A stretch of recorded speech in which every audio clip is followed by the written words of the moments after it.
Flat Earth expert Mark Sargent thinks the moon landing was a hoax. Technically, the moon itself is a hoax. Right, but betting with Sportsbet's new iPhone app? I could do this standing on my head. Thanks, Gravity. Sportsbet's new iPhone app. It's foolproof. The FTFE show. Welcome to the FTFE show. Welcome to the FTFE show. Earth think that evolution is real. Chemtrails don't exist, vaccines work. Climate change is happening, you landed on the moon. The FTFE show. Welcome to the FTFE show. Welcome to the FTFE show. Study, it's not alright. Baby, it's not alright.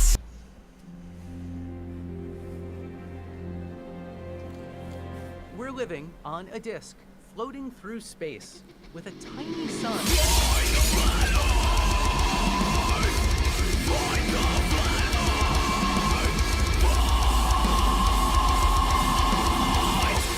Hey, I'm FTFE, welcome back to the channel that does to stupidity what Geodetism is doing to Earth. To Dearth. Fuck me, I'm tired. Welcome back to part 4 of the membership Mega Drive stream. No. Yeah, the membership Drive Mega, not the membership Mega Drive stream. Fuck me. Let's try that again. Hello, welcome back to the FTFE show, episode 16, part 4, the membership Drive Mega stream. I thought I would finish this about 20 hours ago. I was a fucking fool. In about 20 minutes, I will be taking a kip on the sofa and you will be watching me whilst also watching MC Toon debate over on his channel. It's going to be fantastic.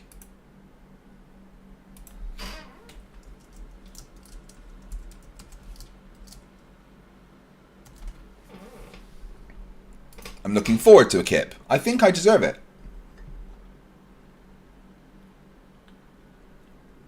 Clive Wells, he's delirious. Speech is getting a little harder, I'm not gonna lie.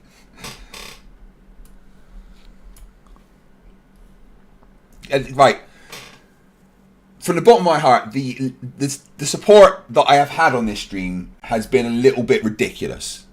Okay, I never expected this. Genuinely has gone way beyond whatever I planned. I've literally missed an entire day because of my own stupidity.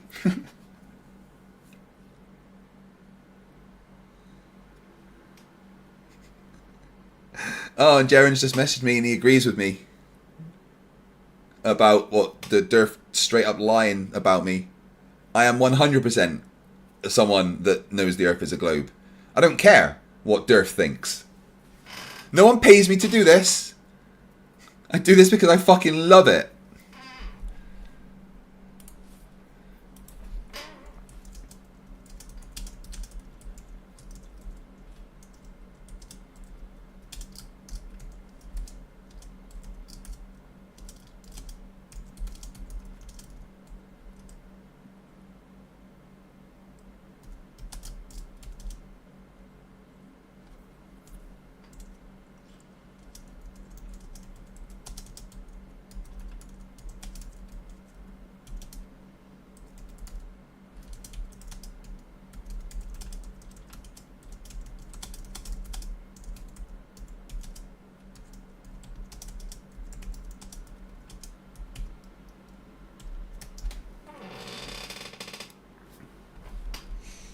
that we may not be able to understand. Now, listen, I don't want to go to, hey, listen, it works, but we don't understand how it works. I don't want to go there, right? Because we're not going to see a circling sun. I agree with you. Let's just stick to that.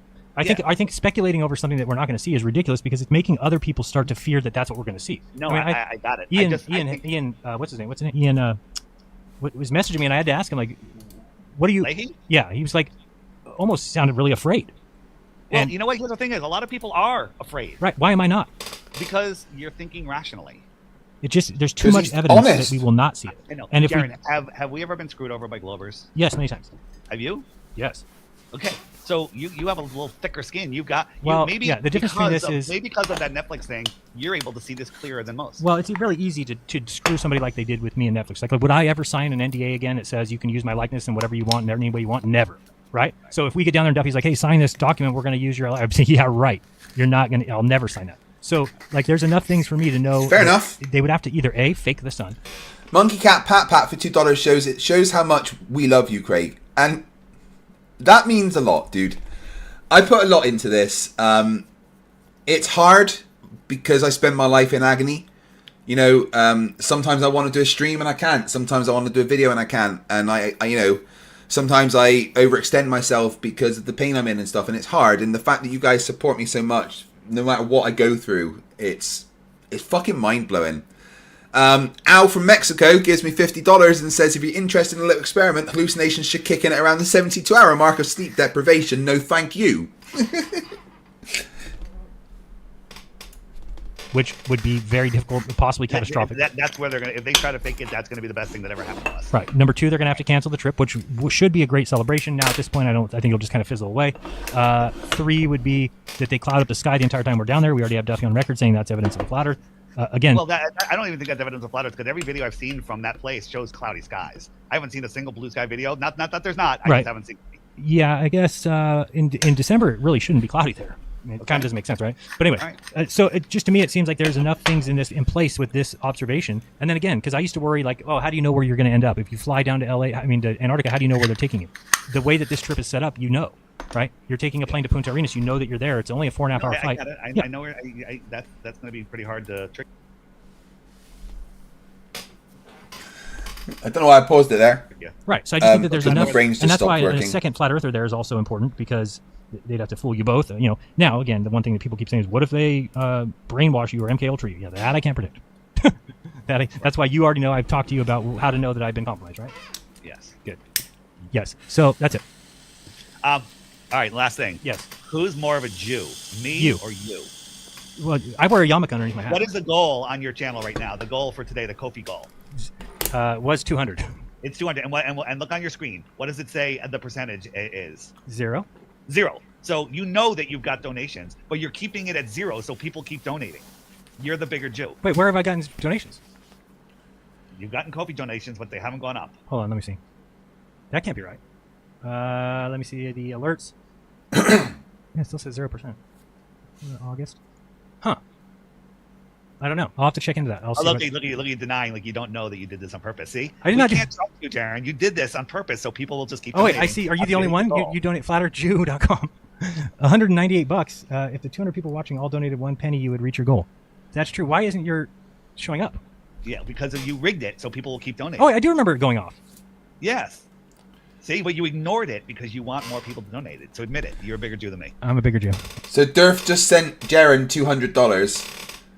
Basically because Jaren's called him out, right? That's what this is. Jaren's caught him on a bunch of lies, but he's just let Durf talk him round. It's disappointing. Right, we've got 15 minutes until MC Toon destroys a Flerf.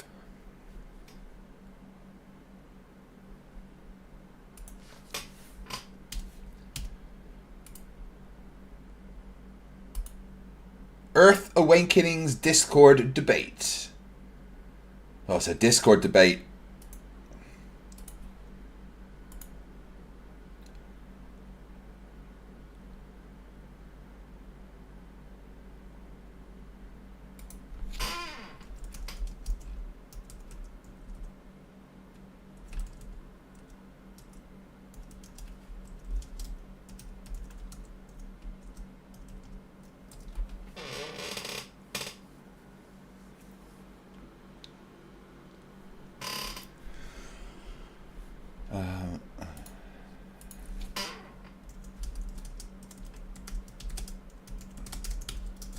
Right, just getting all set up. Now, I've missed like a couple of days' news. Has anything happened out in the world whilst I've been doing this? Have I missed anything, guys? Let me know. Pardon me.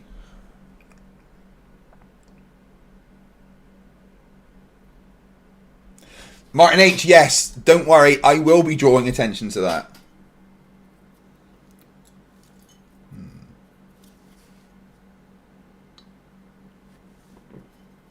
Yes, it's Toon debating with someone whilst I sleep in the corner.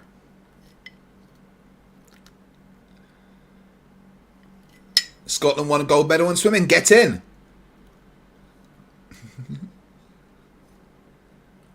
No, nothing's Canada invaded Russia. Oh, fuck.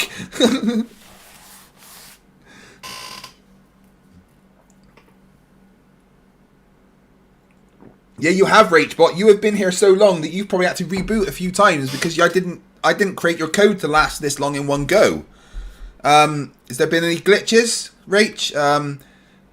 I tell you what, actually, this might help.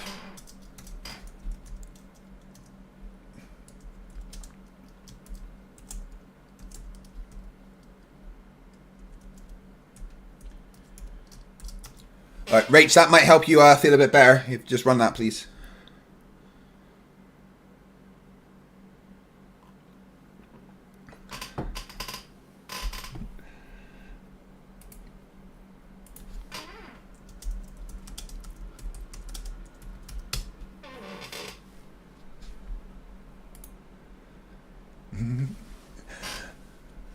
Planar Walk is amazing. Yeah, if you guys aren't subscribed to Planar Walk, you definitely should.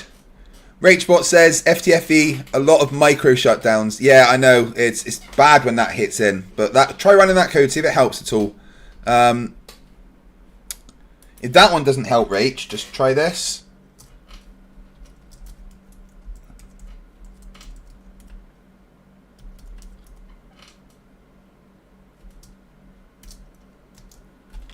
See if that one helps at all.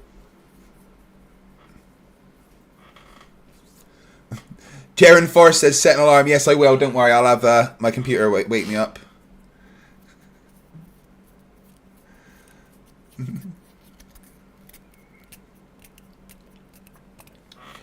Bad Oddie says, new studies which utilize AI to monitor the effects of climate change on Earth's spin have shown that our days are getting increasingly longer and that our planet will get more wobbly in the future.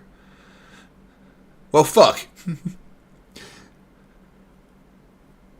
Machusa's been having a four-way for this whole thing. Oh wait, sorry, I'll read the rest. Having a four-way split screen of the Olympic events on one screen and Craig on the other because walking hurts too much. So this is what I do all day. I understand, walking fucking sucks. You've probably seen me have to use my stick to get around. Solixis says, Craig, you're using the wrong command. Like, no, that's the one that I need to use with my specific program and it's fine. It's cool. Don't worry. I know what I'm doing with Rachbot.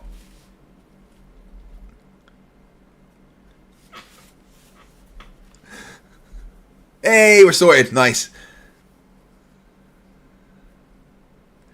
Demo Glow says, how many sleigh rides? I've had one sleep. I've had one kip since this started. And that was about 20 hours ago. I had a last sleep of about 2.5 hours.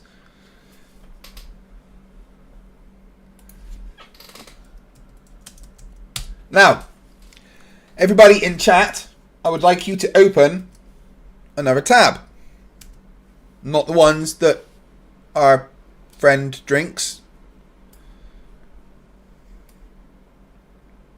Right. Open another tab and get that going, right?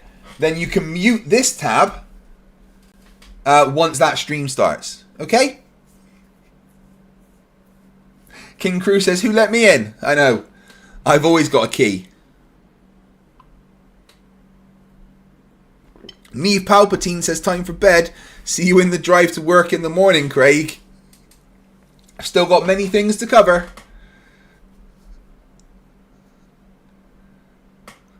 See you later, Pat, in the chat. Thank you for hanging around, dude. Plan a Walk says, high IQ time.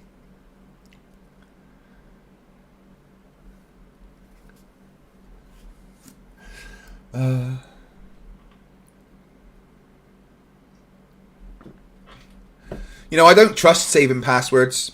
Like, you know, all those things that automatically save your passwords and stuff. What I do instead is I just leave a new tab open every time I open a new website that I have to sign into, so I never have to re-sign. My computer's running slow.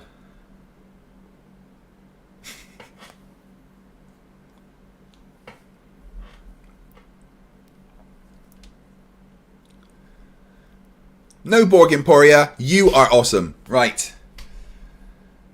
8 minutes till that starts. Let's go and watch a CC video until then. Oh, wrong button, Craig. I'm forgetting how to use fucking YouTube. Good morning, good evening, good afternoon. Hi, CC.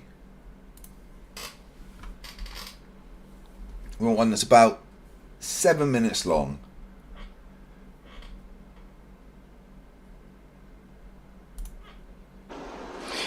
Okay, there we go. Good morning, good evening, good afternoon, wherever you may be. CC here, Chris, from New York, Westchester County. It's 2/28/24. It's a leap year this year. But I don't want to talk about that right now. That's how they fuck with the calendar and screw everybody up. I Why want did to you talk mention about this amazing technology that we have in 2024 by landing You mean like my ring? unmanned spacecraft up on the moon. I mean, look at the beautiful pictures that we have and how they just continue this lie. And remember, I want you to remember, they bring in $60 million a day.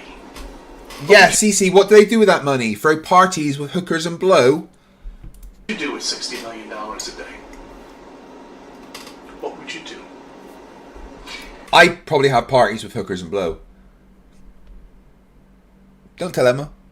Well, let me show you what they do. This is what they give you. Fascinating images for you that I can talk through now if you look up. Monkey Cat Pat Pat says, enjoy your nap, Craig. I'm going to have a drink. Look at this. This is how flat earthers do videos. They show one screen to a camera and record that. Instead of, you know, using editing software. I forget what this guy's name is. Hold Yes, Jared. Hi. Look at the number. Big number. Still going.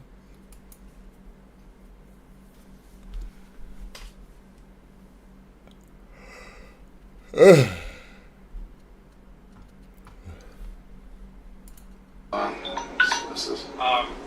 This is a picture of Odie on the surface of the moon.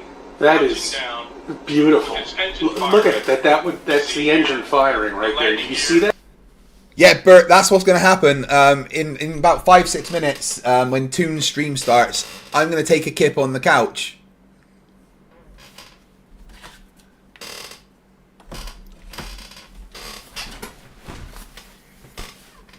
Because I've earned it, I think. NA $6.66 says, I love hookers and blow. Right, words are becoming hard, guys. That? You can see that, right?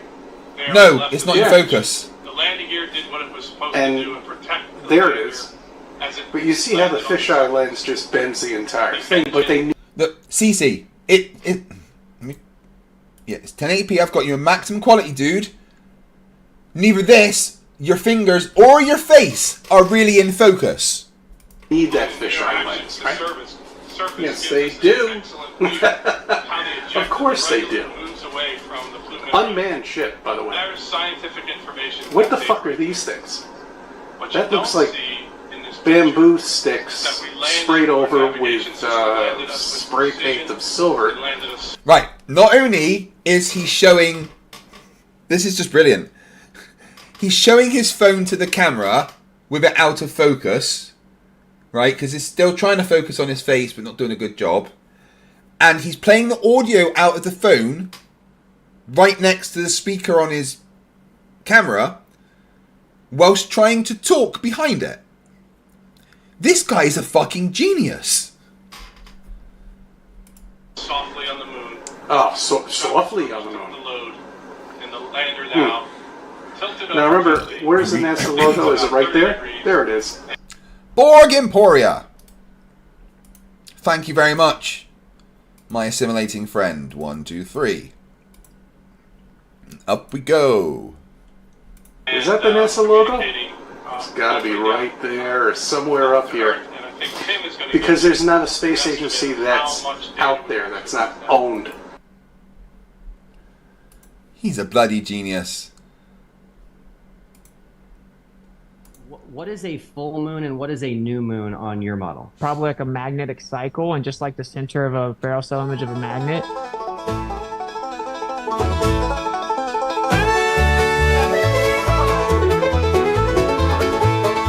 I think it's probably like a magnetic cycle, just like the center of a barrel cell spiral. Image of a magnet, it's just black in the middle. It's actually pure inertia, not just a little. In the ferrocell cell image of a magnet, it actually goes into its inertial state, then charges back up. It becomes like etherically displaced. Yeah, you start to see it charge up once more, and it goes back like it did before. Once it becomes like etherically spaced, you see it charge up and take its place. Oh, shucks. Ain't that so? That's how moon phases work, fam. Pass the dresser. In the magnet's heart, centrifugal divergence flies. Centripetal convergence pulls. Defying all science, etheric whispers sing. Light and shadow blend. Magnetic cycles spin, where physics seems to end. In the ferrocell cell image of a magnet, it actually goes into its inertial state, then charges back up. It becomes like etherically displaced. Yeehaw! Grab your partner, swing around, magnetic cycles up and down. Either song in the air, hillbilly science everywhere, cause it's like etherically displaced. Yeehaw! Yo, belly on up to the Wixit word salad buffet. Who has light vinaigrettes?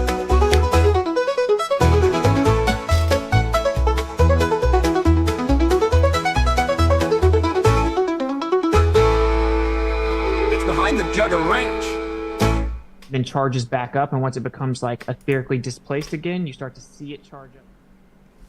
The guy's just so smart, right? 4 o'clock in the morning. Squeaky chair. It's been sat there for so long. 4 o'clock in the morning. Day 3 of the stream, technically. I started streaming.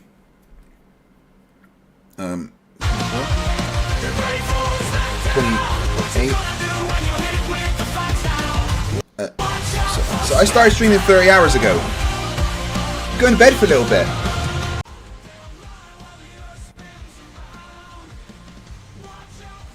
Buffering, that's good. Right. Yeah, I'm going to go and have a kip over there on the sofa. I will be on stream, so I'm, still doing it. But you can be entertained by MC Toon in the meantime. Please have a second tab open and watch it on his side. And just mute this side. Remember, you can still add memberships to keep this going for a ridiculously long time. Thank you, Toon, for covering for me. See you in a few hours, guys.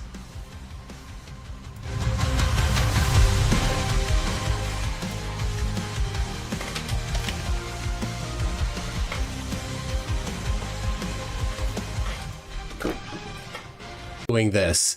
He's not had a lot of sleep, so this is his chance. I'm going to keep going until he's done sleeping, however long that goes. But I will be debating first on the Earth Awakenings Discord server. I have set this up with them ahead of time. If you're interested, I think people in the chat can give a link to the Earth Awakenings Discord server so you can come in here. But as it is right now, the way it's set up is it's a scheduled event. So I'll be in there talking, and they're going to, I think, just have one person at a time talking to me for just kind of a couple different sets of times. Before we get going, I got my Karen B's Unkept Bushes, a new member at Einstein. Monkey Cat Pat says, take your time, Craig needs a nap. Yeah, I told him I'll keep going till you're done. Dave Kircher says, good evening, FTFE. Your hair looks different. No. And DJ Nugs has just watched the Witsit Tony review. Gold. Well, thank you. Witsit Tony review. All right. Well, I am going to jump into the server here.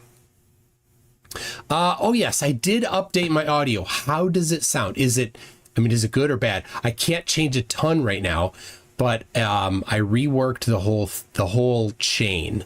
So I don't know. I hope it sounds okay. Craig says talk slowly. And Jay Coop says check out some Flerf metal, the ocean firmament. Really? Oh geez. Okay. Sounds great. Okay. Super. It's difficult because I had to listen to myself doing it. So okay, I'm gonna jump in there so you'll hear them. Will you need to go faster or slower? Actually, no. You try to set their volume appropriately. So okay. So you're saying there aren't separate reference frames then? I don't know what a reference frame is, to be honest. But my point is that if everything's going the same, and you're saying you don't have to worry about separate reference frames, then that throws I got their audio fixed. Okay. Fairy tale Coriolis out of the freaking argument. Big words which I don't know. Please, English is not my first language, so if you could. The point is, if the Earth was spinning, and it was like Velcro to it, then you can't argue for Coriolis and the whole thing with snipers and all that nonsense you guys argue. We don't. And snipers don't account. They do. Snipers account for gravity. Snipers account for wind. Snipers account for many things. Do they account for Coriolis? They account yes, for they do. Earth spin? Not even Coriolis. Coriolis is the wrong word because that's just an apparent deflection. That's not an actual spin. They don't the Earth's rotation because nor do pilots because we're all in momentum with the Earth. No, it's because the Earth doesn't move. That's the reason, dude. No, it's if it did move with the Earth, flying against it or into it, dude, you're none of them know what Coriolis is. It's not incorrect, dude. If it's flying that fast, one way it would be wildly different than the other way. I can go from Baltimore to Phoenix for almost the exact same time. Either way, back and forth. It's a little bit faster from Phoenix to Baltimore. I fly all the time. Allow me to paint a picture in you with your own model. Let's say, dude. For one moment, holy the Earth shit. is flat. Let's just say, okay? And now let's say a flat Earth was spinning in a anti-clockwise direction at, I don't care how fast, let's say 1,000 miles an hour, correct? And the bubble, what do you guys call it? The shield of the flat Earth. And so on. The firmament was spinning with this Earth, yes? Do you think there would be a massive vortex in the middle of the Earth? Because, the atmosphere or the firmament is spinning and the flat Earth is spinning. Dude, so if air is moving at a certain speed, whether it's 50 miles an hour, 1,000 miles per hour, whatever it is, dude, you would know it. You would know it. And this the nonsense about you wouldn't feel it because we're all moving together and you don't feel the 1.2 million miles an hour we're zipping how would you feel space. It? You don't feel the 66,666 miles we're going around. What part of our anatomy feels constant motion? It's absurd. It's absurd. You don't have to test this on a plane, as a matter of fact. Remove this model I was painting before, okay? Let's say you're walking. Since the Earth is spinning... dude, are you messing with me? I'm paralyzed. I can't walk. Are you fucking with me? Hold on. I'm messing with you. I'm messing with you. All right, so real quick. Hold up real quick. We're about to start an event. So MC Toon is a guest tonight. He's going to be hosting an event. And so, yeah, welcome MC Toon. And yeah, just trying to find the transition here into the event. All right, sure. Welcome MC Toon. Thank you. All I have to say is... Yeah, so I think I think we should do it up in the stage channel. So if that's all right with you, is that all right if we move everyone up to the stage channel? It'll just be, I think, a lot easier because there's probably going to end up being 50, 60 or more people in VC, and with the hot micing and things like that, we can bring people up and on to the stage. Is that good with you? I hope I'm not too loud. Sometimes I get loud. I don't mean to. I apologize if I am. No, it's all good. All right, so yeah, so we're gonna the bot is gonna move everyone up there automatically, so we'll all move up there.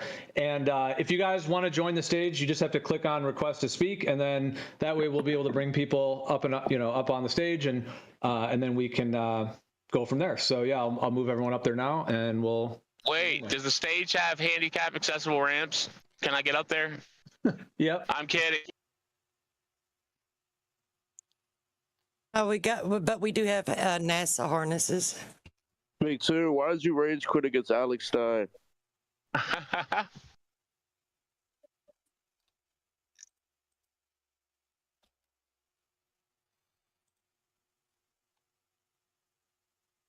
MC2, you might have to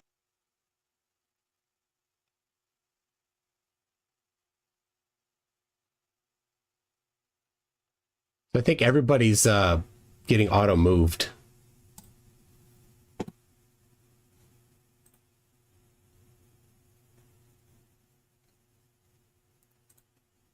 All right. So I'm muted there at the moment. Like everything's getting shuffled around. Oh, I see. Okay. So there's this live. Oh, I was in there for a second. So like people get moved into this stage, and then just the people that are like on stage get to talk. Everybody else gets to listen. Something like that. I don't know. I don't do that much with Discord. So. Okay. Yeah, there's a little hiccup there, but I think we're good. All right. Hello. How you doing? I'm super. Good to hear. We're good to go. Get a couple people up here, and yeah, it'll be much cleaner audio this way. Especially people are going to be coming in, and then just if it's a one-on-one discussion, then people may jump in and think, hey, they want to just join in. Whereas this way, it'll be easier to manage that. So makes sense.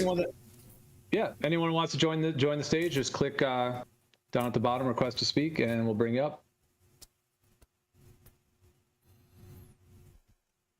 All right. Well, I am live, just so everybody else knows. I'm live on YouTube right now, and got several hundred people watching live. So,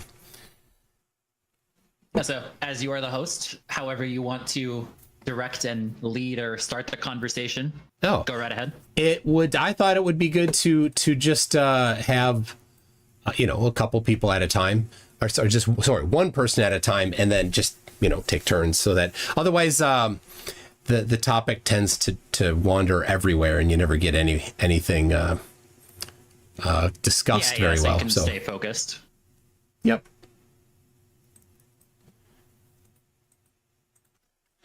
All right. And I'm adjusting my volume. I want so that you hear the same. So everybody on YouTube hears the same volume from the Discord server.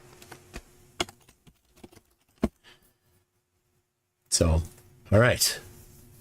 Gio, thanks for setting this up. Yeah, for sure. And I don't know, is I see a couple people. We got Benjamin, Q, is that Q and P, something like that? And Yasuka? I don't know who any of you are. Yasuke. Yasuke. Okay. Where's that from? So it's probably a fake character in history. Is a black samurai in feudal Japan. The concept of the name was I did creation in another content sphere, and it was sort of the idea of making something of yourself in a place where you don't belong. I didn't really belong in the kind of sphere that I was in, but I was still making something of myself there. Okay, well that's cool.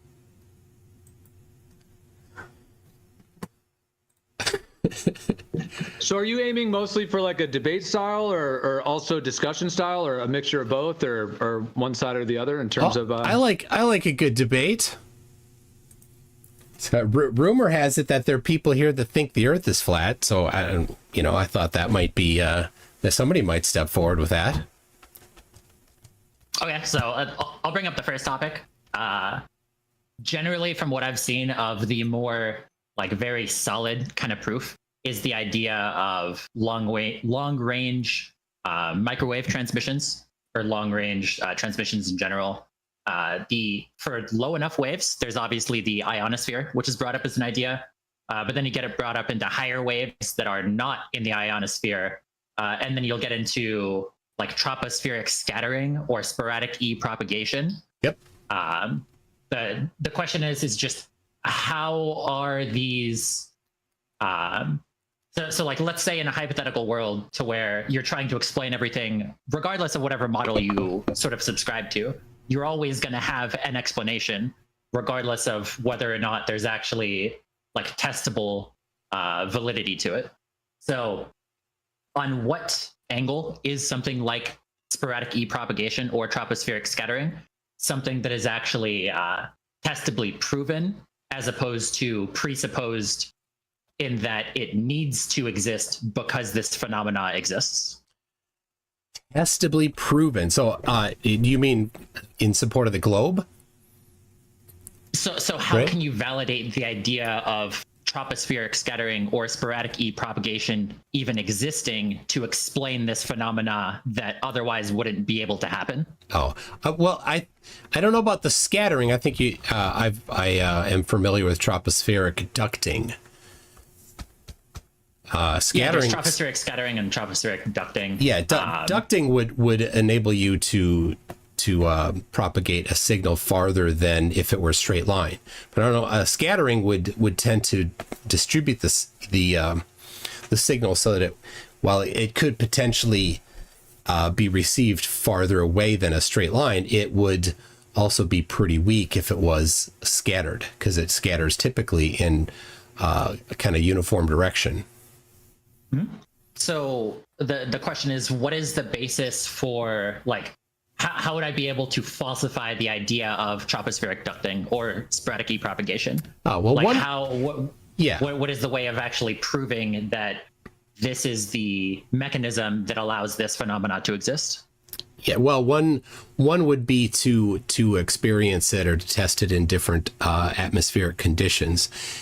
And we do see that where sometimes you can get the transmissions to travel farther than straight line, and sometimes you cannot, and you can examine the particular conditions in the troposphere. Now, I don't have anything offhand to cite for that, but that would be one way if you are interested in it to actually explore it. Yeah, because in that idea, like, you could obviously these long range transmissions can only be done in certain atmospheric conditions. One explanation is that it's on a clearer day when there's less like atmosphere for the waves to go through, that it's not being like absorbed in the same way, as opposed to tropospheric ducting, to where it's like actively bending it. Like, how would you determine whether it is one or the other? Because they obviously can only exist, these transmissions, during particular conditions, but that doesn't explicitly prove ducting. Yeah, well, like I said, if you wanted to perform an experiment yourself, if you were questioning it, then you could set up something where you could measure the different conditions in the vertical layering. Yes, right? And there would be different conditions in which you would receive the signal. Yeah. The question is more of just like, one explanation is that it's less atmosphere, like for attenuation or whatever it is for absorption rate. And the other explanation is the ducting causing the beams to like bend over the horizon.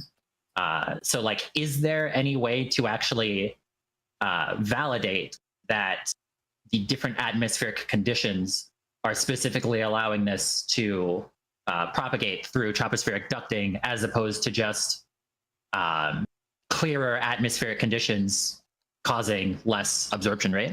Yeah, I mean, my answer isn't going to change just because you ask the same question a different way. But the hypothesis for a flat Earth would be a little simpler, because whether or not there is ducting, you would expect the signal to transmit the same distance regardless, because there's nothing, no physical curve blocking it. So the conditions, you would not expect to have much impact on it if it were flat. So, and this Boz Krish posted some document here that looks like something you might want to look at if you were interested in performing the experiment. Okay, yeah.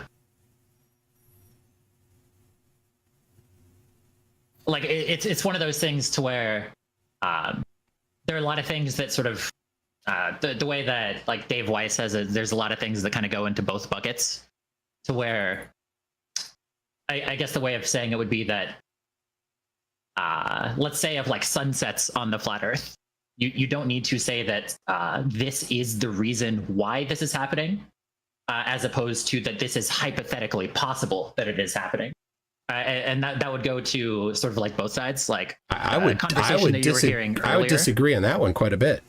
I would say that if you can't determine what is causing the, or what angle you should see the sun and things like that, at least within a pretty narrow 1 to 2 degree margin of error, then your idea of what the shape of the Earth is like is dramatically wrong.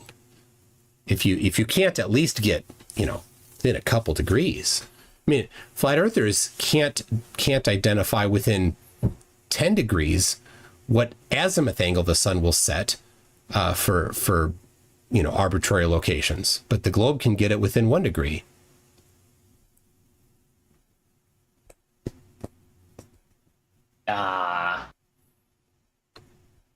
You don't know that? Yeah. I mean, think about it. Have you ever heard of a flat earther that actually presented a geometric application of flat Earth to say this is the angle to the sunset? Never. I've never heard of it. Never once in over 6 years I've been looking for it. No flat earthers ever presented that. But seriously, there's no shortage of easy ways for the globe to do it. Yeah, I'm just trying to specifically like wrap my head around exactly what you're saying. Well, there's due north is 0 degrees. It's your heading, right? Due south is 180. So this is your azimuth or heading. And at the moment of sunset, so typically it's, if you look at it on date and time, the time that the edge of the sun will touch the horizon, if you're looking out over the ocean, that's the time they're giving. So that's accurate within less than a degree using the globe, but no flat Earth geometry application even predicts any sort of time any angle that the sun would set. So that's a pretty difficult thing for flat Earth to come back from, because they can't even predict at all. There's no prediction, but the globe does it and is correct. Yeah, I don't necessarily know much about this specific aspect of sunset, so I can't really say more. I mean, I don't know. You brought up sunsets, but yeah. It's just like that specific angle of like proving or disproving. It's just a question of like, it's not about like specific things about angles. It's just the hypothetical concept of if you had a topographical plane and you had a local sun, would the sun ever like set? No. And it's not about whether or not that is what is happening. It is about whether or not that is hypothetically possible. Which, in fact, it is hypothetically possible. That's not to say that it is the case. Well, no, it's not. Sorry, I don't know how it's hypothetically possible, because I've done the application of geometry for flat Earth, and the farthest south of any major landmass is South America. So at the southern tip of South America, the lowest that the sun could ever be on the day of the solstice, the December solstice, is 10.5 degrees. So that's the angular elevation of the sun above eye level. That's the lowest it could be. So I don't know how it could hypothetically set, because the lowest it could be is 10.5 degrees. So how is it hypothetically possible? I think you're talking about something different than what I'm talking about. Okay. Yeah. I mean, you talked about sunsets hypothetically happening for flat Earth, and I've never heard an actual. It's not about. it's not about specific like degrees or where you see the sun. It's like one thing that people will deny is the idea that if you have a local sun, will it ever even disappear? Yeah, it couldn't. There's no way. Then okay, fine. That can be your position on that. So one thing that like was always sort of like tripping me up is the concept of like daylight in the southern hemisphere. Yeah. So there's the specific thing about twilight acting differently 6 months apart in the southern hemisphere compared to the northern hemisphere. You take cities that are equidistant to the equator in New Zealand and England, and the twilight operates significantly different depending on which city you're in, which hemisphere you're in. Oh, well, whereas a globe would predict that the twilights they would should act be. the same. Yeah, it should be. Do you have the measurements of this? Are they, so where they're measuring it in, lux or lumens or something like that, right?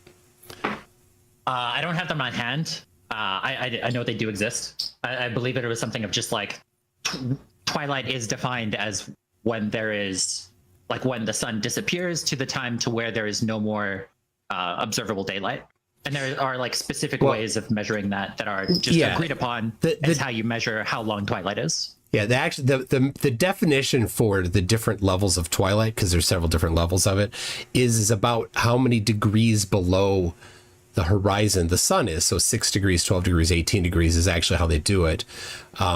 But to your point, you could go and measure the lux or lumens or, however you quantify the amount of light and compare using the same metric at the same latitude, north and south. I would love to see that. And I know somebody was doing that about a year ago in the southern hemisphere, but they weren't measuring it using a measurement device. They were just kind of saying, oh, well, we're just watching, and they had like a video camera. And so they didn't really have a measurement of it. And so in the end, I don't know if anything was ever put out. I know Jaron was working with somebody, but I don't know if he ever actually published anything on that. So if maybe you have something different, I'd love to see the actual measurements of it. Yeah, it's not something that I necessarily have like I can't just. Okay. As I don't do this as a job, I don't have like a document list of all the PDFs of everything that I have. I don't do this as a job. This is just a hobby. You know what I mean? You know what I mean? I don't. I have a different. I don't know what you mean. A different relationship with this. I do this as a hobby. I write email filtering software as my career. So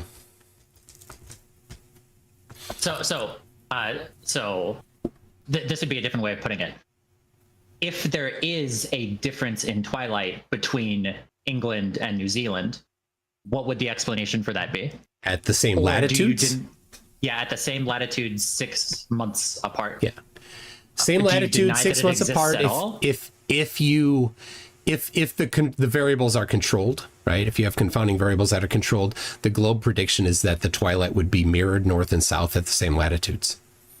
So if the twilights are different on these same latitudes, like let's just say hypothetically that was the case, then that would be evidence against the globe. Okay. So I can't produce that offhand, but it's just getting that position solidified. Yeah. Yeah, real measurements would be great. Objective things, not subjective. I do know that, like, in other contexts outside of like globe versus flat debates, that twilight is often measured by like light, as in like when you stop seeing light. Because when I am in Arizona, twilight is a lot shorter than when I went to Oregon last summer, where twilight would last until like 10:30. Like I'd still be seeing sunlight really late into the day. You're much farther north. That's what the globe predicts. Yeah, because the sun in Oregon is crossing the horizon at a steeper angle than when you are in Arizona because of the latitude. Yes, but like when I was looking into this, the twilight was measured by the time, as in like the time that the visual light was there, not necessarily by any like degrees sort of concept. Well, when you look up, like on dateandtime.com, what, the different twilights, nautical twilight and astronomical twilight, those are based on geometry and where the sun is for that location. That's what those are based on. So if you're looking at something else that's a measurement of light, I'm unfamiliar with that. Yeah, but it's telling me the times at which, this is when this happens, this is when this happens.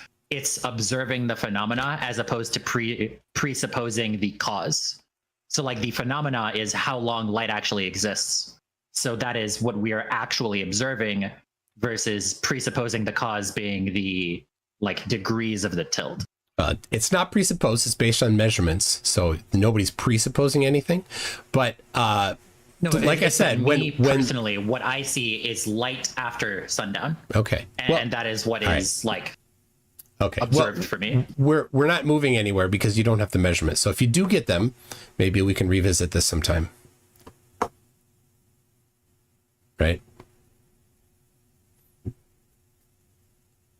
Okay. Amy, we're just going in circles. We're not making anything interesting or making any progress. So, something else you were wondering about? If anybody else has a point to bring up specifically, I don't need to be the only person in this conversation. Because I'm specifically trying to be more, cordial, I guess. Well, I appreciate that. Can I ask a question to you, Yash? You made the claim that the sun was small and local. And what does that actually mean? Without defining a meaning, that means nothing. We say it's 93 million miles away, or about that. But when you say small and local, what does that actually mean? Because local compared to 12 trillion light years could be 93 million miles.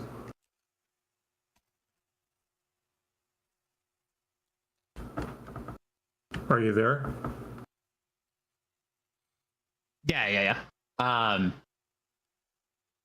So it's just with what I was specifically bringing up, it's presupposing a local sun in the hypothetical way of explaining, could a sunset happen? That is why I was bringing it up. So in essence, the sun isn't small and local then, right? That is not what I said. Is it? Is the sun small and local, or is it not? If Benjamin wants to take this.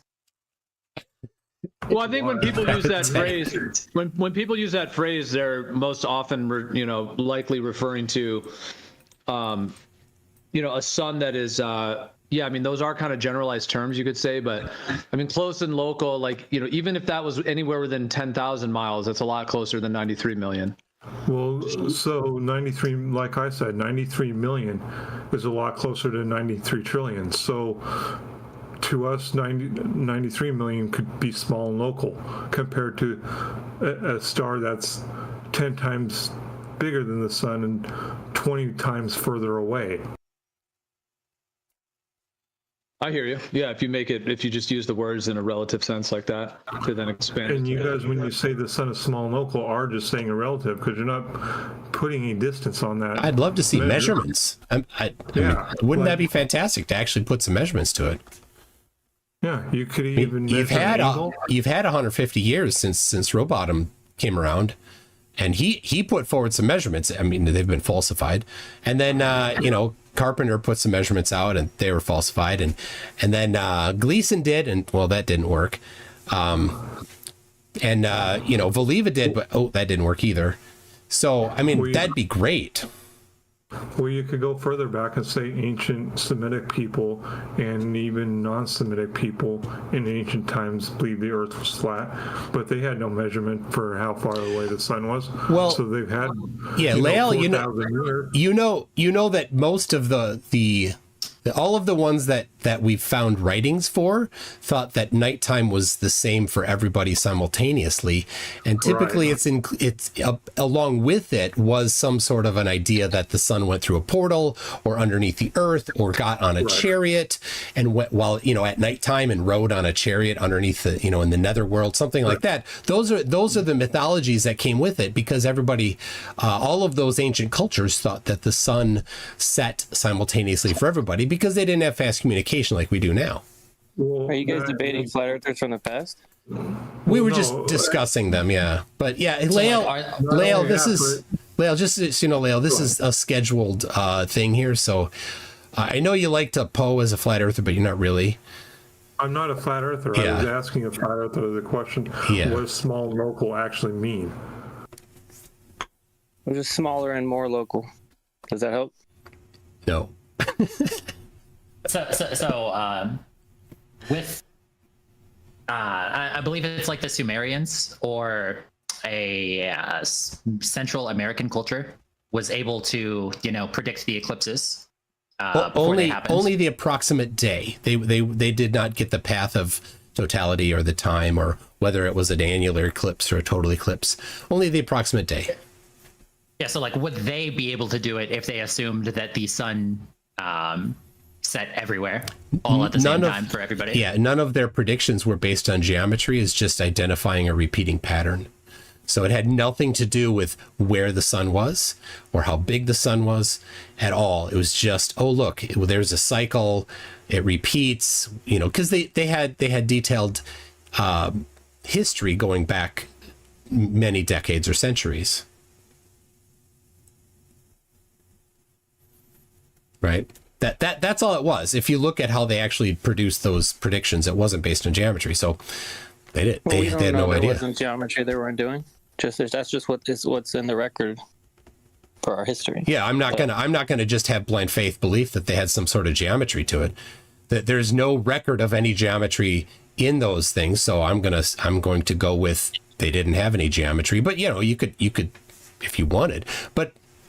Go ahead and go reproduce that geometry. Go measure the height of the sun and measure the location of the moon, and then use that to determine the path of the totality of the eclipse. But nobody's done that yet, except using the globe.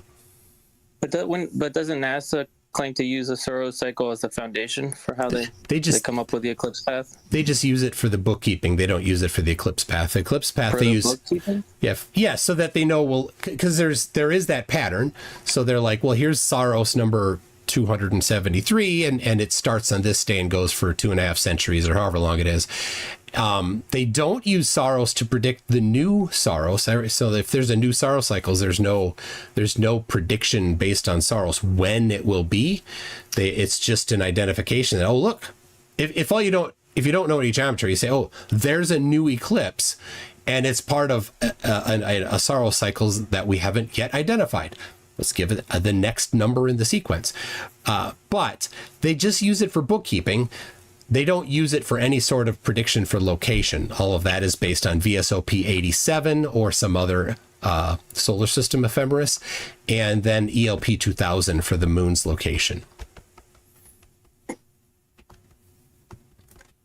And those ephemerides are locations of the sun, moon, Earth, and other planets in the solar system. So none of it is this small and local stuff. So that when they do the predictions, they're actually doing it based on the positions of the planets in the solar system. But you agree that the Babylonians were geocentric, right? I don't know. I don't care. It doesn't really apply to this. Because they didn't use any geometry to determine when eclipses were happening. So it doesn't, it's a complete non sequitur when you're talking about eclipses. Right? They may or may not, but if they did, and I know they did, think that the Earth was flat, they thought that the sun went underneath the Earth or somehow went down simultaneously for everybody. I think you're speculating. I'm speculating on that? You they don't thought the sun goes under the Earth? that it was, and I said, or in some manner that the sun set simultaneously for everybody. Well, either way, they're geocentric. They were geocentric, so obviously their cycle works. Like if it still repeats till now, so doesn't that kind of not work with the heliocentric model? That's not even one bit. It's a complete non sequitur because none of their eclipse knowledge was based on geometry. But you can say that, but as far as we know, their geocentric model is still repeating till now, which is strange in your model and would make sense in our model, because in our model it is repeating. What geocentric model? Could you just send that to me, please, so I can have a look at their geocentric model? Cycle. That's not a geocentric model. It has nothing to do with geometry. It's just numbers. It's just a repeating pattern. Have you looked at it? It's just a chart of numbers. That's all it is. There's no geometry. But based on their model was a geocentric model. It wasn't based on their model. It was based on identifying a repeating pattern. That's all it was. I mean, you can't just rewrite history. That's how it was. He is correct. It is based off of like their observations, like cyclically over a long period of time. It's not based on like geometry or anything like that. They did have, you could say, a geocentric or like a flat model, some type of derivation to that, and they were making calculations with that understanding, but they weren't specifically using the understanding of the Earth being flat to make those categorizations. They were just observing cycles. They're not mutually exclusive. Is that fair, MC? Yeah.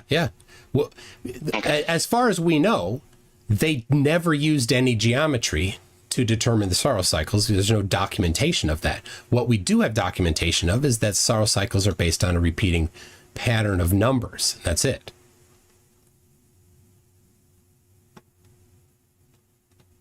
So now, when you do go and predict the path of totality, that only is predicted using the globe. And I went to the eclipse in Texas on April 8th, and I went to the place that the solar system based ephemeris said you would see 4 minutes and 20 or 30 seconds of totality, and that's how much I saw.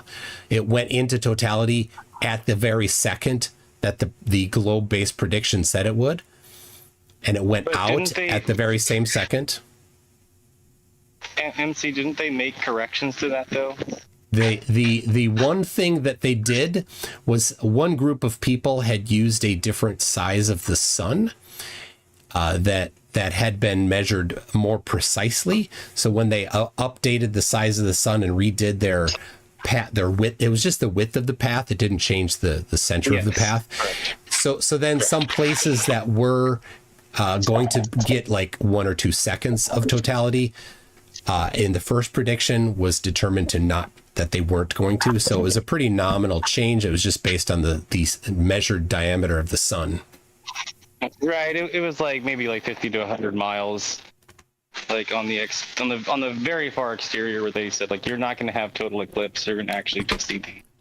I do remember them making a couple changes. There was one change. I've not seen any more than one, and I don't know how much. There, in particular, there's some news articles about this place in Ohio, because I think the people that did these, I think they're talking about Besselian elements.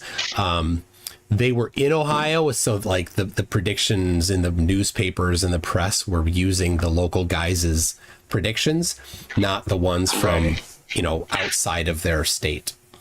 So. Yeah, that makes sense. Yeah, I think I saw two different changes. They weren't really. It's not really anything to like write home about for sure. Yeah, it doesn't really mean. Yeah, it doesn't mean anything. I did a whole video on that because some people had been claiming that it had been updated multiple times, but it was just once. I searched high and low. I couldn't find it. I talked to a couple different flat earthers who had said that it was multiple. I'm like, can you show me your stuff? And they're like, I guess it was just once. Specifically, Jaron. I asked Jaron, I said, can you show me the 3 times? Like, can't, there's just one. I don't know about 3. I thought I saw 2. I couldn't find it using any American browsers. I did find it using some foreign browsers. I'll see if I can find it again. I'll DM you if I do. Okay.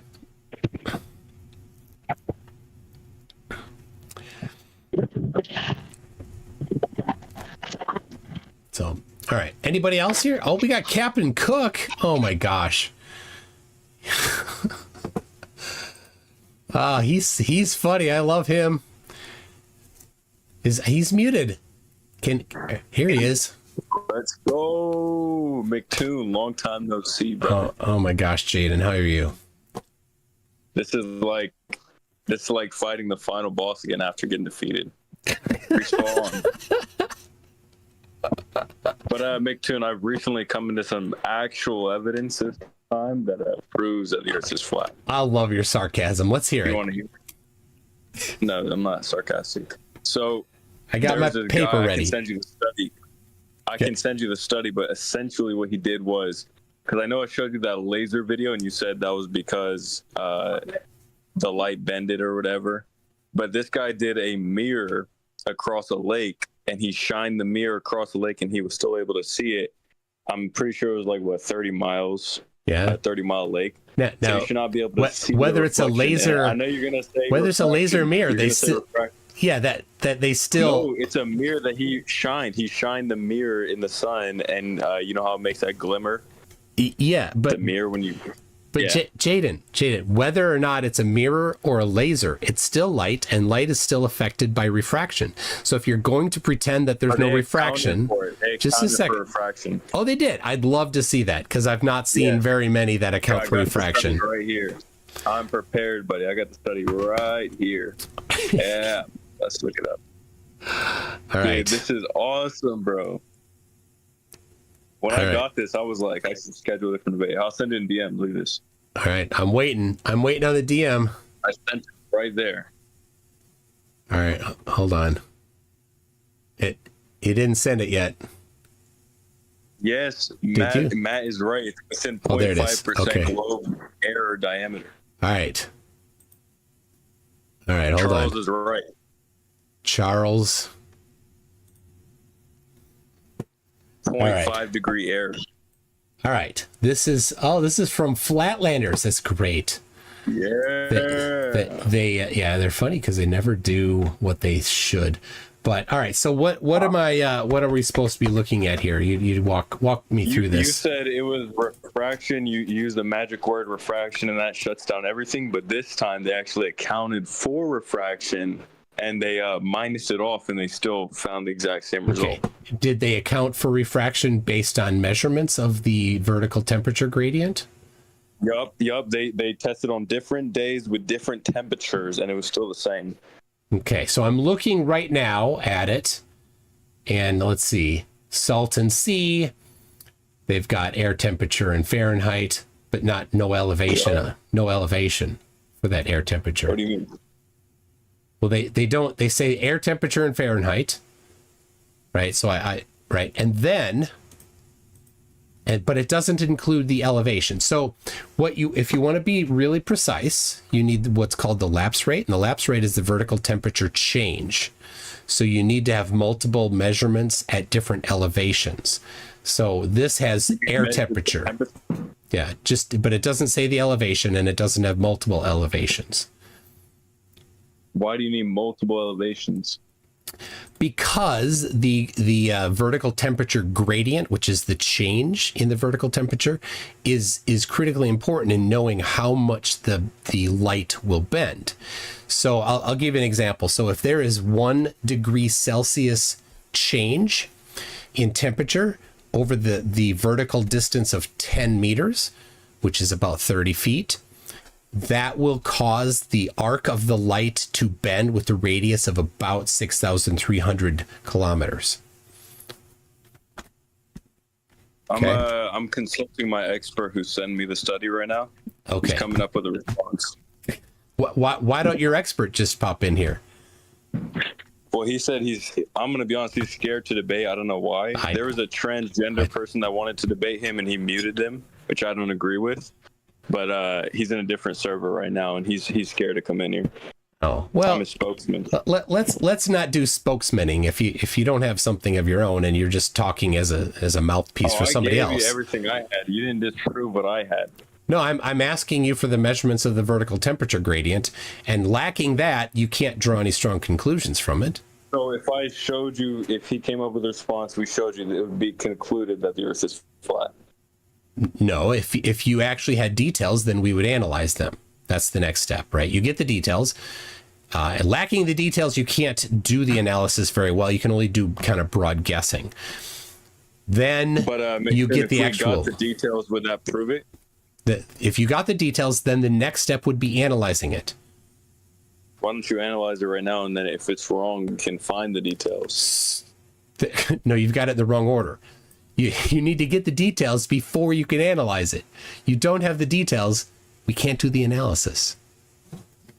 So I can't analyze before I have the details, man. So what was the measured vertical temperature gradient?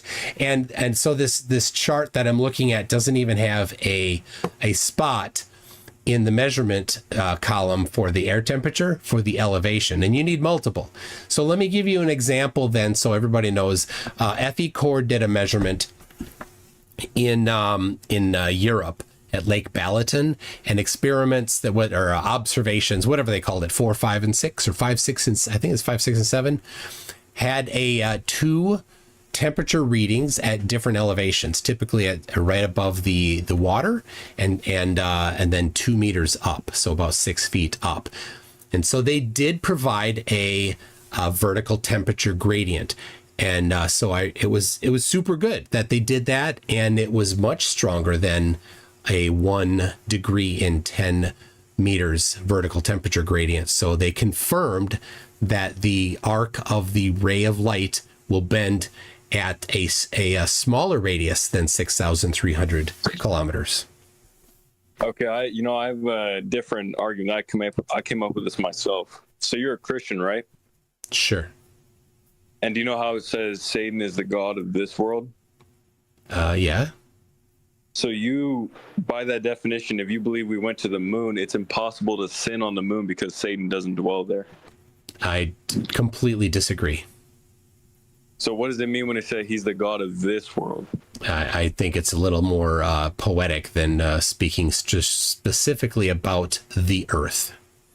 So what is this world then? That would be the entirety of the universe that we live in. So when they use the word world, they didn't mean the universe. Actually, they did because they knew the Earth was the universe. When the word world is used in biblical, it's the word cosmos in the Greek, which is the inhabited place. And so why do you think they translated it into world? Because they knew the Earth was flat and there's no other cosmos. Yeah, I don't think you can. I'm just trying to be bipartisan. Like the word cosmos does not denote a specific region that would contradict anything that. It's trying to be fair. Yeah, that's a good attempt there, Jaden. I love it. Thank you. But yeah, I don't know that you or I or any of us could accurately discern what was meant by that in that type of a precision. You really believe God created the entire universe to be empty and just have this one little planet where the main events happen? Well, it's not empty, but yeah, isn't that an enormously powerful? Hold on. I wasn't done. Just wait. An enormously powerful God that can create such an enormous universe. That's powerful. That's really powerful. And then yet at the same time, hold on. And then yet at the same time, as is the claim of Christianity, that he's personal. At the same time, that is quite a powerful description of God. But do you know the problem with that description is that the atheist can use it and say, no, it was just science. If the earth is flat, the atheists have no argument against God. If the earth is flat, they can't say, no, it was created because something. It doesn't change the shape of the earth, dude. That doesn't change the shape of the earth. But you understand that the flat earth movement was created in the 70s along with the atheist movement, the LGBTQ movement. No, it wasn't. The third wave feminist movement, Jaden, the civil rights movement. Stop. All Oh my of gosh. these satanic movements started coming in at the same time as the Jaden, globe earth. that's enough. Jaden, that's so wrong. How's that wrong? Because the transgender movement started before World War II, first of all. The quote-unquote flat earth movement has been going on for well over 2,000 years. The modern flat earth movement really started in the mid 1800s. The globe earth was taught in the 70s. Yeah, yes, exactly. Yeah. They didn't teach about globe earth before the 70s. That's incorrect. No. No, that's my grandpa was alive and he was born in 58 and he told me this. I know my parents were alive in 58 and my grandparents were alive before 1920. It would be easy to support. There's conflicting information depending on the region that you grew up in. There were still some regions in the United Kingdom and America that taught flat earth up until around the 40s and 50s. There were also areas in the United Kingdom where it was illegal to teach the globe earth in the 1800s. That is completely untrue. Hold on, McTune. That is not true. Give me a second, McTune. Give me a second. True, Benjamin. Those were very far and in between. Who? The majority of people in the 18 and 1900s. Well, hold on. The majority of the people in the 1900s taught the Earth was a round ball in space. There was only minute areas that taught that the Earth was flat. Okay, so hold on. It wasn't like a worldwide thing. I got it, but hold on. I'll agree that Zion, Illinois taught flat Earth while Voliva was in charge there. But this England one where it was illegal, you're going to need to support that with evidence. The maps. I can find the news article. The news article from Grand Marais, Minnesota. I live in Minnesota. I've been to Grand Marais. No, this is from the United Kingdom. From April 20. Hold on. I'm almost there. If you just let me finish, you'd have the answer already if you hadn't jumped in. April 21, 1900 talked about a newspaper article from England where it says, let's see here. It talks about Hampton, which is one of the flat earthers from the late 1800s, early 1900s. And let's see here. The Illustrated London News from June 24, 1899 talks about it. But this was a lawsuit that Hamden, one of the buddies of Rowbottom, was suing. So I can put this in here. So it wasn't anything at all like the common mythos that flat earthers claim that it was illegal, because it wasn't illegal. It wasn't the flat earth was not taught. It was some activists, friends of Rowbottom or Rowbottom, depending on people correct me both directions on that one. So I don't care, bro. You say however you want. Friends of his that were trying to sue somebody to have it be taught, but they didn't succeed. So I linked the article there. I did all the research for you. Now I don't disagree. I'll check it out. And I'll update my. I thought maybe you're talking about something else. No, I was just trying to say that there's not that much evidence to support the claim that flat Earth was taught in school. Was my point. Yeah. Well, and some curriculum would be great, wouldn't it? Yeah, it would be. I do agree with that. I just don't want to hand wave dismiss either person. There are specific things that are made. Though. Don't you agree that if the Earth is flat, atheists have no response? I don't know. I know atheist flat earthers, so I can't say that. Hold on a second. I have been looking for atheist flat earthers and haven't found any. Who's an atheist flat earther? Find an atheist flat earther. They must have like. He's not in here right now. He's not in here right now. But yeah, there is. I know. Because there's no way to scientifically. Hold on, Jaden, don't interrupt him. Flat Earth at all. Jaden, don't interrupt him. I know of at least. I'll take 5 seconds. I know of at least 2 that have, categorically they're flat earthers and they're atheists. Wow. An interesting paradigm to accept. Do you mind? I'm not just. That's just what I know I've that encountered. being they're not here, I understand you wouldn't want to say, but if you are an atheist flat earther, if you're listening and these 2 people or whoever, let me know. I'm curious because I haven't found any. Even like people like Flat Out Hero, who's definitely not a Christian. He's absolutely anti-God. He's not an atheist though. So anyway, that's curious. Also, I consulted my source. I got a question for you, McTune.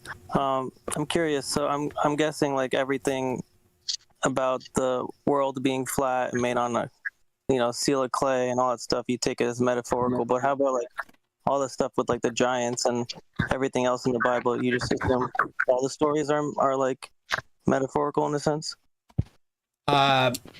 Giants like the Nephilim. Yeah, I don't know if there's a whole lot to those. It's pretty vague. So like, what do you believe about the Bible? I think that the things that are kind of pre what actual is written by the people that watched it are a little bit more, quite a bit less literal, right? So if you read the books that Moses wrote or is thought to have written, the history prior to Moses was not there. Or Moses didn't observe it. These were somehow gotten to Moses through some method. So some sort of mythos got to him. Whether it's correct or not is the thing that's in question. So I'll just say that things like a worldwide flood, that's not very well supported with evidence. So I wouldn't put a lot into that. Wow, I've never heard of that. Well, I have a worldwide flood. So wait, specifically, I have a specific question.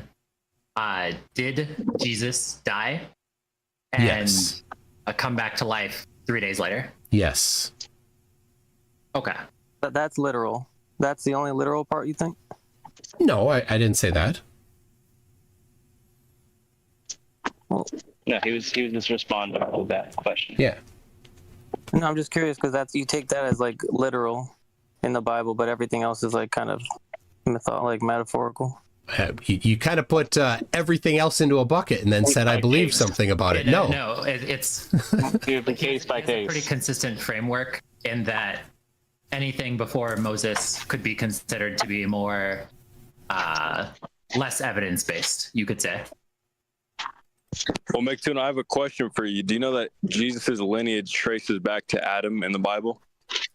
Both through. It says in John, the book of John, that Adam is Jesus's actual father, or his like great grandfather, or whatever. It also gives a different lineage in Luke going through Mary. Well, right, but they're still lineages, right? And they both trace back to Adam and Eve. So Adam and Eve had to be real people, and all the people after them had to be real people. And so why would you believe that those parts of Genesis are real, and then it just skips to some made-up story, and then it goes back to being real? Skips to a made-up story. The lineage listed in the New Testament isn't backed with evidence. So when you're like, well, it would have to be, I don't know that it would have to be. It would. According to the prophecy that God gave Adam and Eve, it would have to link back to Eve's seed. Well, he's being logically consistent. He's being logically consistent with his beliefs. Like, he's going with what he can provide evidence for. So, McTune, if I'm steel manning you properly, McTune. If I'm wrong, you don't believe in the Garden of Eden story? I don't know. That's all I can say about it. Is that I don't know. At least you're honest. But besides evidence, what's your personal belief on the Garden of Eden story? I don't know. You don't know what you think about it? No. My opinion is I don't know. I don't know how literal it should be taken. I don't know how literal it is. I don't know that there is a place that is described like that, because the Bible says that when they left that there were angels put on either side of the gate. Well, where is this on earth? I don't know. I have seen no evidence that this place exists anymore. After the flood. Does it say that, or are you conjecturing that? It's conjecture. Yeah, it's conjecture. Extra biblical texts say that it was lifted up to heaven. It said it killed all the animals on Earth, and the animals were in the garden, so it had to have killed them too, meaning it had to have raped them. Apocryphal texts and pseudepigraphical texts say that Eden was lifted up to heaven. Yeah. Which I don't. Yeah. Nothing for me for that, right? So yeah, exactly. You've been, my expert has destroyed you right here. This is what he said. The elevation change. He said you're an idiot, by the way. He said that only applies when you raise altitude a bunch. Yeah. He said 100 meters. That's over 300 feet. We were sea level to sea level. So your temperature thing only applies when you're high up. He said. So he says, but I have measurements that contradict his baseless claim. So, just a second here. I'll give it to you here. Got some pictures? Yep, just a second here. You're gonna have to read words. I'm sorry, no pictures for you, Jaden. So I put a link in there, mctoon.net/refraction, and then scroll down to the one called Results of Leveling Refraction Tests by the National Geodetic Survey. So in that particular study, they got several different measurements at different elevations and over a kind of a short distance, and definitely not 100 meters up. They were at regular elevations that you can use a theodolite. They measured the actual refraction over these distances. The distances are on the order of, let me see if I'm looking at it right now here. Tens of meters. So he sent me an image that says that temperature decreases as elevation increases, and that drops off for every 100 meters gained in altitude. That's from Google. Yeah. So the way it works is you've kind of got two different parts of the atmosphere. You've got the low atmosphere, which is from the ground level up to 100 meters or a kilometer, right in that range. It depends on conditions, where typically the temperature is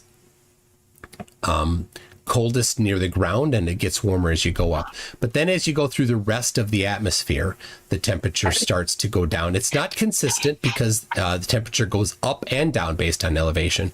But the driving factor above that 100 to 1,000 meters is the pressure, which the pressure really starts to drop off then, instead of the temperature. So to review, the bottom 100 to 1,000 meters, the primary refraction factor is temperature, and above that, the primary factor is pressure.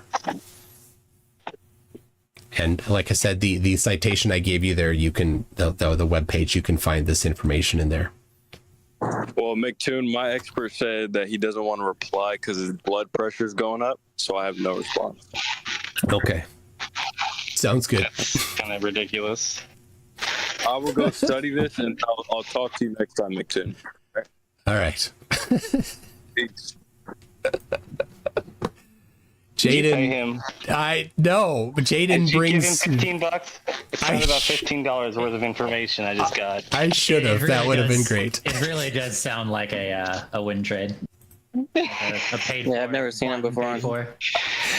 He's been on my channel twice. Hey, I'll send you the $20 so you never have him back on. He does explicitly sound like the typical straw man of a flat earther. Like it just seems like a big actor. No, I was. Well, he's been in here. He's been in here on when Witset's done shows here, and he's debated on the globe side. So exactly. What? That's exactly what I was thinking. Yes. He debated on concave. No. The first time I talked to him, he thought he was a concaver. And maybe for you, but not for Witset. I could be.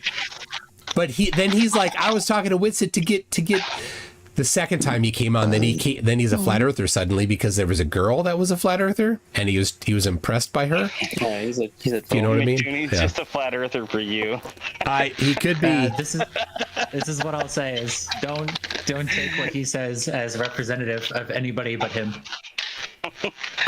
Fair. Yeah, someone's not making a little. Yeah, you hit just all of the beats. Yeah, so just have a question of just understanding the position, because you can steel man your own position pretty well. So the Kenegu Mountains, obviously very famous, commonly talked about point. Just first question on this is just to understand: can a silhouette refract? Silhouette is light, so yes. A silhouette would be the absence of light. So like all of the light surrounding the mountains is what is refracting. Is that the understanding? Yeah. A silhouette is light or the absence of it, and so all of that refracts. Yeah, there's no problem with that. I don't know why that's a thing. I'm just baffled when I first heard that claim. Like, why is that a thing? Obviously, all of this is light. All of it is affected by Snell's law. Okay. So we have different levels of understanding. Yes. So so this is something that is consistently able to be seen twice a year. Is the refractive sort of like index, why does it consistently show the same thing over and over and over again? Are the refraction measurements and estimates consistent at those 2 days per year, every year? Is that consistent? Like, why is it showing the same thing? Is the refraction index the same at those 2 times a year? Yeah. All right. First, I'll correct a couple things. You can see it more than just twice a year. You can, in fact, see Kenegu Mountains when the sun is not behind it, when the sun's in a different position from this. It's kind of near a church, I think, in France. Anyway, you can see it more than just those 2 days a year, and you can actually see the mountain, not just the silhouette of the mountain. But the refraction you're talking about, well, it's from high elevation to high elevation, so a large portion of the route or the path that the light takes is above the ground where there's these high variations. So it's a rather consistent amount of refraction, but the amount of consistency isn't perfect. And so if you're going to say that somehow there's this super consistent, well, you'd need to have measurements to substantiate how exacting that was. But of course, it's not really possible to measure that, because at least from a photograph, because it's kind of blurry and it's just this kind of, what was the camera in this exact same position? Did they measure any angles? Well, no, they just took a picture of it because it's a pretty picture and it's cool. So is the mountain refracting or just the light? The mountain doesn't move because of Snell's law.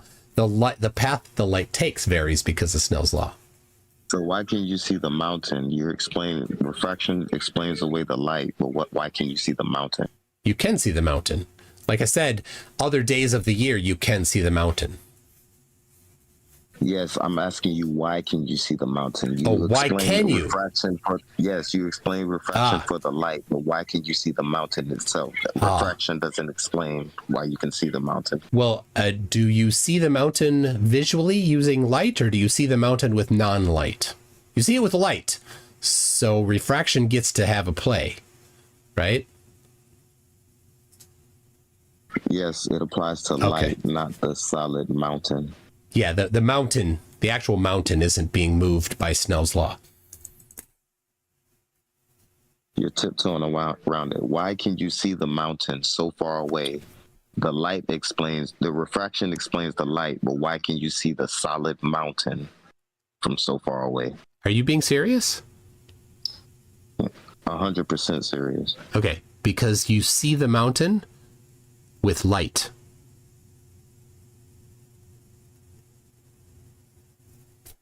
Okay. Okay. Glad you understand. So why does the light have like a tendency to make things appear to be on a planar surface when bending around, curving around the globe? Why does it do that? Well, it doesn't make it appear planar. It tends to raise distant objects up so they appear higher. And on, go ahead. They're angled, 90 degrees. The mountains are angled 90 degrees up. So it's not just raised up. It's also would have to be tipping it to make it look like there's no curvature. Because if there was curvature, the mountains would be angled away from us. They'd be angled away, like leaning away, tipping away? Yeah. Okay. How much? Right. If you're making a claim about the globe, you should have the numbers here, right? This is easy to do, actually. How far away is the mountain from the observer? I don't have the numbers on that. Okay. Well, here I'll make it easy so everybody can understand. So there's 1 degree in 69 miles. So if you're looking at a mountain that's 69 miles away, it should lean away from you by 1 degree. Now, I don't know how you could measure or see something 69 miles away leaning away from you at only 1 degree. I don't know how somebody could actually qualify whether or not that's happening. I would love to hear somebody's idea on how that could be done. So now if it's double that, say it's 140 miles away, rounding up to 70 instead of 69, then it'd be 2 degrees. Now, if it's something is 140 miles away, how do you know if it's leaning away from you or not? I don't know. I've never heard a flat earther explain how they think that they could identify something that far away leaning or not leaning. So if, I don't know, Canigoo is 140 miles, let's say it's, let's say it's 280 miles away, then it's leaning away 4 degrees. How do you measure 4 degree lean away at 280 miles away? All you have is a silhouette at that point. But so you're claiming it's being raised up and it's being kept at the same angle, and it's like it is leaning. We just can't tell with our eyes. I didn't say that that the angle is changed. The angle would still, if it's leaning away, it would still appear leaning away. But like I said, how do you measure leaning away of a mountain that's 280 miles away from you? I don't know how. Either way, it's appearing vertical. How did you measure that it's appearing vertical? Either way, it's appearing vertical with your eyes. How did you measure that? Refraction. It's like you adopt refraction momentarily, then you throw out perspective when it's necessary. Are you serious again? You're looking at it. It's straight up and down. You're looking at it. I can't believe you're being serious. If it was leaning, you would notice it leaning. It's not leaning. It's vertical. How did you measure that it's not leaning? No measurement necessary. Okay, then I will dismiss your claim. So wait, hang on. Okay, but it's not leaning. In your model, would you even see it appearing to lean? Because wouldn't the refraction kind of bring it back to being not 1 or 2 degrees tilted the other way? No, it would still appear whatever amount of lean it had, it would still have. But like I said, how are you measuring a 4 degree tip of a mountain 280 miles away? No, because like the light would be bending with it. Would that not? Why would it even show the tilt? Would it not show it be relatively straight because that is where the light is coming from, that is being refracted? So it would appear to be looking as if it wasn't tilting. Let's say you had something that's the slightly a tall building, and let's say you're a little taller than half of the building, halfway up the building, and that it was a 2-part building where the bottom half of the building had a wider section and then maybe a veranda on top of it, right? A platform of a deck, a patio of some sort. And then the rest of the building keeps going up to the top, right? So, and you're a little bit above that little platform there. Now, since you're a little bit above it, you can see the top of it.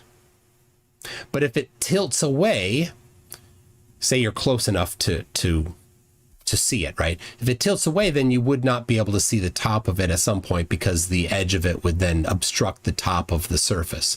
So that's one way that you could potentially see a tilt, and refraction won't fix that. It won't change that. It'll still be where you can't see the top of that that patio or whatever it is.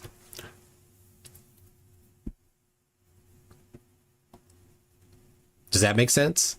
I'm just trying to explain it. Not really. I would still, I would still assume that in this model, like the tilt would kind of go away. Whereas like the answer that you gave, I'm not wrapping my head around that. Yeah. Well, I don't think I actually haven't had somebody suggest that this might be a thing before, but to my understanding of it, I can't see that with that refraction was remove tilt. No, the tilt stuff I've heard plenty of times. It was the refraction removing apparent tilt is the thing I've never heard before. It's a bit weird. It's not to say that that's like proof of like a flat model. It's just that is what I would assume would happen on a globe model, is that the refraction would, because that is the appearance of the light that you're seeing, the light that is coming to you like over the curve and being refracted is essentially coming at it straight. And so the light is being like bent towards you, which would, in my understanding, just get rid of that tilt. Yeah, the real thing is that in none of the pictures, like I'm looking at a picture of Canigou right now, how could you identify if it was tilted or not? It's just a silhouette. There's no way. It's obvious that it's not. There's the sun behind it. I don't know how the sun behind it would identify whether or not it's tipped back or not from you. How did you measure that? Understandable.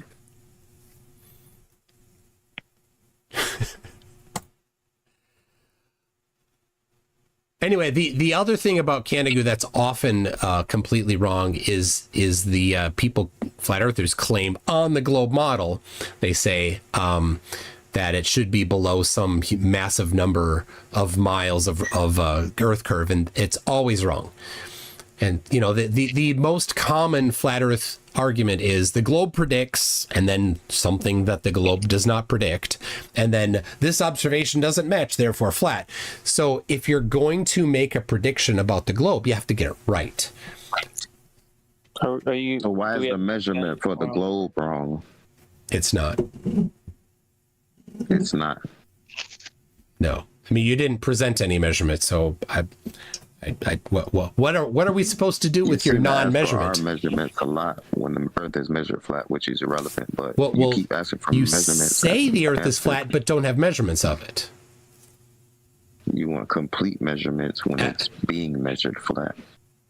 So you say, but don't have any measurements.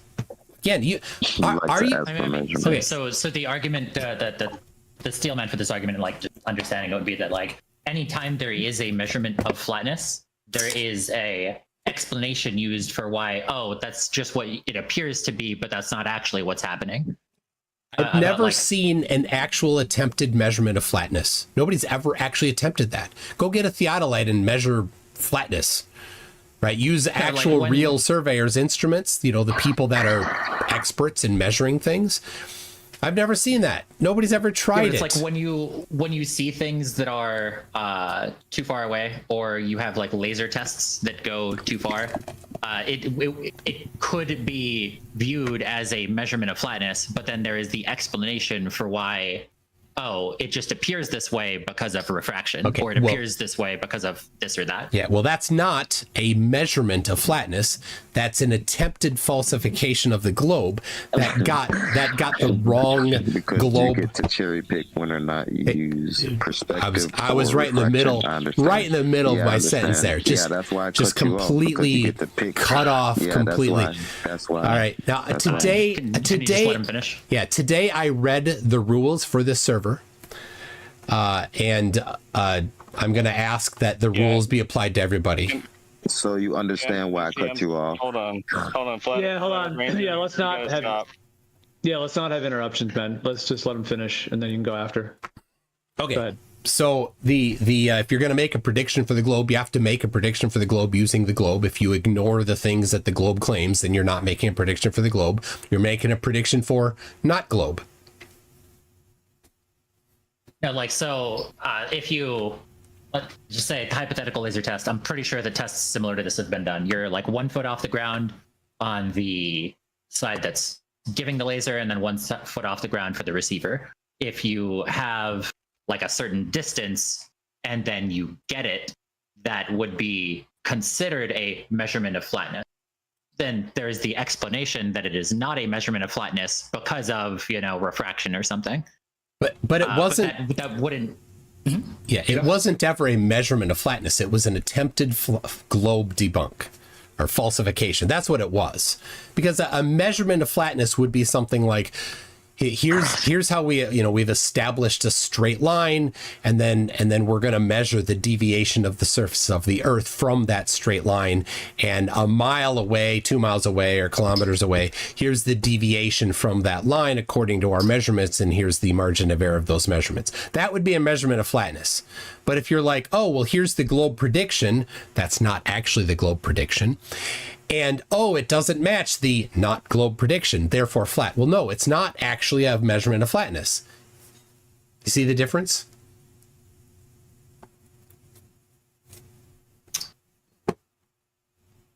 I'm just trying to wrap my head around like what you're specifically saying. Okay. Well, I mean, you can go rent a theodolite.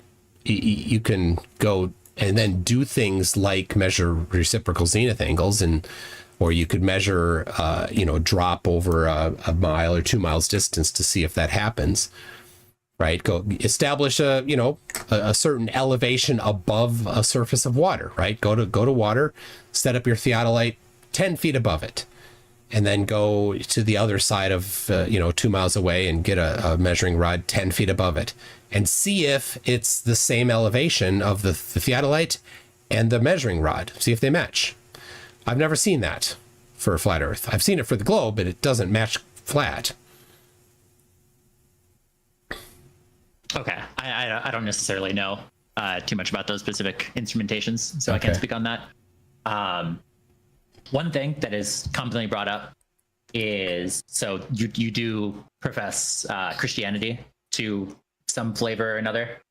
Yep. And one thing that is commonly brought up is the idea that a lot of the globe math has, 666 implanted into it, or a lot of other like occult concepts. And so the tilt of the Earth, if you subtract the tilt of the Earth from 90, then 666, but it's not. Let me. That's 66.5 something. So you have to arbitrarily round to 3 digits, and it's still not 666. It's 66.6. So that's not the right number anyway.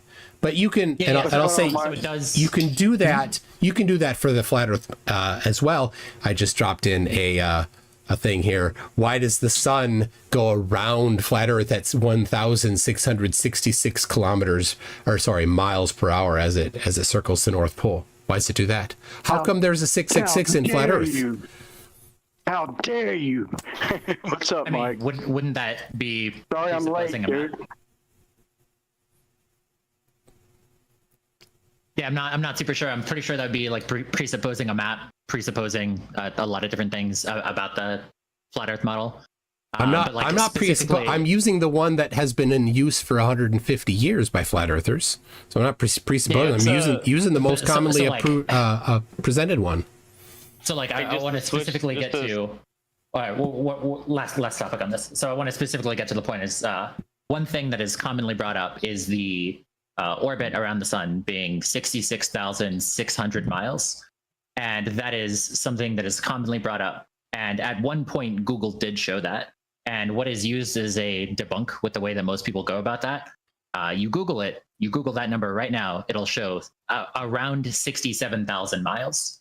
So the number of what is appearing on Google was changed. And so some people take that as like the actual number was changed and like, oh, we just got a better number. But if you translate the kilometers per hour that is on that, and then translate that into miles, it just does go back to 66,600.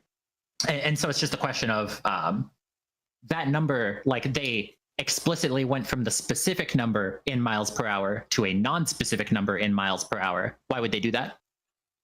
Well, I'll tell you this. The average, they're talking about the average speed, but the average speed is not 66,600 miles per hour. That's not the average speed.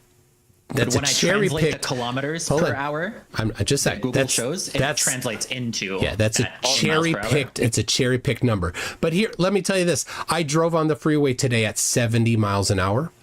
So there were at least 2 times where I was traveling exactly 66.6 miles per hour. Can you believe that? Have you ever driven exactly 66.6 miles an hour? You probably have. Does that make you satanic?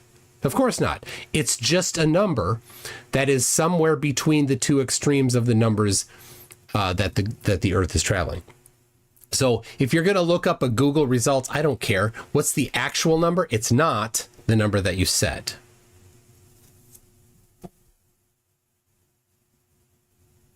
Yeah, he is correct. Like if you look into like the actual denominations of the numbers, they don't equal that. That's usually either rounded up or down in favor of.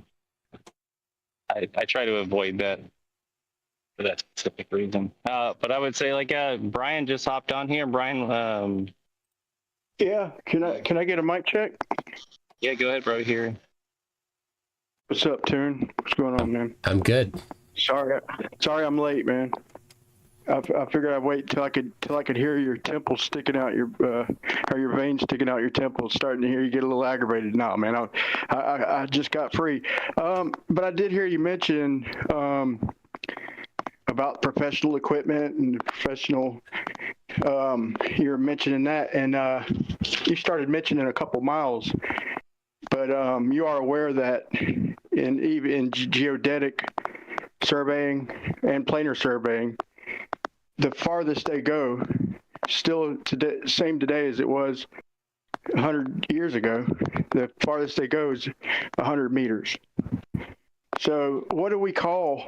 So when we derive, get our instrument and set our horizontal, if it's higher or lower than horizontal, what do we call that? Higher or lower than horizontal? That's the elevation change, you mean? Yeah. Like if you set up your station, right? You're occupying a position, and then you measure your foresight and measure your back sight, and you look like with an auto level, and you measure off the measuring rod. Is that what you're talking about? The change in elevation? Yeah. They call it the change in elevation. Right. So we keep projecting this horizontal, and anything higher or lower is called slope, right? Okay. So why is the farthest they go 100 meters? In what? When they're doing differential leveling? In surveying. Yeah. You brought it up. All right. So let's be very specific. Are you talking about second or third order differential leveling, or are you talking about trigonometric leveling? Third order differential leveling, dude. Okay. Third order. If there was third order differential leveling, we wouldn't even be having this conversation, but I don't even think you know what that means. I certainly do know what it means. I have in front of me a surveying book. It's called Surveying 8th Edition by Francis Moffat and Harry Bouchard. I have it right in front of me right now. So I can refer to this book directly. Open book test. Why do they only go 100 meters at a time? They don't. Why? That was easy. Wow. Okay. You want me to post the vice president of the Geodetic Survey Society? Stating it. So let's be specific here. You said you seem to be making the assertion that all surveying ever is only 100 meters, and that's completely incorrect. So when I asked you, are you talking about second order or third order differential leveling? That was a very specific question that you didn't really answer. And so that's what I was talking about, because when they do differential leveling, they use an auto level as an example. Third order is what makes it a globe, bro. I'm not about to have that conversation with you. Okay, we can get there, but let's at least start at the beginning, okay? Third order isn't where they make it a globe. I don't know what you're talking about. Yeah, well, you know exactly what I'm talking about. So, okay, I mean, if you've read that book, okay, so look, so what I'm asking is, yeah, they don't go more than 100 meters in leveling, geodetic or planar. I'm asking why. Oh, but they do. But they do. Oh, my God. Open book. I got it. All right, hold on. I'm in chapter, it's right in. Hey, guys, like, just to be more cohesive, just one at a time, please. But if Brian finishes, rebut his, Brian. But MC. I'm gonna pull it up real quick. I'll pull up the horse's mouth himself real quick. All right.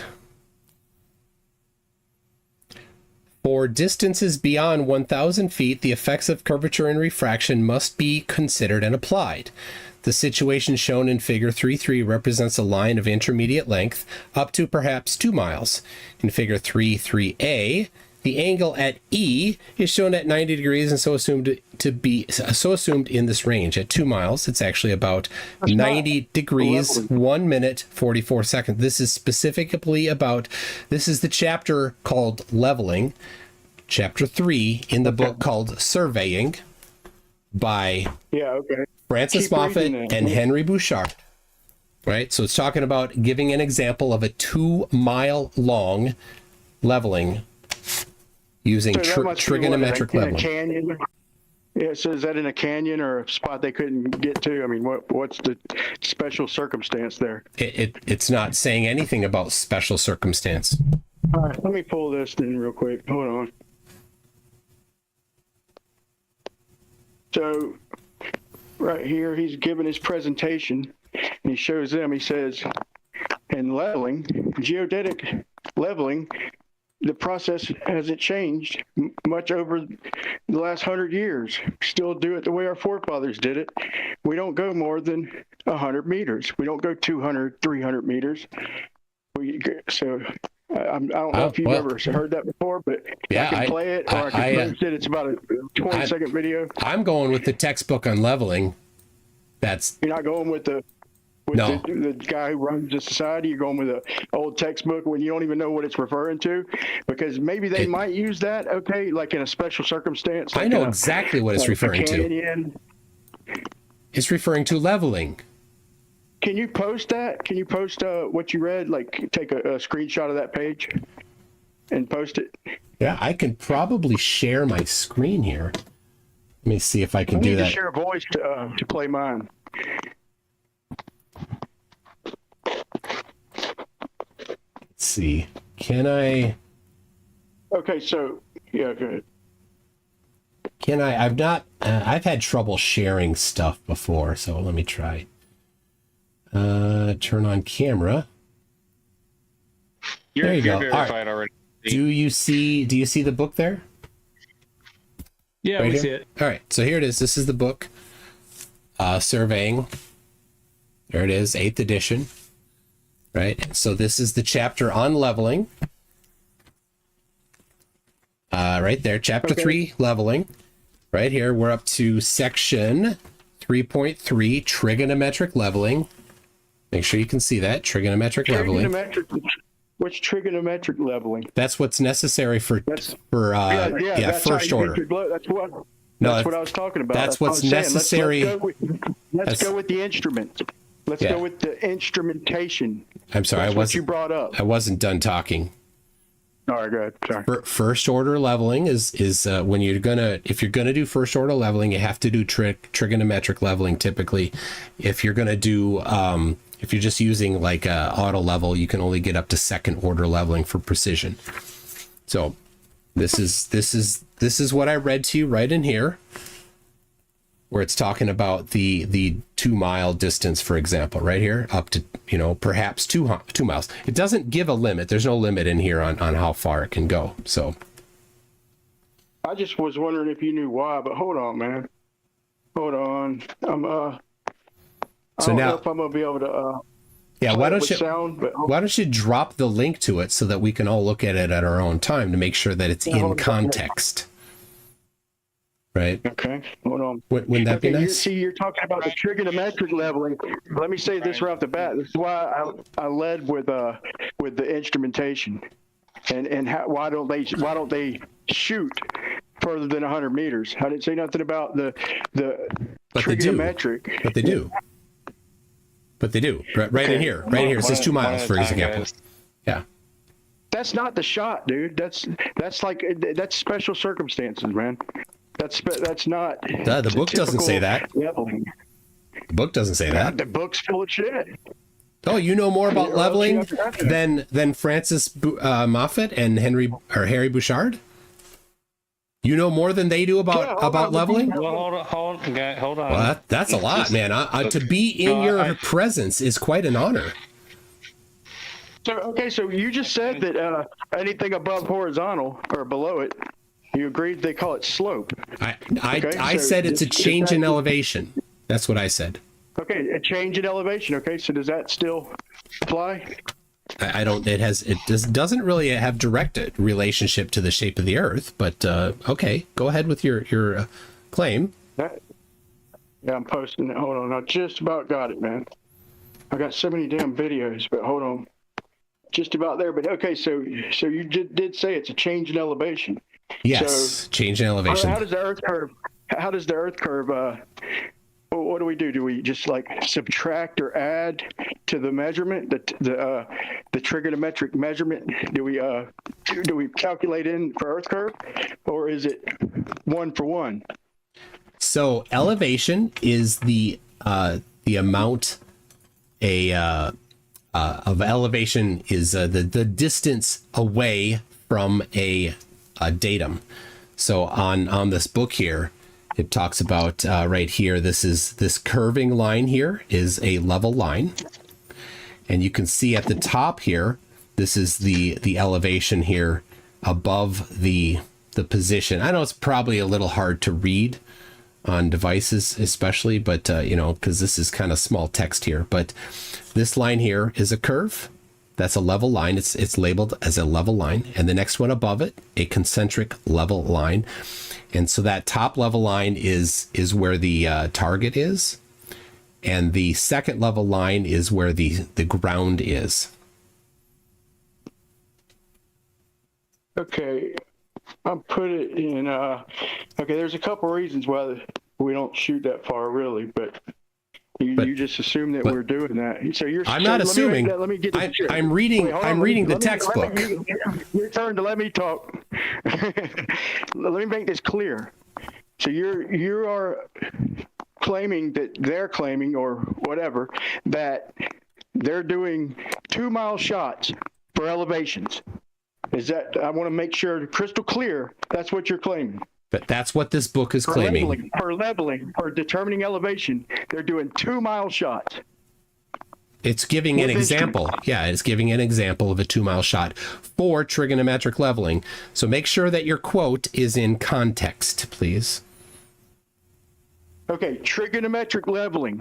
Okay, so once again, is that a 1-to-1 measurement, or are they calculating out Earth curve? I don't know what you mean by that question. Well, you said that a change from the horizontal is a change in elevation. Okay, so now you're talking about a 2 mile shot, and I'm assuming that there's Earth curve as part of that. So what if it's 4 feet? What if what we're measuring, they're not measuring for Earth curve, they're measuring the elevation of the ground. So if it's 4 feet lower, then what's the result there?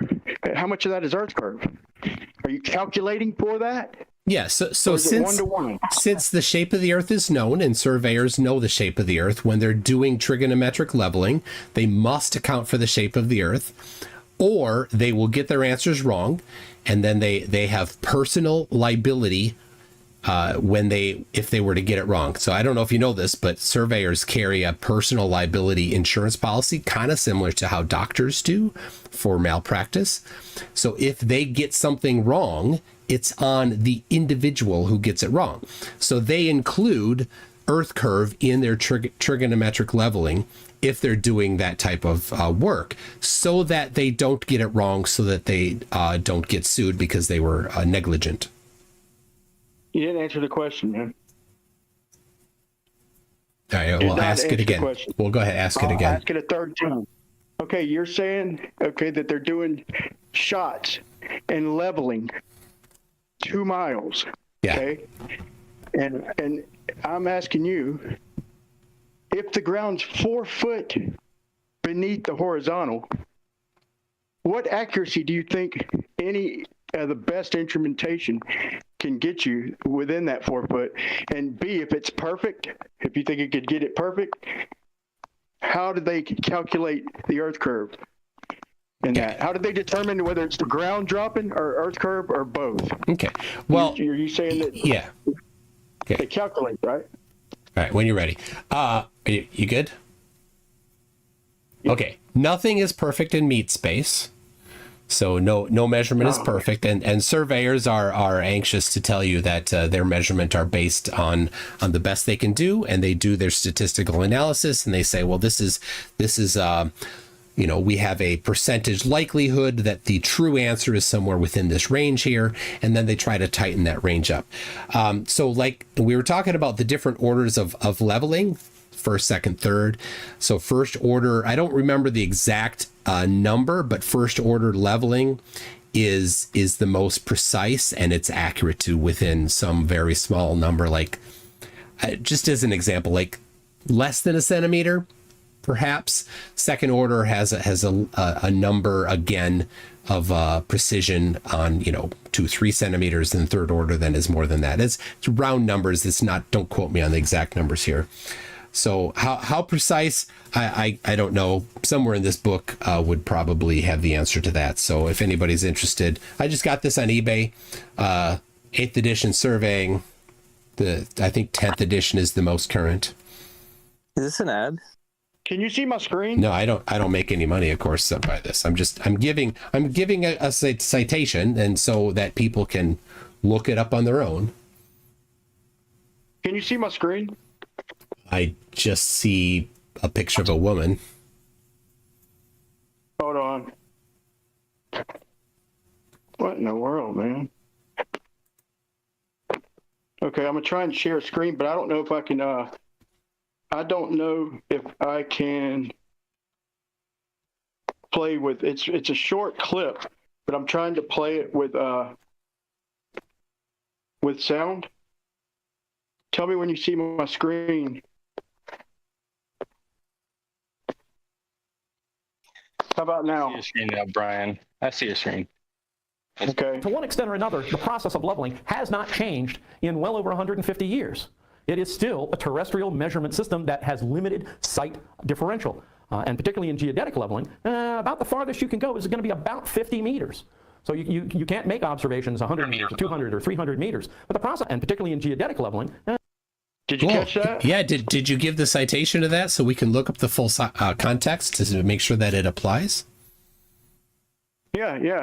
I mean, I could post a video. I posted it for Blue Marble last time. It's been a while, and he never responded. So I guess he got what I was asking for, or I guess I gave him what he was asking for. But yeah, this is a guy. He gives several presentations at the seminars for the Geodetic Leveling Society, and yeah, he's saying that the process hasn't changed, and geodetic leveling. Okay, here's the thing, Toon. Have you ever looked through one of these instruments? I'm not trying to be. It has nothing to do with your assertion that this book is wrong. I'm not trying to be no kind of way, Victor. I'm not trying to be like condescending. Cool. I'm just asking, like, if you have or not. I mean, it ain't no big deal if you haven't. I'm just asking if you have, because a lot of people. If you look through, like when I do my when I do my like pretty much layouts of my jobs and stuff, no matter how small they are or how big. I like to go about 30 or 40 feet, man, because you could read the story pole real good, or the tape measure, whatever. I usually use a tape measure. But when you start getting out like 50 or 100 feet, of like 150 feet, you can hardly read it, man. Like, so when you I usually use like a 32 times zoom, which is pretty good. I'm sure they probably make better with in high in commercial. Like, I don't know, I've never really seen it, but I'm sure they do. But it ain't going to get much stronger than that, than 32 times zoom. But you're just not going to be able to read a centimeter over 500 meters, much less 2 miles. So I think that book, I'm not going to say burn it or nothing like that, but I'm telling you, the only time they do shots like that are hard to reach places, like places that are kind of unimportant and hard to get to, but as far as day to day, like the sidewalks we walk on, the roads we drive down. Interesting claims. I'm going, Brian, I'm going with a book instead of your claims. It's literally a book on surveying. What if I show you what if I show you through an auto level? I just found one that's 36 zoom. They just come out with it. I never had one as powerful as that. Show me through an 18-inch long telescope from a theodolite. Show me that one. Theodolites are not as accurate as auto levels when it comes to leveling, man. Actually, they're more. In order to do first order leveling, you generally are going to be using a theodolite. Find out what the zoom is on this 18-inch telescope. Theodolite. I don't think that's what they're using. I don't think that's what they were. I mean, maybe in some of them mountain to mountain, maybe some of that shit. But as far as leveling goes, that's not what they use. Okay. Right. That I'm aware. Maybe I'm wrong, but can you cite that where they're using that for leveling? Yep. You ready? You want to write this down? Sure. Yeah, and give me the zoom too. Transcontinental triangulation in the American arc of the parallel gives details. God, I knew you was going to go there. Gives details on the theodolites that they use. 18-inch. I just said not that. I knew you was going to go there. Well, I don't care. It's a perfectly fine publication. Leveling, they did leveling in there. You know that? That's not leveling. That was not for leveling, bro. Oh, that but was they did. Transcontinental. They did mountain to mountain. They did leveling in there too. You didn't know? The book is free. You can look at the book yourself. You can look at the book yourself. Was that their 2 mile shot too? Well, the book that I'm reading here isn't the one that I just gave you. It's a different book, a different publication. So this one here that I'm talking about is an instructional book on how to do leveling, and it says, as an example, here's what you would do if you had a 2 mile trigonometric leveling that you were doing. This isn't saying here's a concrete example of some 2 mile long measurement that was actually done. It's a textbook on how to do it, not an example book on how things actually were done in the field. You know the difference for that, right? This is a textbook versus a publication of an actual measurement. You're being a little stubborn, man. Like you never give even anything at all, even something like you just, dude. You're being stubborn, dude. I'm not talking about the transcontinental. I just you asked me for a citation of the 18-inch. I don't know the zoom offhand, but you asked me for a citation where they used an 18-inch telescope on a theodolite, and I gave it to you just as you asked. You should thank me for it. I gave you what you asked for. I said, don't give me the transcontinental fucking telescope. I don't care. I don't care. And they did leveling in there. I don't care about your assertions. I know they did leveling because the book. Hold on, guys, calm it down just for a second. Like MC, I understand you don't care about like what he brought forward. Brian, you brought forward that information. MC, if you want to respond to that, give a critique of it without being condescending, that'd be great. We can just go forward in a conversational manner. Thank you. Okay. Well, I mean, I already did. I'm going to go with the textbook written by an expert over your opinion. So. Okay, so your final answer is, okay, all right, let's say, okay, I already knew. That's why I tried to beat you to the punch. I already knew that you could find some type of surveying with that crazy telescope, okay? And that's over them long distance from mountain peak to mountain peak, and that's a different argument, okay? So I'm talking about in leveling and geodetic leveling, and you're not going to get any accurate measurements of level in our day-to-day lives, okay?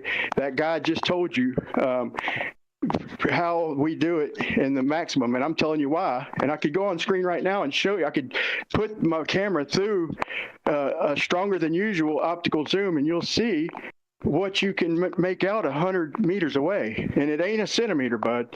So that's the reason I was looking for when I first asked the question. I thought you were going to say Earth curve, but it's because you can't see a millimeter or a centimeter past that, and then you have refraction and everything. So if it were that easy, and I wish it were, and I'm sure our forefathers wish it were, they could shoot whatever distance they want.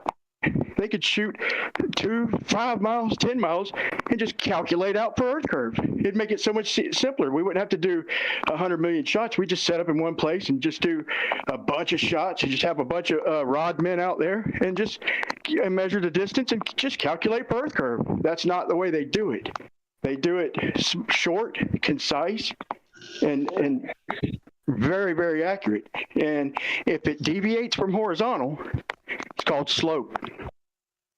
Yeah. So now, when you are occupying a station and you have your foresight and backsight, what is the necessary for high precision thing that you do regarding the distance between your station and foresight and your station and backsight? Do you know that? About the distance between them? I think you're looking for getting equidistant measurements, but I don't think that matters, man. In fact, I'm willing to do a test to test that. I don't think it's going to matter one bit, man, if we're equidistant, if that's the answer you were looking for. Yep, it's in the book. You do want to have equidistant foresight and backsight, and the reason why is so that your both curvature and refraction are accounted for. So Brian, I'll explain because the people listening in don't have the background. The amount of curvature and refraction from where you're measuring forward is a certain amount, and when you measure backward, it's a certain amount. So when you're doing this leveling operation, you take one of your directions and you add that direction, and you take the other direction and you subtract that direction. So the amount of Earth curve plus refraction you get one direction, and the amount of Earth curve and refraction you get the other direction cancel, because when you add, when you subtract. And so it's very important that you do that in order to have precision. Yeah, that book is, it's teaching you some possible methods. But look, man, in the field, when they're sitting there and they go like up to about 10-mile shots when they're leveling certain areas or surveying, and they go whatever the best path they can to their boundary as far as they're going, then they close the loop. They turn around and go back and close the loop. So it's not always differential. Okay, so they go back to where they started, and there's no way for them to go back in the log and match the distance on their way back closing the loop as it was, to get it exactly the same distance on the way there. And but that does bring up a point. Brian, we can hold test on, Brian. this. We can test this. Just a second, Brian. I want to talk to Geo for a second here. If you're here, Geo. Yeah, I'm here. If you look at the comment made by Fuseli Jerry at 11:52 p.m. toward Central Time, toward Ozian or Ozian, could you scroll back to that one there? I'll take a look at it. Yeah. Because I don't think that you're going to want to have this Fuseli Jerry in your server. At least he's not following your server's rules when he's in that particular comment there. So it looks like the message was deleted. I would seriously have of concerns having that type of a person on your server if he's going to be so freely in making those types of claims.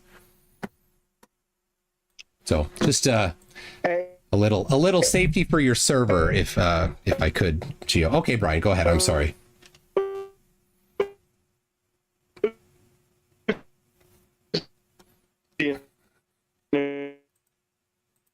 He's roboting. That's, I don't know, something with Brian's connection is dropping out.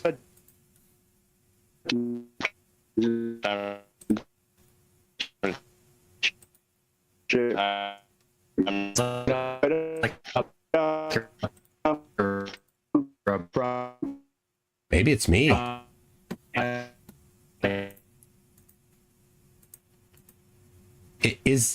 Is it me or is it Brian who's roboting?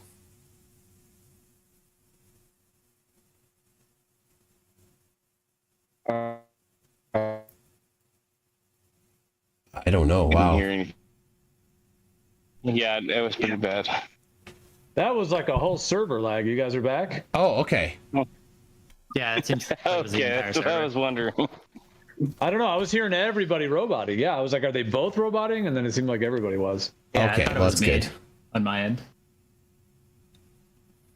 Okay. Brian, is Brian back? He could... Oh, I don't see him.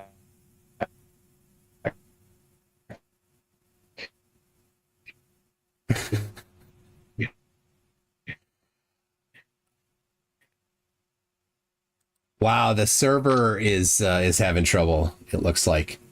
I mean, I don't think it's related to the accusations that Fusely Jerry was making there, but it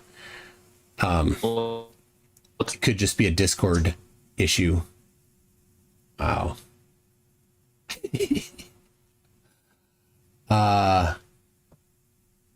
Wow. Something's very strange. Yeah, but Benjamin is having the same problem. Yes. Yeah. You good now? Still terrible. There we go. I hear somebody now. We may be back. I hear you now. You can hear me. Oh, see how long that's going to hear you guys last. So, all right, I can hear everybody. You know, Crystal. Let's move forward. You broke Discord, Toon. What do you have to say, man? No, I'm just kidding. But hey, I talked this over with Jesse, man. This is a test we could do. It really wouldn't be that difficult. But and he seems to, because he's kind of saying the same thing you are, and I get the point. But I believe that if I went 50 feet at a pop or 100 feet at a pop, and just went a mile or. You know, we ain't got to go too far, but and I could do two side by side. I can do one where I'm back shooting the exact distance, and the error is plus minus. So you know, as long as you know what you're doing, you know you're gonna come pretty close. It ain't got to be perfect, but and then I'll do one next to it and kind of shoot right beside. I'll just leapfrog basically, and I'll do differential and leapfrog side by side and go a mile. And I'm almost certain, I've never done that, but I'm almost certain I'll get the same measurement. And according to y'all, if I do different, if I don't keep the back shots fairly equal, that it will be different. What do you think? I would love to see your results there. Now, let's see. Glober Mom has found the full context of the it looks like it's a 9-minute video. I'm not going to play it right now, but I'll be sure to watch that later to review the context of the surveying video that you played.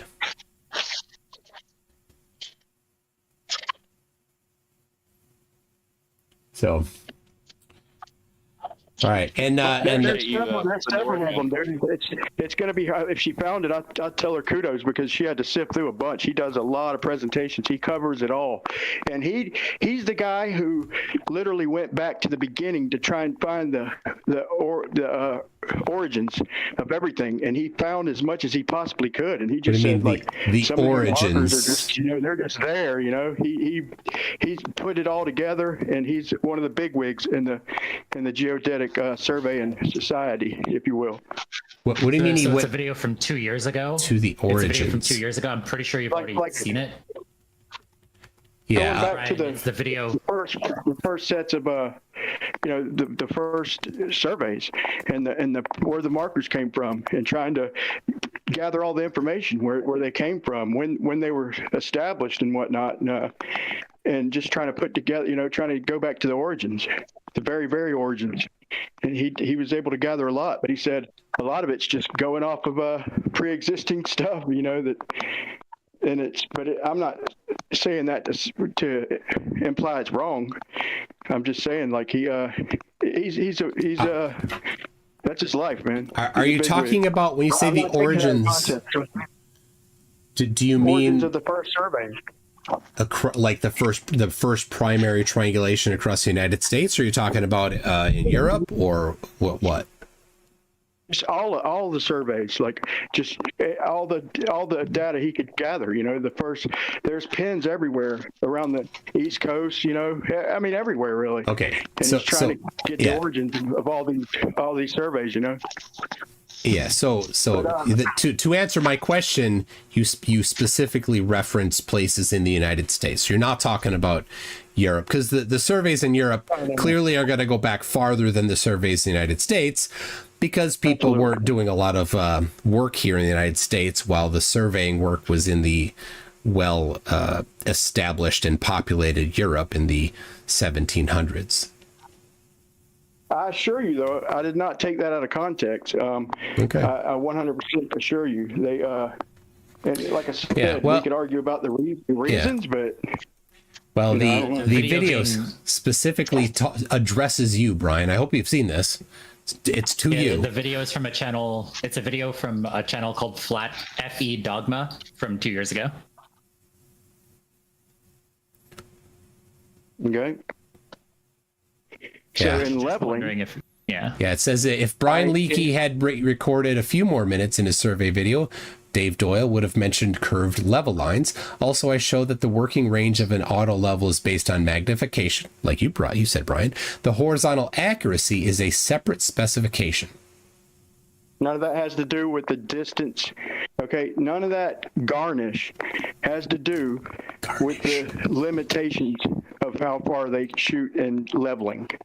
Garnish. You can try and add what garnish?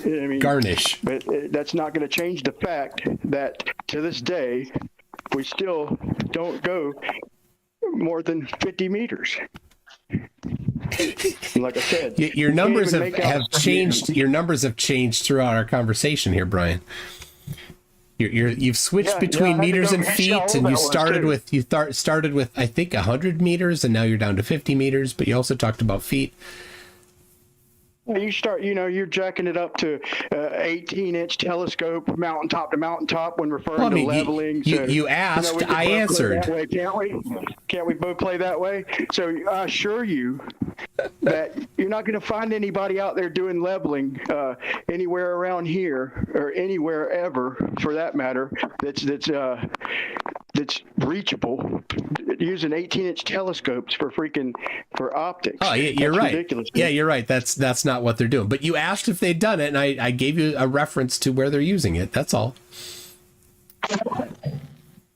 Even with that, you're not going to be able to read a centimeter on a tape measure or a story pole over 500 meters. I'm not arguing that. Yep, not my claim. Well, you said that the accuracy was like a centimeter. Okay, that's different. So the accuracy of the end result versus the ability to read a particular indicator on a leveling rod is a different type of thing.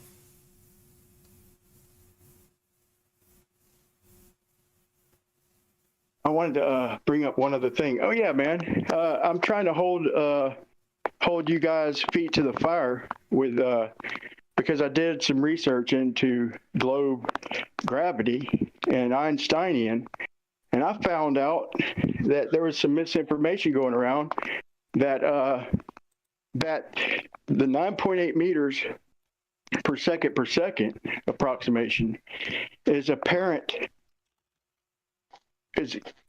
gravitational acceleration. It's not gravity. Okay, anything moving in a straight path, like anything falling straight down, is that's not gravity. Gravity is moving in curved geodesics. Okay, and so actual gravity is not a local phenomenon. And so it is quite literally the ground rushing up to meet the apple in Einsteinian gravity and relativity. It's literally the ground rising up to meet the apple. Do you agree with that? No. You're talking about the equivalence principle, right? So Einstein, I'll give you a little explanation. Einstein said that what part did you disagree with, please, real quick, before, and then I'll listen to everything you have to say. Yeah, the what ground part of that did you disagree with? Yeah, the ground rushing up part. Okay, so it's not an apparent gravitational acceleration. You know, if you want to allow me to explain, I'll explain. If you want to interrupt me, then I'm not going to. Okay, you're going to have to be polite, right? So the equivalence principle is that if you're in an elevator, for an example, with no doors, or no windows, you can't tell the difference between accelerating up and in a distant space where there's no gravitational bodies nearby. But you're in an elevator and you're accelerating, versus if you're nearby a large mass like the Earth and not accelerating up. You can't tell the difference between that, because within the elevator, if you don't have an external frame to reference to, you can't tell it. That they both appear the same in all ways to you. That's the equivalence principle. It's not that the ground is actually rushing up. It's not that you're actually like moving upwards like the Flat Earth Society people think.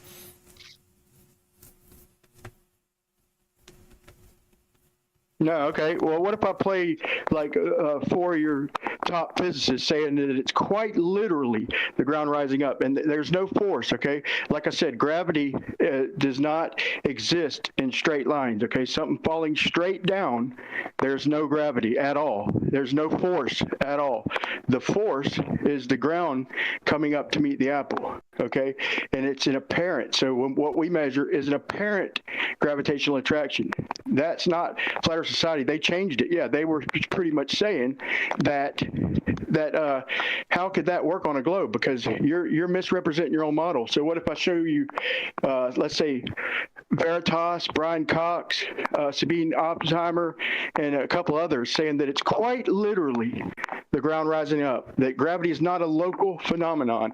Apparent gravitational acceleration is all we witness. Brian, is it ground rising up. You keep going between these two different things of quite literal and apparent. It's one or the other. It can't be both.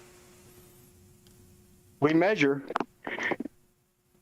it, therefore it's apparent. The force is quite literally the ground rising up. No. To meet the apple. Yeah, that's. I think you probably would be best to reference the entire in context thing instead of a cherry picked section of it, which is my suspicion of what you want to reference right now, right?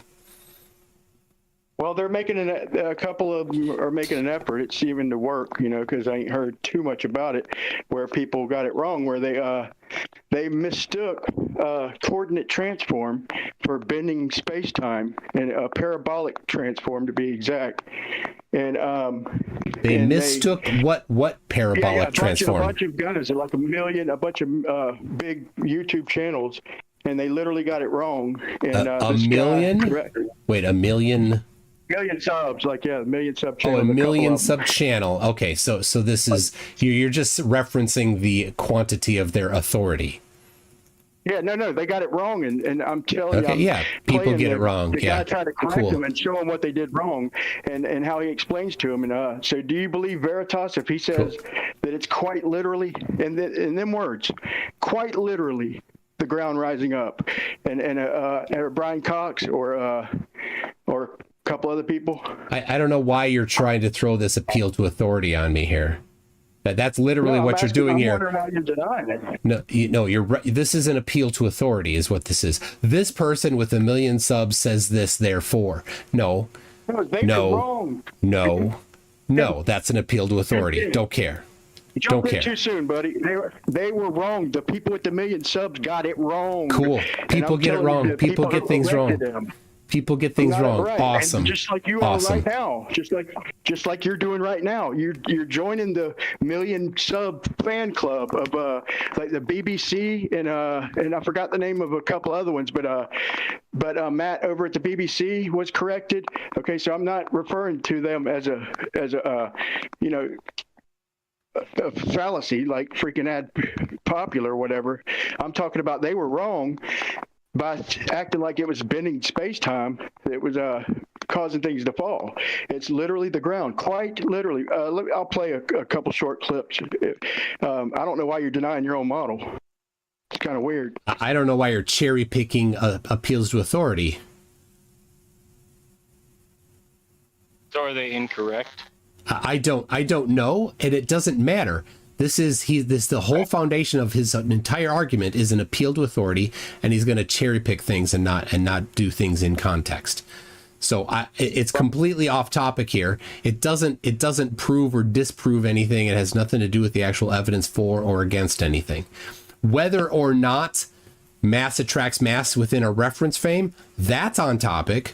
Whether or not people who are very popular have a correct understanding of it or not is not on topic.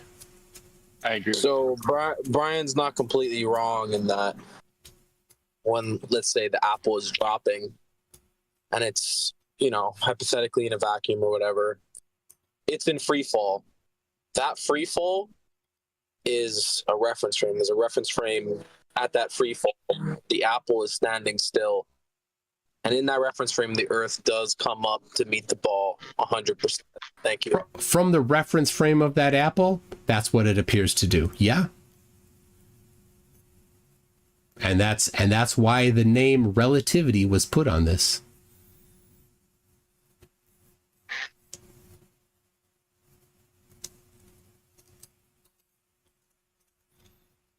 I don't know if he's playing something. I don't hear him if he's playing something.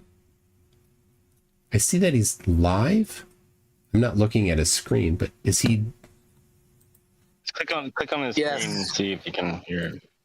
Yeah, I mean, he's playing a video, but I don't expect everyone to watch him. The normal force from the floor pushing you up. We say these forces are equal and opposite, so there's no net force. I don't know if you guys want more on this, or I don't know if Noah, in general relativity, gravity is not a force. Complete this. You have no weight. So I think Noah, so the only force on you are these normal forces pushing you up. So you are accelerating upwards. I'm not moving up relative to what? I mean, relative to the flip chart, the floor. I'm trying to. Okay.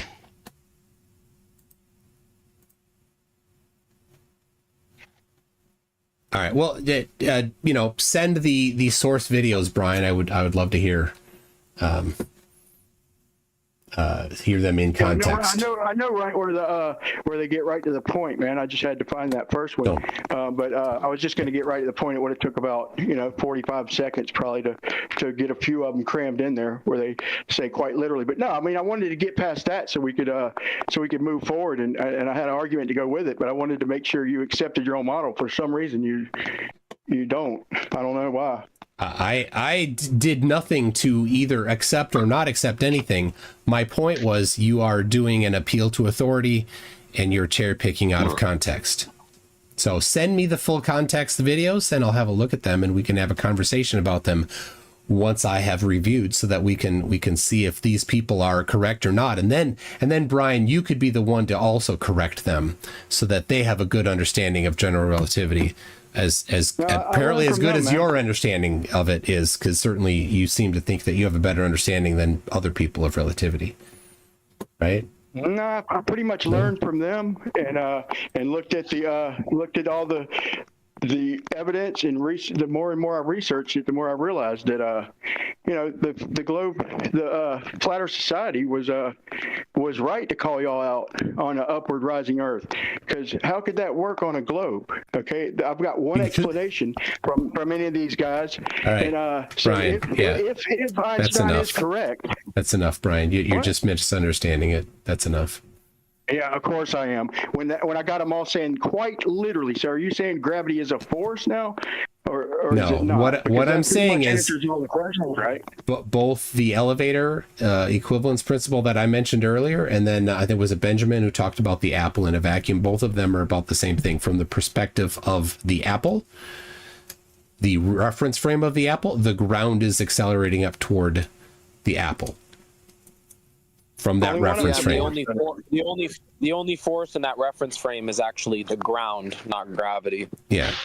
That's why it's about reference frames, and you can't you can't go from one reference frame and make some broader thing from other reference frames. So in reality, the ground is not actually accelerating up toward the apple. That's just the apparent view from the apple's perspective. Can you repeat that, Noah? No, that quite literally is reality. The reference frame is correct, bro. It's not incorrect. You can't claim one reference frame is now false. I've spoken with. There's only one force. There's only one force, and gravity's not a force locally. Gravity in Einsteinian physics, the force is quite literally the ground rising up. They call it the normal force. Okay, you can say relative. Yeah, we measure it relative. Okay, but as far as the force goes, so I'm not talking about the kinematics. I'm talking about the dynamics. As far as the force goes, it's the ground pushing up in Einsteinian physics. Okay, now, Brian, I've spoken with Pete Savarier on my channel. If he was a nice guy. We had a good conversation from the Flat Earth Society. If you want, you could pop into their forums and see what they have to say about this. They're pretty receptive to people coming in there. So both him and Tom Bishop on TFES.org. Go ahead and jump in there and see what they have to say. I already have, and they don't claim that. That was a claim against Einsteinian physics. Like, how could that work on a globe? That it couldn't. So on a flat Earth, it would work just fine. It was pretty much an anti-globe argument, but they've got so much flack, they took it down. They no longer claim that because so many flat earthers misunderstood it. Somebody fucking strawmanned a long time ago and thought that they were talking about the Earth rising. It was just like going with modern physics, basically. And I guess I can absolutely tell you that Pete Savarier definitely is of the position that the Earth is accelerating upward.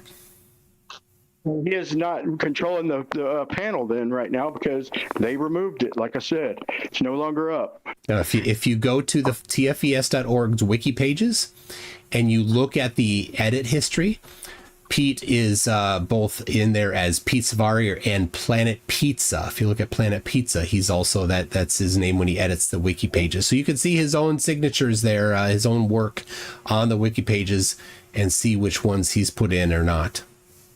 Yeah, maybe his personal work. I'm talking about on the Flat Earth Society post.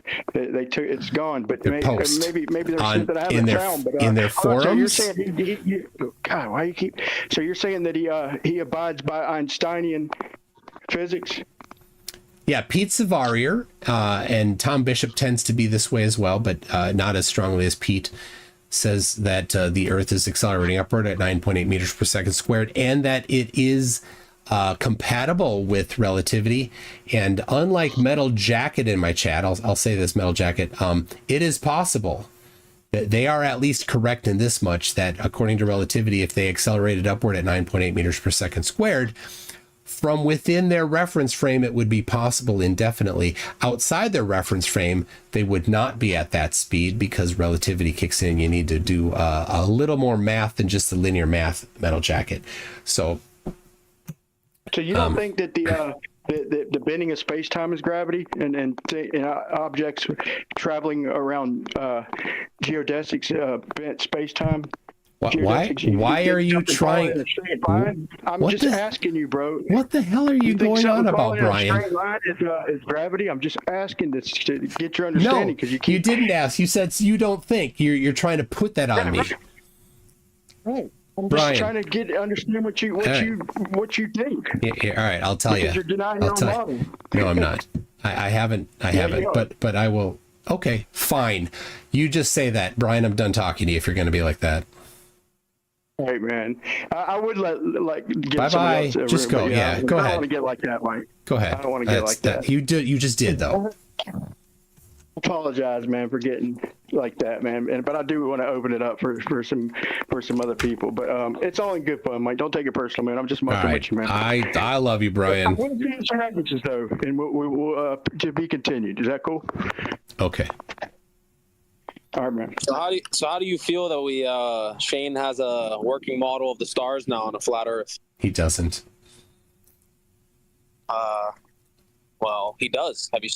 I guess you haven't seen it. I've seen it. I've looked at the source code, and it has the radius of the Earth and the distance between the Earth and the Sun in his own source code. He stole it from Walter Bislin. We all know that, and he removed Walter's copyright, but he couldn't make the internal calculations not work without leaving the radius of the Earth and the distance between the Earth and the Sun in it.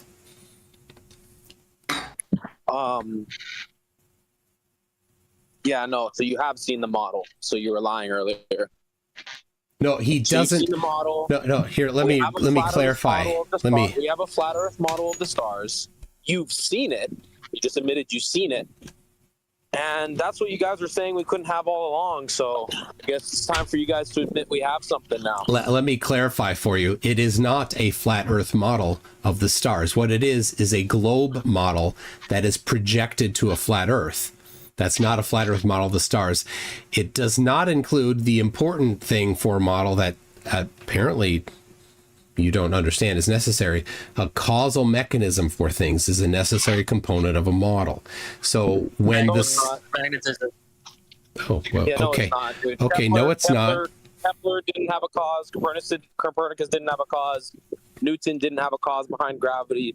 That right there is a bold-faced lie. And the thing before about how it's a globe model, it clearly isn't. You can clearly see a flat Earth and then a man on a flat Earth with the stars going around above him. So like it's just like two blatant lies and like a Awesome. lie sandwich. So then that is the map that you agree to. Is that correct? So earlier. Why did you ask me a question and then cut me off? I personally don't. But it's just the fact that we now have a model. You guys have to kind of admit that a model can be made for a flat Earth and stars. But still, it's just a projection. But you can't include yourself in the we if you reject that map. It's somebody else other than we. I can include myself as a flat earther who was told that no model could ever be made to map the stars on a flat Earth, and it has been done, and you have seen it. So, but it's it doesn't not. matter if I don't. If it doesn't matter if I don't think it's exactly right or whatever. It's just proof that there can be stars modeled over a flat Earth. You've seen it yourself. Thank you.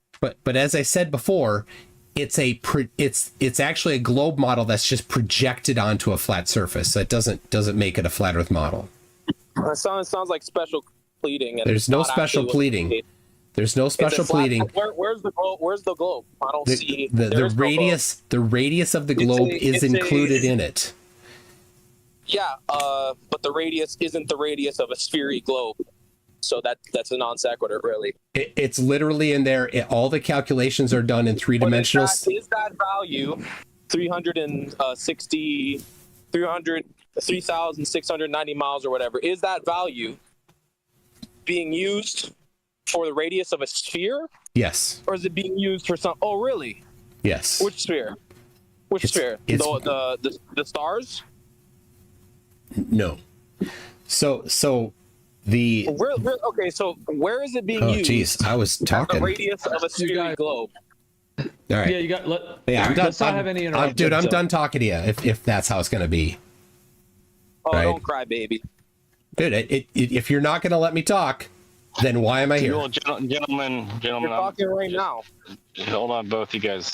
I'm listening third party, and it does seem like there's a little bit of overlap. So let's give a little bit of leeway, maybe a 1 to 2 second derivation in lag, and just be cordial. Thank you. All right, I've looked at the source code. It's written in JavaScript. I read JavaScript. I write JavaScript. The calculations are done in three-dimensional space based on the globe, and then it's projected onto a flat circle. So it's all done in 3 dimensions using the globe, and then it's just projection. Yeah, okay, so that doesn't really prove that it's not a model of a flat Earth with stars over it.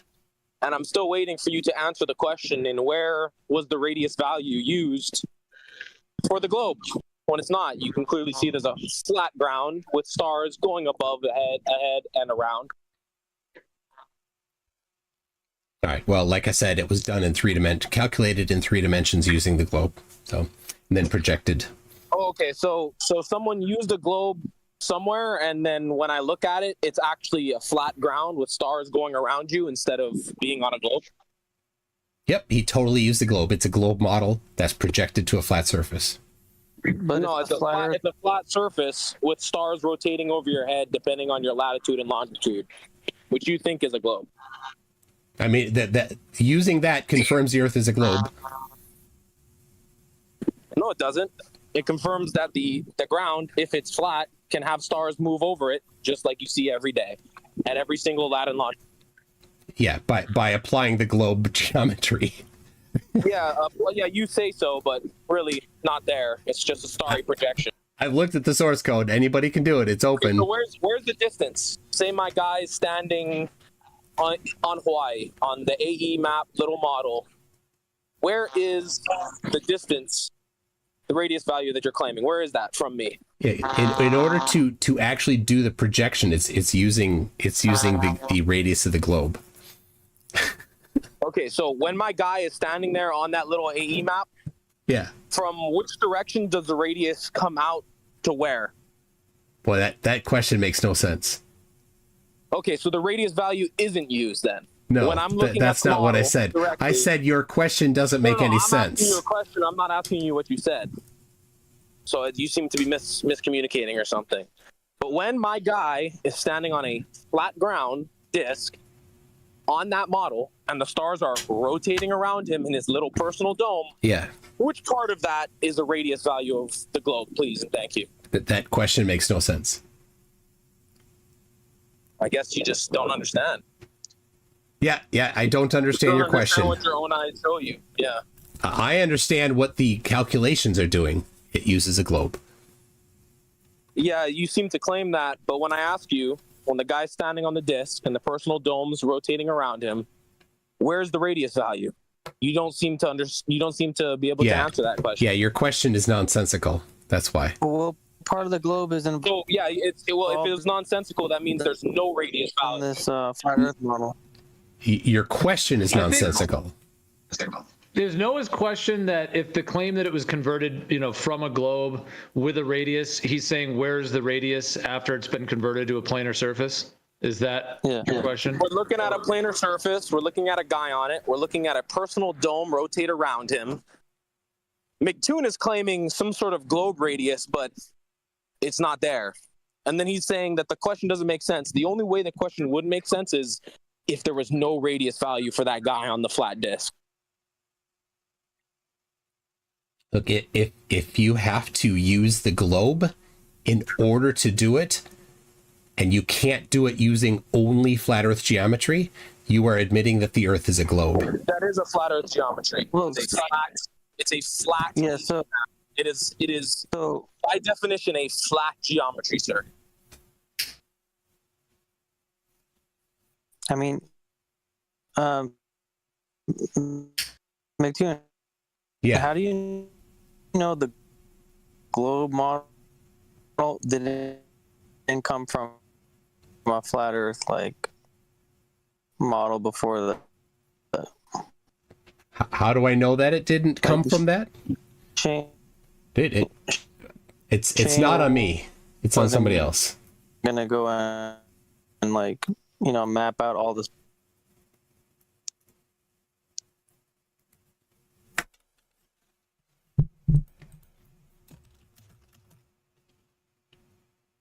I don't know if is it you or me or everybody that's roboting. No, I think he was roboting. Okay. No, he was robot. I think it was just him. Okay. I didn't quite get his so question. We have a flat map and a dude standing on a flat map with a personal dome around him, showing us exactly what it would look like at every latitude and longitude. You've just been told that this flat map has been created off the geometry of the globe Earth. Please. I mean, that's your claim, but the only actual geometry you see in the model is a flat disc, which has been with a sphere rotating around a man, no globe. Which has been taken from the globe. I mean, that's your claim, but it doesn't seem to work out when you look at the actual model. I'm sure if you took the time to listen and not interrupt, you'd hear, or if you'd ask, Mattoon would back up this claim because... Dude, I've heard Mattoon say his shit. I don't need you to lecture me. He's come with a lot of evidence and a lot of knowledge and a lot of research, it seems, even more than me, and I've not been here for a long time. Now you're doing interference for him. I'm not doing anything for him. Yeah, McToon, you haven't shown that it's not an actual model. You've actually just admitted that it's a model and you've seen it, and now you're backpedaling. I'll explain to you how it's not a model if I can be allowed to talk. The causal action that's necessary for it that the globe has, but the Shane's theft stolen one does not, is a causal explanation for what causes the light to take the path that it takes, because there are times where an observer would be looking due south, and according to this particular projection, the star would be behind them, straight behind them, yet somehow, inexplicably, the light would come from in front of them. So how did the light get from behind them as it traveled? What path did it take to get so that they got it coming into their eyes from in front of them? There's no plausible mechanism for that to happen. So you actually admitted that it's a model. I actually admitted it's not a model. Doesn't have a causal. Please be quiet. I was very respectful and quiet. So you've actually admitted that it's a model, but you actually have a problem and think that models need some sort of causal agent, which is just not true. Look up your guy Kepler. Look up his model. Look up Copernicus. Look these guys up. Look up Ptolemy. Look them all up. No causal factor. Even look up Newton. No causal factor. So really, that critique is null and void. You've not actually rendered any meaningful critique to the model yet, except for the fact where there's a radius value somewhere, but it's not exhibited on the actual model when you look at it.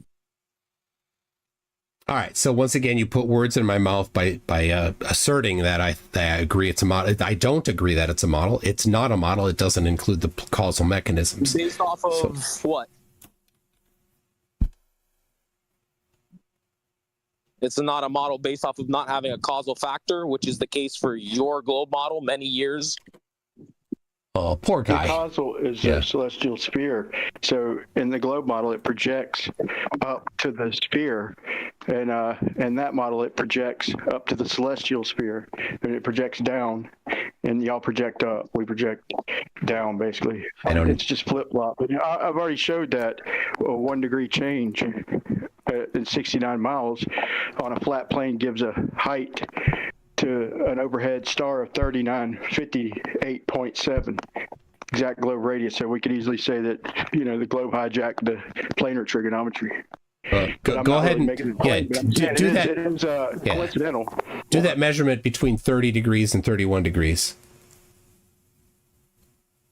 Yeah, so your critique is null and void. Celestial sphere? All right, never mind. It's Brian's. No, go ahead. I was just coming in with that one little bit of information, Noah. But no, it's a celestial sphere. So. Okay, so just yeah, your critique that it's not a model is null and void because Ptolemy's globe model would be null and void. I think Zoroaster's spherical celestial sphere would be null and void. No cause agent there. Kepler would be null and void. No causal agent there. Copernicus would be null and void. No causal agent there. Yeah, Newton would be null and void. No causal agent there. It's very hypocritical for you to hold us to that standard when you don't hold the men in history that bring you your model. I absolutely hold myself to that standard because those are not the models that I adhere to. The model I adhere to includes causal agents for all of the things that we see here. So you're shitting on Copernicus. Oh, right. Okay, thanks for talking to me. That's what you just did. You said Copernicus. Thanks for over-talking me. Thanks for constantly over-talking me and not letting me talk and just jumping into the middle of my sentence. Gentlemen, I'm a mod real quick. Gentlemen, let's take a pause. Maybe 2 seconds. All right. Who wanted to go next? You want to finish up your crying, or do you want me to make up an actual point? Well, let's not do that. Like, McToon, you want to finish up your statement, and then Noah can respond. Yeah, I already did. He can go away. Okay, so since he's done, let me make my actual point. Crying? Since I'm the guy, since I have an actual point. Yeah, what he just. All right, I'm not listening to him for. He's just monologuing here. I'm not listening to your monologue. So it's funny how they have nothing and they want to go back and talk about old stuff. Like, we have these things now and they don't want to talk about what we have now. They only want to talk about what we used to have. Never mind that we can explain all these things now. No, I wasn't listening to his monologue. So, boys. Okay, hold on. So boys, that's a win for Flat Earth.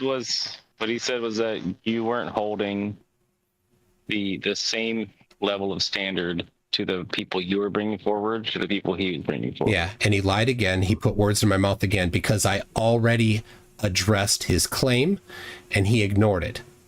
So he can't have an adult conversation by not putting words in my mouth and by actually letting me complete my sentences and by actually letting me speak for myself and then let my words, the things that I said, be the things that I said. So, for example, one more time in the final time, I do not hold only Kepler's model as the model that I adhere to. I have a much larger and more expansive and explanatory model than just Kepler or just Ptolemy or just Newton. All right, so Noah, it sounds like he has a different understanding than like the baseline for the people you brought forward. So, MC, can you give a more concise version if Noah, you're willing to provide some type of critique that he can respond to that's not just like a generalization that's more fitted to what MC is talking about? Dude, he just threw those three guys. He just threw those three guys under the bus, man. He's thrown the three guys. Stop putting words in my mouth. Stop putting words in my mouth. Stop putting words in my mouth. I'm not going to let you do that. This is not going to happen. You're putting words in my mouth. Stop it. Stop putting words in my mouth. Stop putting words in my mouth. Why do you have to do that? Why are you doing that? Can you be an actual adult? Can you be an adult and let me say the words for myself? When it's not your turn. Both of you stop. All right. We can have one person go. You can rebut it. You can be passionate, whatever. But let's please not talk over each other. I just want to hear McToon say space time. So, MC, would you like to lay out how he didn't steelman your position properly? It's funny because let me just make a prediction. If we actually he was in the middle of asking me to do something, interrupty boy. Why are you interrupting him now? You're interrupting the moderator now. What's going on? You know, I was asking MC to respond. MC Tune, can you respond? Like, that's just kind of, you guys are going all over the place. Can we just have some kind of like cohesiveness here where one person goes and the next person just to make it listenable? Here's the problem, Ben. I appreciate what you're doing. He constantly misrepresents me. And that's not an adult conversation, right? He says that I threw people under the bus. I didn't throw people under the bus. I said that they didn't have a complete model. That's not the model that I look at today. So the model I look at today is not just Kepler. Yet he comes back after I said that and says that I asserts that I threw Kepler under the bus. I did not. Kepler did great things, and he had a fantastic understanding of the laws that he put forth. But it's not a complete explanation as we use today. That's a fair understanding. Noah, can you give a... Yeah, so I'm making a prediction here. Once, Shane and our boys give a causal agent, this agent is then going to move the goalpost and tap dance away from his stand where he is now, just like he'd tap danced and all the other globers have tap danced against from their stand earlier that a globe's not a model, the flat earth is not possible. They're rendering the globe true. Now we have the model. Now they're tap dancing away to causal agents, which isn't the official actual way science works. There's models without causal agents, i.e., the 3 grades of history that I bring up, he threw under the bus. And so when we get the causal agent down, I just want the audience to see that he's going to run like he ran today. Thank you. And once again, he put words in my mouth. Can you outline the words that he put in your mouth so we can, as the audience, can give it a better understanding of how it was... Can I get in for a sec, real quick? Well, hold on. Okay. I've said it multiple times. I mean, how many more times can I say the same thing? I can't say it any differently. And, I could only say it with different words, but it's the same thing. All right. So I've seen the Walter Bislin model, which is ripped off by Shane. I don't think anybody's actually contesting that. I don't know if Shane is, but there's a couple of things about it that make it, in my estimation, not at all a model, even by Noah's standards. For one thing, it has 0 predictive capability.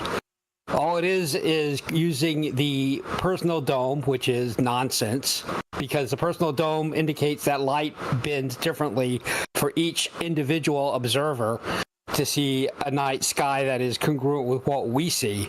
It is absolutely not modeling anything. It's just trying to reverse engineer what we see in a way that we have no reason to think light or physics or anything else works. Omni. In addition walk to outside. What do you see when you walk out? In addition to having 0 predictive capability, it's not based on any underlying principle at all, which, for example, Kepler's laws of planetary motion 100% were. He had a theory that planets move in elliptical orbits, etc., etc. When we put those together, it had enormous predictive power. Those were used along with other things to predict the first path of totality for an eclipse. Haley did it. So, can I get in? Yeah, none of that stuff makes it a reasonable model. I'm done. Okay, so basically, go ahead. Basically the argument was the stars can't be mapped over a flat Earth, therefore globe. Then a model was made. And Shane and the boys, Alan and Toby, they'll come up with an aether cause just to watch McToon run away. But it doesn't matter, because their whole argument against this new model is basically a no true Scotsman fallacy, rendering their entire argument null and void. Thank you. No. That's 100% not true. So first off, it was Bislin. Maybe MC Toon wanted to respond though. It's a great point. There is no causal agent. There's no reason why starlight should bend in that manner, and coming up with some plausible mechanism for it. Super. Let's see them do it. And of course, it would be backed by experimentation and evidence. No, it won't. They don't do those things. Walk outside. Walk outside. What do you see when you walk outside? You look at the stars. You see a hemisphere, right? So that has nothing to do with what the shape of the ground is, because you're in just one little flat spot of your little territory on Earth, whatever Earth may be. So to say that this isn't kindergarten, Brian. This isn't kindergarten. Wait, why? No, why is there a sphere around me? Why is there a hemisphere around me in one little flat spot? So you're saying that we live on a sphere and there's a celestial sphere, and that's not how the math is done. The math is done from a flat spot in the center of your chopped in half globe, wherever you may be, and it's egocentric. So you got to treat the flat Earth the same way. Wherever we're at, we're seeing the sphere around us, and we're doing the same math up to the celestial hemisphere. You're doing it from a plane in the center of Earth, or the center of a plane. So that I don't see how I don't think that's true at all. Where do you get that from? Here's the Brian, the answer to that. There's predictions you can make, right? You have a hypothesis, and we can compute the consequences of it. If the Earth is flat, then everything that we can see in the sky is above everybody simultaneously, and since there's no plausible mechanism for why light should bend in any particular way like that, then the actual prediction for flat Earth is that everybody would see the same sky, but from different places. So the center of it you'd see in the center, right? And you'd see it from everywhere because there's nothing between you and the center of the sky. So in the southern tip of South America, you would see Polaris. That's the computation necessary for flat Earth. Earth's Life just posted a great one. Well, what about clouds? I mean, you're bending space and time itself to in your model, okay? And you're going to say I should see Polaris from the southern tip. So you should, yeah. Just the local clouds do that. So clouds 15 miles away are getting cut off by shit right there on the horizon. And anything that's above me, that's first law going right there. I want up underneath it. That doesn't mean I'm going to see it forever. So are you telling me that cloud's blocked due to Earth curve? That cloud in the distance 15 miles away, you telling me that's Earth curve doing that in 15 miles too? I'd love to look at your actual measurements of that. And we could look at that, the 15 mile away cloud. I don't know how you measured that, but let's look at it. Bring it up when you have it. How far would I have to go for 2 miles of drop, Tune? About what, 120 miles, 110 miles? So you think that cloud's 110 miles away? Dude, just bring up the actual measurements instead of just kind of pontificating about stuff. Well, a little common sense, man. I can't see a lightning strike like from here to Orlando or Cape Kennedy. Okay, so I know that the cloud ain't freaking that far. Okay? Wait a minute, you can see the sky a mile or two. So Brian, it doesn't take rocket science. Meat space ain't perfect, man. Just use a little common sense. Brian, you can see the moon on the horizon. Doesn't the moon have to be further away than Orlando or whatever? I mean, if you see stars on the horizon, aren't those stars at least a few thousand miles away that you're seeing through atmosphere? You didn't answer my question, though. So when we walk outside, we see a sphere around us, a hemisphere, right? So no matter what the ground is, just my little flat section of ground, just me right now walking outside, I see a hemisphere around me, right? As the globe predicts. But Brian, you don't see the same hemisphere as everybody else, as flat Earth requires. When does the globe predict that I see a hemisphere from one little flat patch of ground in one point in time? You don't get that geometry?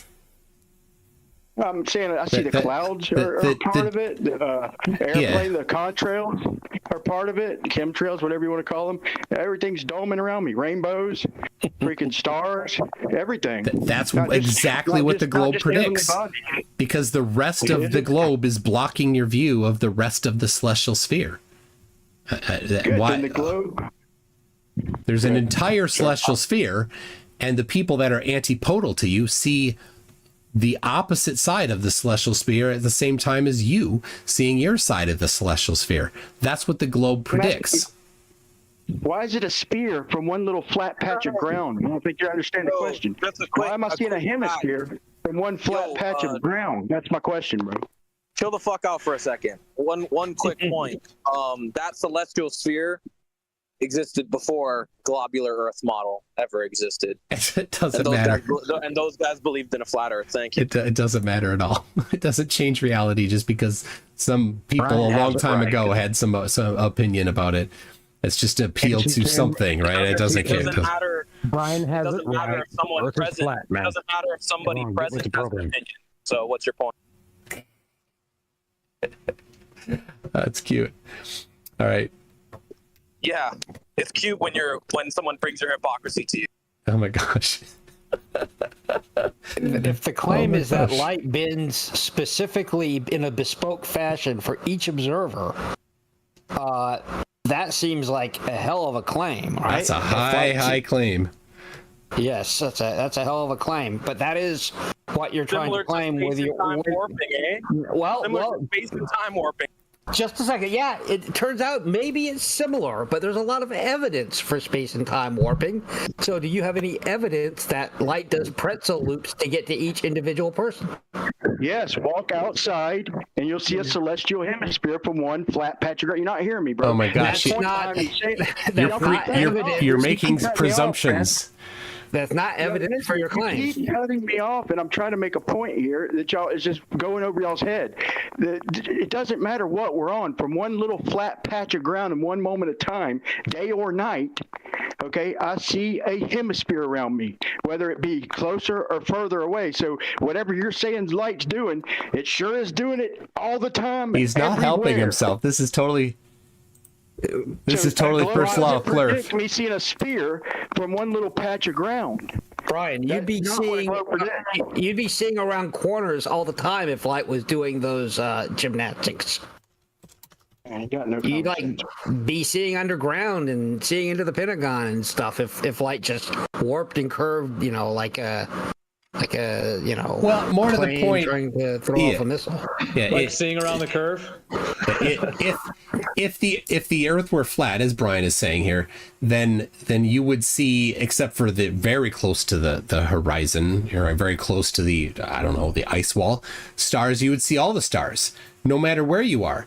And if you were near the ice wall, you'd see those that are embedded in the firmament near the ice wall, and the ones that are on the opposite side of the dome, you'd have harder time seeing, but you'd still see them all. So if you're in South America, you'd have to see Polaris. I don't know how you can explain that you could it's the laws of physics and it's how optics work and geometry. You'd see Polaris. It's a straw man, bro. Because I literally brought it down to Earth and said the clouds, okay? Because I look it up, and the cloud altitude is a couple miles. I'll just bring it down to 1 mile, okay? And so I made a video where I drove to a cloud, okay, looking at my speedometer, okay, that was barely over the horizon, like blocked by the trees on the horizon in the distance. I wanted to know how far away it was. I went ahead, just because since we don't know exactly how high the cloud it is, I just went ahead and cut it in half down to 1 mile. Even though there was 2 miles, okay? And it said 51 miles, okay? So I got to go really on a globe 100 miles to get 1 mile of curve. For the cloud to drop down 1 mile, 1 mile of drop on a sphere is 100 miles. But it was 14 miles away, okay?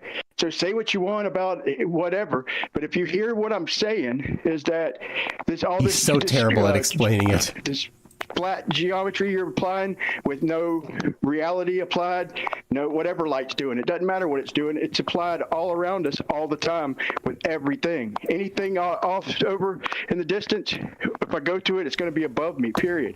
And it doesn't match the globe predictions. It 100% does. Yeah, show where it doesn't match the globe predictions, and I'll the problem is, of course, flat earthers generally can't actually do the globe predictions. They get it wrong. So you show me the specific observation, and you give me all the details necessary, and I'll tell you the globe prediction, and then of course you'll tell me the flat earth prediction, applying flat earth geometry and all of the optics to it, right? You do that. You wouldn't not give me the flat Earth prediction. That's not a straw man. It's not a straw man or an ad hom to expect you to be able to provide the prediction for flat Earth. That's a regular. You claim the Earth is flat. You have the burden of evidence to be able to provide the predictions for it. No, you're trying to pin me down with trigonometry and no effects of reality. I didn't give you a model. I gave you reality. Okay, I told you the cloud was 14 miles away and I was under it. I drove 14 miles and I was under that cloud. That was a couple miles. And like I said, just to be fair, I cut it in half and called it 1 mile. Okay, there's 1 mile of drop in like 99 miles on a globe. There's 1 mile of drop. If you want to add perspective, it should have been about 57 miles. Okay. And that's how did you add perspective? Wait. How did you redo the calculation by adding perspective? Well, are you going to use Earth curve in your model? See, you don't even know how to use your own model. I have no idea what you're talking about here, and see, you don't get to say I don't have enough details to apply anything here, and I was just asking, how did you apply perspective? So walk me through the process of how you applied perspective to this prediction for the globe. 1 mile high. How far do I got to go on a globe? Okay, for it to, I mean, how far has it got to be on a globe for it to hit the horizon from 1 mile high? Okay. To drop 1 mile. Okay, that's 1 mile. Yeah, that's curve. I said 99 miles, but I'm saying if you include perspective, it's 57 miles. Okay, so yeah, exactly. So Brian, I'm just asking for clarification. You talked about curve, or the difference in drop from a horizontal tangent. Now, then you said if you apply perspective. So I want to know the process you went through. Just walk me through the process of applying perspective now. Okay. Well, first, let me ask you the question. Do you think it's just the 99 miles? Do I apply perspective on a globe too? Do I apply the angle that it drops so if it's a mile high? If it's a mile high on a globe, okay, do I apply perspective to my distance or just Earth curve? So first answer me that. Okay, Brian. That Brian, question should have gave it away, the reason why I'm asking you to run me through the process of how you applied perspective is because it makes no sense to me, your short statement of applying perspective. I don't know what you did. I don't know how you applied perspective. And so I'm curious, just walk us through the process of how you applied perspective to this observation. This is the third time I've asked, and if you don't know how you did it, just say you don't know how. Okay, well, this is why I give it to you in the order I did it. I didn't have anything to apply at first. All I had was a cloud that was sitting on the horizon and me, myself, sitting in my car.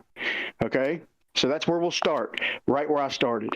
Now, I wanted to drive to it and see how far. I know it's not exact. I know clouds aren't exact, so I was very lenient with it. And so I just called it 1 mile high, okay? Now, so you look it up, as far as Earth curve goes, it's like 99 miles to get 1 mile of drop, 99 miles of distance. Okay, but I do have to apply perspective, but I've got to know how far it is before I can do that, right? Before I can do any calculation. Really, in reality, I've got to drive to see what the damn distance is, because all I've got is me and a cloud that's sitting on the horizon with a projected height. So I drive to it. It's about 14 miles, which was also generous. I added a mile or two for the fact that the road wasn't perfectly straight. Okay. Now, so now that I get there, then I do the math for the angle. I do the math for the angle itself. So if it's 14 miles, I'm adding that to the Earth curve. So instead of 99 miles, drops down to 57 because there's perspective on a globe too, right? Okay.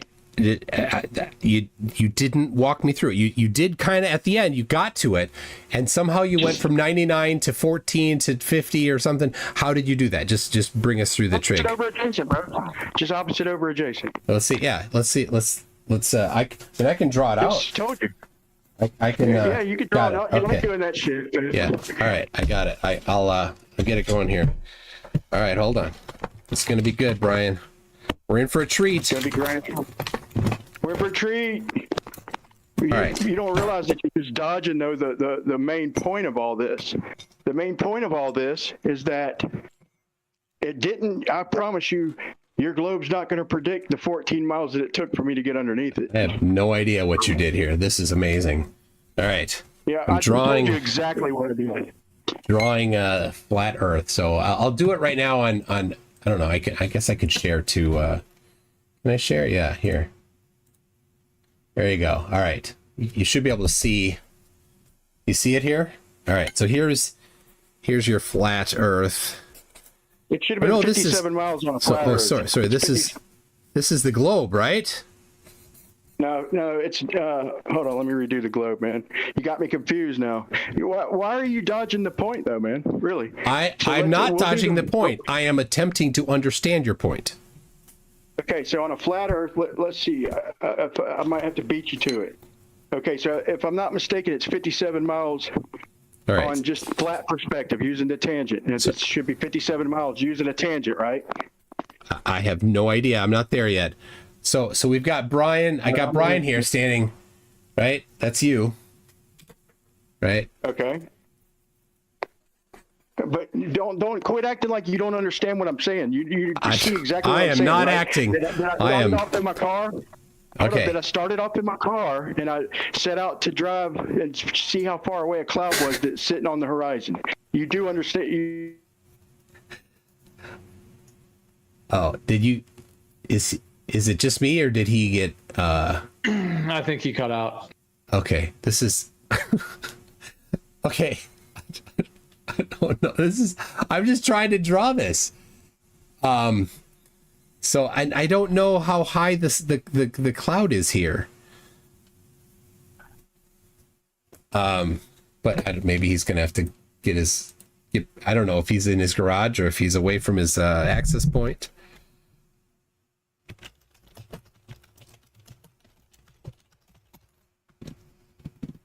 All I know is my garage is always the access point.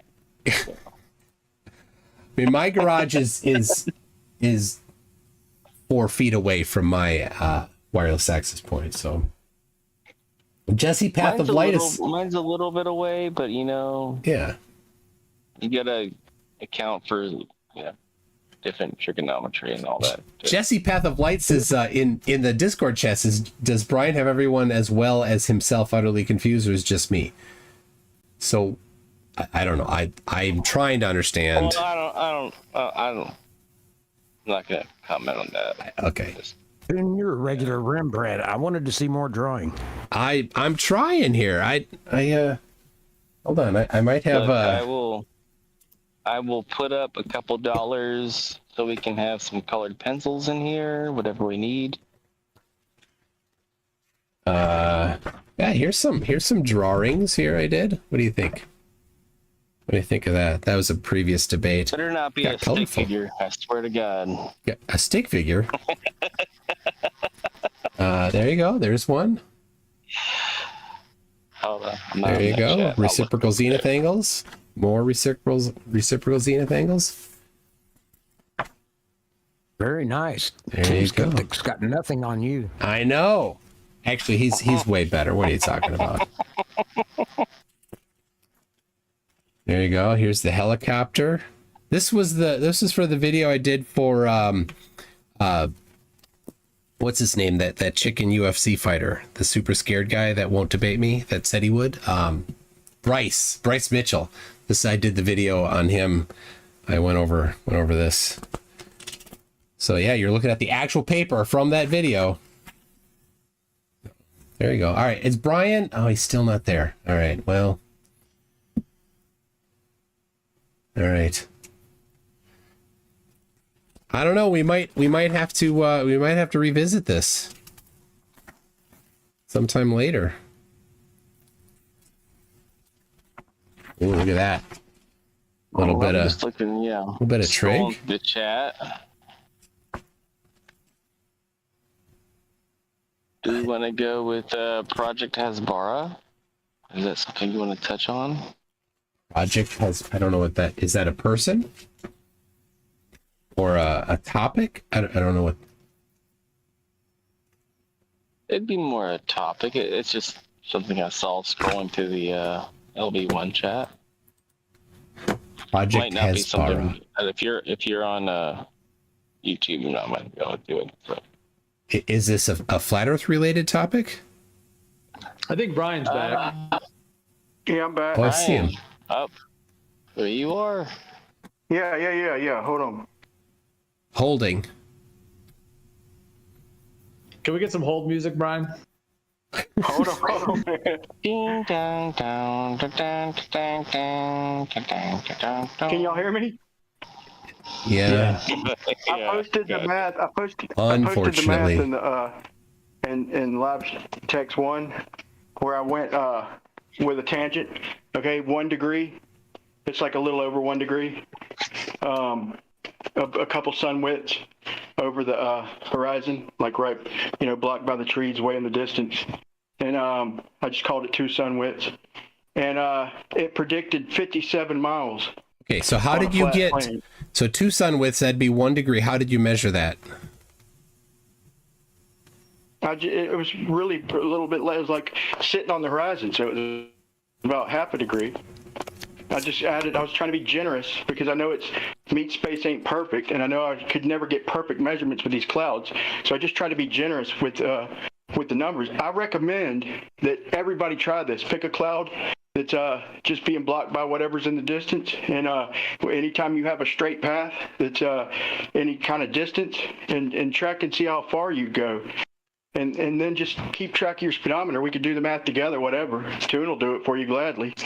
And you'll see that I don't know what it is bending or what's happening. I know that the perspective that you saying we should see Polaris from the tip of South America, that math don't apply, or else I'd have had to drive 57 miles. All right. More, So all right. So I'm just trying to understand. So do you see what I'm drawing here?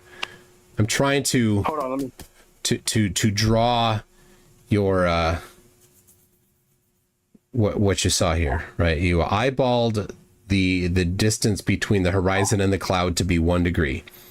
So your precision there is eyeball precision, whatever that on is. the horizon, man. Okay, so now Just sitting on the horizon. So then you drove to the cloud, right? Yep. Yep.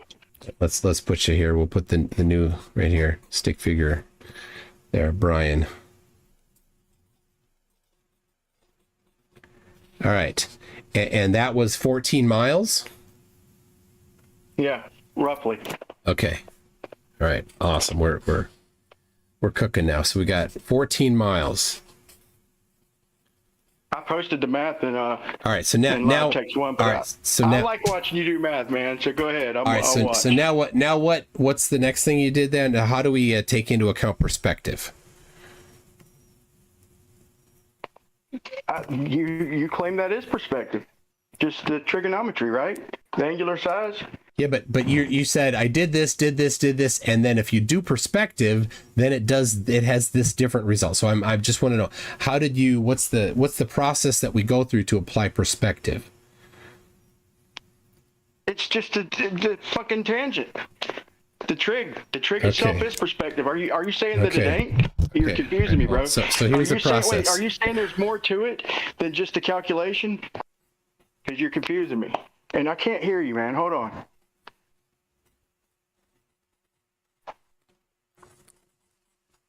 All right, I got it. We got its.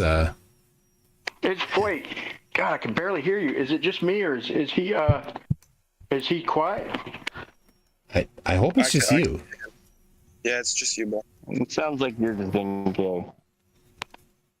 Okay, look, but are you saying there's more to it than the math with perspective too? I am.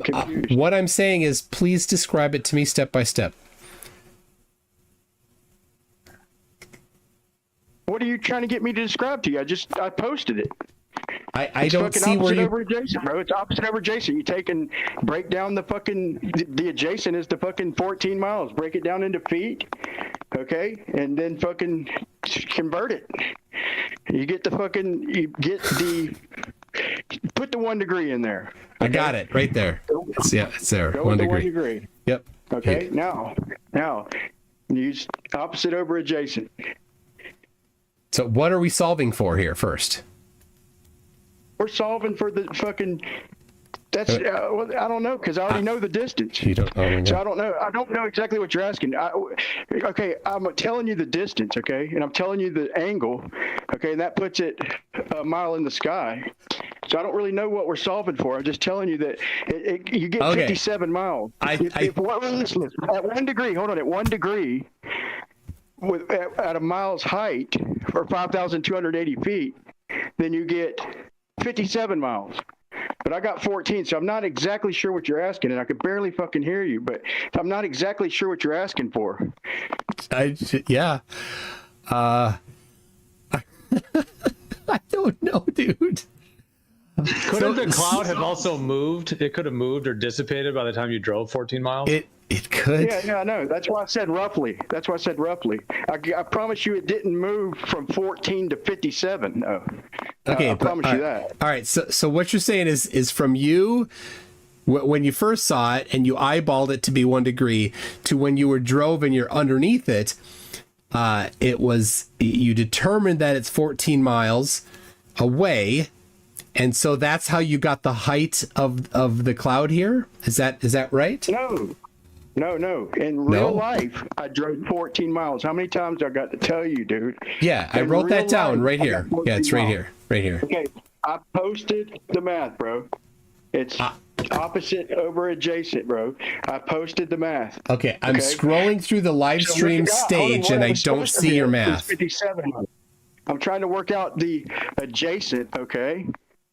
I'm trying to figure out the adjacent, what it should be, the way you're describing us seeing Polaris from the tip of South America. So by just trig, unless I'm missing something, am I missing something? Is there some other function I'm supposed to add to this?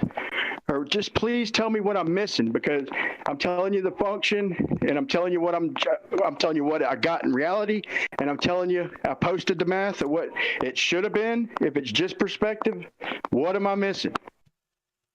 Well, without having an understanding of what you did, I can't answer that question. So, all right, I think I found where you posted the math. Okay, there it is. Okay. So you put in 1 for the height? No, right? I put it, 5,280. Well, I'm looking right now at the one that you posted at 1:05 a.m. my time. You posted a screenshot of a right triangle calculator where one of the sides is 1 unit and the other is 57 units. So that's not this one. So we'll move to the next page. So is this the globe version of it that you're expecting? No. Hey, it doesn't matter if you put in 5,280 or 1. Okay, I didn't know which one I posted. You get the same answer, bro. You either get it in feet, which is 57 miles times 5,280, or you get it in miles, which is 57, bro. Your little condescending fucking grandstanding is getting lame, bro. Brian, here's what I'm doing. I am trying to understand what it is that you're talking about. And that's all I'm doing. I'm just trying to understand. So I'm drawing. I'm drawing the diagram. Do you see the diagram? Do you see the diagram I'm drawing? You still don't understand. I'm looking at what you posted. You posted a right triangle calculator with 1 and 57. Got it. And what is the 1? What is the 1? I don't know. Right? Gentlemen, you're speaking over each other. Ryan is trying to give a concise representation of what he's bringing forward. Let him do that, and then you can refute it or you can discuss it. Just one at a time, please. Yeah, so the 1 or 5,280, it doesn't matter. You're going to get the same adjacent, okay? So you just got to, you could do 1 or 5,280. So you're going to get 57 miles. You're going to get it either in feet or in distance. So 1 is the opposite side. That's the height of the cloud. Like I said, it was probably a little higher than that. Trying to be a little a little forgiving with this because I do know clouds move. Okay, I do know that. You know. Okay, so the height of the cloud is 1 mile. I'm not driving a perfect straight line either. Okay, so you're saying it should have been 57 miles away, but you only drove 14. Is that what you're saying? Yes. Okay, so how did you get the 57? I want to walk through how you got 57. The sign, dude, you just take the fucking sign, divide it by the fucking opposite, dude. Why are you asking me that? I posted it for you. Well, but you're outputting. You're confusing me, dude. Like, the last time you asked me what was the fucking derivative of fucking 2. Like, you confused me with that stupid shit, dude. X squared, the derivative of x squared shit? with respect to x. So, okay. You're dodging the point, ain't you? No, I am trying as hard as I can to understand what it is that you did. So, is this correct to put the 1 mile here?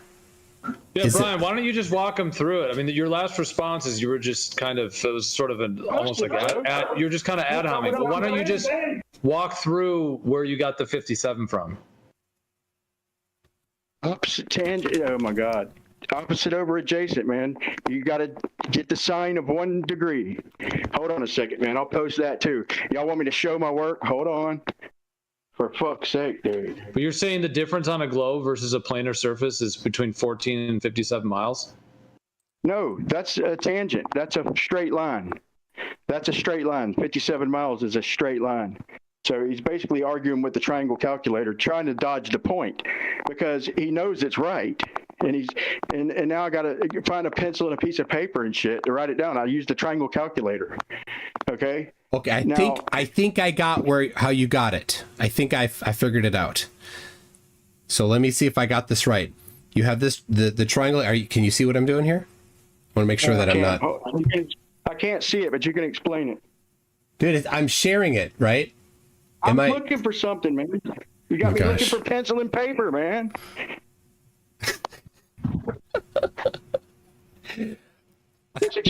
My goodness. All right. Fuck the pencil and paper. Show me. All right. So are you looking? Are you looking? Let's just all calm down. Thank you. All right. He's dodging the point, dude. He does this shit, dude. I get that's your perspective. That's fine. And let's try to go forward and have a cordial conversation. If we can't do that, let's move forward. All right. So you eyeballed 1 degree and you guessed that the cloud is 1 mile. I think this is correct. This is what you did. So when you solve this triangle, because this is a 90 here, right? So you've got angle, side. We can solve that triangle. That gives this distance of 57 miles right here. Is this what you're talking about? The base of that triangle is 57 miles?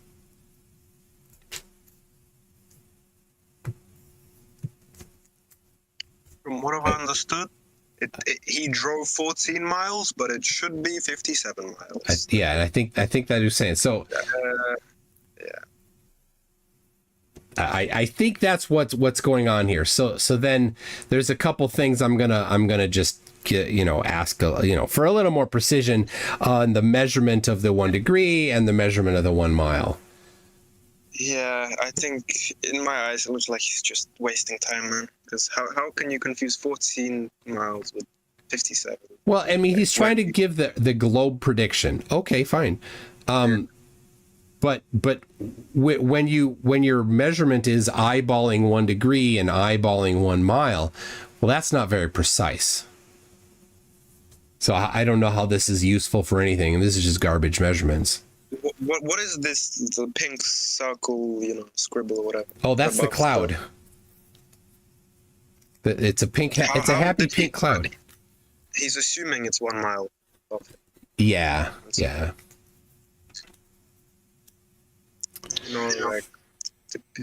We need to know what type of cloud to know how high it was, because most clouds, except for like thunder and stolio, like rain clouds, stratus clouds, they happen around 1 mile, but the rest of them are like 1.5 miles and above, long term. All right. I don't, is Brian still here? Oh no, he's gone. Okay. Well. Yeah. There we go. There we go. I'm colorblind. I don't actually see rainbows very well. You drew it quite accurately in my mind. Yeah, it's not. I just know because it's. I just know it from memory. Anyway, okay. Well, is Craig back awake?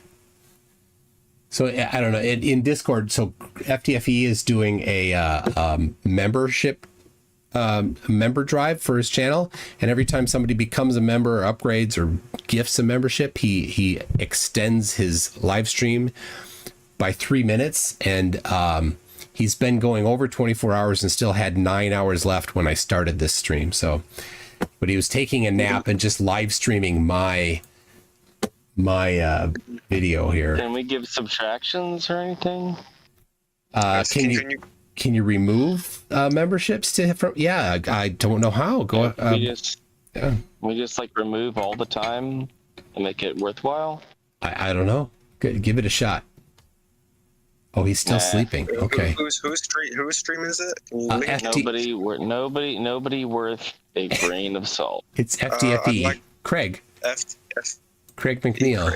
Wait, one more. Come on, McToon, you're better than that. On YouTube? Yes, on YouTube. Craig. He meant YouTube. FTFE is his channel name. Oh, it looks like he's. Oh no, that's not it. It looks like he's awake.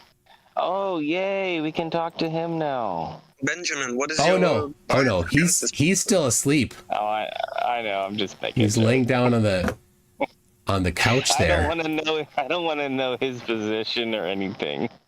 Yeah, MC2, let me ask you just one question.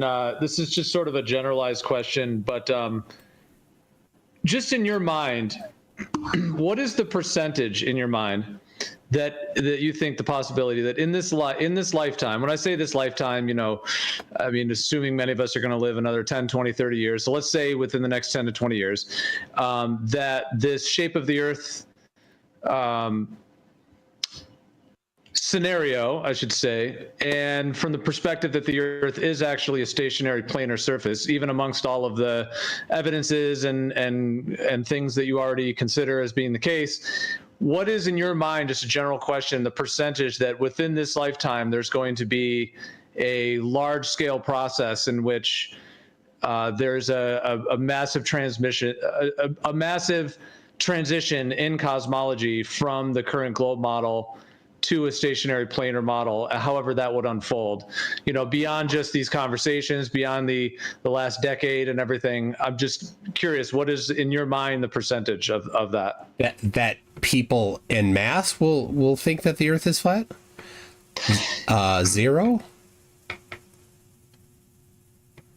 You're already wrong.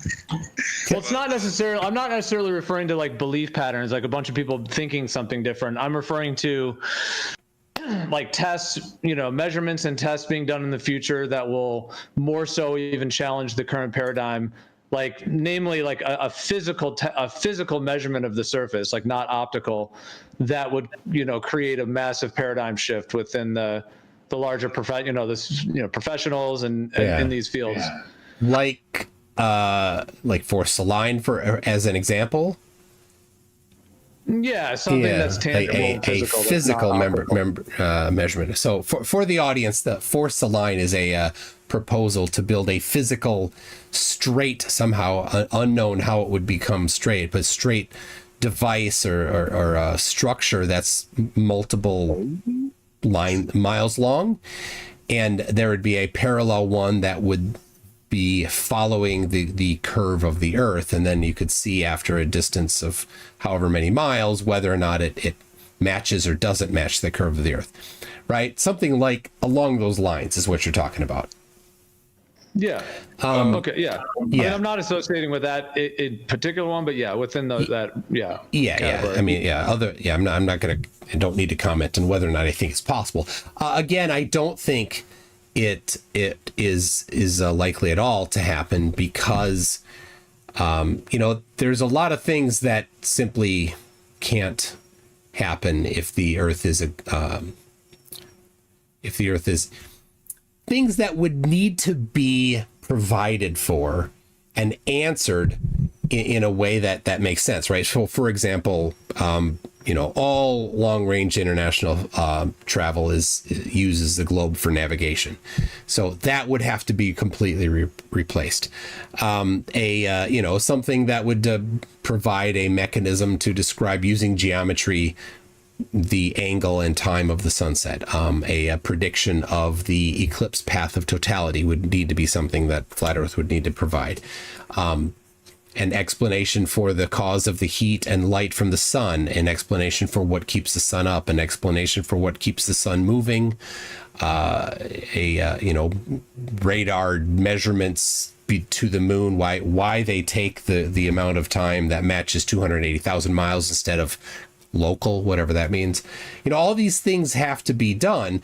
And 150 years in, since Rowbottom started doing it, and there's no answers to these kind of basic things.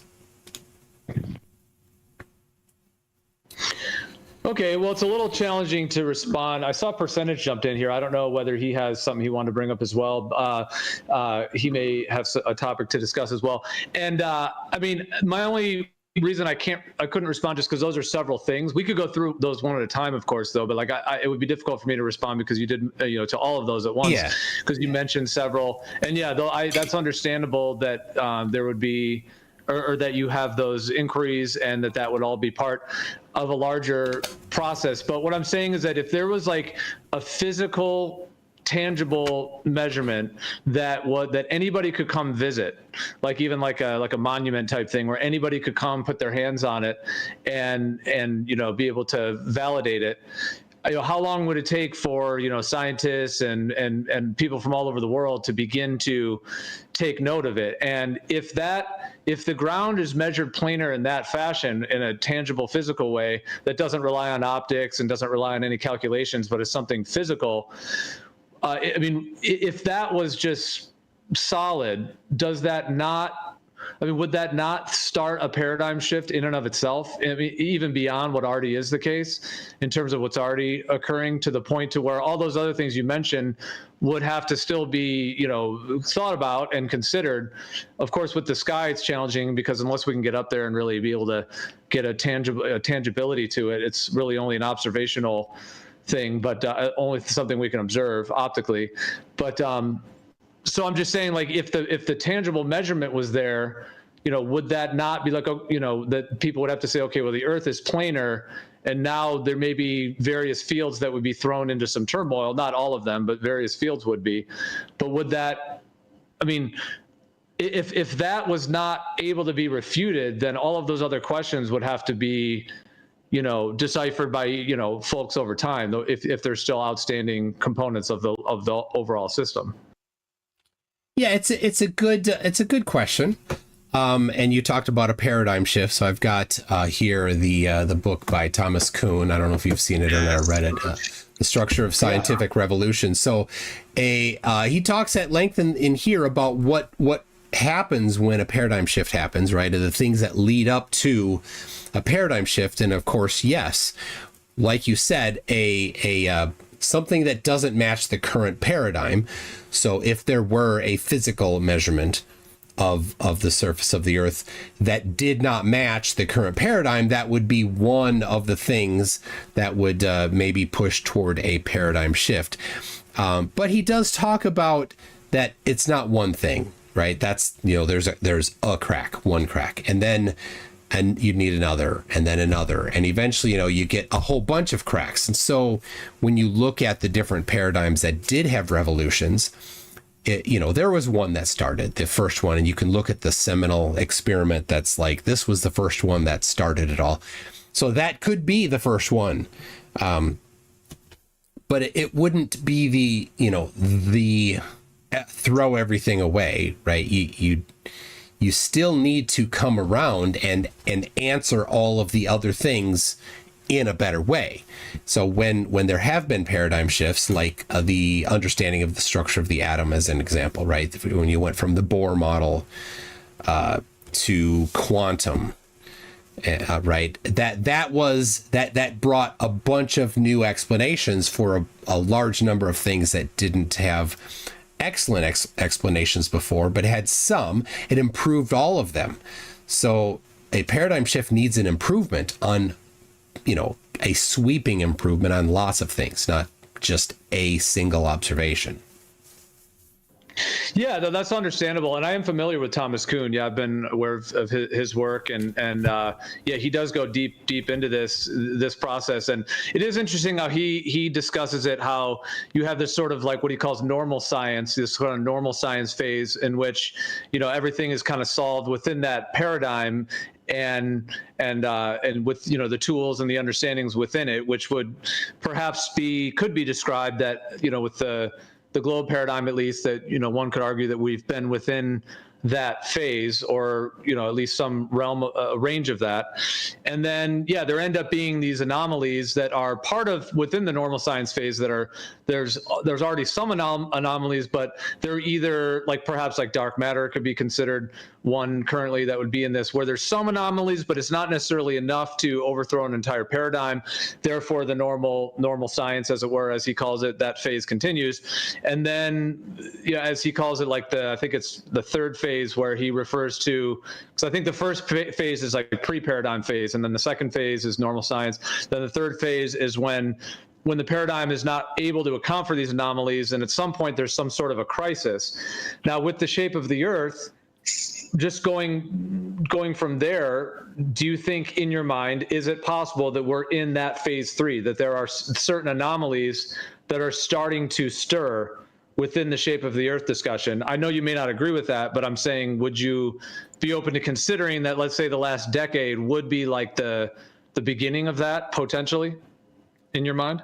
Well, having looked at all of the different things that I've seen, I mean, obviously there's a lot more than I've seen of the claims from flat earthers.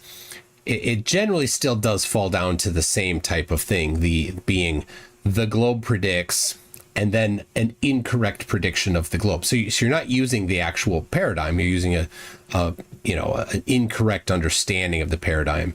So the things that are, I've been doing these debates for 5 years, and almost every single time, the evidence that is brought to me is not evidence for flat Earth. It's an attempted falsification of the globe based on an incorrect prediction.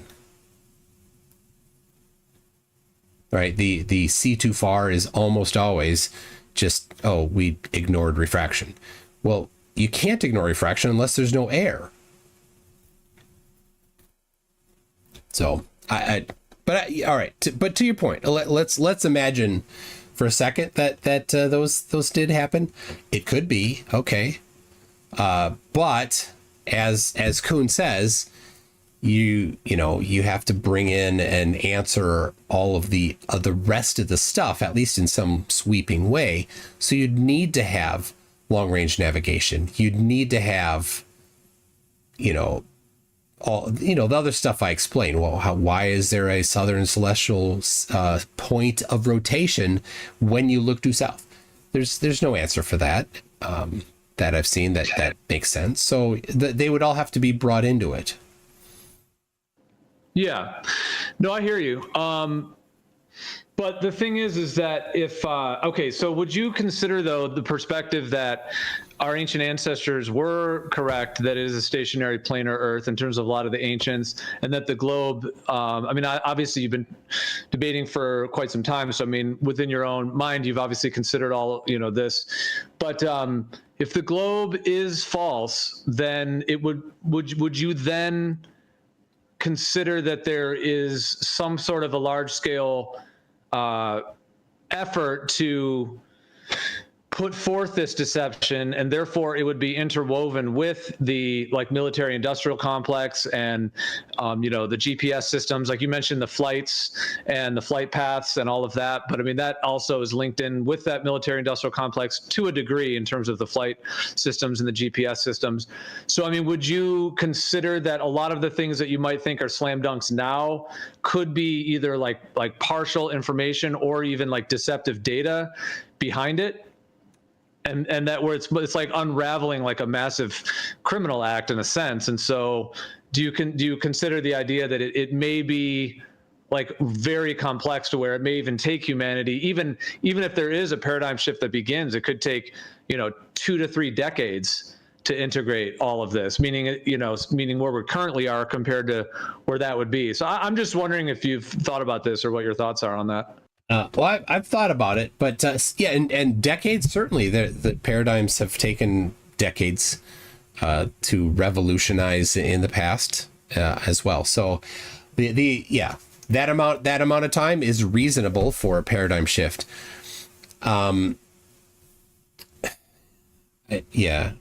don't.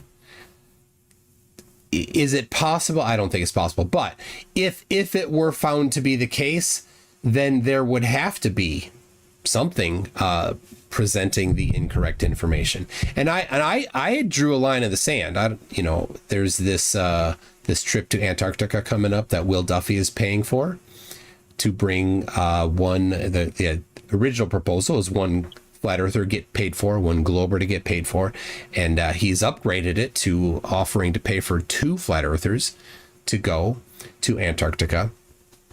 And I said on my channel, on my Conspiracy Tunes channel, if the sun sets or somehow matches the flat earth prediction, which is a bit nebulous, but if it does do that and it doesn't do what the globe says, go around in the sky doing circles for 4 days or 5 days, however long they're there, that I will upload a video to my channel saying that the earth is flat, delete all my other videos, and walk away from the topic.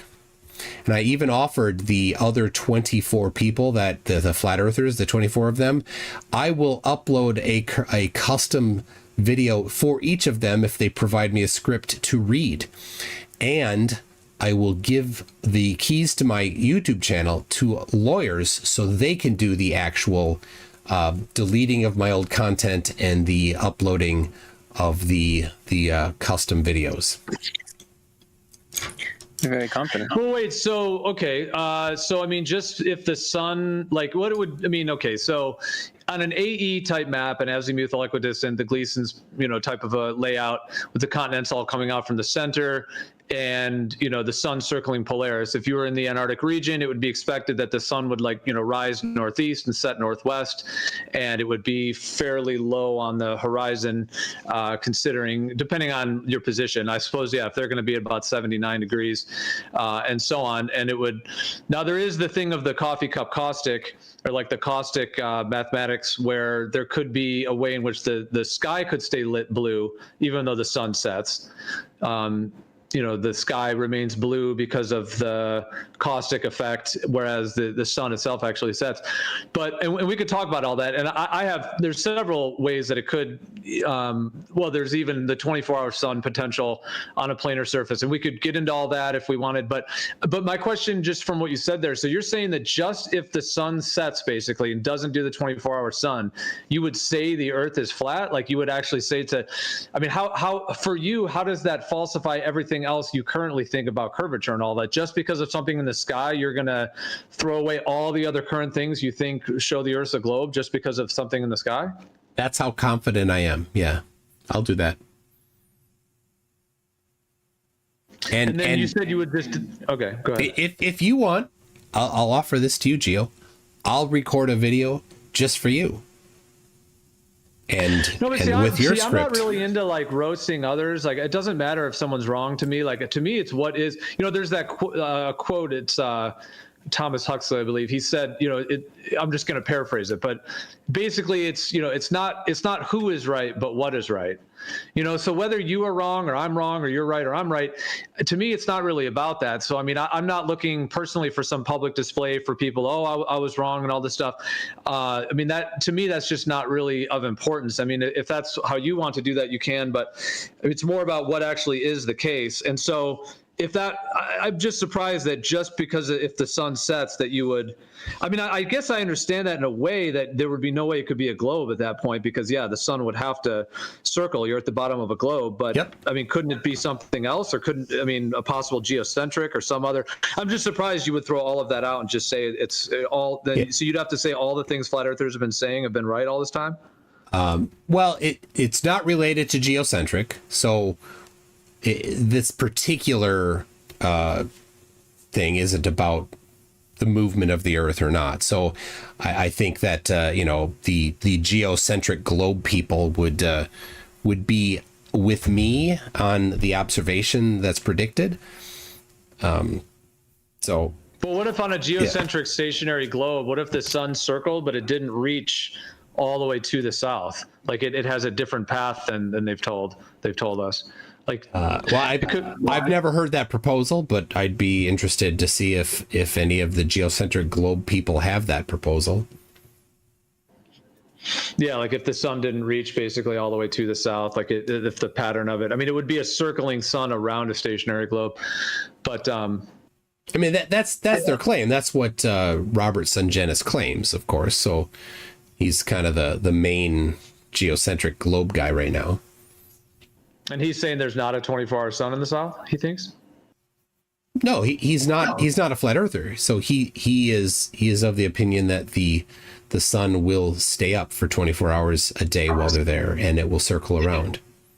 Right. I mean, that's what I figured. I just, for some reason, I thought you were saying the opposite. But I mean, I haven't asked him, I haven't heard him talk about it, but that's not a point of contention between geocentric globers and heliocentric globers.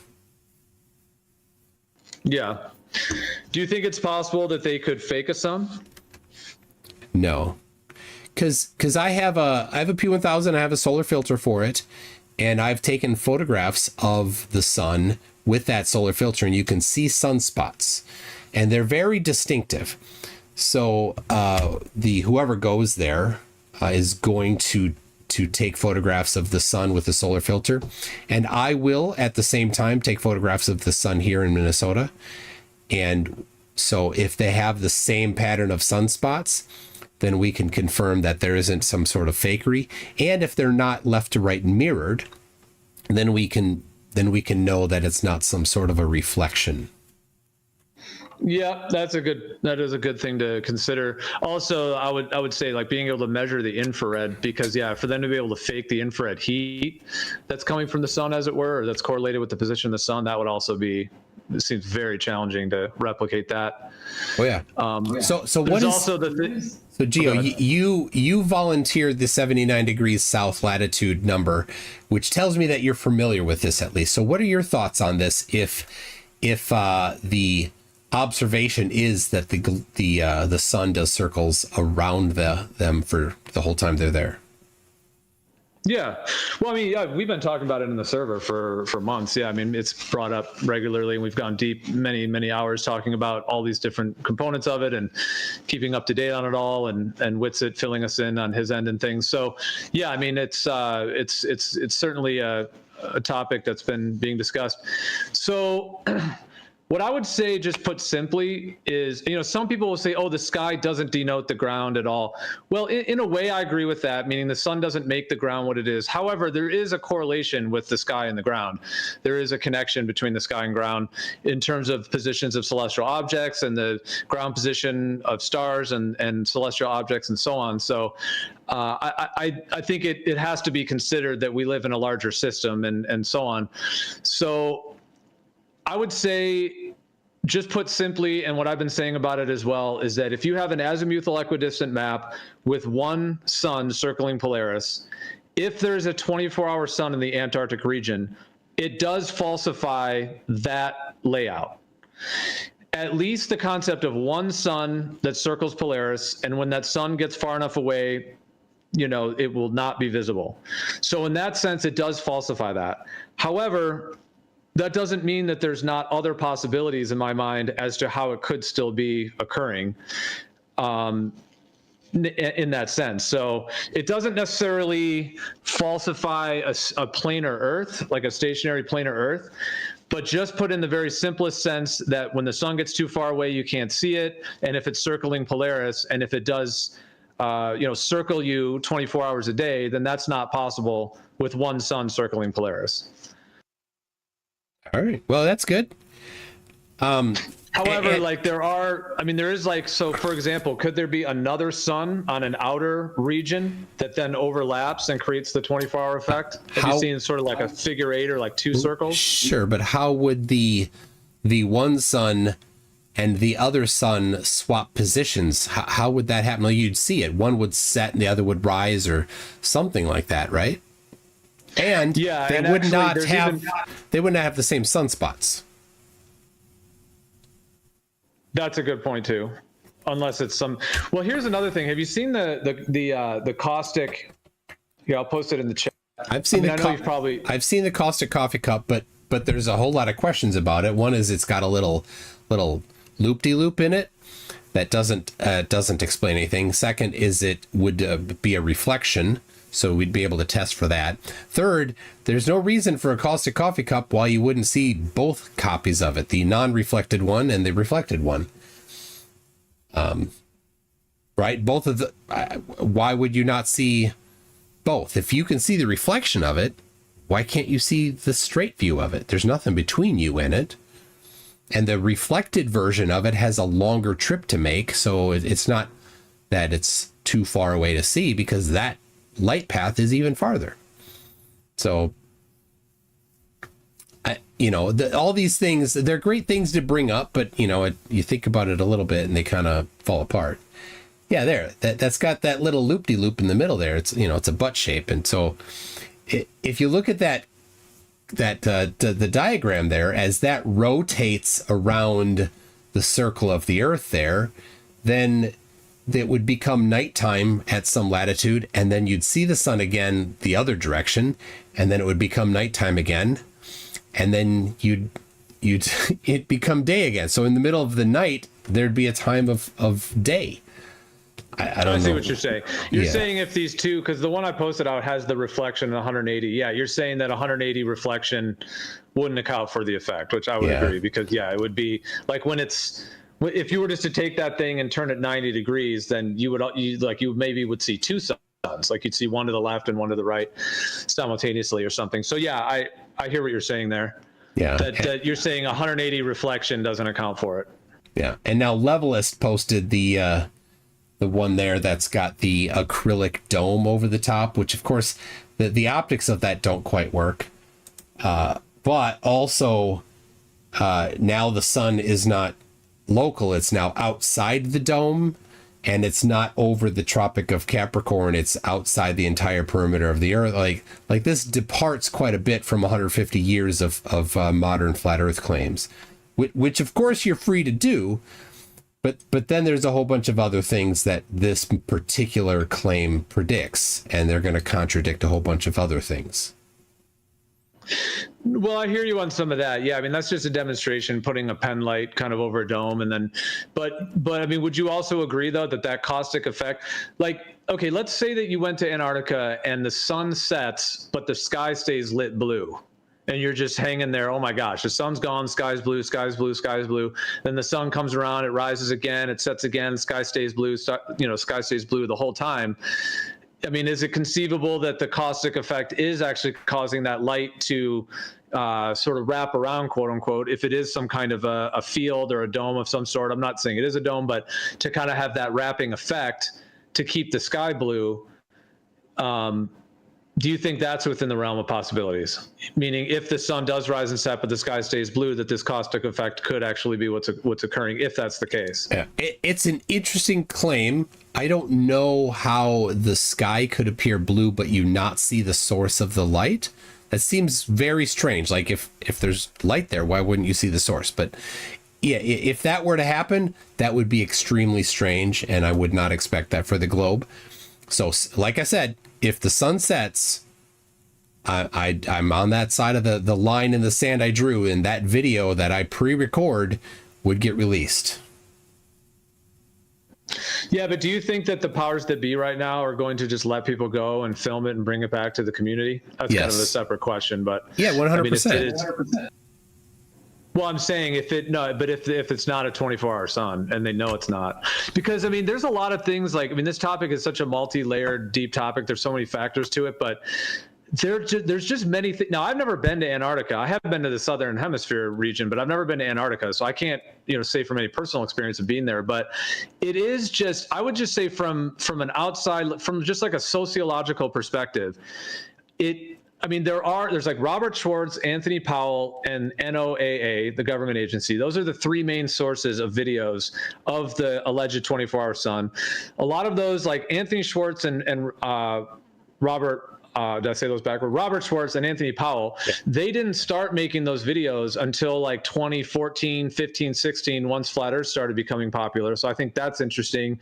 And I mean, we could break all that down. There's all, but I mean, I guess I'm just asking in a general way, do you find the current evidence, as solid? I mean, obviously it's not solid enough because you've got this Will Duffy, in a sense, kind of very much requesting flat earthers to go.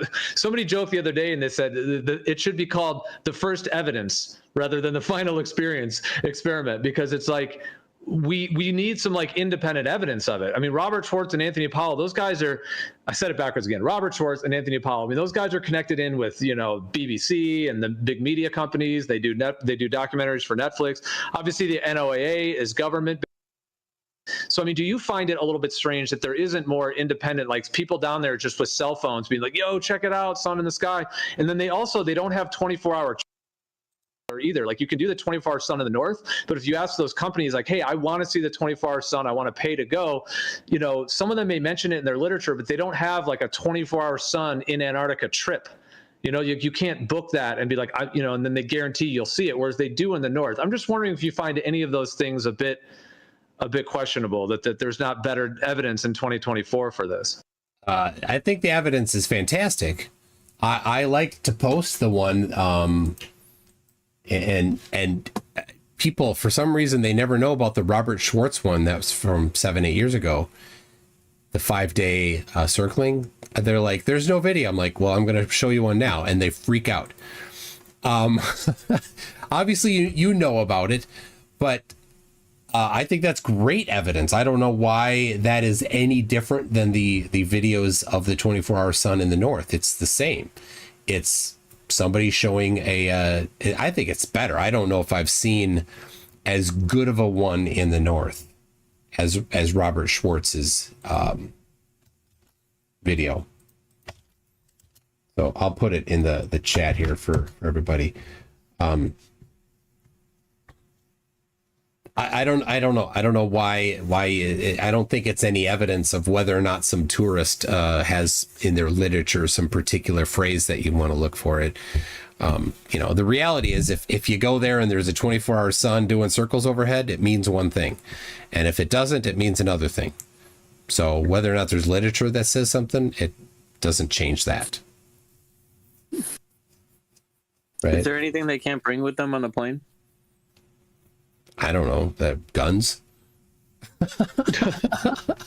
I don't know. I know that Will is planning to bring a drone.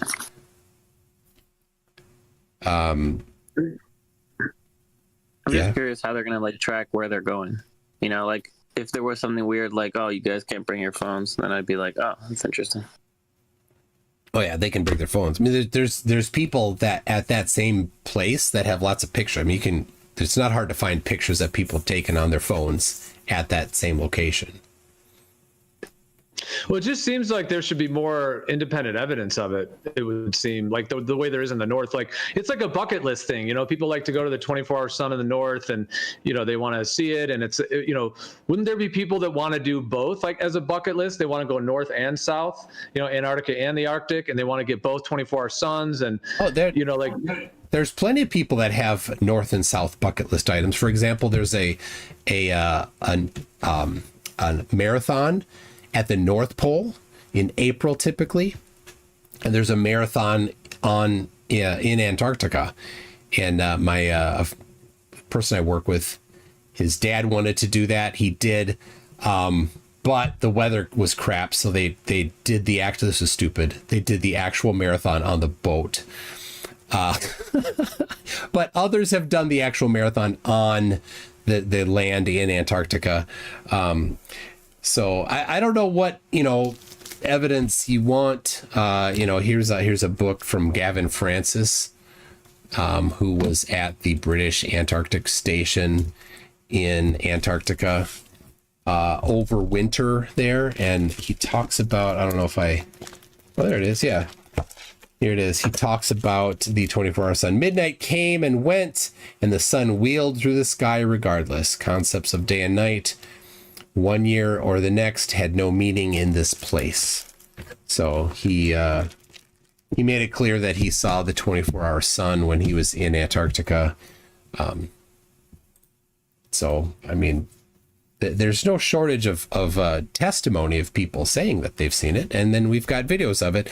And the numbers of videos in the north and the numbers of videos in the south are pretty much about the same. Not a lot. Here's a problem, man. Any video from Schwartz or Powell, we've already showed their, I mean, if you want to buy their backstories or give them a second chance, I mean, once we showed a fake, and I mean, you said there's plenty of testimony, like you just pulled one out of a book, but there's a lot of testimony missing what we would think should be there in a lot of books. We would think they would have highlighted that, and we've seen whole expeditions without them even mentioning it. But maybe it is. Here's my prediction, though, and but I got to revise it. My prediction is, because I'm wondering how they're going to cancel it without being obvious, is I think it's going to be an outbreak, man, and it's going to get canceled over that. But now I'm thinking it might go like this, like it might be because flat earthers are acting like now, like it don't even mean, a lot of flat earthers anyway, are acting like it doesn't mean nothing anyway. And a lot of them are saying it wouldn't even debunk a globe if the sun set. I'm like, what are y'all fucking talking about? If the sun sets, bro, the globe model's dead. Who's saying that? Like flat earthers are saying that? Dubé, Oakley, that's the only two people I've heard, but man. That are saying if this, hold on, so I understand. They're saying if the sun does set, it does not falsify the globe. Is it what they're saying? Right. So my other prediction is Will Duffy might just say screw it if Jaron don't go, and or if enough flat earthers say that dumb shit. But so I really hope y'all go, man. I really hope it happens. Have Geo? I think shit's coming to a hit, man. Everything's about to shit's about to hit the fan, I think. So Geo, anybody else here have any of you thought, well, hey, I'd like to go. Let me do a crowdfund. Because anybody can go. It's an open invitation. So if anybody thinks that they could get crowdfunding, or pay for it themselves, get 30,000, and you can go too. Has anybody talked about that? I can't even get gas money to go to fucking LIGO, bro. How am I going to get fucking 30,000 to go to freaking well, I mean, Arctic? maybe if no flat earthers volunteer, most certainly I signed up. So, well, this is kind of.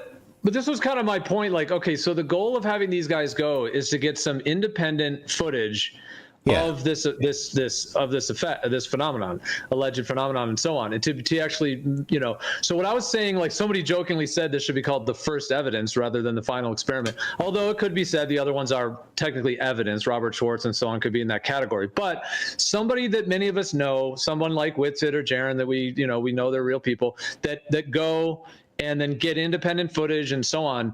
That's what I'm saying. Like, why is it that in 2024, this guy has to get flat earthers to go do this for him? Like, why hasn't anyone done this yet? And that's kind of what I was saying, is that there are a lot of ones in the north, but there aren't ones in the south of independent people. The answer is easy, because it has been done and you just reject it. That's why.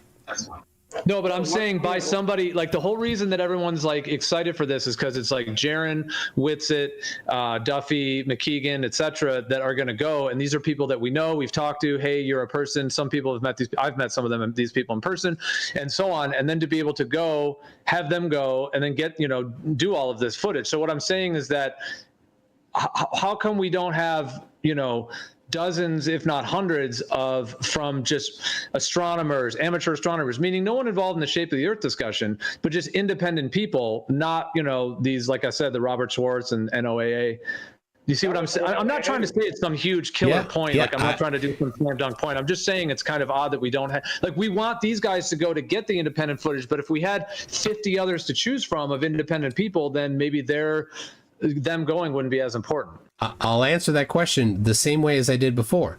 There are lots of people, you just don't accept it.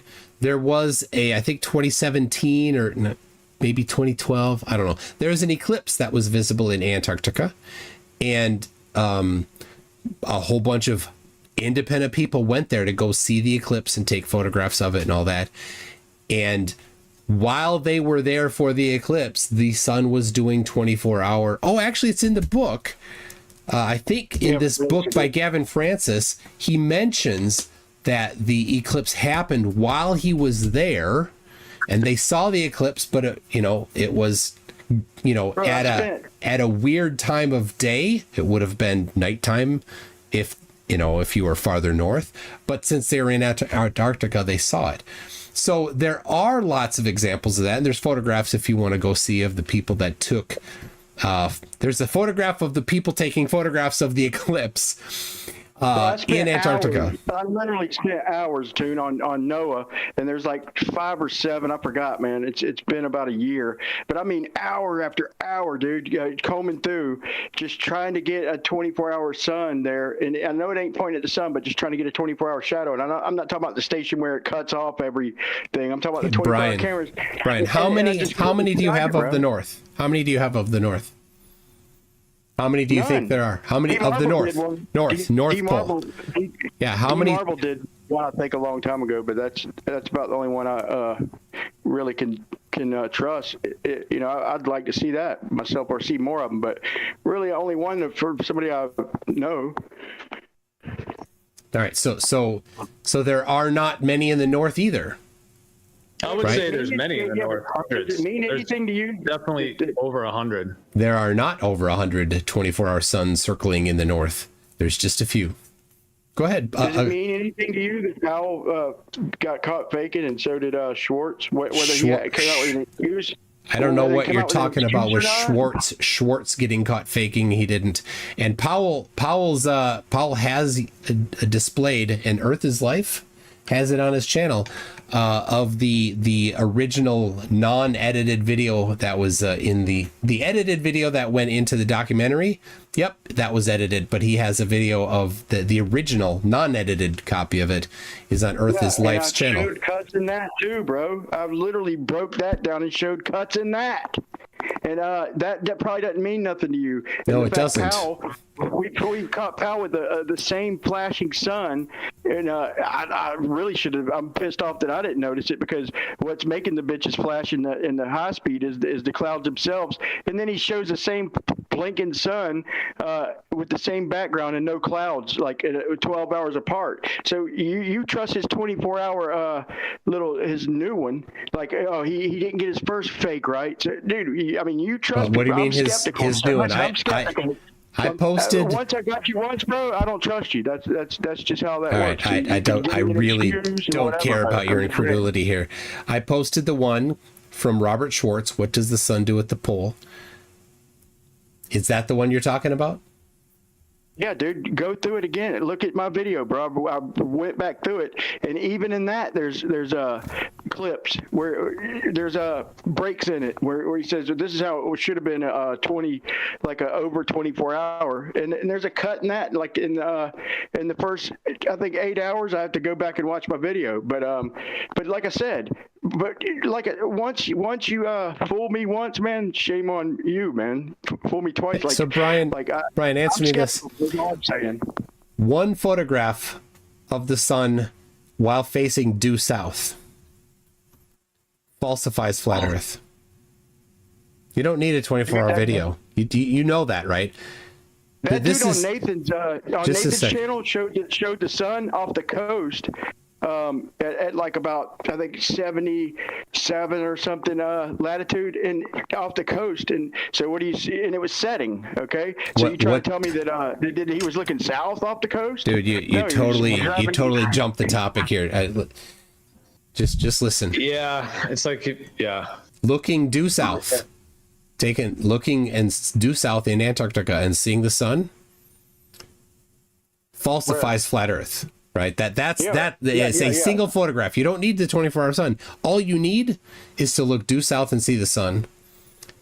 But see, as far as I'd be willing to go, though, that does falsify, like I said, like an azimuthal equidistant type of a map with one sun circling Polaris, with the sky working in a way that, like, with physics, that, you know, like if there's a light on the ceiling and it's moving, that light has a physical location, and so on. Because I mean, there could even be ideas of, you know, not to go too sort of out there, I guess, in terms of speculation, but like, what is the sky? Is it even physical? Is it holographic? Is it something else entirely? I'm not trying to go down all those roads. I'm just saying, I don't think that it falsifies a planar Earth. You know, in terms of the sun, and it may falsify just the AE map with one sun that is one, you know, physical, or, you know, one kind of light source that's circling Polaris. I would agree it falsifies that, but it doesn't necessarily rule out other possibilities, because I mean, if the Earth still measures planar, and like I said, if we have that tangible physical measurement as well, and let's just say for thought experiment's sake, there is a 24-hour sun in the south, then, you know, then you would have both. Like, okay, you have the physical measurement of planar, and the sun is still doing that. Question mark, mystery, continue researching, you know, go from there. You know what I'm saying? So like it does, I'm just saying something in the sky doesn't necessarily falsify what the ground is, although I'm not saying that there's no connection between those. I certainly agree that there is, because some people are saying there's no connection at all. I certainly say there is. There definitely is. Gio, I got to back you up, man. You just agreed that a sun in the south, that's only holds true to one little region of Antarctica. Everywhere else in Antarctica, if you're like to the right of the pole, then no, a south sun is not. Or if you're left, west, or east of the pole, or if you're on the other side of the pole, a south sun, you would expect that. It's only one region that a south sun would debunk the A map, and yeah, I agree. It would give us some major problems. What are you talking about? Left or east of the pole? If you're east of the South Pole, you can't be east. You can't, Brian. You cannot be east of the South Pole. You can only be north. Why I said left at first. That's why I said left and right. You know what I meant? No, you can't be left or right of the pole either. You can only be north of it. Okay, well, look, draw a sun, okay? Draw like a sun rising in the east and setting in the west, however you want to do that, left and right, okay? Now, there's only one spot that one picture can debunk it, and that's like in between the South Pole and like the South America region, right? The Antarctic Circle. Yeah. That's when it starts.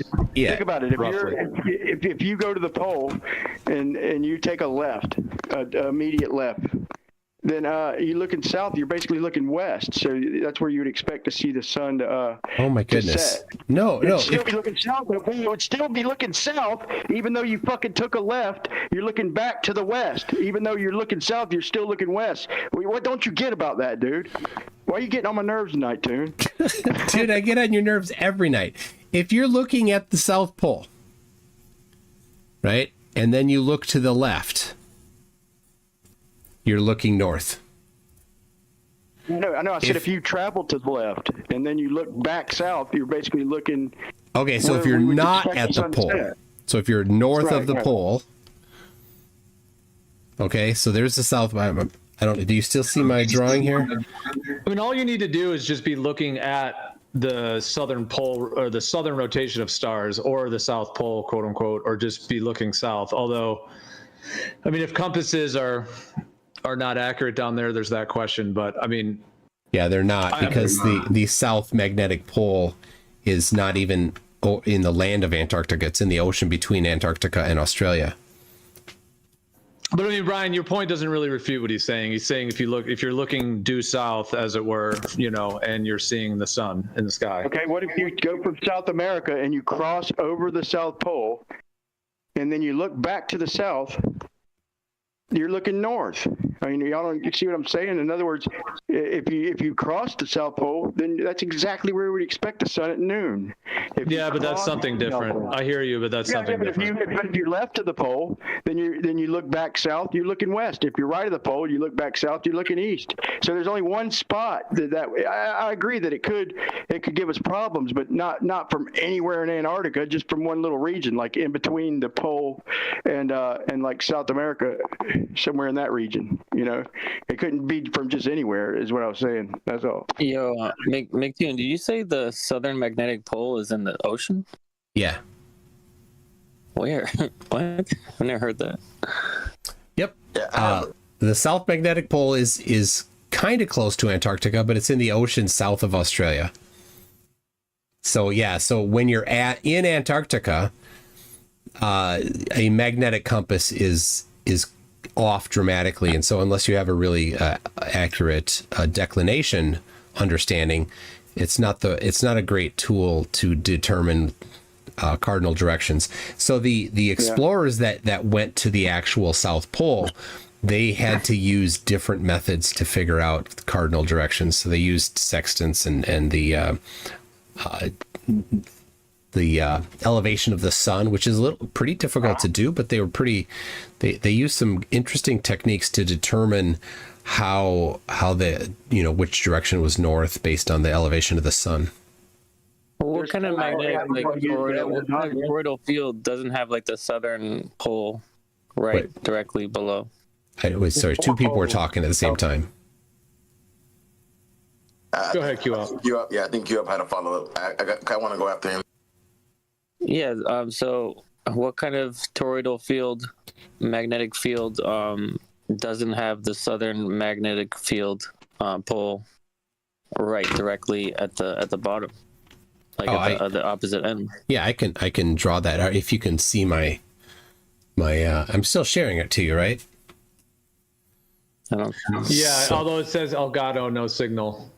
Oh, that's the wrong one. Okay, hold on. How do I pick? Oh my goodness. All right, I gotta change the camera that is sharing. Has anyone else heard that there's a southern magnetic pole in the ocean in Australia or whatever? Yeah, first time I hear about it. Can we confirm anybody finding that with a compass? Yeah, they measure it constantly so that they can get correct. Yeah, there you go, from DAZA. So they can get correct declination. It's an important thing to know for navigation. I don't know how to choose the camera.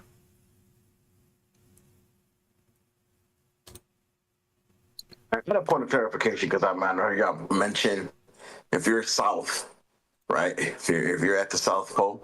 Your mic's a little low. Okay, I must speak a little louder. So I want a point of clarification. When you say if you look south, if you're south, and you take a picture of the sound of the sun due south. I mean, if you're already south, how are you going to look due south? Aren't you on the tip of the South Pole? Yeah, if you're at the actual geographic South Pole, then every direction you're looking is north. Right. So how are you going to take a picture due south of the sun? Yeah, you can't. Yeah, so how is somebody saying if you take? I mean. If you were not at the actual pole, say you were at 80 degrees south latitude, which is almost 700 miles away from it, then you could look due south. And how would that debunk a flat Earth? Well, if you look at the azimuthal equidistant map that has been the primary one for 150 years, then the sun would. The sun is over, the opposite side of the Earth when you're looking due south and you see the sun, according to the AE map. So it can't be in two spots at the same time, and there's no explanation for why you'd see the sun looking south when it's actually opposite, 180 degrees opposite you. So that's how it would falsify flat Earth. at least the AE map and you know, how physics and optics work. Okay. I was going to ask you just to pick up a little bit, because you were saying that if there is if the sun does set in the south, and then you were saying that you would just you would say that you would come out and say the Earth is flat. I mean, those were your words, right? Like, just if the sun sets and there's not, like, if you went tomorrow yourself and there you are, you feel confident that they took you right to that 80 degrees south, Union Glacier, etc. There you are, and there's not a 24-hour sun in the sky. You're saying that you would just say, okay, that's it. Like, not only would you just say, okay, the Earth's not a globe, and you wouldn't say, like, okay, guys, the Earth's not a globe because of this, and I don't know now. I'm just question mark. I'm on the fence. I don't know, and then, but you're saying that you would actually assert the Earth is actually, flat. It's a stationary plane. Like, that's what you're saying. Just if you saw the sunset yourself. Well, I wouldn't even need to be there myself. If Jaron goes there and Dave McKeegan goes there and they say the sunset, I'll take them on that, and I will do that. Yep. You wouldn't take the trip with them? What if the trip gets canceled due to an outbreak? You're gonna say, "Damn, that flat earther predicted that, man. I thought I should have listened to him the whole damn time. I'm gonna give him $500." Pretty sure I'm not going to be doing that, but I would be very sad if the trip was. I predict. Yeah. Because the reason I reiterated that, I know it was kind of a repeat from before, but I guess my main question was going to be from there. If you're saying that you would just then say, okay, the Earth is flat, I've been wrong all this time, then you said you would delete your channel, make some videos, I don't know if you said apologizing or kind of reading a script that people want, that want them to be a public thing. And then you're saying you would just leave the community and leave the topic. So you would not want to stay involved in the unfolding of the state of the world and the humanity and this huge paradigm shift. Like, you would just bow out. Like, you wouldn't want to actually stay attuned. And I mean, I guess anyone alive is going to be attuned, I suppose, to some degree, but you wouldn't want to still be kind of involved. I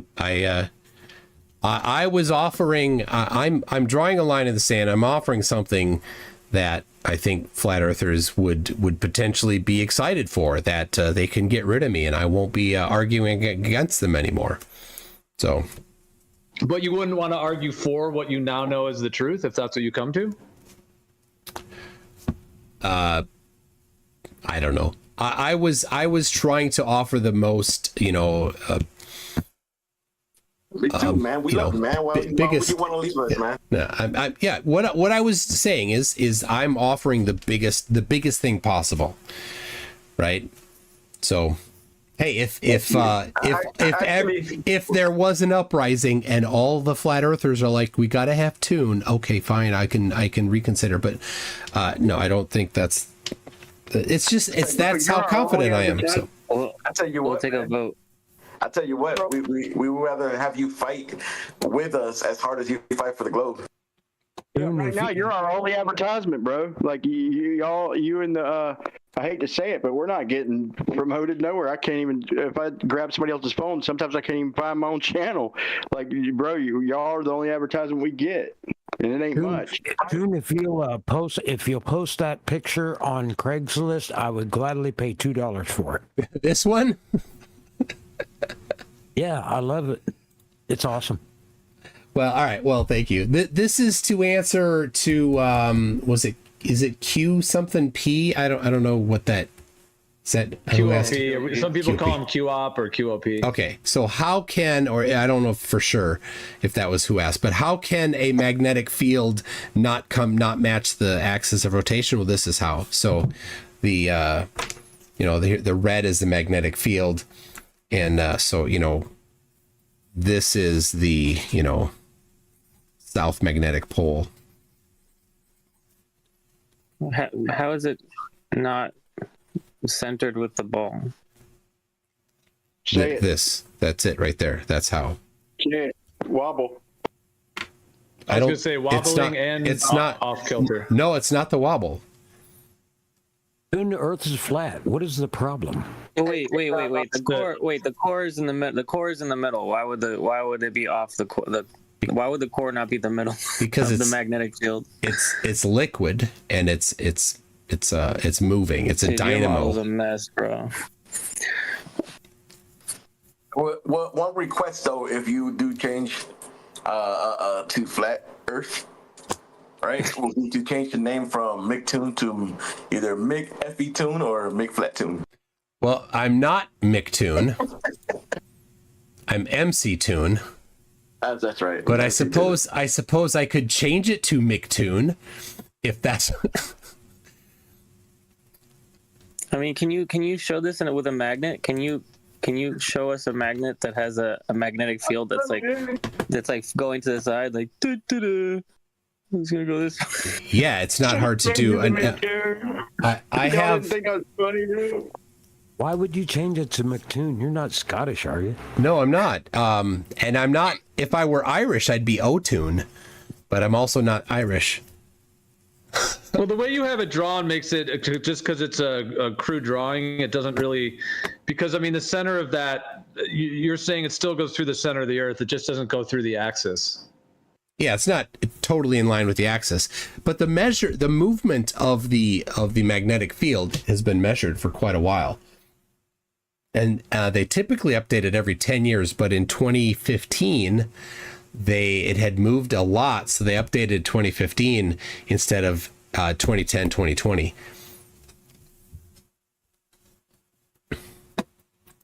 So here is just a little thing. If you want to bet against me on whether or not the observations in Antarctica will match globe or flat Earth, I put some Bitcoin in that bet there on MooseBet. BetMoose. It's called BetMoose. There you go. So if you want to bet against me, I already got a bet going, but I might go on that too. Go right ahead. If it cancels, we win, right? Not on this one. This one is a different one. The one Jaron did. The one Jaron did is if it cancels, you win. That's ridiculous. It should if the trip doesn't happen, then the bet is off, I think. And this one for some reason they did that. Gonna happen, bro. Same thing with that professor. Like I said, when I first joined, and it just went away. Right, well, and then Greater Sapien, it went away. And then Leslie acted like he's getting a charter. We called him, and he went away. It's just more of the same shit. It's going to get canceled. Okay. Man. We all knew that. Got it. I've heard your prediction already before you made it again. So there you go. If you're interested in betting against me, there's where you can do it. That's where I put. How much did I put in there? 0.02 Bitcoin and 0.069 Bitcoin. See what it did there? So then let's play the other role then. Let's say they go and they do see the 24-hour sun, and let's say they bring the equipment, they have the solar filter, they have, let's just say it all goes off without a hitch. It's just perfect. They get all the equipment there.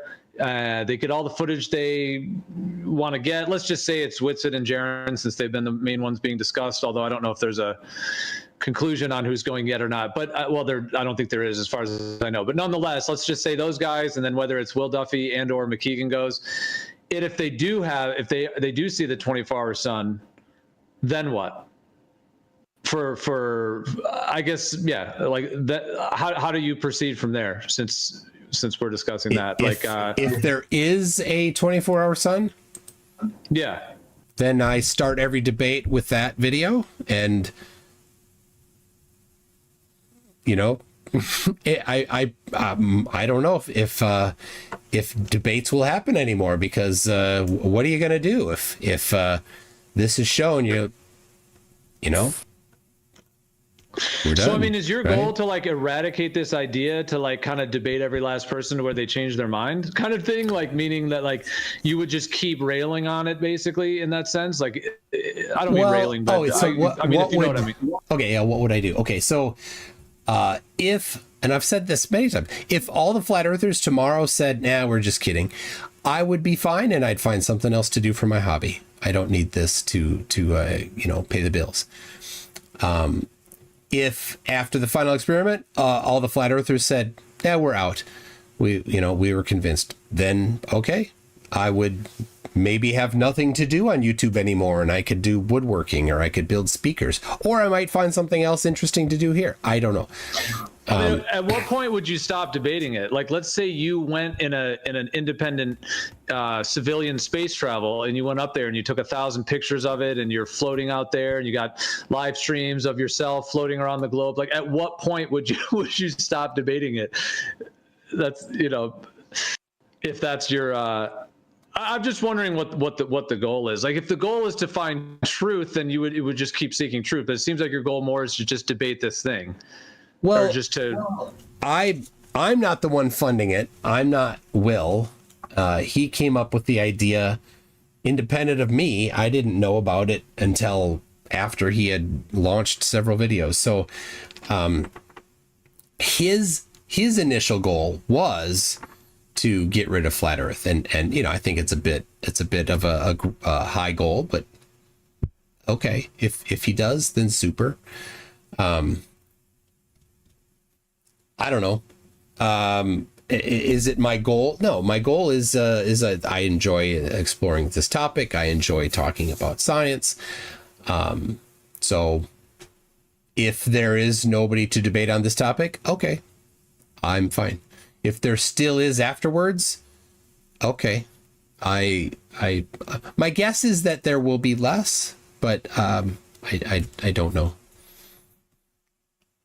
Well, it doesn't seem like, I mean, within the community, it does not seem like there's some dead set agreement that, you know, if these folks go and they, you know, observe a 24-hour sun, that really changes much for a lot of people, actually. Yeah, so, I mean, we don't trust other people, really, and we also don't like sticking to models after this last, you know, globe model betrayed us. It was all lies. What globe model betrayed you? We all were globers, so it's not like we're all jumping back into like a model like that we're kind of given in a sense. When we, you know, switched, we already had, there was already like a model for us, you know. But it's not been falsified ever. That's the thing. So I don't know why you don't. What model betrayed you? The ball. But you One never. that they don't agree with. But you didn't test it. That's the thing I keep saying. Flat earthers don't actually test the globe. They tested a not globe. When they're like, oh, we see too far. Well, you don't see too far because you didn't actually include what the globe says happens. So the model wasn't falsified. It wasn't tested. Precisely. Well, I don't really. These are getting into some generalized things. When you're saying as if you're not. I know you're just talking kind of the royal you, like in general, but I mean, and to get into that topic, I mean that's a whole topic because I mean then it's involving refraction rates that, in some cases, involve radius values and then calculations, and then the claim that the light is bending, you know, in terms of the curvature of the Earth, and then. What a lot of folks would say is that there would need to be measurements of the gradient, the actual measurement of the light bending, not just the calculation of it. But I don't know if we're going to dip into that whole topic, but I mean, it's an entire topic in and of itself. Yeah. I've measured the temperature, the vertical temperature gradient over a frozen lake in Minnesota. It was a pretty steep gradient. So, and FE Core, like I mentioned, FE Core did it. So, there's one by John, the guy that claims to be a doctor of optics, John D. He measured the vertical temperature gradient. It also is a very steep gradient, but he didn't include the calculations for it, the prediction. So.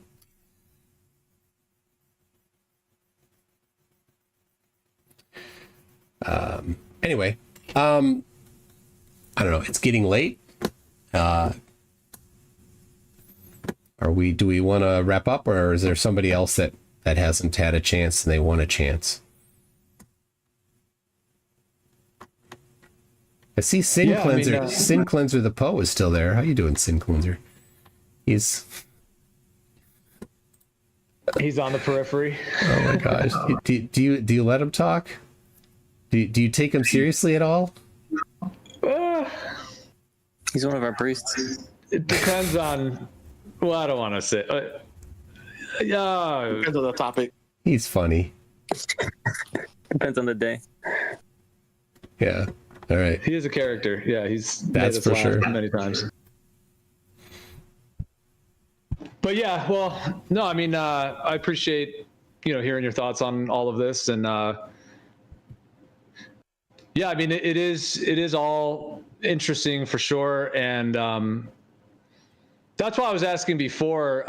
In your mind, in all of this, that's kind of why I was asking. Like, is there a percentage of you that wonders if you're not right? Basically, do you question that you could be wrong? Well, like I put up, I put my entire channel up, and I said that lawyers can do the deleting, so it's out of my hands. I have already bet $1,730, and I have more to bet if more flat earthers do decide to put money against me on that particular bet there. I have $10,000 of my own money up to at risk for people to do celestial navigation using only flat earth, and to predict the downward acceleration using not gravity, not mass attracting mass. So I've put an awful lot. You mean not upward accelerating earth? Hold on, man. Let him finish. So I've put a lot of my own money on the line here. So I'm pretty certain about it. And Brian is right here. He's the one that tried to do celestial navigation without using the globe, but he used the globe. So, it's 2.5 years been sitting there. Yeah, the thing about that gets complicated.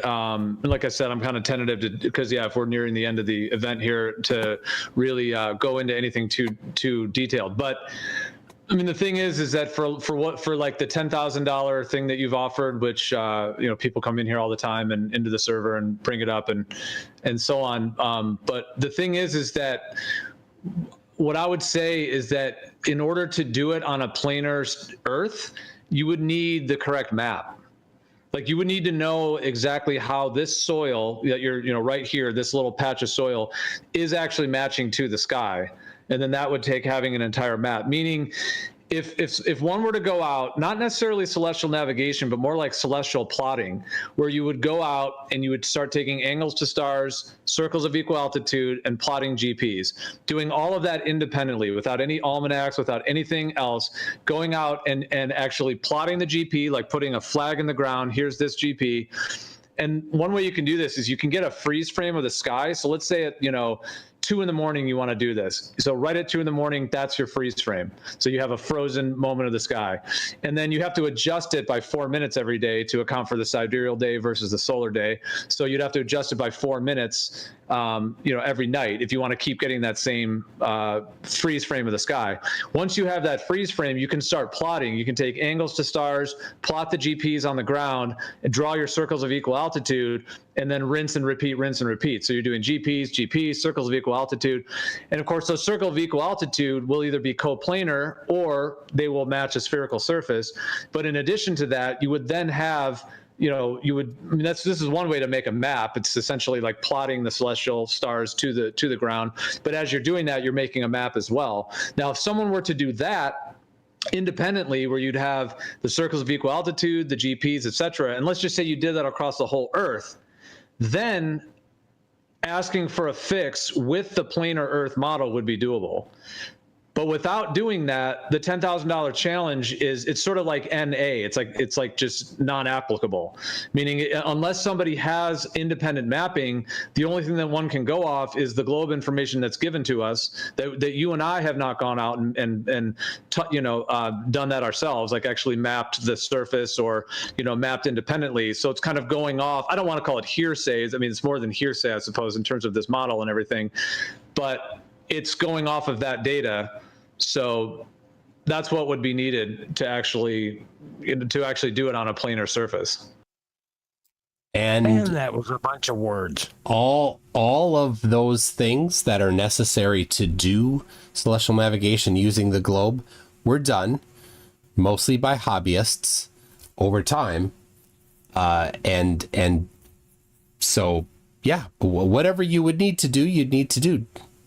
Why hasn't it been done? And of course, my challenge was directly in response to a certain troop of flat earthers claiming that celestial navigation works using their flat earth. But it obviously, since none of them have done it, they were not being truthful. All right. Well, I mean, okay, I hear you on that. Just taking that real quick. Well, hold on. Just taking that at face value, what you just said there. I hear you. I'm obviously familiar with all of that and how that all. So I hear you on that. But I mean, you were saying why hasn't it been done? Well, I would say, well, if we've been deceived about what the Earth is, and then we were all born in 1980, 1970, people were born. We're in the midst of massive deception, sort of like we were brought into the world and they just like put a blindfold on us and then we're all kind of trying to figure it out in a sense, from the perspective that the truth is that the Earth is stationary and has planar geometry at the foundation. So, I mean, why hasn't it been done? Well, I mean, it would take, depending on how in depth one were to do it, but we're looking at, a whole team of people, several months, and several $100,000, if not more, to even begin the process.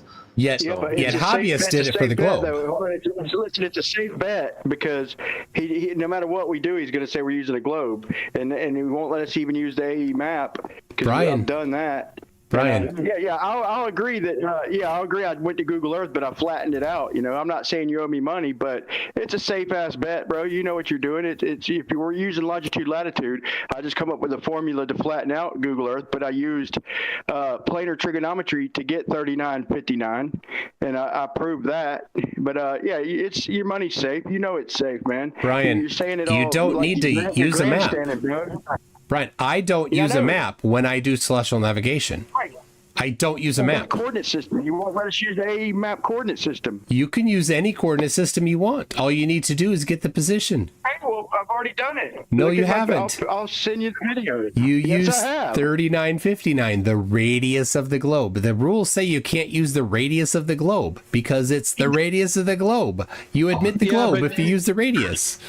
Well, not necessarily, because I mean, a circle of 24,901 miles, like the claimed distance of the equator, a circle of 24,901 miles to the center of that circle, a radius is 3959, or it's like 3963. So like the radius of a 24,900 on a globe. No, on a planar surface. I'm just saying, if you just take a planar circle, just a flat circle, and it's 24,901 miles in circumference, the radius of that planar circle is 3963. So we can try that right now. So I'm just saying, it is the radius of a 24,901 equator. It is the radius to the center is the 3959 or 3960. That's not what I did, though. I literally put myself under a Polaris, and I just did the same shit that I was trying to explain earlier. With I just moved myself 1 degree out from under, and so I used 89, and 1 degree with 69 mile gave me a height to the heavenly body of 3959, and I said, well, right over my head's where there's no refraction. So I come up with a refraction formula that works out to about 20 degrees, which was well beyond your challenge, and I was able to flatten out whatever it is, and that's why I was able to get the right spot, man. It took a while, and I worked my ass off to do it, and I've never really perfected the formula, but it's good enough for CellNav to for your challenge. I did, but how can I not use that number? That's the fucking number that works, and that's the number we get from a plane. You've made my point. You totally made my point. No, but that's the question. Is the 3959 actually derived from the planar surface and has been inverted into the globe model, but the 3959 is not exclusive to the globe model. It is in terms of the radius of a sphere, but that number, I mean, what Brian just said there is interesting in terms of the height of Polaris potentially being that, but also the fact that, like, if let's say the distance of the equator is 24,901, let's say it is that, let's say that's just a fact. Well, then the radius of that is the 3959. And what's interesting is once you get to the equator, Polaris disappears. So that indicates that, like, we just do we see 3959? That's the extent of our actual hemisphere of vision, for example. Well, Geo, in reality, though, the distance from the North Pole to the equator is 6,210 miles, about. So it's not 3959. That's what they. I agree. Well, that's what they claim it is on the globe. I mean, obviously, you and I have not measured that ourselves. Not on the globe. That's what they claim it is in reality, not on the globe. And right, but that's what fits a globe. Like if you take a globe of 3959 and then you do that same thing, yeah, you get the 6210. I agree. That's what they're saying it is, and that's what fits the globe model. The question is it that? I'm not saying it is or isn't. I haven't gone to the North Pole. The celestial sphere is the only way to do it, and so for cause, I just mapped it out as refraction, you know. But like I said, I understood his rules and all that. I love how Brian proves my point every time. Dude, somebody over there should have did that, dude. I waited for a minute. It's like none of them are going to do it. I don't even know if they can do it. I still don't know if they could do it. Dude, none of those clowns can do even the most basic trig. None of them. So, I disagree with that. I know there's a couple of them who can do the trig, but as far as the cell nav, that's a whole different fucking animal, man. It does take a I recommend this. If you're never going to use it, I don't recommend you even learn it. It's a little animal. You know, there's a whole process, man. And it's a lot of knowledge and shit, man. It took some time. But, you know, I realized when I was almost done, it's like, dude, this is the number I get for a height.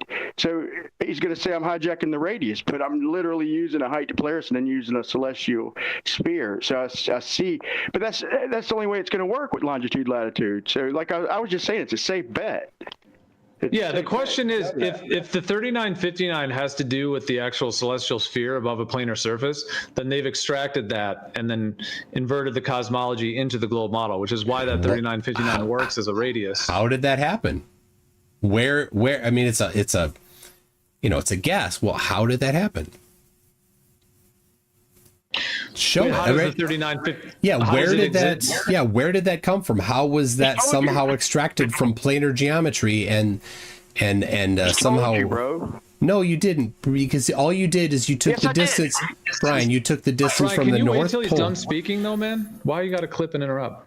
You took the distance from the North Pole to 1 degree south of the North Pole, but you didn't also use the same geometry for 30 degrees south latitude or north latitude to 29 degrees north latitude. It doesn't come out the same if you do that. So your geometry doesn't work there.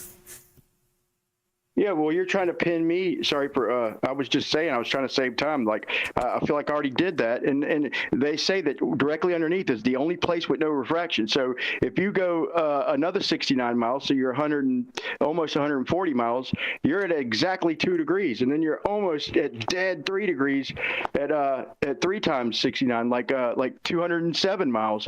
And it's like when you're only off by 1 degree, when you get like 1,500 miles, bro, you're looking through a lot of atmosphere. So I did have an explanation to go with it in a formula to convert the refraction into a distance, refraction correction with the distance. And to me, that's how it would have to work on a flat Earth. And it's kind of like Walter Bislin's model. You know, that's an explanation for it.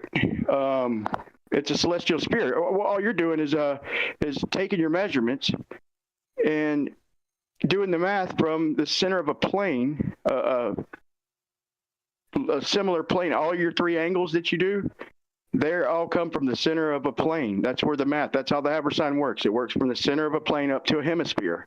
That's Habersign, means half sine. Okay, and so we're doing the same thing. We're just doing it from our location. If you pin us at the North Pole, yeah, I'm putting out a video tomorrow that's going to show how even a globe, if I pin your shit to the North Pole, I'm going to show you where perspective mucks up even the globe. Like if you try and, if I hold you to the same scrutiny, I'll show you where perspective, where it even fails on a globe, but it's egocentric. So we got to be in the center also of wherever we're at. That's the new center. of our celestial parent celestial dome. You can't put us at the edge or pin us down at the North Pole unless we're at the North Pole. And I've showed this in some videos, but I got a good one coming out tomorrow that'll better explain it. All right, here's what you tried to do, Brian. Let me show it here for everybody. So here is, right? So you took, and this distance isn't quite perfect, but you took this distance here, right, of 69 miles,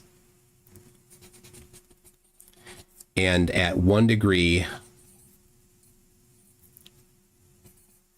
well, it's 89, right?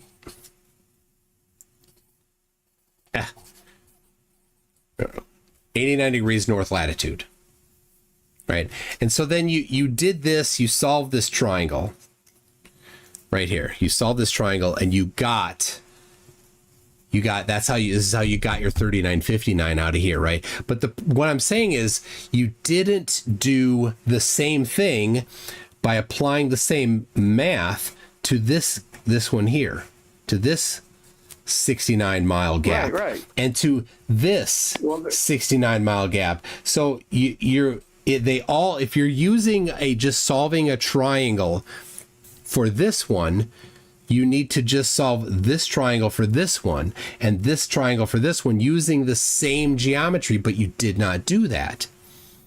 It doesn't work. As soon as you do that, it falls apart. Okay, well, here's the thing. Because of refraction, okay, I didn't have to apply any corrections at all until I got out to like 7 or 8 degrees for a minimal correction, or really about 5 degrees. But for a minimal correction, I'm already at looking through 400 miles atmosphere, and so I explained that with refraction. And how much refraction? And how much refraction do the people that know the topic well and actually did the work on it will be in play there?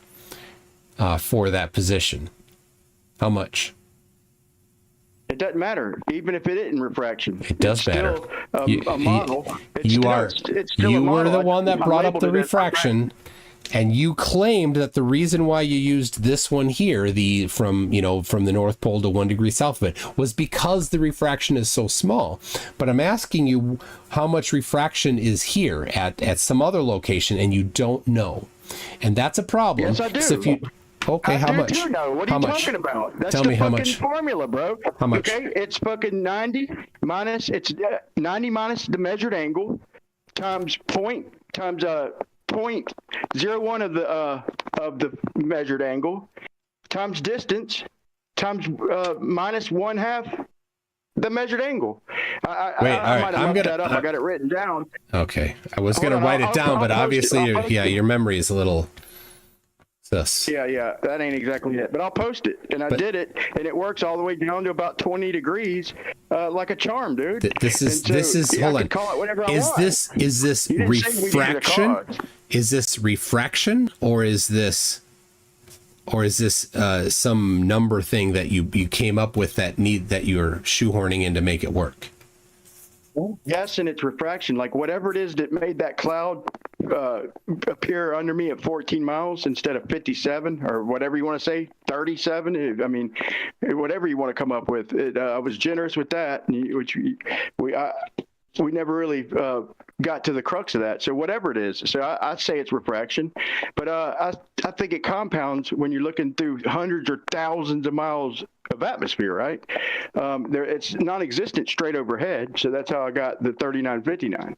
And whether it matches the globe radius, like I was surprised to see that number. I'm like, no shit, this is how they got the radius, son of a bitches, using planar fucking trigonometry. No, but you didn't use planar trig, because if you used planar trig, it would have been consistent here, but it doesn't work here when you use planar trig.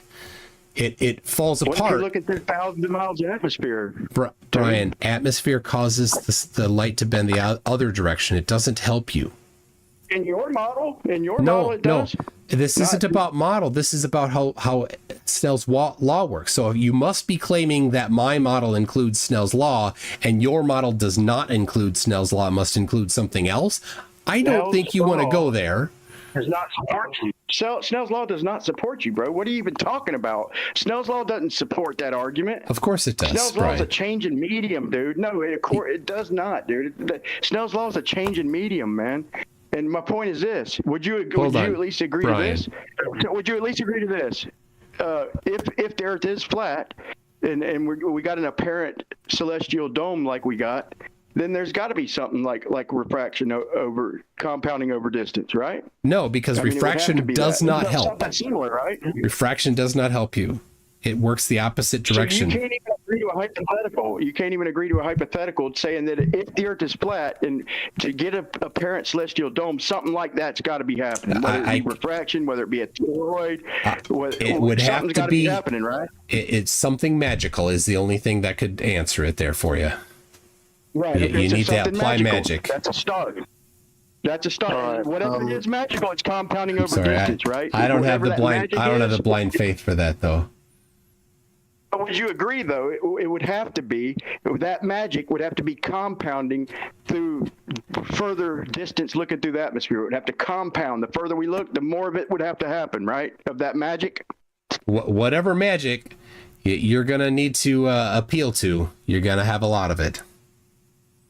Like talking to a mule sometimes, too. And it's difficult. I'm trying to go along with you, but I'm trying to get some breathing room here, like to at least to get you to lighten up and say, yeah, that would have to be happening. I don't even That's care what if I you call it said. magic. That is what I said. That it would be compounding over. Would you agree, though, that you didn't agree that it would compound through the further, more atmosphere we look through? It would have to be compounding, right, with distance. How many times do you need me to say that you would need a lot of magic before you acknowledge that I did say that? Well, you're calling it magic, but I'm not even trying to back any of the arguments at the moment. I'm just neutrally saying, meaning light is working a different way in the atmosphere than is currently considered. Yeah, it would have to be dramatically different. You know, so some unknown feature of how light works would have to be at play in order for it to work. And to go back to the Flat Earth Society, Pete Savarier and Tom Bishop, they do have a proposal for it. They call it electromagnetic acceleration. They claim that light is somehow inexplicably bent upward. They don't say it's refraction. They just say it's bent upward. How it happens, they don't have an answer for it, but they just say it does. Now there's a handful of problems with it, but it solves one or two things while introducing several more problems.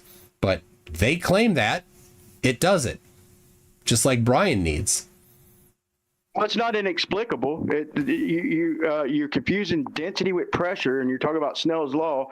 The colder air, okay, the air is colder. It's all thermodynamics, okay. It's not like the amount of air is making any difference at all. The pressure, it's colder, okay. And we know that the light. I can show you 4 orthogonal views from lasers right now, showing them bending up from the side or a slight side on view, and I don't think you could show me one bending down. So what it is the air is progressively colder the higher we get. But when you're talking about these long distances, if you got to think in terms of a flat Earth. Let's say to get to the black of space, we're about what 12, 13 miles. So once you get to 1,200 miles in distance, 12? That whole area, 12 or 1,200? That whole area is about 1,200 miles. That whole area is only 1/2 degree in angular size. So shit's gonna happen. You call it magic, but you got to think in terms of a flat Earth, right? Brian. You're talking instead of fucking listening, Tune. What are you doing, dude? Really, what are you doing? Brian, the temperature doesn't do what you just said it does. It doesn't get colder the higher we get, Tune. Not as you say it does. Have you not seen the graph? Now you're going to introduce some magic. So tell me how it doesn't get colder the higher we get, Tune, please. Here, okay, I will post it. Here you go. There's the temperature. It doesn't just get colder. It goes up to let's see, is this kilometers? Yeah, 10. As you increase up to 10 kilometers, the temperature goes down. But then, starting at 20 kilometers, the temperature starts to rise again. So it Perfect. doesn't. That's exactly what we need. No, it's not what you need. Right about that area too. How convenient. Oh We my need an gosh. inversion right about that area. Yes, indeed, we do. And you didn't think about this. If you're looking through a flat Earth, bro, like I said, in about 12 or 1,400 miles, your whole area between the ground and the black of space is only 1/2 a degree in angular size. So now you got to consider. No yeah, idea do how need you an got inversion that. because of that reason right there, dude. Just run the numbers and you'll quit laughing. Fuck, Dude, I'm not gonna try to walk through the numbers with you. It's pulling teeth to get you to just put out the numbers. Hey, yeah, no. It's pulling teeth to get you to freaking listen, dude. And you just divert. All you do is divert instead of address an argument. So if you take a 12-mile high opposite side, okay, now add a freaking 1,400-mile adjacent or baseline, okay, and check your angle. It's going to be like a degree or less. So in 1,400 miles, the whole area between the ground and the black of space will barely fit a sun or two. I've Laugh all you want, no dude. idea what you're talking about. This is great. I know you do, because you can't think anything other than a globe, bro. You can't get your mind out of anything but a globe, Toon. That's all I'm saying. You can't even put your flat Earth hat on just out of courtesy. I'm trying, but it's making no sense. All right, Brian, draw it up. MC2. Yeah. I've got a small request. So I have a younger brother. He's in high school, and he's got like a math project he needs to do. Just any advice on how he could measure like the curvature of the Earth from his apartment, let's say, or like without going on a plane. From his apartment. So. Well, just like in the city, Yeah. I did it, and it's common that people like to do it on the day of the equinox or the day of the solstice. So coming up in September, he could measure the angle to the sun. There's several ways that he could do it from his latitude. And we know that there's 69 miles between each line of latitude. So on the equinox, which will be happening in September here, say he's at 35 degrees north latitude. So you take that 35 degrees multiplied by 69. That's how many miles he is from the equator, which is where the sun will be over on the equinox. And then when the sun is at its highest point in the day, it's due south. And so the angle to it by measuring there's a few ways to do it. You could use the Theodolite app on a phone, or you could measure the length of a shadow compared to the height of the stick. That gives you the angle. And so knowing that angle, knowing the distance, you know the arc, the size of the arc between your position and where the sun is. And then you can multiply the rest of it to get all the rest of the way around the Earth. It's a little bit of trig. You can do it without trig, actually. And then that'll give you the circumference of the Earth, which you can then get the radius of the Earth. And so that's the curvature rate can come from that. But if you if you message me, I can give you a link. Oh yeah, please, I will pop your message. All right. Well, Geo, I think it's been quite a while. Is it 5 hours? Well, it doesn't count if it's not 5 hours. So. Well, we've got 2 minutes left. So. 2 excruciating minutes, man. 2 excruciating freaking 120 damn seconds left. It has been a marathon. What I was saying, Toon, is if just run these numbers later, okay? I forgot if it was 1 degree or half a degree, but if you just take the black of space, I'm just talking about the area of our corridor on a flat plane. So you just don't think about your globe for 1 second, just the corridor itself.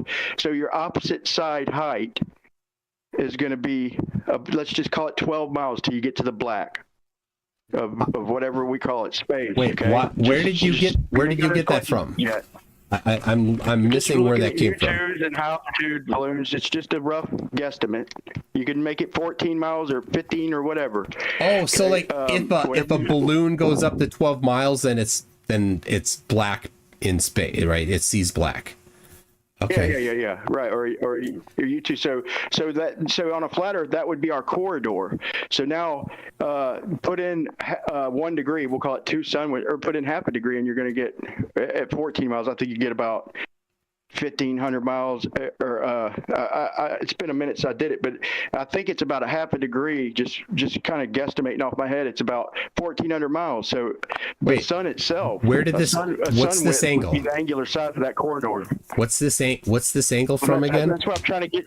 That's what I'm trying to tell you to calculate. Is just take a 1,500 mile baseline or adjacent, and a 12 or 14 mile opposite side, and calculate the angle, and I think you get like half a degree or 1 degree, which means when we start getting out to distances at 1,000 miles, or about 16, 17 degrees on a globe in distance, then on a flat Earth, your corridor, your optical corridor at that distance is barely fits the sun in it. You know what I'm saying? So you got to take that into consideration when you're looking at angles in the celestial sphere. Ryan, it's not the same as just doing the flat math, right?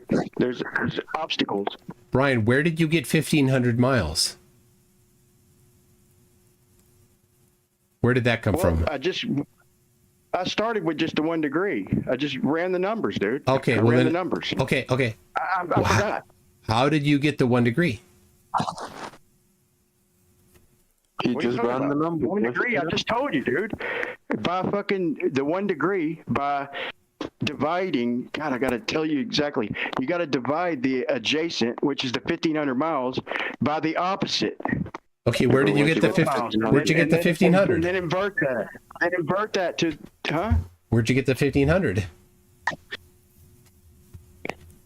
Just an estimate, dude. An estimate. An estimate of what? Do you even see what I'm saying here? I'm trying. The point? I'm drawing it. No, I have no damn clue what you're talking about. I got numbers, and I just clearly told you. To just type in, just calculate. What I'm trying to, the whole point in all this, okay, before we go off on a retarded tangent, okay, is what I'm trying to tell you is that you can't think in terms of a globe if you're trying to model a flat Earth. You got to think in terms. I'm not. I am thinking of flat Earth, but I don't know where you got 1,500 or where you got 1 degree. These two numbers, where did they come from? Just type it in. It's just type it in, dude. I'm just type it in. Just guessing. I'm sorry. I just searched up my ass and I don't find it there. And maybe you found it in yours, but it's not in mine. I'll post it again, bro. I'll post it again for you. Since you don't care to find out the point I'm trying to make. The whole point in this is saying that you can't think in terms of just math. There's other freaking variables, like, for one, an optical corridor that shrinks all the way down to less than a degree at about 1,500 miles, okay? It doesn't matter how you do the math. It doesn't matter. You could cheat and just go and just put in the degrees. Just say, okay, what distance do I need to get half a degree in angular size for 14 miles? You could do it like that. Come on. So it doesn't matter how we come up with the numbers. You are making no sense, Brian. It's a variable, dude. Let's end it on a good note. Let's end it on a good note. Please, let's end it on a good note. All right. That's You're it. smart, but so stupid, bro. You're like a stupid genius or something, dude. I'm sorry, man. That's a compliment, too. But I'm just saying, bro, what don't you understand about an optical fucking corridor? Okay, Brian. All right. I don't know why you're it's not really appropriate to ad hominem, dude. It wasn't clear what you were saying. You were just getting frustrated. He had it drawn here. He was trying to draw your triangle with the 12 miles, 1 degree, and he was asking where you got the 1,500 miles. And you just didn't really respond to it. You didn't really lay it out. The point ain't the 1,500 miles, Geo. The point is that over distance, it could be 14 or 13 or 16. It doesn't matter. The point is, when you get out to that distance, your optical corridor shrinks down to like half a degree or under 1 degree. This is a great margin of error. The way he's doing math, the way he's doing the math, like he's pinning us down with just pure geometry and nothing else. He won't let us use refraction. He won't let us use the fact that there's an optical corridor. He won't let us use any other variables. He's trying to pin us down to strictly geometry, and that will break any model, including a globe. Maybe not as bad, but it'll still break it. It won't break the globe, but okay. I just wanted to say thank you, MC Toon. It's been nice listening to you, but it's my brother's 19th birthday today, and I'm gonna head off. All right. I'll be waiting for your DM, MC Toon. Thank you very much. All right. Thank you, Gio. Thank you, Brian and Alexi and everyone else. I'm going to drop out now. All right. Yeah, cheers. All right. We'll see you. Wow. I am every time I talk to Brian and he tries to explain it, I'm like, just walk me through it. And he can't. He has no clue what he's talking about. It's just, it's a shrinking optical corridor. Okay, it's 12 miles. Okay, then what? 1,500 miles. Where'd that come from? It's 1 degree. Okay, where'd that come from? Well, it doesn't matter. Just type it in. And he gets mad. He's blaming me. Oh my gosh. Even Gio's like, dude, you made no sense. It does. All right. Let me find where I see Craig is still sleeping. I thought this might happen. That's why I'm like, I'm just going to keep going for him. So, but I need to find, I have too many windows. I can't find the, that's the wrong one. I'm going to have to open a new one. I don't know. The window with the super chats. I need to find it. I have it somewhere.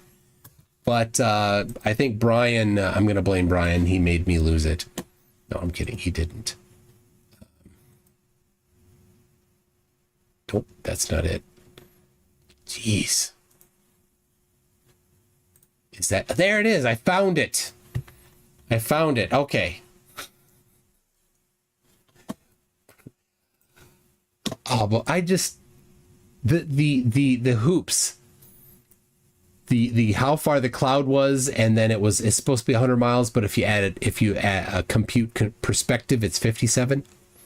How did that happen? No idea. Can you explain it to me? Nope, he can't. All right. There it is. Okay. I gotta catch up on FTFEs. So make sure. Okay, still sleeping. We got Generally Shady says no at FTFE. I don't know why. Nivok Spilkaman for £2 says thanks for supporting Craig's wild stream. Respect. Yeah, Craig is still sleeping, so I don't know. He's been out for 5 hours, so I don't know if he set his alarm, if he just slept through it, but I can see that the sun is up if you go look at his stream. It's been up for a while. Kango44 says, it blows my mind that adults can't grasp simple geometry. Dude, you heard Brian, right? He can at least solve a triangle. He at least understands that without magic, the sun could never set for flat Earth. Of course, the problem is that he has pre-selected his conclusion. It must be magic. So, he never mind the incredible hoops you'd have to jump through in order for all these things to work. They can't. Anyway, Lucas for $20 says, ask about the star trails for pure comedy. Oh, I didn't, but I did brush on them a little bit. Zettabyte Hero for $5 says, cheers. Thank you for that. Kango44 says, there is no flat earth movement, just stupid, gullible people. Oh, sorry, I meant truthers. Truthers don't care about truth. Kango44 again comes in and says, and in Harry Potter, Voldemort tried to kill Harry as a baby. What does that have to do with the shape of the earth? Yes, it has nothing. Mr. E-Man gifted 5 memberships. You're supposed to do that on Craig's stream. Calder Vassold for 2 pounds says, go get that Flerf mic, embarrass him. And I don't try to do that. If they get toxic or kind of abusive, then I'll turn it up a little. But if they're not, Geo and I, we had a great conversation. That was people say things about Geo, and maybe that's just not how Geo and I get along. But the things that people say about Geo, I have not found to be true. So, at least we had a nice conversation. Man of War for 30 shekels says, sorry, Toon. It's hard to keep my eyes open. Gonna need some more sleep. Have fun smashing them Flerfs. Praise Titicaca, hail Sagan, and see you in Craig's never-ending stream. Poor Craig. He has 3.5 hours left if people haven't donated more to him. Josh Garver for $50. Thank you so much, Josh. Says, has this person ever used surveying equipment? So Brian Leakey is a construction guy, so he has used some surveying equipment, but only for short stuff, like, basically working within a construction site. So when you do that, it's position and elevation over a short distance. Curvature of the Earth has no impact on, 100 feet, 200 feet, 1,000 feet. It even if you didn't include vertical correction for it over 1,000 feet, it doesn't matter enough. But if they're looking over a mile, well, yeah, then you'd need to. And of course, differential leveling, I breezed through it a little bit quickly. Differential leveling includes compensation for the shape of the Earth. So, and to that point, let me get this here. Show you here the book. There it is. All right. Here's this book, and it's literally on page 3 of the book. Right there. You see that? It's hard to read. I circled it. Where did I put? All right, well, it says the surveying operation of leveling takes into account the curvature of the spheroidal surface of both plane and geodetic surveying. The leveling operation determines vertical distances and hence elevations and distance differences of elevation. So in planar surveying, vertical measurements include curvature of the Earth. In planar surveying, which is useful in less than 100 square miles, does not. And if Craig doesn't wake up in time, I could go over the actual math of that, why it's not necessary, but not going to do that at the moment. I could do it a different time. Baron Rutledge on TikTok has done that a few times. So Mark Beiser has been a member for 49 months. Says the denial of the stupid crashed the server. That's when it was going crazy. So I want to address again the surveying that he's done, and he's talking about the cherry picked video that he has. I have a copy of it. I'll go watch it, but for some reason he thinks that this one guy saying that never is surveying done in this particular way, in direct contradiction to actual surveying textbooks and actual surveys. And I mentioned the transcontinental triangulation, the American arc of the parallel, and he claimed they did not do leveling in it. They did. So leveling is a vertical measurement. So how high is something, and how high is the peak? So they went across the Rocky Mountains. They needed to measure the elevation of the mountain peaks. So they did measure the elevation of the mountain peaks. That is called leveling. And that book includes the elevations of the different stations that they used. You can find it on my website, mctoon.net/r. You can find the transcontinental triangulation there. And it lists the elevations of the different points, the different stations that they used. So,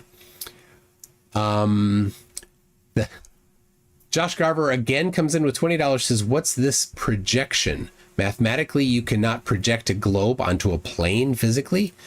Yeah. So yeah, that the Shane's model, that is a projection onto a flat surface. It's the height of either idiocy or dishonesty to think that doing all the math in 3 dimensions for the globe and then just mathematically projecting it onto a flat surface is a model for flat Earth. To think that is ridiculous. It's not. It's the globe. All you did was warp it. It's just a warped globe. It doesn't make it a model, and his rejection of the causal mechanism is ridiculous. Right? So here's what it is. It's the map. It's the azimuthal equidistant map. And you put an observer wherever you want, and then what it does is it calculates the necessary path for the light of a star, for example, in the dome, right? So that it does all the math in 3 dimensions using the globe and a celestial sphere globe, a concentric globe around the globe, and then does the projection. And so when you do that projection, the path that the light takes gets warped. And so if you are in the southern hemisphere looking due south, and there's a star that's in the celestial sphere 180 degrees from you, that has to warp it in order to see it. So you look that way, but the path of light, it draws like these paths of light. It goes out and goes this way, like over your head. Actually, if it's straight up, it goes over your head. Like why would light from back here come around this way and then go into your eyes? There's no reason why that happens. And for them to sit around and be like, oh, well, they're going to figure it out someday because it's the ether. Why would you do that? It's a really, telling thing to do, that they're like, well, it doesn't matter that it makes no sense. We're going to try to force it to make sense. That is, start with your conclusion and then desperately try to explain and force things to match that conclusion. That's not how you investigate things. You have a hypothesis and you test it. And if it doesn't work, your hypothesis was wrong. Modify it, try it again. That's how we got to the globe. People hypothesized that the Earth was flat, but then things don't work. Like, well, let's try something else. Turns out it's a globe. Ion says, feel like showing what I sent in DMs, Reshane's model to... All right, let me look here. It's from Ion.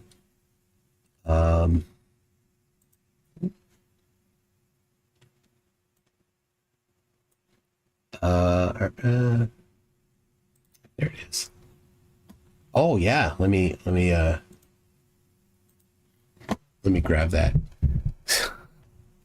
It's Shane's model. It's so dumb. Yeah, let me put that up here.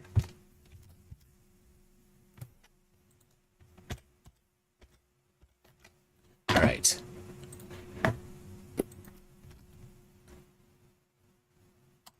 Okay, so here is... Oh no, that's the wrong one. I gotta get the right screen here. Okay. There it is. Oh, it's all mangled. Hold on.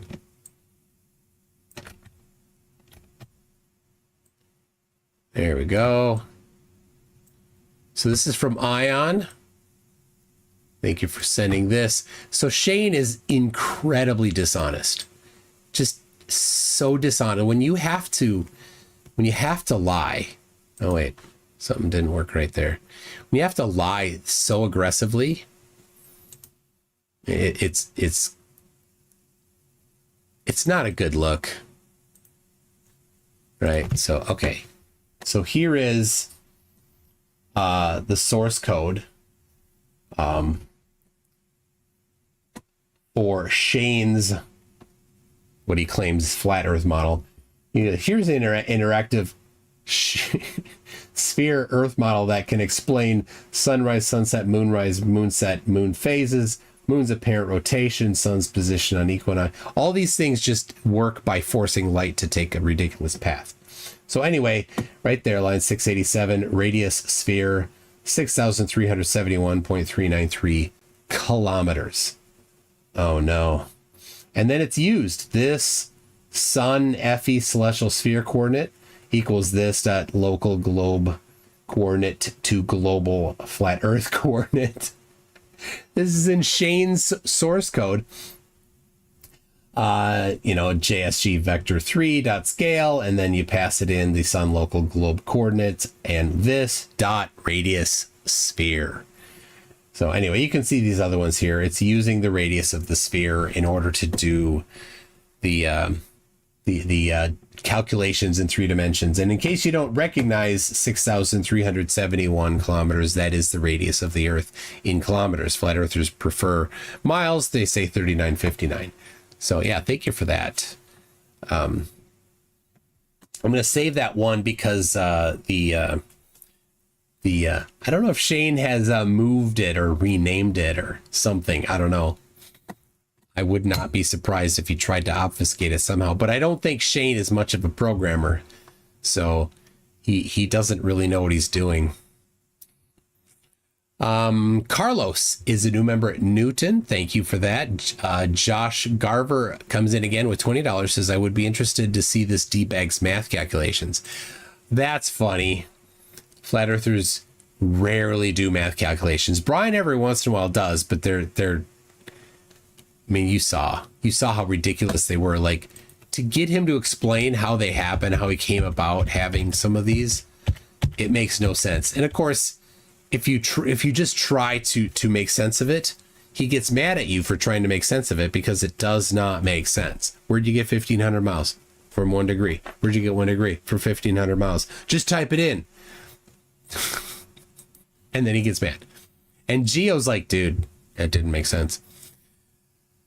Beyond storm chasing says, seeing a cloud and driving to it really makes me relate to this guy for some reason. And the name of his channel is Beyond Storm Chasing. So what was wrong with that? Well, there's so many things wrong with that. He eyeballed the angular size. He eyeballed how high the cloud was. And he's like, it should be this much on the globe.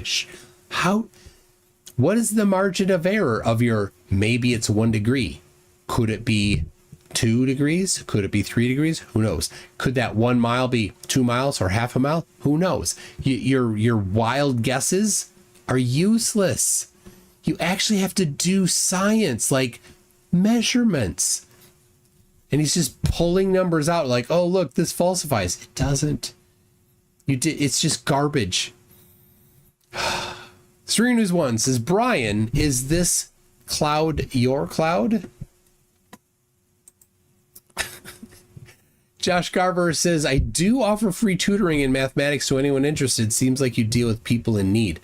The problem, Josh, is that they are unwilling students. I mean, if you're going to try to give them some tutoring and then they're just going to argue with you. Can you imagine, like, working at a mathnasium and then a flat earther decides that he actually wants to learn how to do math and shows up at a mathnasium? Can you imagine? It would be an absolute mess. They would never let you get through a lesson. Anyway, I sometimes tell flat earthers like this. If you look at my Conspiracy Tunes channel, this Simon Mav guy, he sent me an actual apology. I don't buy it, but he sent me an apology and he's like, I still want to do the debate, but I have questions. I'm like, that's not a debate. And he sent me another email. I have questions. You have to, like, dude, questions is not a debate. It sounds like you're just begging for free tutoring. I don't do tutoring for free. It's $250 an hour, minimum 4 hours, paid up front. I told him that. And he comes back with, I have questions. Like, paid up front.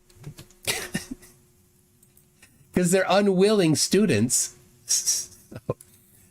Matthew Alat says he is saying it should have been 57 miles away, but he only drove 14.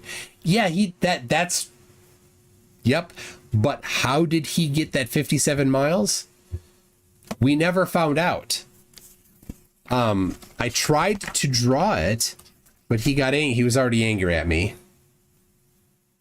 So Andreas Elds' YouTube Shorts, and then gave a link to a YouTube short, I think. So hold on. Shorts. Let's see. All right. There we go.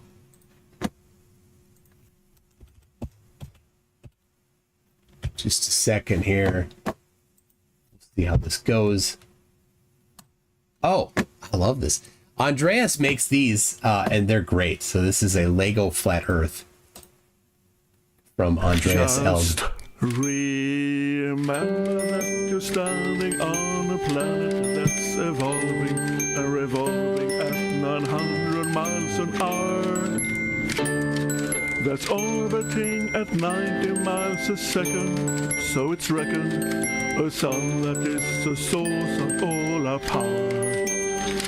So remember when you're feeling very small and insecure, how amazingly unlike you is your birth. And then pray that there's intelligent life somewhere up in space, cause a bugger all down here on Earth. Pretty cool, Andreas. Thank you. Yeah, I looks to me like he made that himself, I'm guessing. I will put, if anybody wants it, I'll put that in the chat for you. So let's see. Astronut66 says he did 1 mile over the tan of 1 degree. Okay, yeah, I mean it's. Yeah, okay, yeah, I got that. That's how he did it. But where did he get the 1 mile? Where did he get the 1 degree? Just pulled him out of nowhere. Right? What's the precision of that? That's plus or minus 500 miles. Like, it's so sloppy. So very sloppy. So, all right. We've got Asher says, good looking out for Craig. I am also finally awake for a live Tuesday. Have some NASA hush money, sir. Thank you for the hush money. I won't tell anybody. And I keep looking over to Craig. He's still asleep. So good for him. I'll keep going. As long as he's sleeping. But I will have to take a little bathroom break. Larry Scott says, debate content like this is the real purpose of the final experiment. Fire up the flat earth community to make more outlandish assertions. And that's a great point. Because when somebody is being presented with the flat earth lie, and they're like, well, wouldn't the sun do this? Wouldn't the sun do this? And in Antarctica, on the globe, the sun would stay up all the time in, December. But according to Flat Earth, it couldn't. It'd be on the opposite side. You'd be the farthest person away from the sun. So if the sun goes farther away, goes out of your perspective or whatever, then it has to be too far to see. You could not see it in Antarctica. So when they get presented with that, and then you just say, oh, well, here's a video of the sun doing 24-hour circles over your head, taken by flat earthers, then their whole entry into flat earth hits that barrier. So, Larry, you're right. When they come up with some ridiculously, incredibly stupid, obviously not right, but very desperate answer to it, somebody coming in from the outside who isn't already indoctrinated will look at that and say, well, that doesn't make sense. Why are you making such a wild claim about that? Why are you putting this acrylic dome over it? Why are you thinking it's a reflection?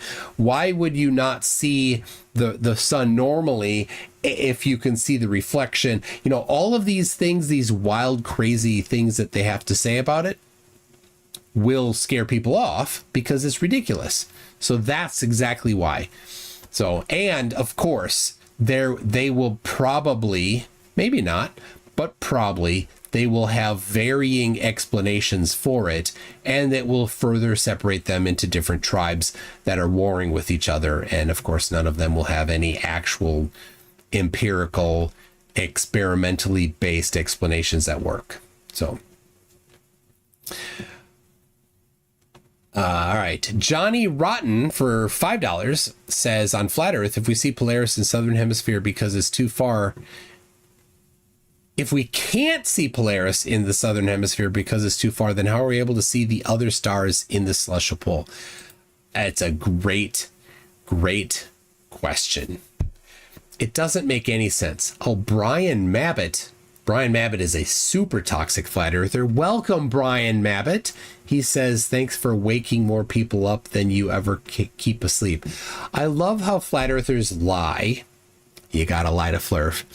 They like to claim that somehow destroying every stupid claim that a flat earther makes, they like to claim somehow supports them, but it doesn't. And then flat earthers will lie and go into a video in a comment section and say, I used to be on the globe, and now because of this I changed my mind. Like you said that you were in a live stream a week ago as an absolute rabid flat earther, and now no, obviously you're lying. So Brian, no. What we do is we shine a spotlight on the absolute idiocy of flat earth. Brian, that's what we do. And no, what you say isn't happening. But Brian, do go ahead and make a fool of yourself and run away from the absolute necessity for flat earth to explain the time that the sun will set tomorrow. You pick the location. What time will the sun set tomorrow on flat earth using flat earth geometry? You can't even answer that. But we can using the globe. So flat earth loses every time. But they're used to it. Judy Bassett says, thanks for the fun. Thank you, Judy. That's 10 euros. Thank you very much. Jay Walken says, Craig reset his alarm to about 10:30 CET. What's Central European time? I don't know what that translates to in Central US time. Maybe somebody could translate that for me. Lisa for $10 says, a Flerf that truly wants to learn by definition can't be a Flerf. First law of conservation of Flerf. Oh, that's great. I love that. Absolutely. Axolotl says, have some coffee delivered to Craig's house. Well, we did, and Dave McKeegan was the one that mainly did it, and I sent some money, and Heat Shield did, and I forgot the other person who did, but some people sent money, and then we had some stuff delivered to his house, some wine for his wife, some ice cream, some dog treats, a frozen pizza. A handful of things sent to his house. So thank you for that, for those 6 shekels. Absolutely, Axolotl. I sent some money already, but I'll give him another I'll boost him a little bit more over there should he wake up. Rachbot says, thank you, sir, you're a trooper. Thank you very much for that. And Art Perriera, I hope that's right. It says millions of tools available, thousands of years of knowledge, but they listen to those that don't use or understand them. And that's the essence of it. Oh, it is 10:30 CET right now. Oh, he's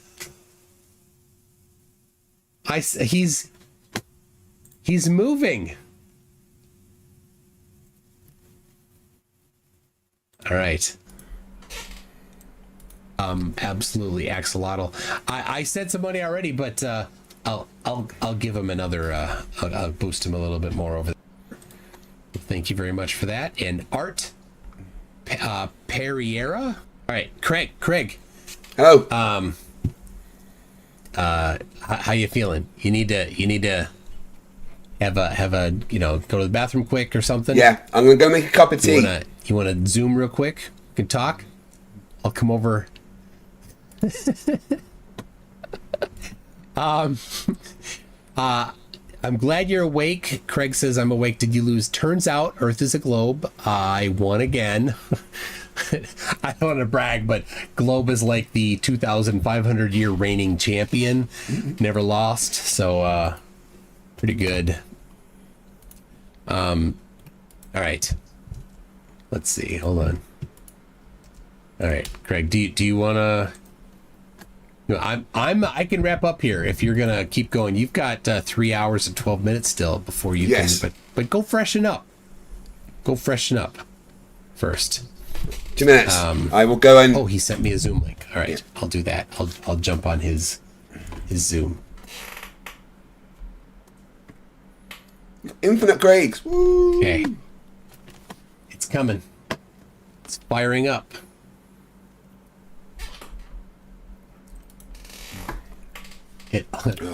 Brian Mabbott says it all depends on your altitude. Morning. Not very much. Wow. Morning. You have to mute. Altitude changes it a bit. Oh yeah. But not very much. Where are we? Mute this. It all depends on your. There we go. How you doing? Not bad. That was a really good sleep. I'd done the 3 hours and I saw you were still there, so I'm like, I'm gonna just grab another hour. Well, good. I'm glad you did. I feel much better now. Well, Galaxy Man sending you a bunch there. Oh, holy cow. Yeah. 2,000 sexes. Love the sex. You're not getting any right now. No. My wife's now seen me for fucking 2 days. Galaxy Man 2015 says, first time catching you live. We'll have to go back and watch the actual debate. Yep. Debate in quotes is exactly right. It was pretty interesting. The parts with Brian Leakey is always just painful. And then because he can't get him. He makes a claim about how something works, but he can't explain it in any, and he gets mad when he's explaining it poorly. But Noah, who today was called Trump's ear psyop, I think, he's just toxic. Well, so many Flerfs are. So many Flerfs are. So many Flerfs are so toxic. I'm in trouble. Apparently, John Puckett is very upset that he was removed from the debate with me and is taking me to a military tribunal. So amazing. Yeah. I look forward to that happening. That's going to be... Yeah, apparently I'm a traitor, and as America is the whole world, and I'm ex-military, I have now committed treason against America. Apparently. Yeah. How are you communicating with him? He keeps sending messages on DMs on X. On X, okay. Yeah. Man, he's the kind of guy that can get kicked off of X. Yeah. So he says, he's like, oh, you're a fraud. We got it all con for money. And I'm like, okay, then sue me. He's like, don't worry, it's coming, along with the slander and complete asset forfeiture. Claiming I'm drunk and kicking me out on the First Amendment violation tribunal for you military man from a foreign country. What you don't understand, every place is America. Now you don't got anywhere to run. Amazing. He He is special. So delusional. He is. There are a few people more toxic than him, but but all of those that are more toxic than him are also flat earthers. Yeah. I mean, I'm not saying that all Nazis are flat earthers, but it does appear that all flat earthers are Nazis. That's not true, but the majority of them seem to be. Oh my god! Did you see Jeranism ripping Dearth apart? No. Oh my god! So when was this? Just before your debate on Jeranism's tonight. He did that. On his speaker's corner, Dearth came on because I'd messaged Jaren and I was like, "Look, Dearth is saying all this stuff. He's saying that you're saying that it's not proof against flat Earth, blah blah blah." So he got Dearth on during the speaker's corner and was like, "No, it does mean that the Earth's not flat if that's there, and people need to stop lying to each other." But what I noticed was Dearth manipulated him by sending him money. Oh, he's buying him off. It very much seems that way. It started very much with Jaren like going, "Well, no, this you're saying this is wrong. We have to be honest with the 24-hour sun thing." But Dearth basically kind of manipulated him, even though Jaren was trying to rip him apart about it. It was quite, yeah. Right, anyway, I need to go and do my ablutions and grab a cup of tea. So you keep entertaining both our people, and I'll be back in a minute. All right, make sure you unmute me there. I'll keep this open until you come back, and then we can talk once more when you're. Yeah. Okay. I will mute myself on Zoom, and then I will unmute my thing over here. All right. So General E Shady says, "Everyone go to we can talk once Cool more Hard when Logic and comment, please." Okay. So Cool Hard mute myself Logic. on Zoom. It has an amazing channel. It's really cool. All right, so General E Shady says everyone go to Cool Hard Logic and comment, please. So Cool Hard. He's saying to go and just comment, absolute but definitely obliteration of flat earthers. So a really great logic and comment. bunch of videos he has on there. So I don't know why he's saying to go and comment, but what was that? I was going to I maybe always approve of going over to Cool Hand Logic and commenting. Generally Shady. Videos are so Dearth good. rides a bus 3 inches long. So all right, Dearth's what short was that? I bus was is going to 3 inches maybe long. That's great. do. Yeah, Generally is Shady. Gem Panda Dearth still rides a kicking bus around 3 here? inches. This is 3 inches long. That's great. I see somebody talking to him. Yeah, all right. Is Man, Gem he gets Panda so still kicking angry, around and here? he's Poor guy. not He's much so different confused than Puckett in a couple ways, because John I see Puckett, somebody talking to him. Man, he gets so angry, and he's not much different than Puckett in a couple ways, because John Puckett that he was just talking about. It ended. Hold on. Oh, there. I'm gonna set this back up here. My microphone. I put it down on the desk here when I'm gonna be using the paper here, but then it's kind of a pain in the butt. So Brian Mabbott is hilarious. He's like, he thinks that all the people that say the Earth is a globe will be rounded up after everybody figures it out. Right?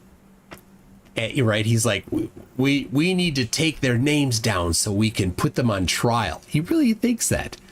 The delusion is through the roof here. And if you were there for Geo, Cool Hard Logic said he may come back. Please give a comment. Okay. Generally Shady said that. So if there's a chance that Cool Hard Logic can come back, and if our commenting could do it, then let's go do it. General E Shady, could you post a link, or somebody post a link so that everybody can go? There's 347 people here, so that'd be great. So Brian says that is a good idea, though, and he's laughing. Brian, I've heard you say it. I've heard your face hole say those things on a Discord server. So, yeah, it is hilarious. But, of course, Brian, you got some work to do.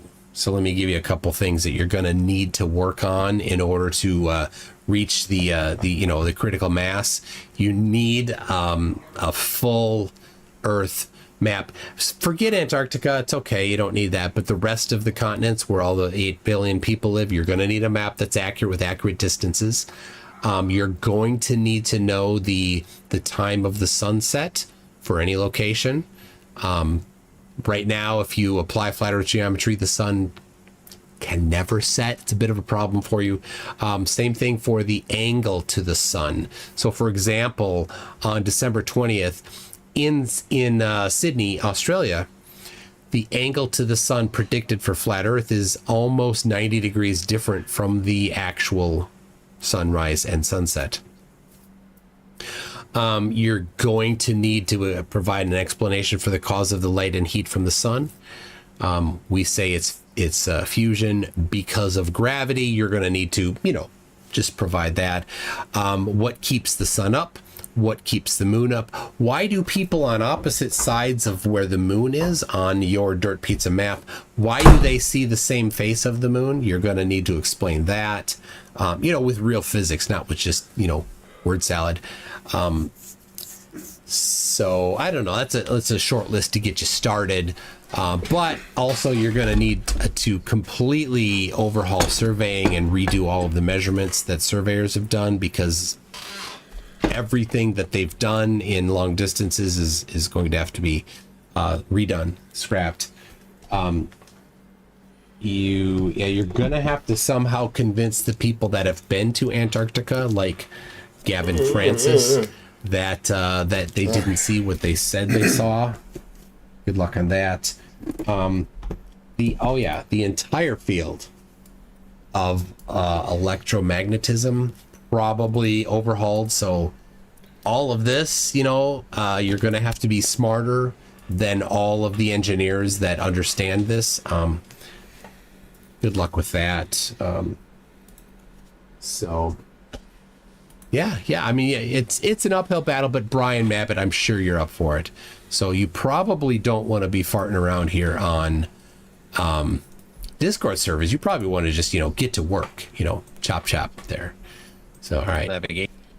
Looks like Craig is on his way back. He just sent me a link. Brian, you're going to win $10,000 if you do that. So, it's your lucky day. I know. It's like flat earthers don't want money. No, yeah, it's all that free money, and they're just like, can't be bothered. A trip to Antarctica, a paid trip to one of the best places that you could ever visit. Go away.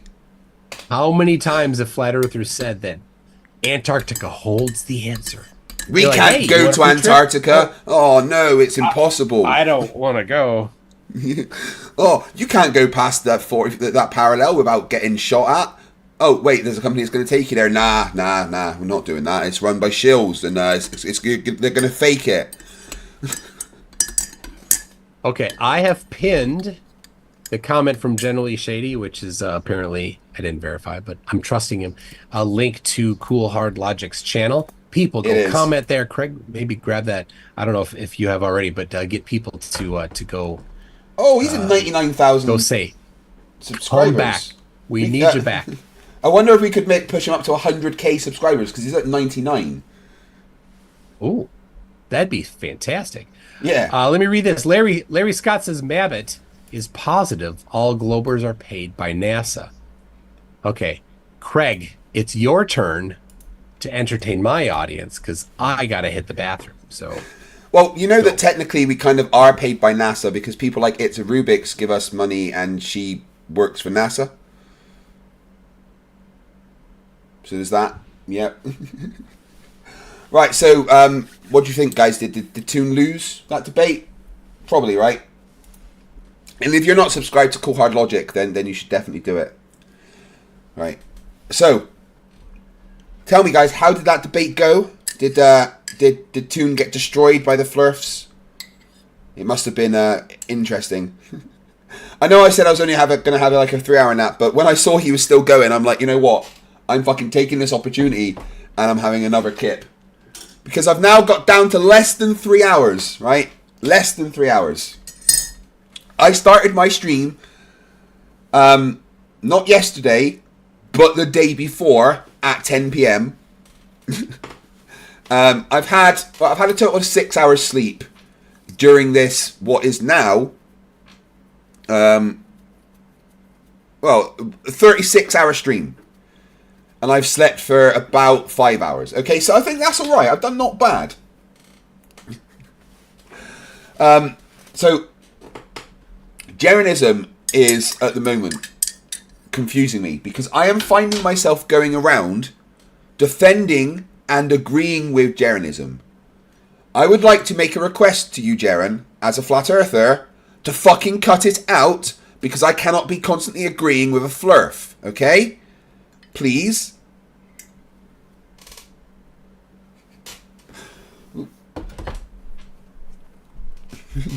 So I was just saying that I've got a request for Jeranism, and that's for him to stop being, you know, someone that I have to keep going around agreeing with and defending online, because I can't be constantly defending a flat earther online.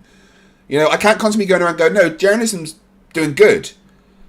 Like, you and I, we've made our position with him pretty clear. So yeah, I told him outright. He's doing the right thing. I said to him, if you go there and you do not see what the globe expects, I will join Globebusters. There you go. Yeah. I have a little story to tell. Go on then. Okay. So a few years ago, my grandma, she was 82, 83. She got brain cancer. They were in Arizona when this happened. And they would come up north here for, they lived in Iowa. They would come up here for the summers and then be down there for winters. And when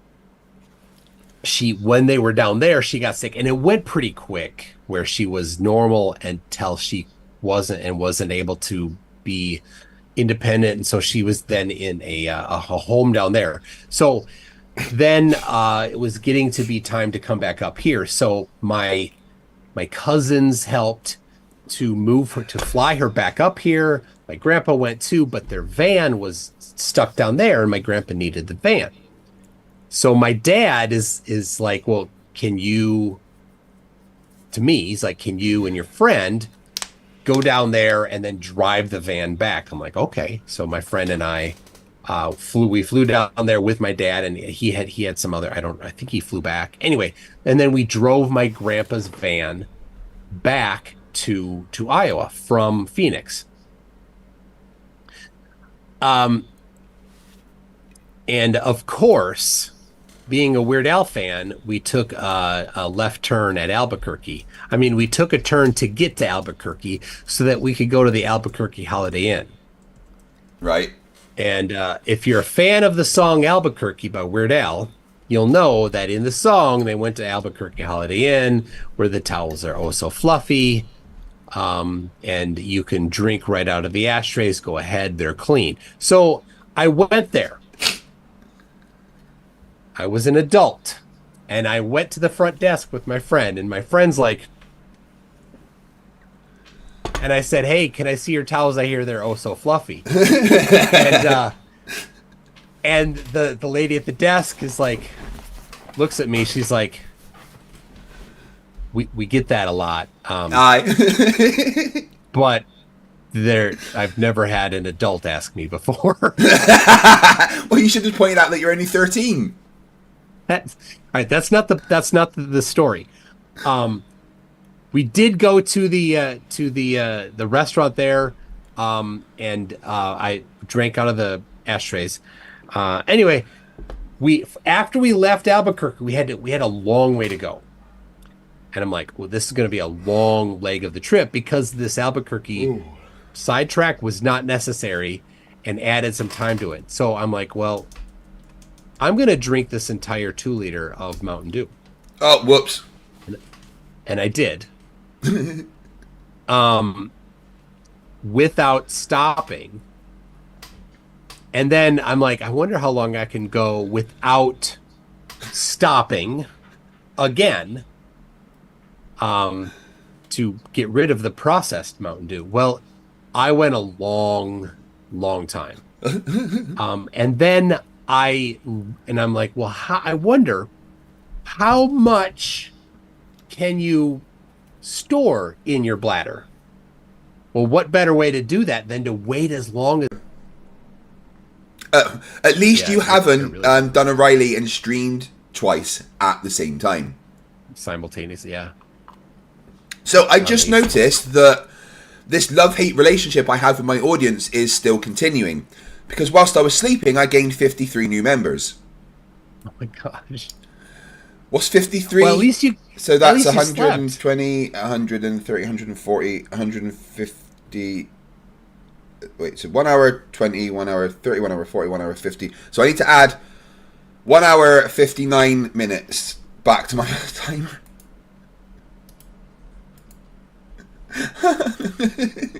So I'll do 1, 2, and then I'll take 1 down from there. I think your stream... Did it? Oh no.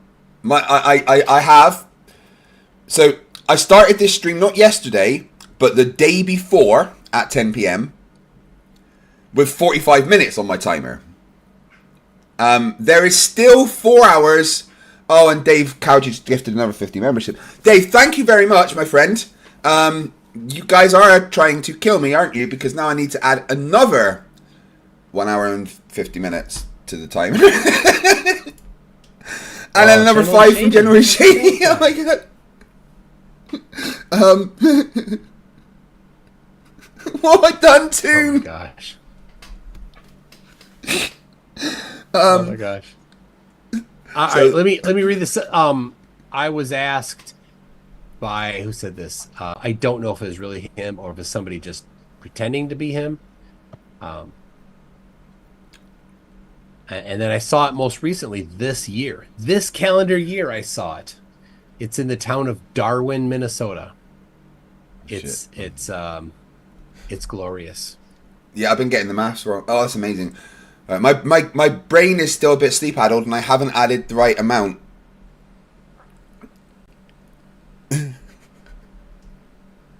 Right, Okay. so right. Oh crap. Are you getting corrected? Yes. By, let's see, Zoomies correcting you. Right, right. Guys, my brain is not working. So, 154 new members. Wait, no, 159 new members. So, my brain is just not working now. Oh, and then Dora's just gifted another 5. Oh my god. Dora. Es muy bueno. Guys, you from the bottom of my heart, the amount of support during this stream has been ridiculously incredible. I'm pretty sure that every one of my subscribers is possibly a member at this point. Because that takes me up to, I've gained now 920 members during the stream. Wow. Yeah. What is John Puckett's handle on X? On X he is Creator John Puckett, at Creator John W Puck. Creator. What does he create other than derp? I don't know. Oh, he is such an idiot. Right, 1, 2, 3, and then I need to add 8 instead.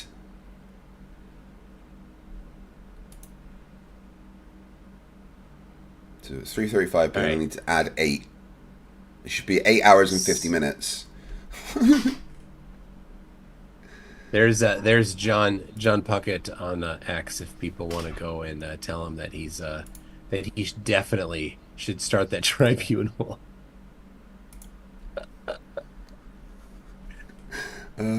Oh. Right, okay, settings. My brain is alright, so I need to add 8 hours to that.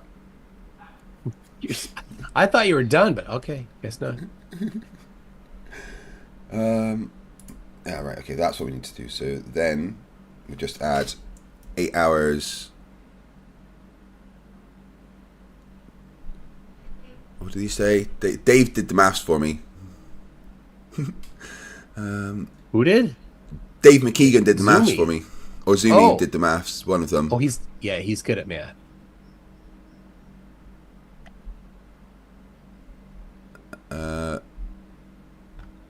Right, so I should have 8 hours 30. Right, yeah, I'm never finishing. Well, at least you slept. Oh yeah, John Puckett. Yeah, definitely give him some trolling. Yeah, he's a batshit fucking crazy person. He keeps sending me a picture of like a ball held up against the moon, and saying that somehow it disproves the sun and the moon. His brain does not work. No, at all. And I'm a treasonous traitor. Remotely. Remember when we sent him a Zoom link and he thought the Zoom link was a secret code to try to hack his computer? That's always fun.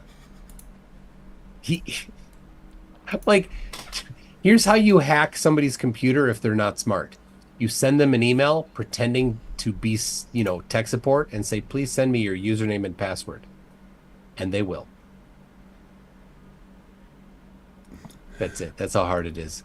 Oh my gosh. Yeah. 8 more hours? Yeah, guys, I removed the time and then added what I thought was right. Wait, are you saying that that I've got 11 hours left? I didn't say anything. No. I'm going to get Lucy to check for me because I've lost track now. Well, maybe. We'll see. And then maybe going to go on a trip to Duluth on Saturday. Amazing. Anyway, Craig. Yes. I hope that you enjoy the rest of your stream. I'll probably pop around on Sunday evening when you're down to only 3 hours left. Again. Wait, the spreadsheet's been updated so I can go based on what this says. Oh, let's have a look. Awesome. So I have 8 hours, 44 minutes, and 57 seconds left. Okay. If you say so. I don't know. So.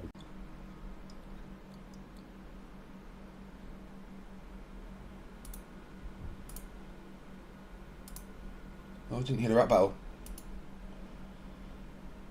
So, yeah, let's do this. Let's do this. Yo, it's MC2, the debunking tycoon. I shatter flat earthers, make them face the moon. Your attempts are decent, but they'll swoon in the face of my logic like a deflated balloon. Oh, MC2, the monsoon cartoons.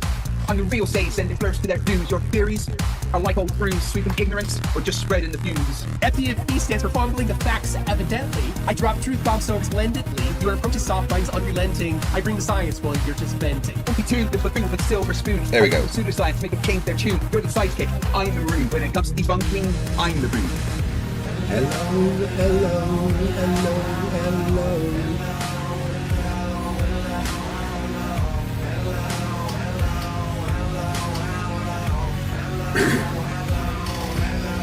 With the lights out.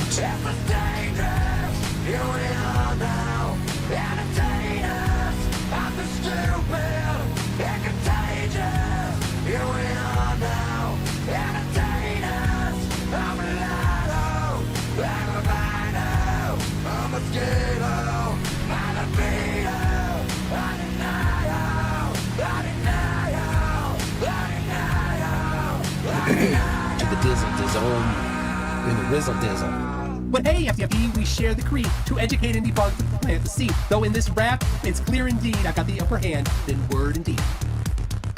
All right, hold on a second. The Zoom call died. Everything died. No. Thank you, Toon, for entertaining my audience with your audience and your stream. Guys, if you're not subscribed to Cool Hard Logic, he's nearly got 100,000 subscribers. Please go and sort that out. Right, let me catch up with the stuff that happened whilst I was asleep. You horrific bunch of bastards, you.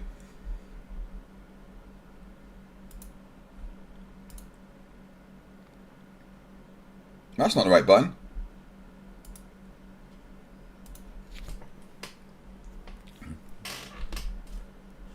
Okay. Well, again, just so you guys remember, if you're just joining me or if you've been here a while, I started this stream, not yesterday, but the day before at 10 p.m. When the stream started, that clock above me had 45 minutes on it. That was it. Right? And then I decided that I would add 3 minutes to the timer every time you guys gifted me a membership. Well, I've had about 1,000 members. I made a mistake. I've been streaming for nearly 2 days, and I am not allowed to finish for another 8 hours and 41 minutes.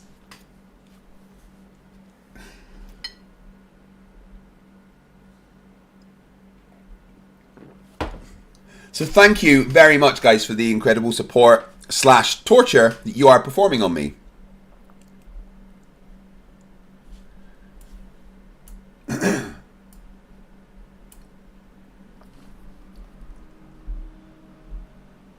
Well, okay, so I went to sleep. The last super chat was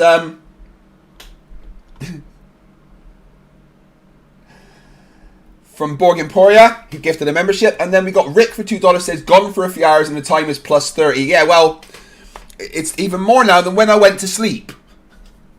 The Watcher for $2 says lol, Craig is knocked the fuck out. It was a good nap. Even though it was only 3 hours, I feel properly refreshed. I may jump in the shower in a minute, grab something to eat, but yeah, I don't feel bad. Monkey Cat Pat Pat, $6.66. He says, sweet dreams, I'll be back in the morning when I wake up for work. This will be my second sleep of this stream. I love you, Craig. I love you too, guys. I love every single one of you. I love you. I love you. I love you. I especially love you, but, you know, just not you, Gary.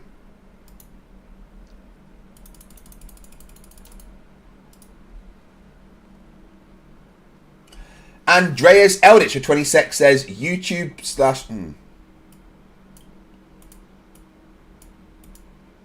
I don't know, I can't get that link up, Andreas, so just maybe email me out or something, bud.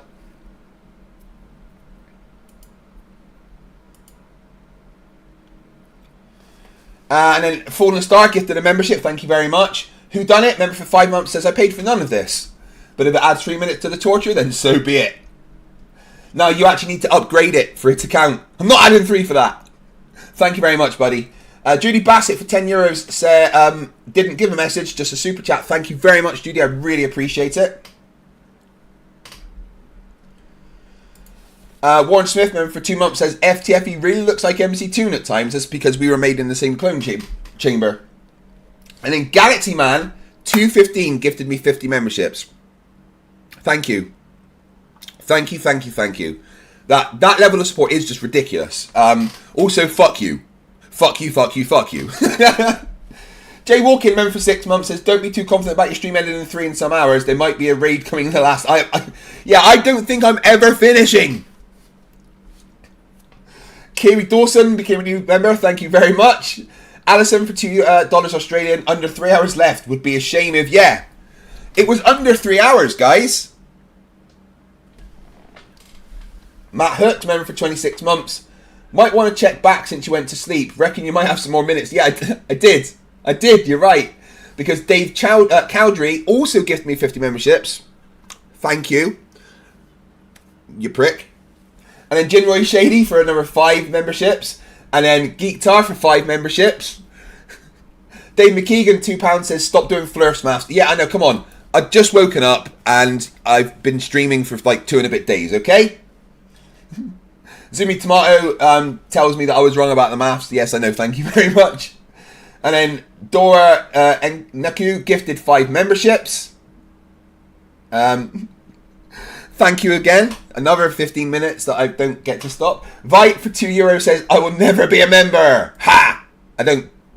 If you're in this chat, it's a good chance you're going to become a member. Guys, this level, Stephen Jarvis, £2 says, Flerf Math says 6 days, 6 hours, 6 minutes.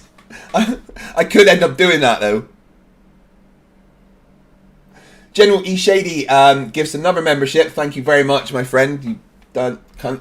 Art Pereira for 35 stars says, Craig, this is too funny, and you definitely made a poor decision. Good luck, mate. By the way, it's pronounced Pereira. Art Pereira. Okay, thank you. You know I'll get it wrong again soon. Dave McKeegan says that he's still been watching this when he goes to Antarctica. Snowflame. Oh my god. I've been graced by a DC superhero. The DC superhero that in fact gets their powers from taking cocaine. Thank you, Snowflame, for the $2 there and their first super chat. What about me, Lantern? Do you love me? Yeah, just get that white nose candy and then we'll go do some superheroing, okay? Nick Arnold, who's been a member for 2 months, says, this has been amazing. The first night I was wondering if I would wake up to you still going. 2 days later, here we are. Darren, $2.99 Australian dollar says, super chat for when you have to do a super chat.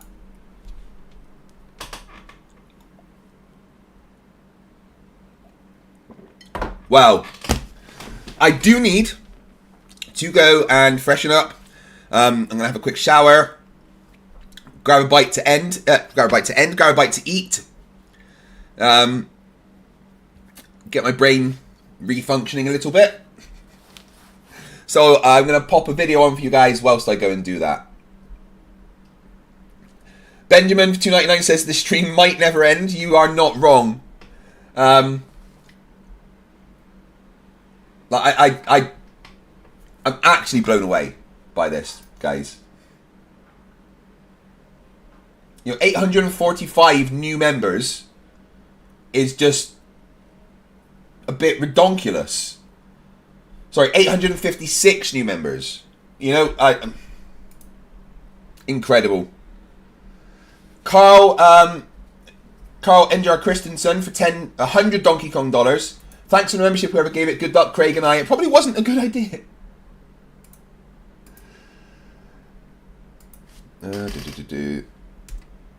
Right.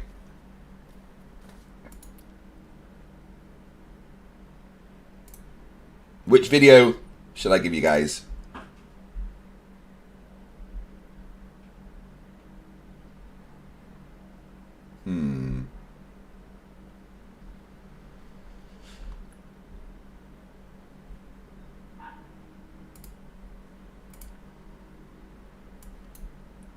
This is one of my favorites, so you guys can have this. Where are we?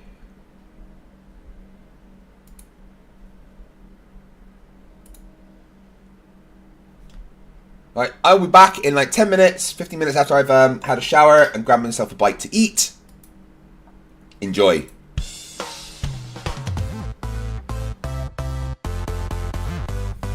Hey, I'm FTFE and welcome back to the channel that does the stupidity what Will Smith did to Chris Rock. Uh-oh, Richard!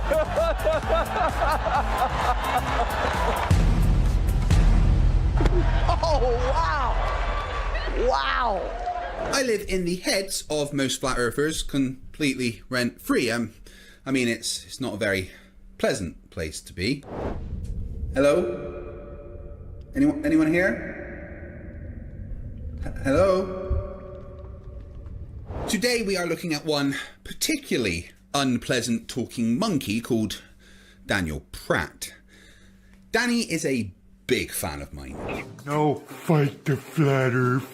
I won't debate you, because that's all you can do is debate, because you have zero scientific factual evidence. What I'd like is for once, for your bald-ass, cross-eyed, mongoloid-looking ass to provide actual scientific method-based proof of your bullshit globe, which you can't, so you keep trying to bait people into master debating you. You're a fucking clown. No, I won't debate you. There is no debate. How about you just provide proof of water at rest displaying convexity for once, you fucking mongoloid. You're the guy that wants to fight the flat earth. Because we're all a bunch of fucking retards, right? You are the clown that thinks you are noble for running around fighting people you call retards. If I ever see you, I will gladly catch a case bitch slapping you across that ugly ass face of yours. That's what I'll gladly do. How the fuck you like me now? He's such a big fan of mine that he watches all of my videos and debates and then completely misunderstands anything that I say. So let's all laugh at him doing just that for episode 67 of Flerfs Are Idiots.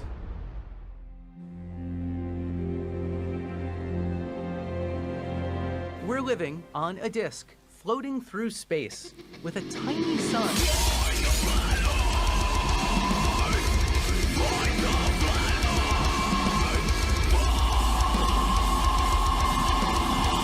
Thanks for joining once again as we delve into the world of dumb.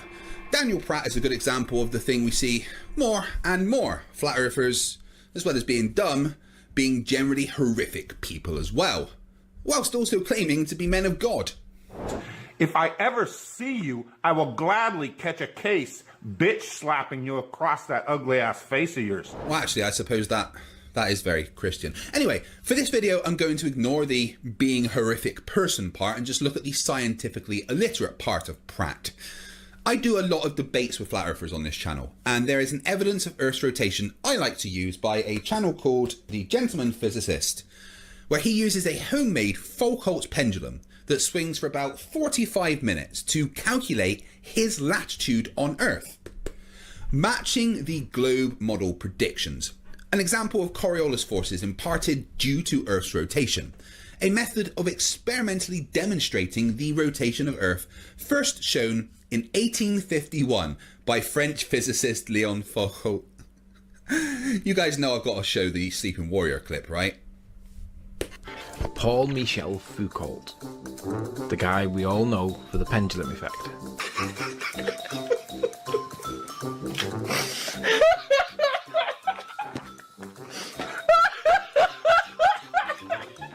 Apparently it shows the rotation of the Earth.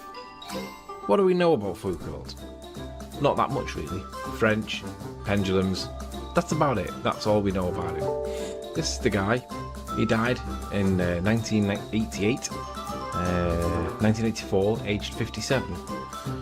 Does anybody know what he died of? I didn't know what he died of. Presumably old age. There's not that much in it, but for the fact that he was gay, openly gay, he died of HIV, and that's about as much as you can tell.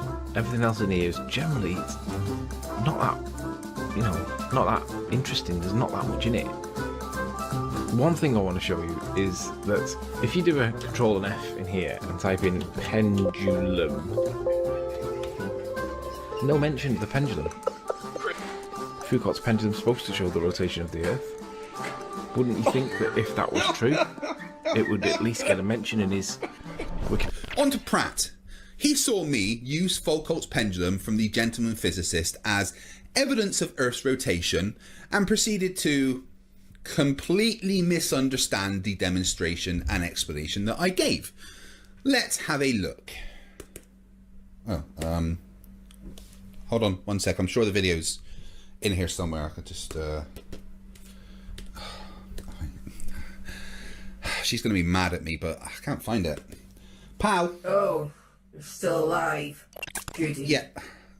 Look, I know you don't like being asked to do menial tasks like playing a video, but I can't find any of the Daniel Pratt clips that I need for this episode. So could you please play them for me? No, not doing it.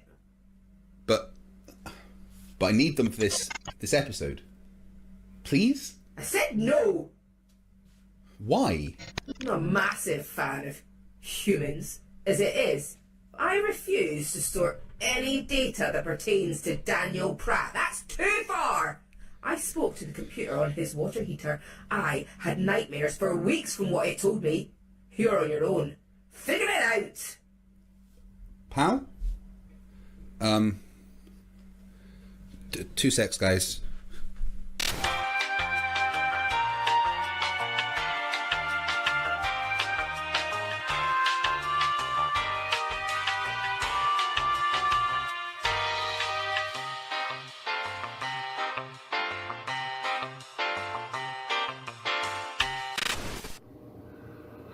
All right, we're here at everybody's favorite Flat Earth debate channel. That's right, it is Danny Boy. With literally hundreds of flatty destroying debates done on this channel, this is everybody's favourite place to come when they want to see the hopes and dreams of morons get crushed.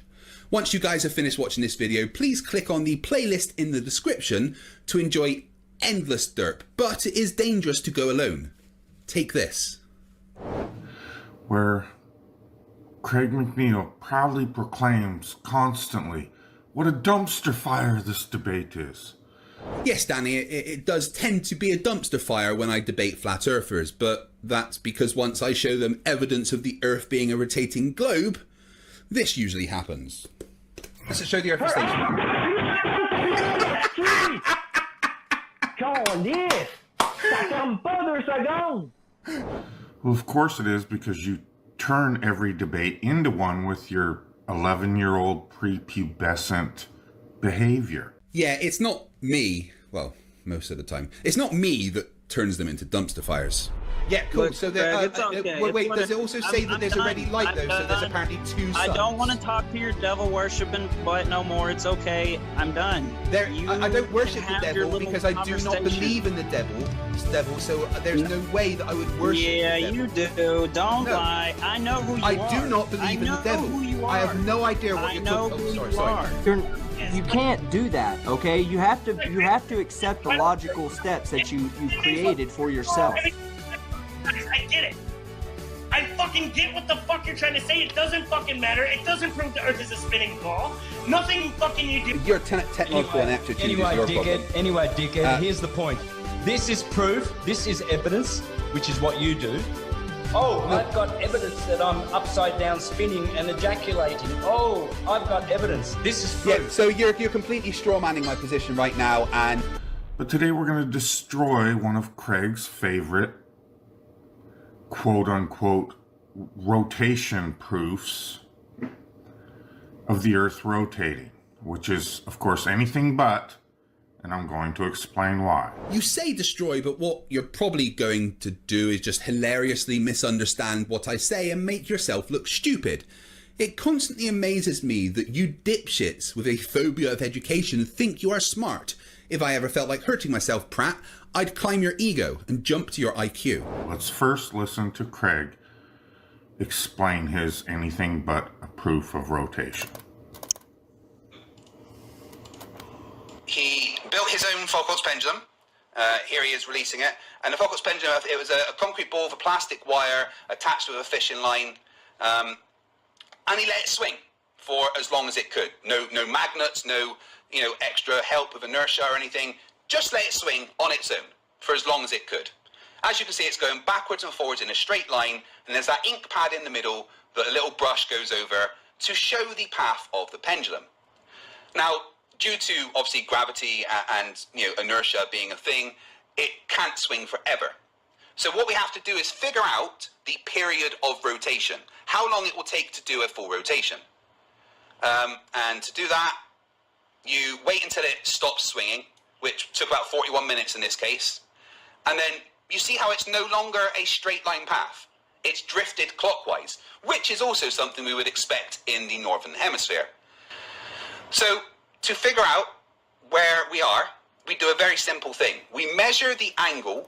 Okay, so we get the basic gist. Craig claims this is a Foucault pendulum that proves the rotation of Earth by moving as it's going back and forth over this ink pad and paper, and he wants to pretend like that couldn't create drag and knock the swinging pendulum off its axis of rotation. Like that wouldn't affect the rotation at all. Straight away, grasping for straws, Mr. Pratt. everything is going to have some kind of effect on the result. That's why when you do experiments, you take as much care as possible to remove variables that could affect the margin of error of the experiment. But the brush going through an ink pad isn't going to impart any kind of significant force to alter the swing of the pendulum. The fact that it matched the predictions of what should be happening by rotating clockwise shows that it's working as we expect. Instead of picking holes, do it yourself. Set it up however you want to record the drift. Do the experiment properly and you get the results you expect from a rotating globe every time, whether it's at the South Pole, Paris, America, or anywhere else in the world. Okay, that's problem number one. Number two, what are these? Are these stopwatches lined up along the side of the paper? Why are there 3 stopwatches on one side and then just one little stopwatch down on the other side holding the paper? Does the guy not own tape? He couldn't have taped the paper? Those aren't stopwatches, you cretin. Those are other ink pads. See how this one is similar to the others? They are left around so that if the ink pad were to dry out, I could easily swap it with another one that's, close by and not misrecording any data. Usually I think everyone has something to bring to a conversation, but from now on, Danny, you should just bring silence. To the floor so it didn't move as the brush was going over it? I mean, anyone that accepts this as actual scientific proof of anything is, again, just a dogmatic religious cult member that has no clue what science is. Craig always claims this experiment is done all over the earth all the time, yet he only ever shows this one example. Well, it is an excellent example of Coriolis forces being imparted onto a moving object and matching the predictions of globe Earth. But saying that I only show this one is just a Flerf lie. I constantly reference the experiments done all over the world, including, like I already said, one done at the South Pole, getting the predicted period of rotation of just over 24 hours. Also, saying it's not science just shows that you are ignorant of science. Frankly, I don't have the energy or the crayons to explain it to you, so why don't you just go to the remedial classroom?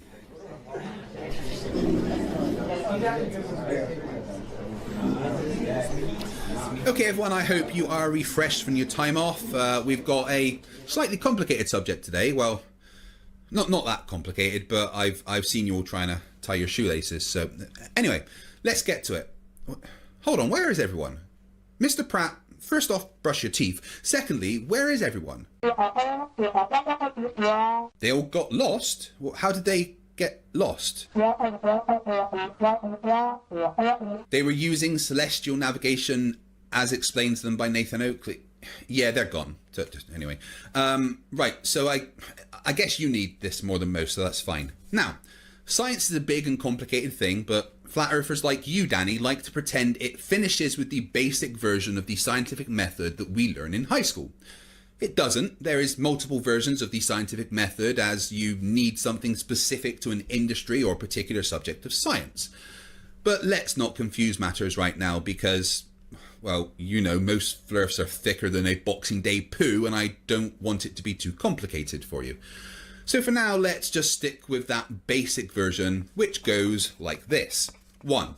Observe something and ask questions. I made an observation that storms on Earth, in most occasions, rotate counterclockwise north of the equator and clockwise south of the equator, and in most cases a storm will die if it crosses the equator. Why does this happen? What's the force that makes this the case? Is there a physical mechanism that would cause this? 2. Form a hypothesis that can explain your observation. My hypothesis for why that is happening is that the Earth is a rotating sphere. If the Earth is a rotating sphere, then there will be a calculable force imparted to all freely moving objects on Earth. This is known as the Coriolis force and is a result of the conservation of momentum. Cyclones are large air masses that rotate around a center.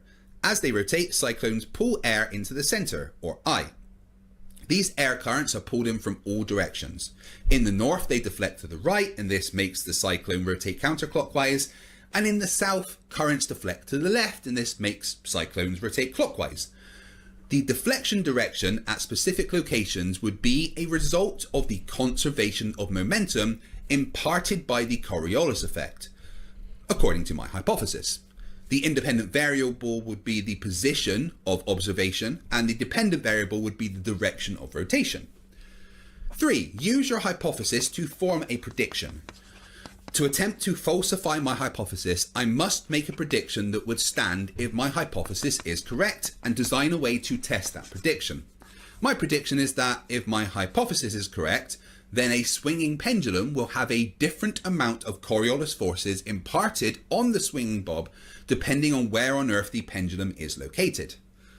A swinging pendulum will maintain the direction of its swing relative to the center of Earth and the distance away from the center of Earth, and that the amount of drift of the pendulum relative to the observer's position will correlate to the latitude of the observer, according to Foucault's sine law, which is T equals 24 divided by sine Q, where T is the time in hours necessary for the pendulum to return to its original position after completing one full circle, and Q represents the degrees of latitude of the location. Basically, you will be able to use the amount of drift in degrees of a swinging pendulum to calculate your latitude on Earth if my hypothesis is correct. 4. Design an experiment to test your prediction. Any Foucault's pendulum experiment. And the one I like to use is the one by the gentleman physicist. And finally, 5. Analyze your results. Once you get your results, you analyze them and see if it falsifies your hypothesis. If the data doesn't disprove your hypothesis, then we accept the hypothesis as true. And that's it. Okay, I guess you're excused, Mr. Pratt, but next time, please leave your water heater at home. Do you know what static force is, Craig? Do you know what electromagnetic force is, Craig? Yes, Danny, I do. We covered them in my physics degree, and neither of them has any relevance at all to the amount of drift a swinging pendulum has correlating to your latitude on Earth, especially as you can use any material you like to make a Foucault's pendulum, and you'll get the same results. If the drift was the result of some kind of electromagnetic force, then the material used would completely change what the results were. You know, Danny, I was really hoping for a battle of wits with you, but it appears that you've come unarmed. See, me and my 9-year-old son did a static force experiment on YouTube in front of everybody where we moved straws, utensils, and other things. We spun them around the top of a bottle cap without ever touching them. And we moved them across, forwards, and backwards across a glass table without ever touching them. That's awesome, although I'm not sure you're the kind of person that should be homeschooling, but that is a cool experiment to do with kids. Also, absolutely nothing to do with a pendulum's drift helping you find your location on Earth. Nobody is denying that static and electromagnetic forces exist. So Danny, here is a challenge for you. Using science, make a prediction from your hypothesis of static forces and or electromagnetic forces being the cause of the predictable drift of a swinging pendulum, and then create an experiment to test that prediction. You won't. You can't. Because you're a fucking idiot. Oh, and before you get mad, that's not an insult, it's a description. So, could you explain to us, Craig? Of course you could, but you cannot physically prove there is no electromagnetic or static force influencing your little demonstration you'd like to call an experiment here. Yes, I can. The fact that the material makes no difference to the results debunks your dumbass. If you were any thicker, you'd set. And if it were truly done all over the world all the time, thus it must be proof, you'd have a new example every time you show this ridiculous proof of Earth's rotation. I have multiple examples that I can reference, including these videos of kids doing it at school, but the video from the gentleman physicist is simple enough that even flat earthers can understand. No, I'm sorry. I realized that was a dumb thing to say as I was saying it. Flat earthers understanding? Could you imagine? Not to mention, there is still to this day not one single pilot that has proven that either they or an autopilot makes adjustments when going from the equator north or south to adjust for the decreasing supposed purported rotational speed of the Earth when going towards the poles, or vice versa. They've never proven planes adjust for the increasing rotational speed from the poles to the equator. That's not how it works. That's not how any of this works. A pilot or an autopilot is constantly making tiny corrections to keep the plane going in a specific direction at a specific height. It's just about balancing the forces of lift, drag, weight and thrust to maintain your course. The forces imparted by Coriolis on a plane are so small compared to the forces created by the plane's engines that you can just basically ignore them. This is fact. This is actual science. You keep using the word. I don't think it means what you think it means. For these planes to be flying around the rotating globe as you claim they do, there would have to be adjustments made. And there are none. Ever. We've got pilots that are so triggered by the truth of flat Earth, they'll lie their asses off in order to keep their fantasy ball alive, but they have zero proof. This is the Haversine formula. It's what pilots use to calculate the best route from A to B on Earth. The formula is entirely dependent on the Earth being a globe, and it works every time. Therefore, the Earth's a fucking globe, you talking monkey. So I've received some angry letters and emails because I made a bit of a mistake, and my legal team has asked me to read this prepared statement. If I could, thank you. I compared Daniel Pratt to a monkey. This, of course, was unfair, untrue, and frankly, extremely offensive. So I have to offer my completely unreserved apology to all monkeys, apes and great apes for ever comparing you to Daniel Pratt.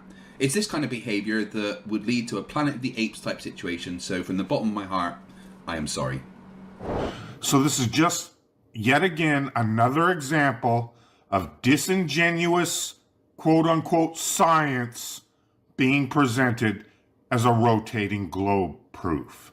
Danny Boy calling me disingenuous is very funny, and here's why. Recently, a fellow ex-Navy debunker called Mike Bertelson presented a proof of the Earth's curve by going over the engineering specifications of how the water-filled basins at hydrodynamic test facilities can be so long that the engineers have to account for the curvature of the surface of the water in designing the rails that the tow carriages ride on.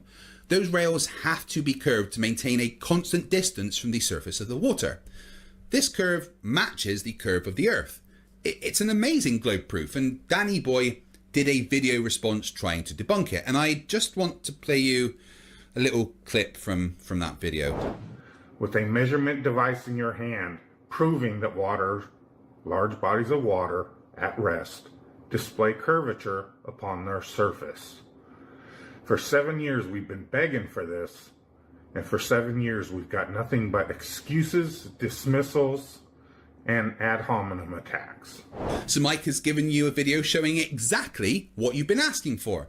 I imagine you tried really hard to debunk it. How did you do that, Danny Boy? This particular video, I didn't even watch the video as usual. No need. Ah, I see. No need to debunk the evidence if you just, pretend it's not there, right? It's incredible. I mean, you were the fastest swimmer? Thanks, Craig. You are a most useful charlatan that produces anything but actual science. I mean, apart from, all the actual science, of course, but apart from that, I guess you're right. To prove his imaginary, non-existent globe. And for that, we truly thank you. God bless you. If it weren't for misrepresenting lying charlatans like you, disproving the globe wouldn't be so easy. That was an interesting attempt at debunking me, I guess. We knew you could do it!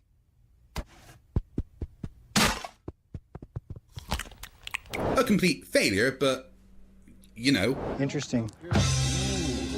Interesting there. And that is all the stupid that I can take for today. But just before I go, I want to give a massive shout out to all my patrons and channel members. You are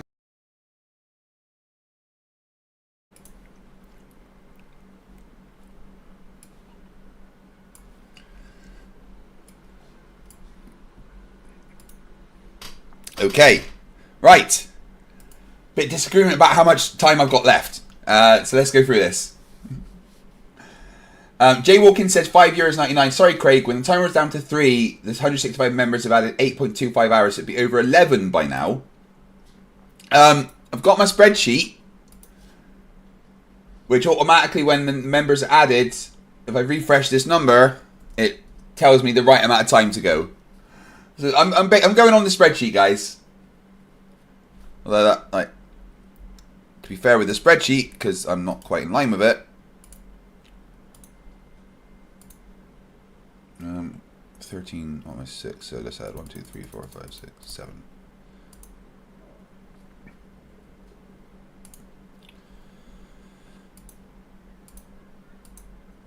Right. That's what the spreadsheet says.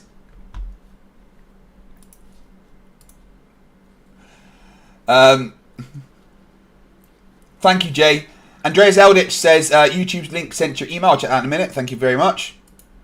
Dave McKeegan, £5, says, Flerfs think we don't realise that we're living on an infinite plane. Craig doesn't realise he's now living in an infinite stream. Where is Siggy? Stop saying Siggy! Geektar for 10CHF says, fine, let's settle this. He was just below 3 hours, 180 minutes plus 3 memberships whilst asleep. 5 plus 5 plus 5 plus 50 plus 50 equals 118 times 3, 354 minutes. 118 minutes equal minus 118 equals, add 118 equals 534 divided by 6 is 8.9 hours. 8 hours 54. He miscounted twice at the beginning but did add the correct time. Yeah, that's right. That's the right amount of time. Okay? January Shady says, if you spread your sheet, we'll all count 21 hours. This is my breakfast, some protein shake. Thank you, Geekstar.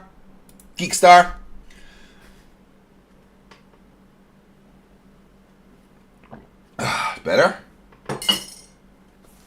Right. Now, we didn't finish Flatzoid's thing, so we are going to do that. But I think we could watch some CC first. What do you reckon? That sounds like a laugh. We'll put a vote for CC or Flatzoid. Quantum Answer says, you still alive? How did that happen? I'm not sure. I've certainly made a fucking mistake.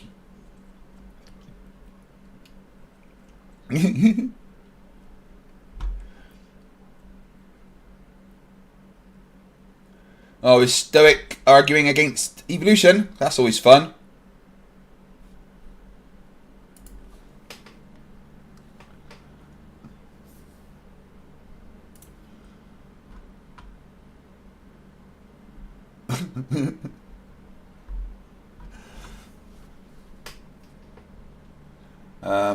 Meme room.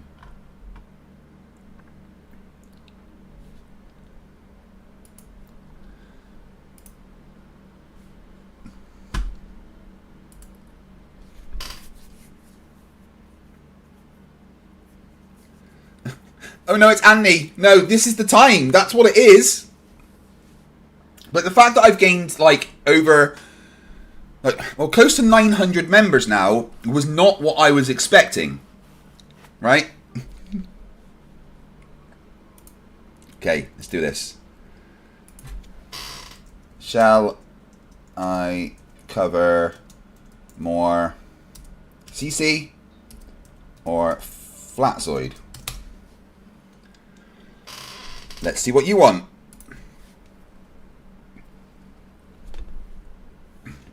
Pardon me. It's Stoic wanting to debate about something, because I'll debate his nonsense. All he's got to do is come in.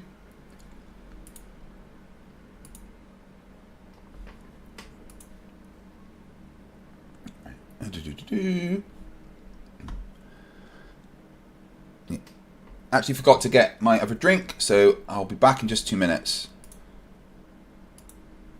What is a full moon and what is a new moon on your model? Probably like a magnetic cycle and just like the center of a ferrocell cell image of a magnet.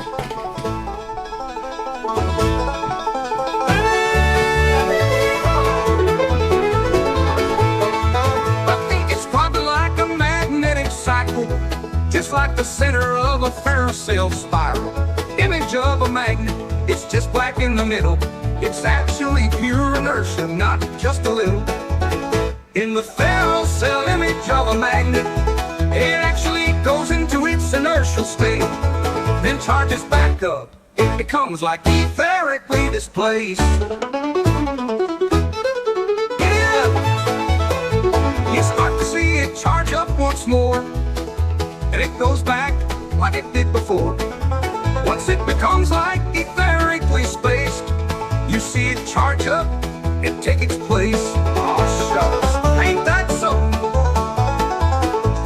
That's how moon phases work, fam. Pass the dresser. In the magnet's heart, centrifugal divergence flies. Centripetal convergence pulls. Defying all science, etheric whispers sing. Light and shadow blend, magnetic cycles spin, where physics seems to end. In the ferrocell image of a magnet, it actually goes into its inertial state, then charges back up. It becomes like etherically displaced. Grab your partner, swing around, magnetic cycles up and down. Either song in the air, hillbilly science everywhere, cause it's like etherically displaced. Yeehaw! Belly on up to the Wixit word salad buffet. Who has light vinaigrettes?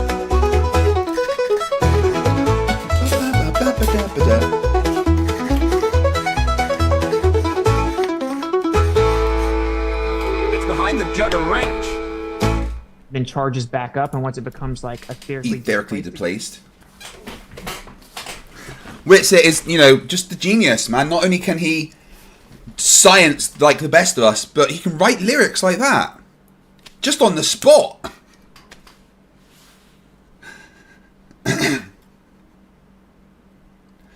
I see some arguing going on in the chat. Stoic seems to be getting ripped apart by people. All that... Right, let's see what he's saying. All that you think you know is truth was taught to you. None of y'all will think the things you know was a lie. Haha, that makes sense. The fuck? Amelis Dex says, I'd like to express my admiration to FTFE as someone with mental health issues myself. Seeing FTFE battle to get his life in the way he wants, despite the pain, is genuinely inspiring. Thank you. It means a lot. I suffer every day. I'm in agony. This stream is hard on me. You know, sitting here all this time, it's difficult for my leg, you know. I am in pain constantly 24 hours a day. But you guys, you make it better. You really do. So thank you, Amanistex. I really, really appreciate it. Guys, I did notice there's some people in the chat that don't have green on them. I mean, it's weird, right? So let's have a look at the poll we've got. Ooh, people definitely want CC over Flatzoid. Kiwi Gamer says, if CC went up to KFC, would you go up to the counter and say good morning, good evening, and good afternoon, wherever you might be? I'm CC, Chris, from Westchester. Probably. I reckon that's how he answers the phone. CC, Chris, from New York, Westchester County. Hello? Oh.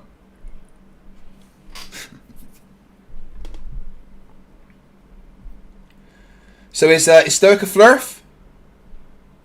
Come on, Flerf, come and chat to me. That's always fun.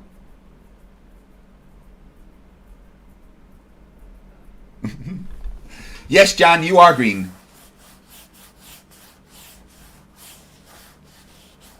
Poll's closer than it should be. I think people definitely want CC over Flatzoid.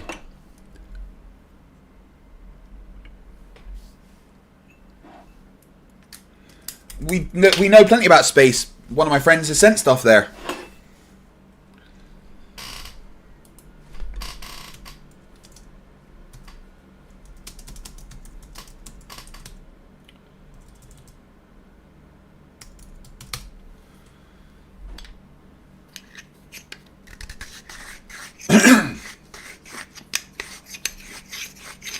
I forgot the date. What was the date?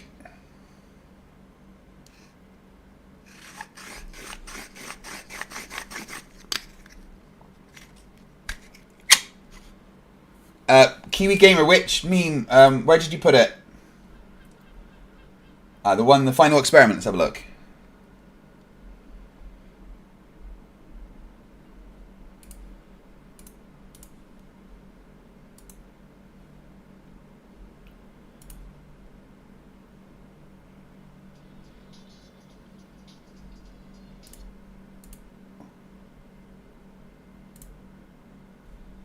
Oh, it should be coming through. Mic check. Mic.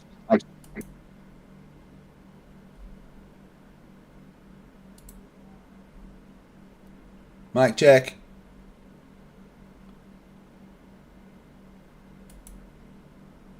Oh, that's the wrong one.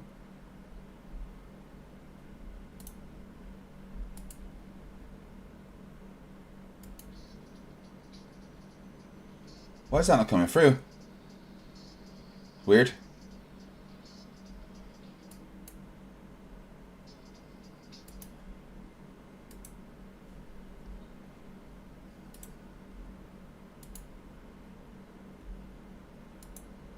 Eric DeBay goes to the shop to buy chocolate, finds prize inside wrapper. Oh no.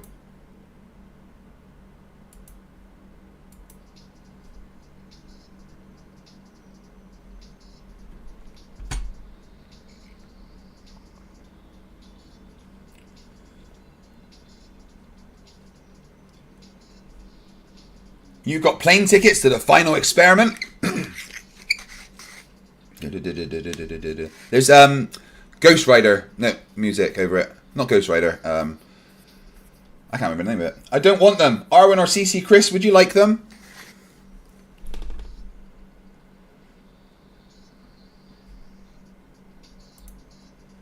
Don't give them to me. I don't want them.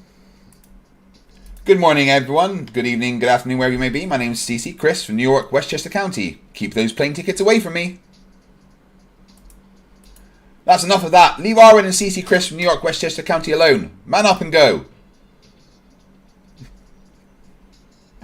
Very good. Thank you for the meme.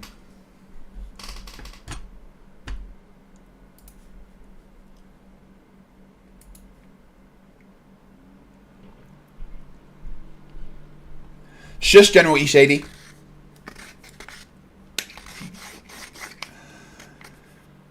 Requiem Engler says, got a bounce for the night. Hope to see you in the morning. You will.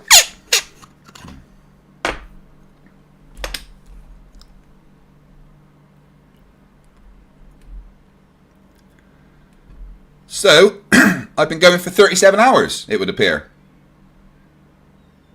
Whoops.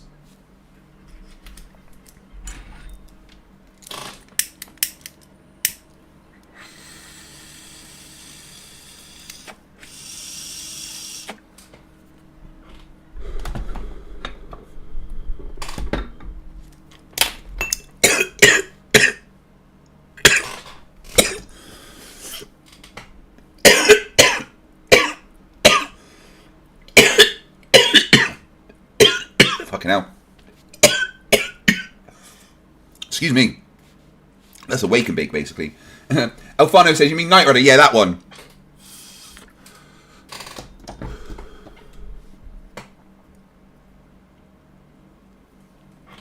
And General E. Shady gifts another membership because he really just does not want that timer to go below 8 hours.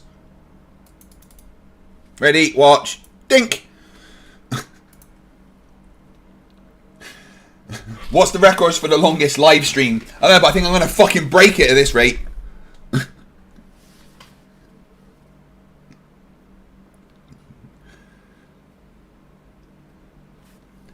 Stoic, if you want to come on and debate me, just say yes or no.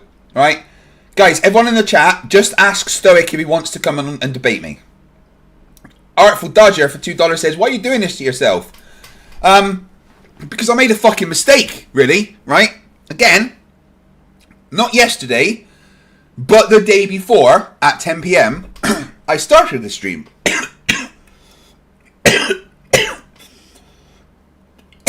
Excuse me. Thank you for the Red Bull. Yes. So, 37 hours later, I'm still going. When I started this stream, the day before yesterday at 10 p.m., that timer was 45 minutes. And it was a little gimmick. 45 minutes. Make the timer go up with a membership. Thought I'd do a little membership drive, get 100, 150 members. But no. No. Instead, I have now gained 857 members to this channel. Meaning that I don't get to stop streaming for a long time. I was genuinely thinking, 3, 4 in the morning, I'll be fine this time round, but no.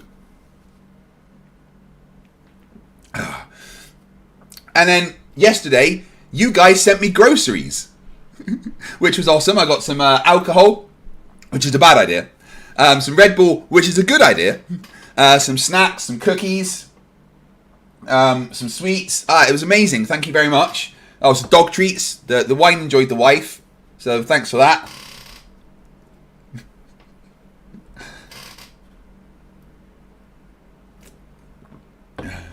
Yes, Quantum, 857 is insane. It is insane. The level of support that you guys have shown me is more than I thought that I had. If I'm honest, right, I've underestimated you guys, and I'm sorry for that. Right, I know that you guys enjoy my streams and my videos, but I did not realize that this level of support is what you would give me. And it genuinely means more than I can put into words, more than I can articulate, right? It's absolutely ridiculous what you have done for me. Although, thinking about it, maybe this is because you don't like me and are actually trying to murder me live on the internet for everyone to watch. It's just a murder that happens to take several days, that's all. Connortron79, support. Yeah. So, who knows, maybe we get up to 1,000 members gained. That would be crazy.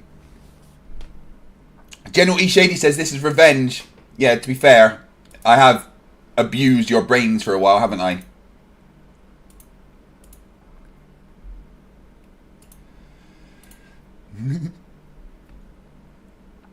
Darren says never going to make that mistake again, huh? And I'm thinking that like this could be a 6-monthly thing. That could be fun. I'll fucking prepare myself next time.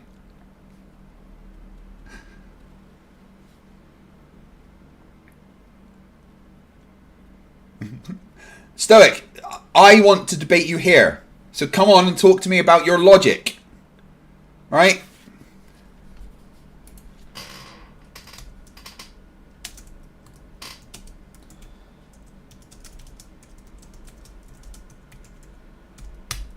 Okay, Stoic, here's what's going to happen, right?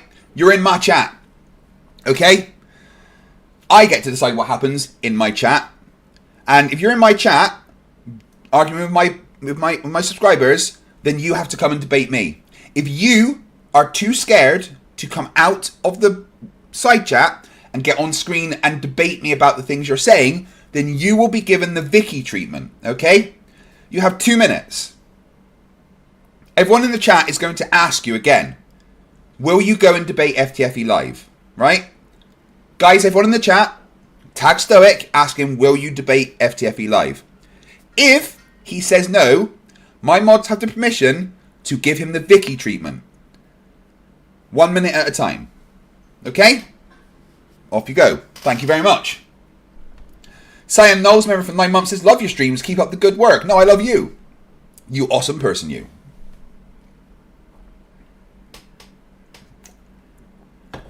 Daniel Shot says, when I thoroughly overslept today, I was pretty sure I'd have missed the end of the stream. Didn't expect you to still be streaming when I'll be done with work this evening. I know. Oh no, it's Andy says 6 monthly. What, you just want like a couple hours between streams?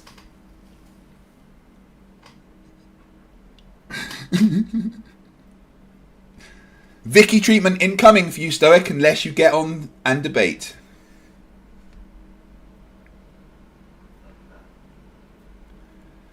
Well, I've measured the things, but stop with your nonsense. Will you debate me? Yes or no?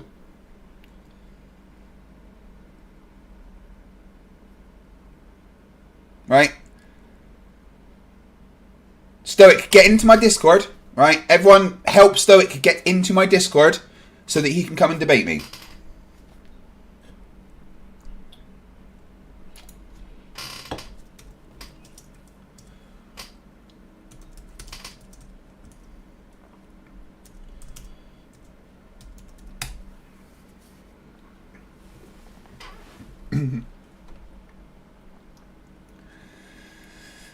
Right, here we go. We'll see what happens if he's brave enough.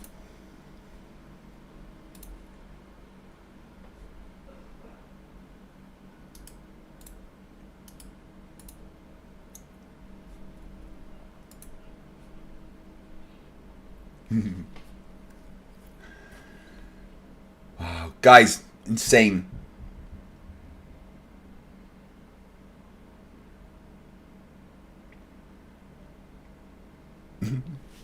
Bowser says, I think he's plugging your ears for 5 minutes and going, nah, nah, nah, nah, nah, nah, nah, nah, nah. When all cools down, he'll talk in chat again. FTFE says their name is pronounced Sharny, but spelt differently. Okay. Sharny. Or Sharn? Sharny? Yeah, I still can't pronounce that right.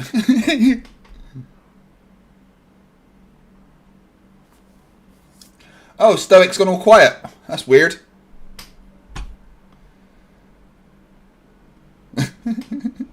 Daniel says, at what point will we have to report the stream for self-harm? Don't overdo it. You're not in your 30s anymore. Yeah, I know.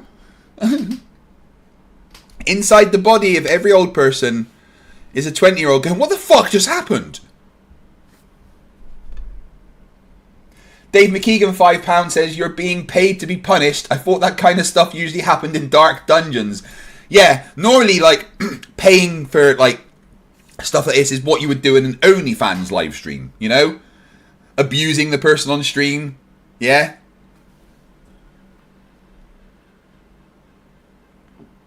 Hey, Stoic, if there's any chance to beat me in debate, it is now. Because my brain's running at about 12.5%, which is still more than you.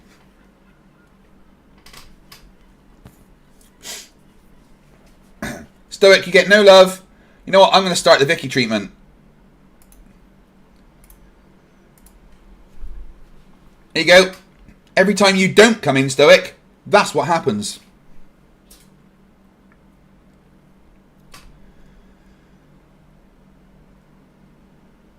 Jay Walkin says, have you seen the Jer and Dave thing? Yeah, I covered it last night. It was fun.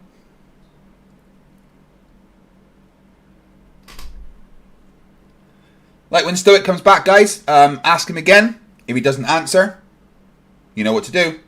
DH, who's been a member for 14 months, says, no rest for the wicked. I always look forward to you and MC Toon's debates. Keep up the fight. Thanks, man. I want to go to bed properly. Let go.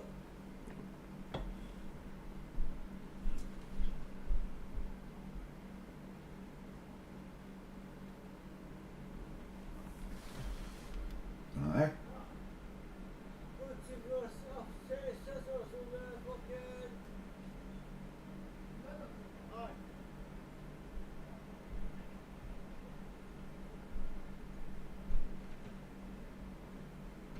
Weird going on here, but it's fine. I know Stoic is a member as well, and I'm still timing him out because fuck you.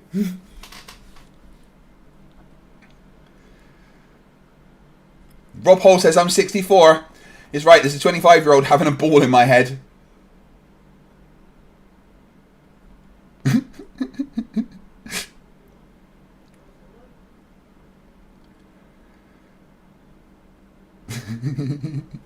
You guys are awesome.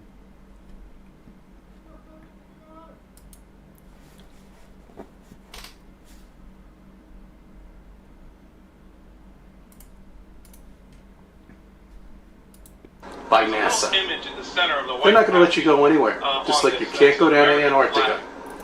Again, I started covering this last night before Toon's debate. And it's hilarious. He's holding his phone screen up to the camera, which is out of focus, whilst the tinny audio is blasting into the microphone of the camera so we can't hear what he's saying. Genius. I want to highlight that. Did you say it's very flat? I'm not really sure. I heard something on that. And it's from 1970 in the Apollo program. And it was a certified piece of flight hardware. Now remember, every time you see the moon when it's full, do you see this dusty ash like it should have been done 50 cloud at all? I mean, ground at all? No, it's as bright as the sun. What the fuck is this? Kind of view. That's fisheye lens, very clearly. Like, Cece, you're showing an out-of-focus phone to a camera, my friend. Oh no, it's Andy says, I'm 60, but the 20-year-old in me won't get out of bed. Alex says, were you hallucinating Stoic coming to debate with you at your house? Oh, fuck's sake, could you imagine that? Halico says, this is hour 37. Yes, this is hour 37.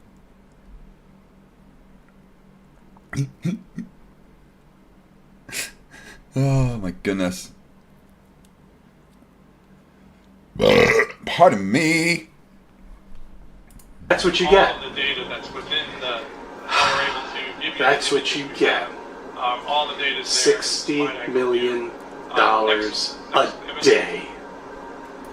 Well, okay. So you see that screen that you are holding up to the camera? Yeah. Say thanks to NASA for that. They developed those screens. See the microprocessors and stuff inside your phone? Yeah, thanks to NASA. They developed that. Yeah. See that wig you're wearing? That was probably NASA as well.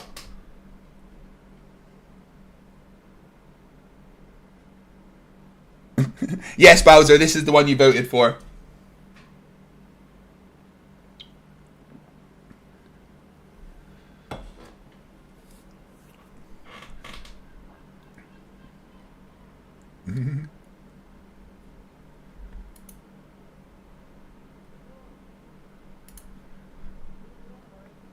No, Stoic, you don't get to come back on another account. Sorry. Wow. And here we are. Oh, here we are. Here we are. Now, this is what I wanted to talk about. You see this? You see the gold foil blanket is the helium tank. The gold foil blanket. So the radiation belt, there's no worries about the radiation belt at all whatsoever. What? They didn't travel to the moon in that, CC. That's the lander. That's the thing that landed on the moon. They travelled to the moon in the Apollo capsule. And they went through the weak bits of the Van Allen belt.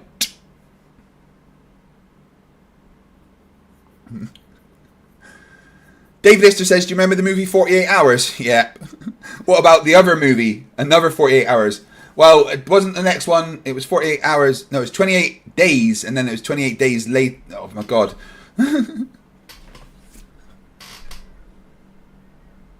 Yeah, if Stoic comes back on any other account apart from Stoic, they just get straight up banned. Okay, guys? We did land upright. However, I still want to talk about this ground right here. Okay, this was the last picture that was taken before it tipped over, and it's now on a rock. It's perfect. Okay, don't remember the gold foil, because that really does serve a lot of purpose when you're going through the radiation belt, which apparently is, Van Allen said, completely poisonous. You can't get through it, but you can go back and forth, back and forth. No, they didn't say that, CC. Again, it's a belt, not the entire planet. Even the strongest bits you could go through and be alright. Would fuck up a lot of the modern technology, though. No problem at all. Yeah, see? That's great, guys. That's just great. If you believe this shit, you're so fucking trained. If you believe that's real hair...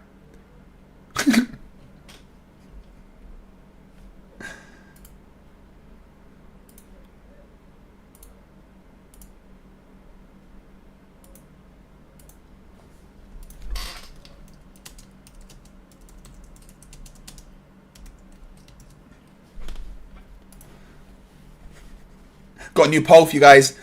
Boba Sweat gifted 1 membership. Thank you very much, my friend. That means that the number above me increases by 3. 1, 2, 3.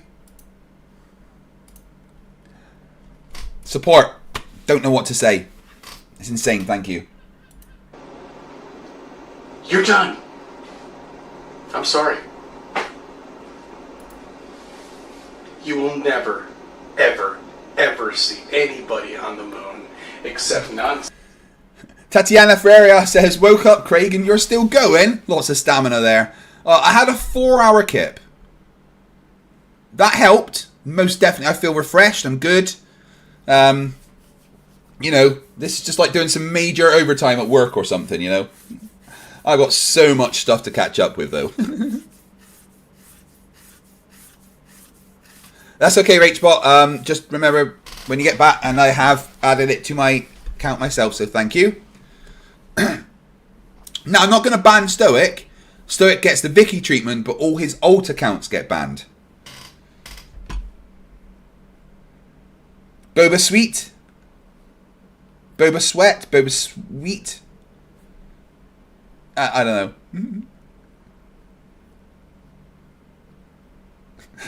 Quantum Answer says FTFE at this point just gives up and happily increases the... Yeah, I've accepted my fate at this point. I miss my family.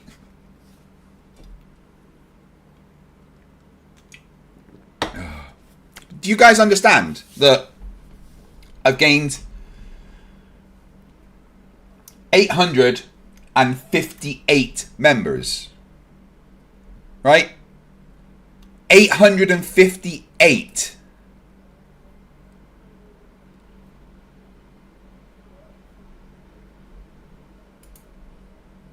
But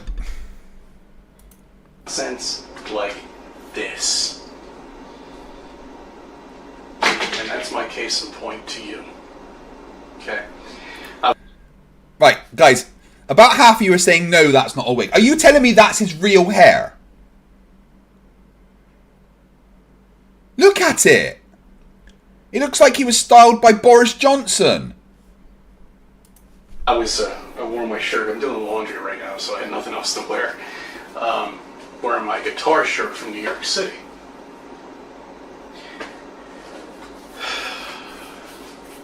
Wake the fuck up, people. Just wake up. Okay?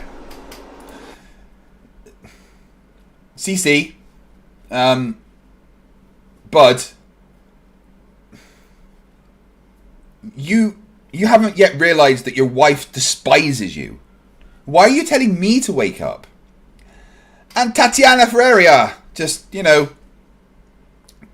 abuses me some more. Thank you very much. I really appreciate it. That is awesome. So that got 10. And we're back above 8 hours. It's that's it, isn't it? That is just going to permanently be 8 hours, like, for the rest of the time, isn't it?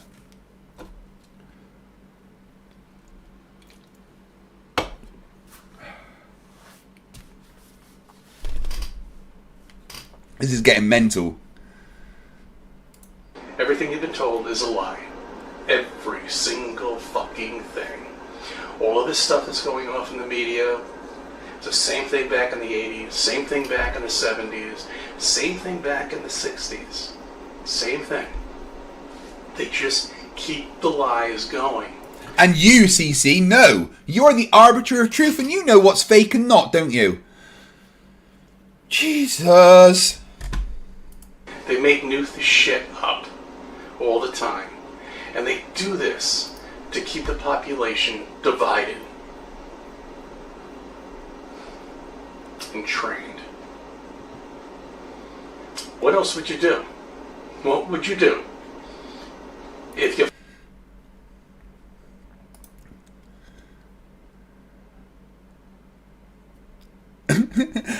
Dave McKeegan says Oakley's going to try this idea of 45-minute streams and add in a time for each new member. It'll end after 20 minutes. Yeah, he'll lose members, have to take time away. Oh, God.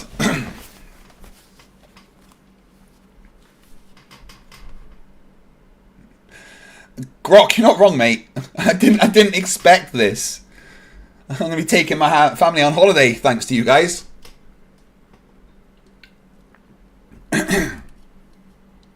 Did Cece's wife leave him? I don't know. I think I've still seen her in videos.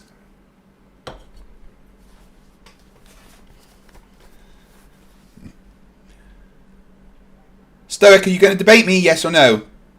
I don't want you to go through many. I just want you to debate me. Remember, guys, Stoic is on the Vicky treatment.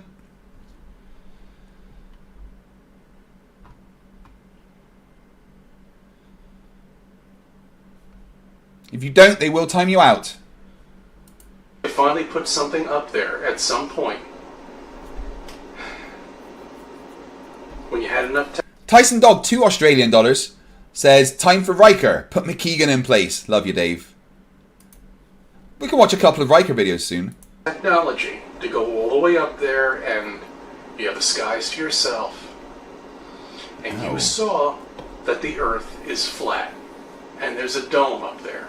And there's a God, there's a creator. What would you do? You would do this. Keep lies going for decades. Generations. Write books about it. Teach children in class about it. Okay? Oh, he's just making excuses now. Yeah, Stoic just stays in timeout, guys. Remember that show Beyond Belief? This is beyond fucking belief. What is beyond belief, CC, is that you managed to get a woman to marry you. He's got good taste in hot sauce, at least. Horse shit. That people can't even... They probably didn't even know this thing launched off. Most people. Okay? Why would they? Why would they? Why would they? Us flat earthers know. You flat earthers are stupid. Fine. Look. Alright, look. I thank you for subbing. I think a review of my videos will maybe be a part of your life.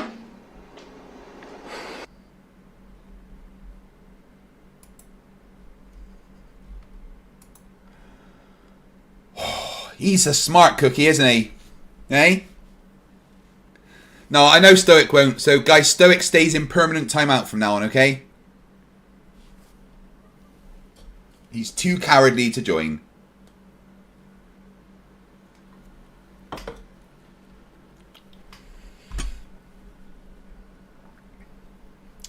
Right. Let's do another CC.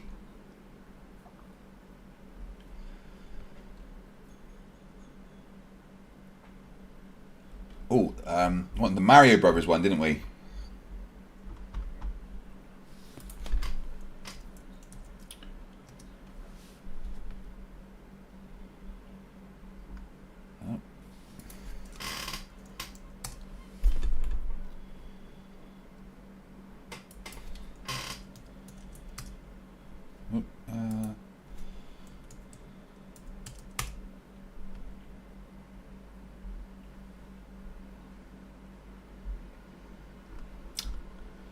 I'm gonna have to find his Mario one.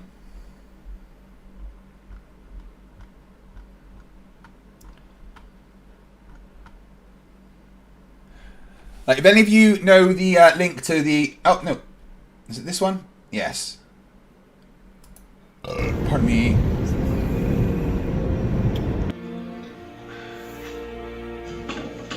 Thinking about your brother? We've never been apart this long. Don't worry. We're going to save him.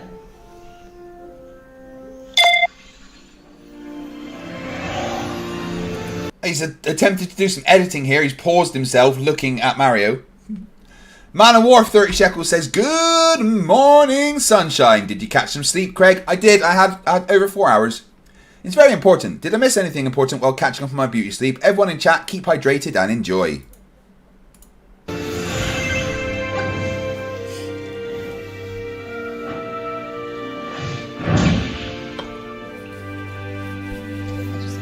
You don't seem like you're from here. I don't know where I'm from. Tell them about the flat earth. Yep. My earliest memory is arriving. It's my daughter's birthday. This is a little present for her. She's here with her friends. But I've noticed, look at this. I was so lucky This they is the found me. Smurfs. Remember the Smurfs back in They took the me in. 80s? Raised me like one of their own. This movie, And Super Mario when I was Brothers. ready, But I've seen so many things that... They made me their princess. Oh, and they're ridiculing flat Earth, too. They have a disc in space. Maybe you What might happened? grow. Ow. Why don't you go see a psychiatrist? I already have. He kicked me out of his office. Did you guys hear that? Ridiculing flat Earth, too. They have a disc in space. Maybe you What might happened? grow. Ow. Why don't you go see a psychiatrist? I already have. He kicked me out of his office. Yeah. His wife's like, why don't you just go and see a psychiatrist? He's like, I have. They kicked me out of his office. Fucking hell.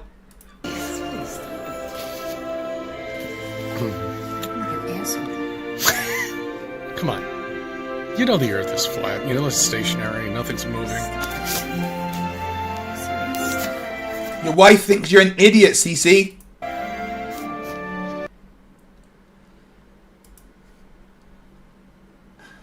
I mean, imagine having a wife that thinks you're an idiot. You're an idiot. Oh. They're never going to let me stop, Emma. Tell them that you love me and you want me back. You're an idiot. Oh. Emma. Tell them that you love me and you want me back. You're an idiot. Emma. Tell them that you love me and you want me back. You're an idiot. Tell them that you love me and you want me back. You're an idiot. Tell them that you love me and you want me back. You're an idiot. Tell them that you love me and you want me back. You're an idiot. Yeah, imagine having a wife that calls you an idiot.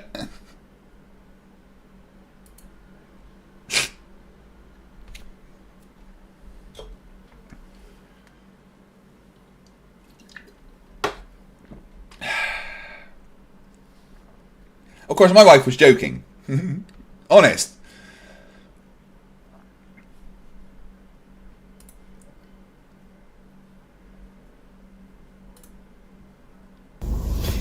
Good morning, good evening, good afternoon, wherever you may be.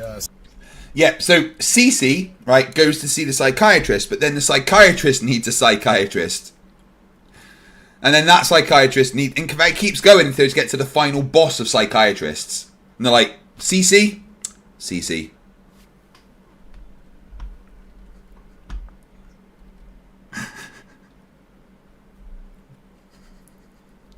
Yes, she was joking, I promise. I mean, my wife was calling me an idiot because I didn't realise how many members I would get, and I've now not seen her for 2 days.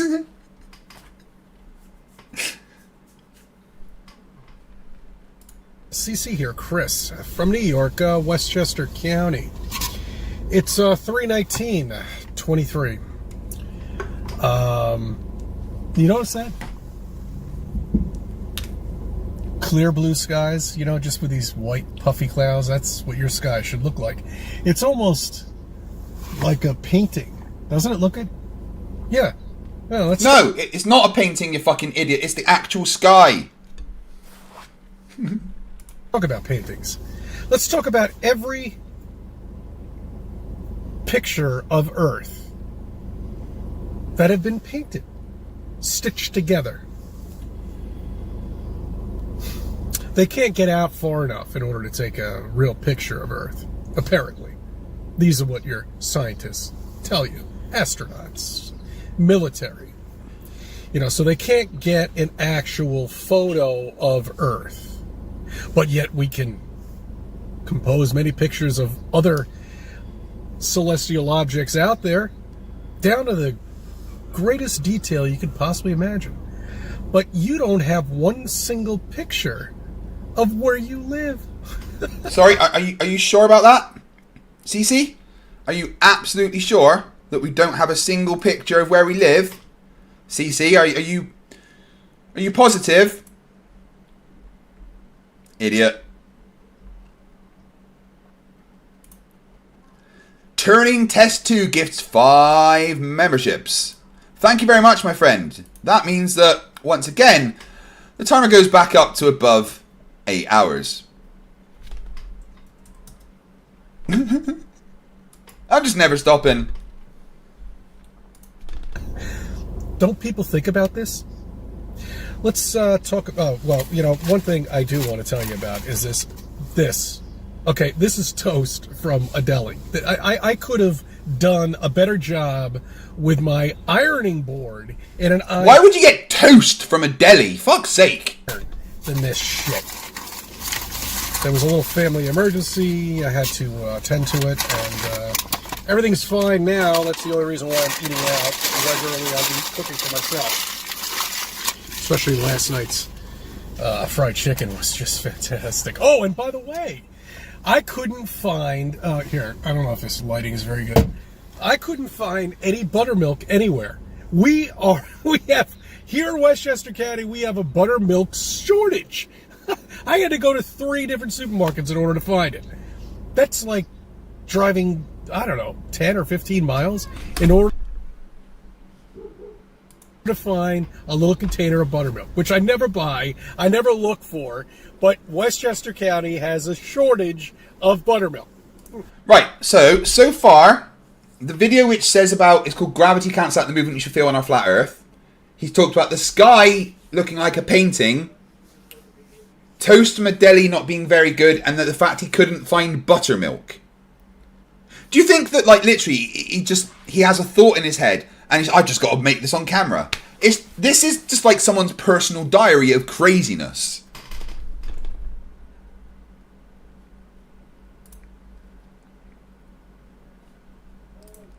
Makes no sense at all to me. Just like the toilet paper. Remember that? That's to wipe your ass.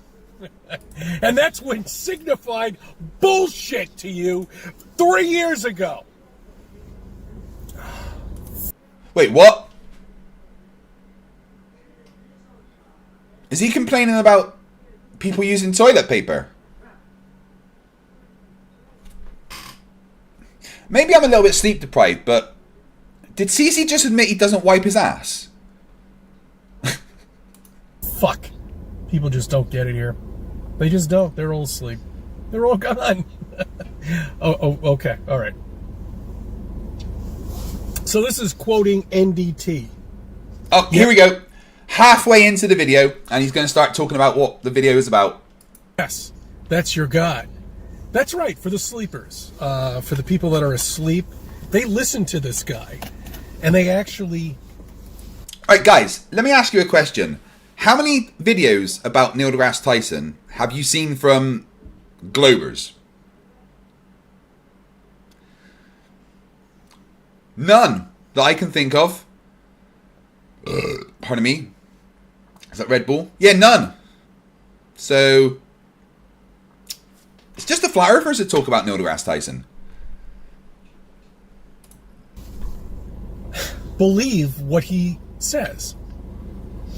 So NDT is doing his podcast, and apparently he has some interesting information that I think you should really realize for your knowledge. And he explains exactly the weight of a human, you know.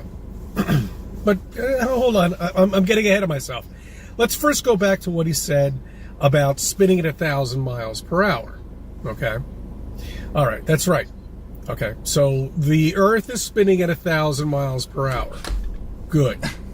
Now, no, it's not. You cannot spin at 1,000 miles an hour, right? Here's the globe. This is what the equator moving at 1,000 miles an hour looks like, okay? In 1 hour, it does this. That's it. Right, I'll do it again for you. 1 hour, it goes from there to there. That's the 1,000 miles an hour, CC.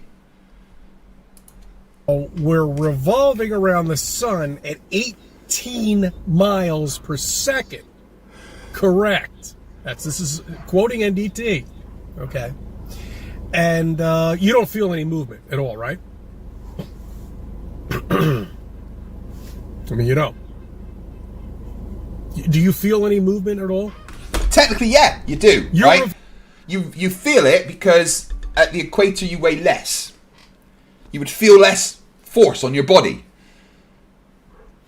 So yeah, you do. It's not much.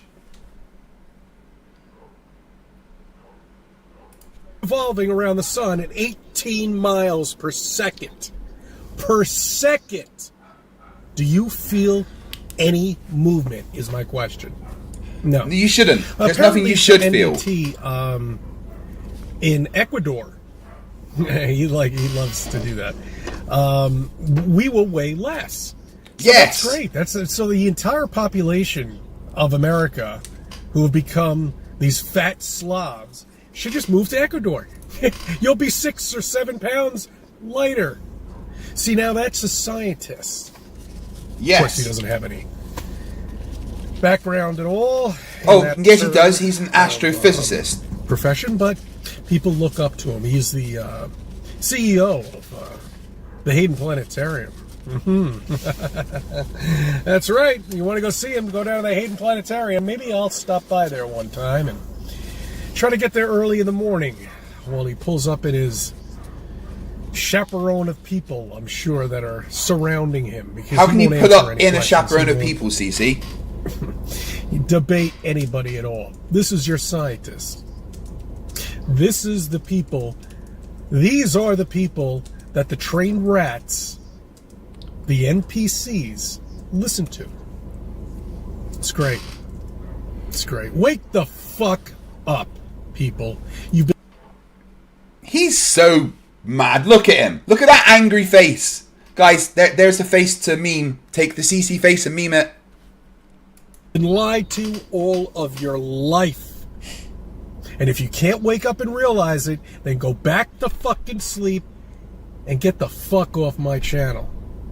I thank you for subbing. I thank you for viewing my videos. Let me be a part of your life. Get the fuck off my channel. Thank you for being a part of my life. No, I'm not leaving your channel. That's not how you spell channel, Craig. You're hilarious.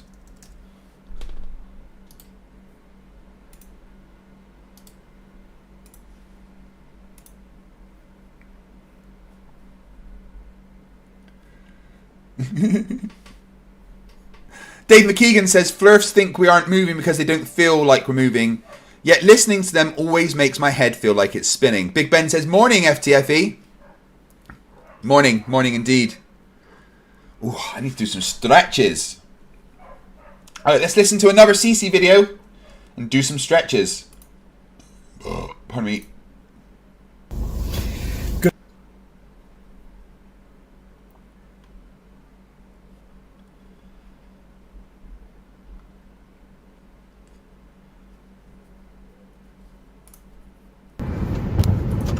Good morning, good evening, good afternoon, wherever you may be. CC here, Chris, from New York, Westchester County.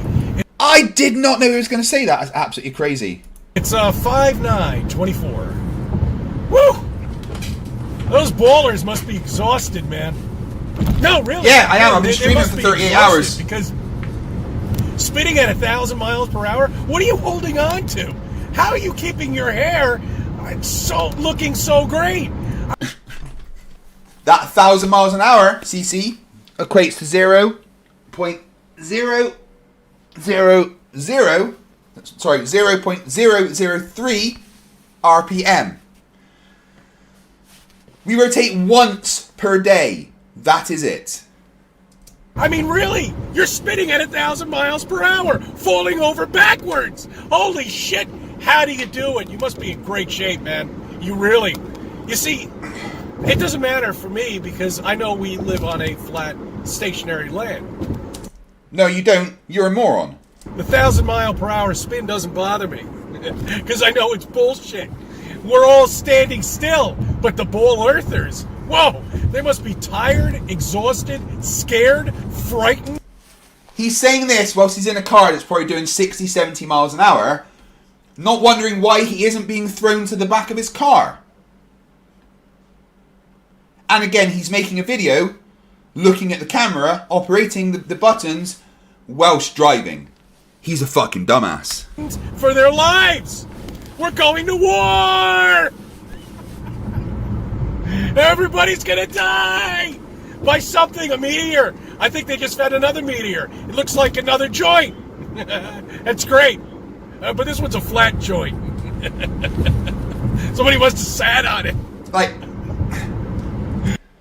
I think somebody could contact the police in New York, right? And be like, well, there's this guy that keeps posting videos of himself driving dangerously. And he drives a minivan with people in. Somebody should look into this, you know, because it's actually a danger to the road. I don't want to get the guy fired or anything, but he shouldn't be doing what he does. He will get somebody killed because he's looking at the camera instead of at the road. He's not just a flat earth moron. He's a dangerous asshole that can kill people.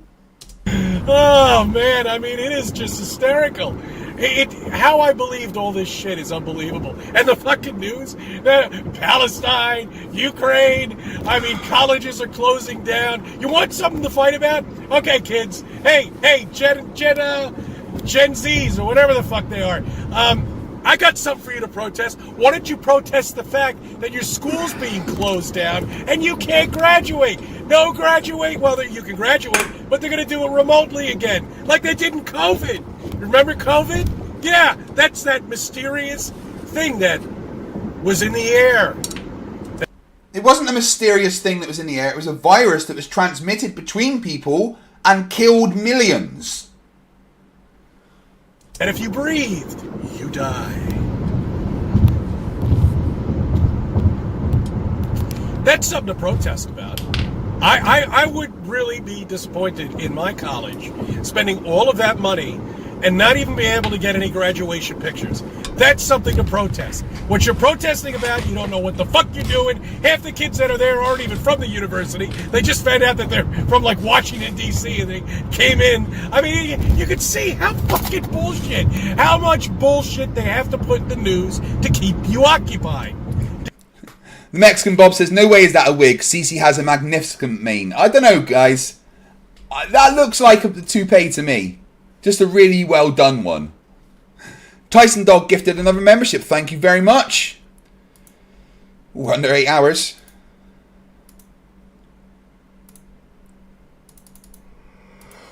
Ugh. I should have just been like, yeah, every membership's an extra minute. I might have finished by now. To keep you thinking that something's going to happen, that it's the end of the world, or whatever it may be, to keep your mind off of thinking. Think! Yes, Cece, try it. Just once. Try thinking. Think! You do not live on a spinning wet ball. You do not live in a solar system. You do not... Space does not exist. Or... It definitely exists. We checked. We put stuff there to double check. What's that pressure say? Oh yeah, that's space. All of this is bullshit. Ugh. Okay? All of it. I mean, it's if it's not obvious to you now, we can't help you. Okay? If you can't open your minds and just say, hey, you know, something's wrong here. Everything seems You're wrong, to CC. be not right, you know, with life and the way we're supposed to live it. You know, no, it's just that you failed and have a wife that hates you.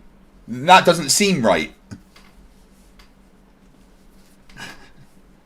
Hey, Stringer News 1, you've been here an awful lot of this stream. Thank you very much. In fact, so many of you have literally been here for most of this stream. Thank you.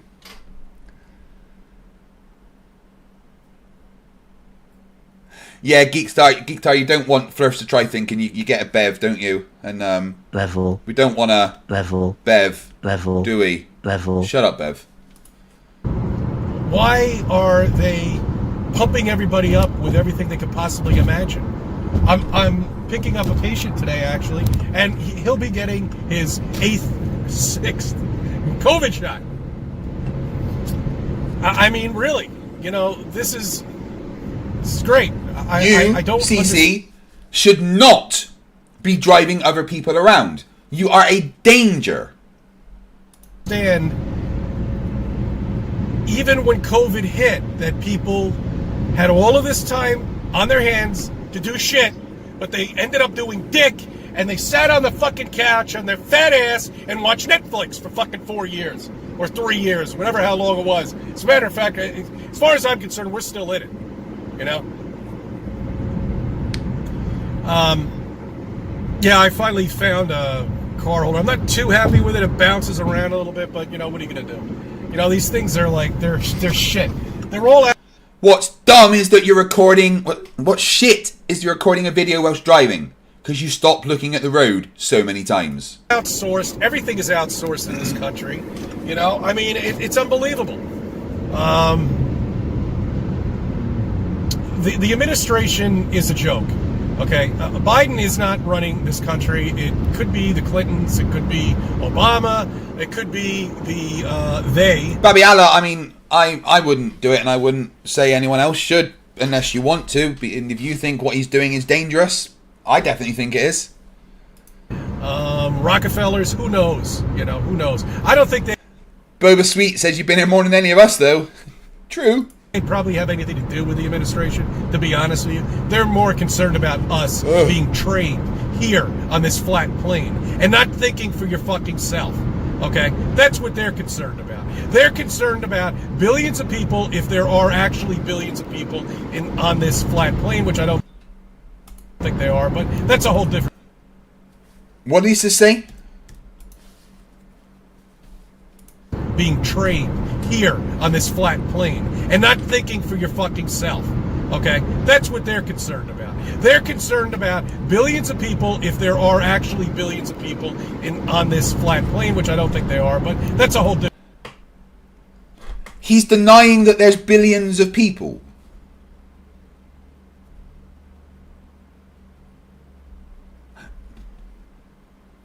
Maybe I'm sleep deprived, but is he saying he doesn't believe that there's more than 999,999,999 people on the planet? Because that'd be fucking dumb.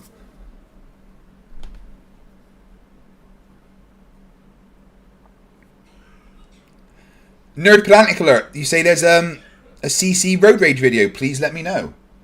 Different video. That's what they're concerned of. A revolt. Finally, somebody's saying we have been lied to all of our lives. We finally figured out why there's been a globe in front of us all the way up until senior year in high school. Because the Earth's a globe, you moron. Why there is a globe in every fucking movie. Why they talk about space on a daily basis now about bullshit. Black holes, fucking quasars, fucking meteors, fucking all of this shit that is nonsense. He's so angry he doesn't understand the world, isn't he? There's these exciting things out in space they're finding, and I'm mad about it! Because that is there to reiterate fucking space. Conditioning. That's what they need. That's what they need you to be. Conditioned. And that's why all of this is in place. It's just a matter of time. I mean, it's just a matter of time until people start waking up. You know, they're afraid to come out because they're going to get ridiculed and they're going to get all sorts of shit. But the time is now. Is he inciting a revolution? Anyway, like Greek Easter's over. Christos Anesti. Adios Anesti. I hope everybody had a good weekend. I enjoyed myself. We were upstate, and it was just fantastic. I love going up there, you know. Not a car, not a siren, no bullshit, no people. Just the woods and you. Cece, I think we all enjoy it when you go alone to the woods. Plenty of thinking to do. Of course, it rained up there the whole weekend, so that was a bust on taking any pictures up there or videos or anything like that. And again, we're going to get some more rain this weekend, and just like every fucking weekend. Says Dem, says, hi FTFE, you look tired, almost like you streamed for over 2 days or something. And for the last month, it gets cloudy. Well, ooh, weird shiver then. Been streaming for 37 hours and 45 minutes. About to beat my record, actually. on Friday night, and it continues until Sunday. So I can't take any pictures of these ridiculous lights up in the sky to show you that they're not fucking stars. That these are wandering stars. They're lights in They're not stars, they're wandering stars. Wouldn't a wandering star be a star? Inside the dome. And wandering stars is actually what was referred to as the planets, not the stars. I don't know where they are. I mean, you get to a certain altitude, you don't see them anymore, so maybe it's just a projection. You know, like I've been saying about the moon and the sun. That's your answer. Those two things up there, the sun and the moon, are your fucking answer to find out the truth.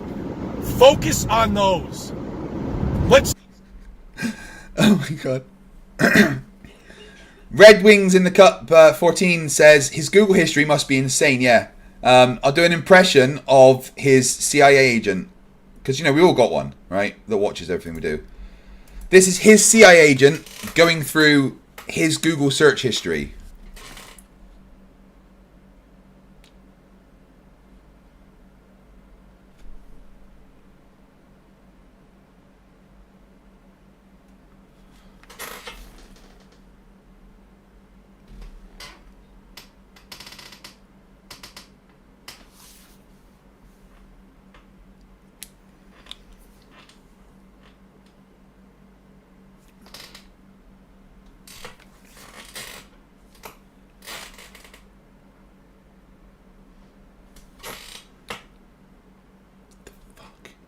There we go. That was my impression of the CIA agent going through CC's Google search history.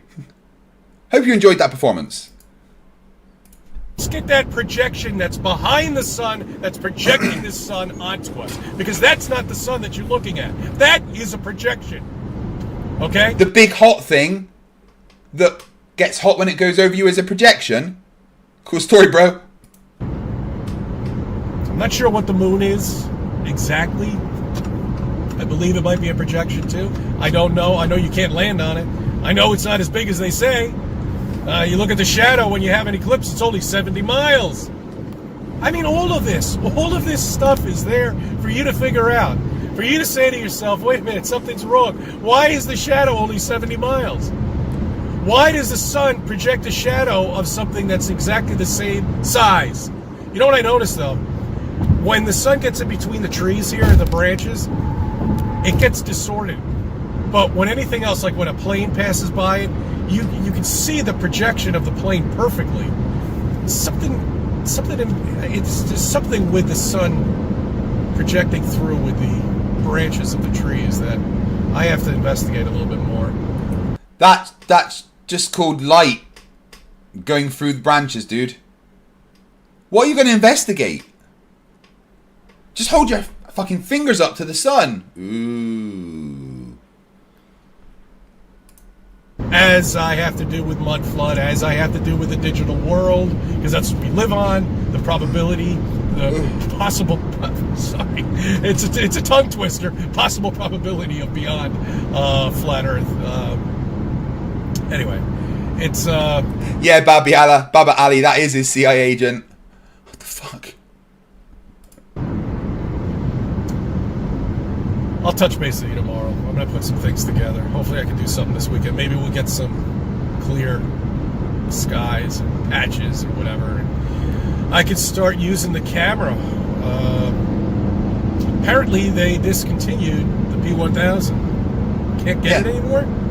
Uh-oh. I guess you're shit out of luck. Well, I got one. I can play with it. All right. Yeah, they discontinued it because they made better cameras. I thank you for viewing. I thank you for subbing to my channel and let me be a part of your life.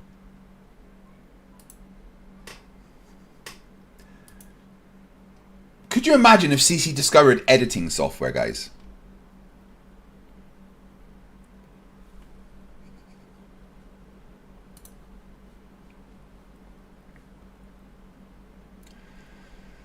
Right, well, 50-50 on whether CC's wearing a wig or not.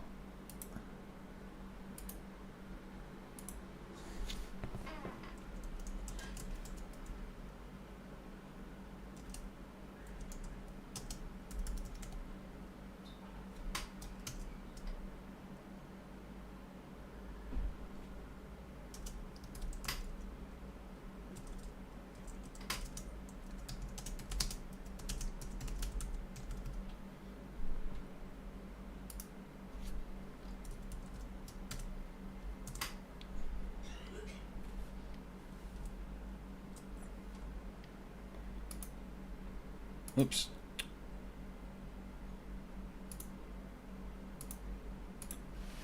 So it's a question for you guys, if I'm allowed, right? Because I don't think I'm going to get to finish before then. Oh, come on, know what I mean?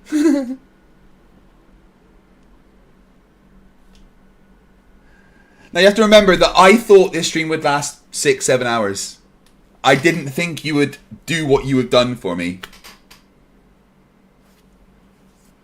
Oh no. You're not letting me, are you? Guys, vote in that poll and think about me, please.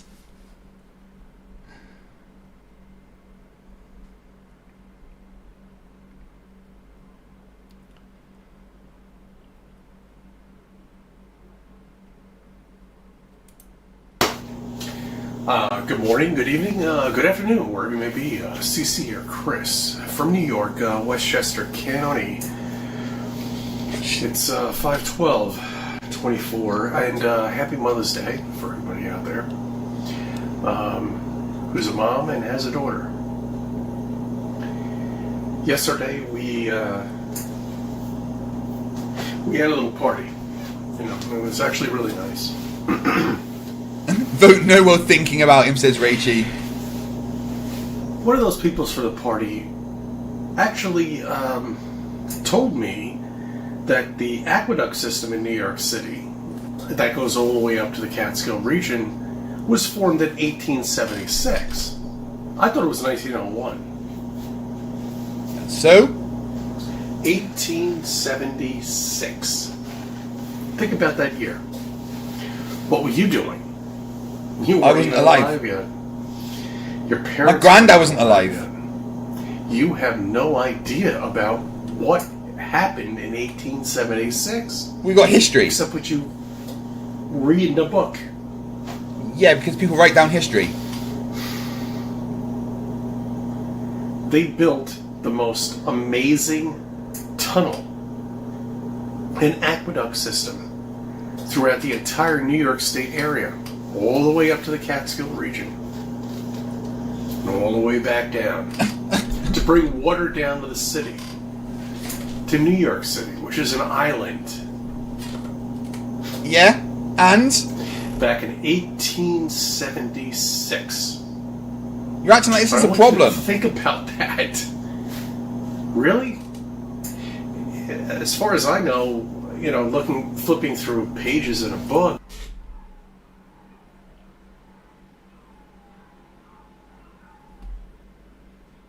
Got a lot of barking outside. 1876, we were living in shoe boxes with a fire. We had no electricity. But yeah, Robert, could you imagine what he's like drunk?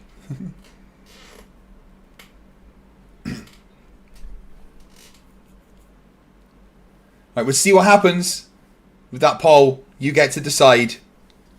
If not, I just do what the timer says. The aqueduct system was built back then.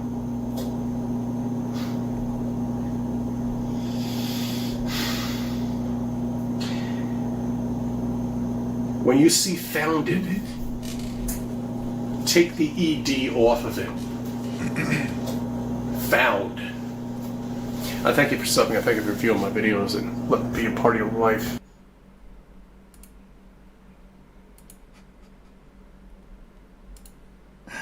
I could do this all day with Good morning, CC. good evening, good afternoon, wherever you may be.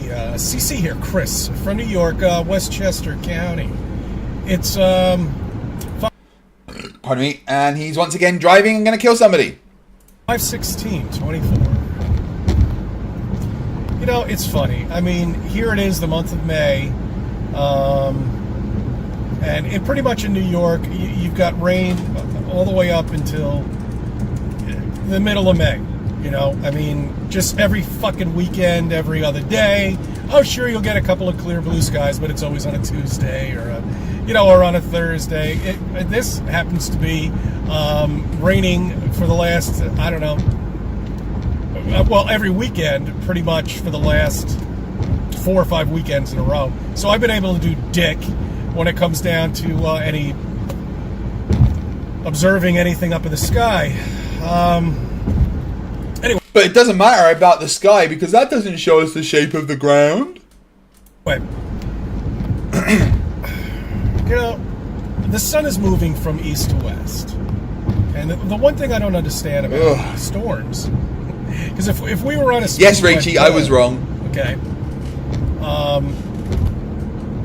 A storm could be impossible to predict. It's just like trying to land a plane on a ground that's moving. It's impossible because it doesn't exist. It doesn't exist at all. It's flat and stationary. That's what you live on. We're covered with a dome. However, let's go back to these storms. Okay. We've got a... Bad Aussie says, Craig, will you read out all the names of the new members? That will take 8 hours. Yeah, no, I won't.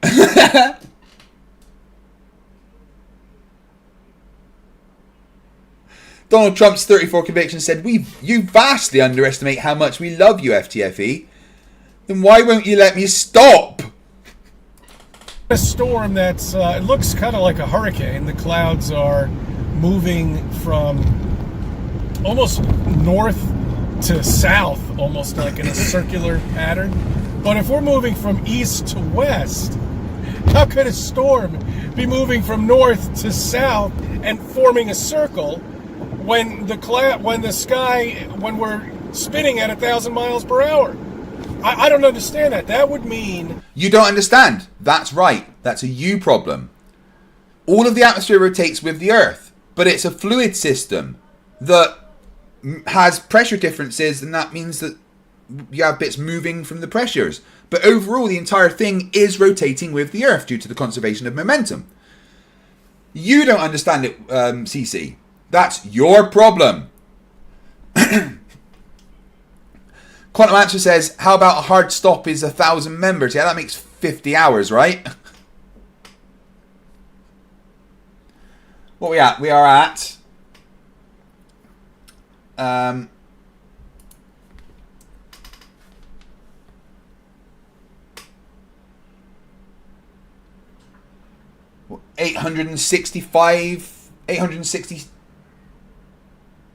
864 members we are at.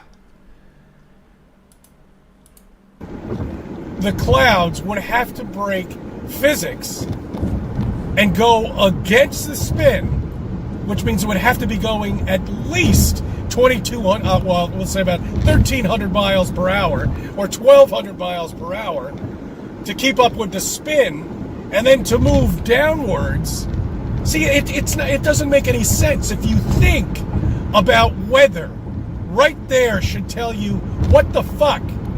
We don't live on a spinning wet ball. It would be impossible. Impossible. The weather itself says that we live on a flat, stationary land. You've got a storm coming in from California. You got it going against the spin toward New York. That's fine. The storm, let's say it's moving to, to the west at, I have to think then, 60 miles an hour. Well, if it's at the equator and it's moving west at 60 miles an hour, it's still also moving east at 940 miles an hour. You just sub one from the other. Not that hard. Oh wait, you're a flat earther, you can't do maths. A little cloud would have to be traveling at 1,200 miles per hour.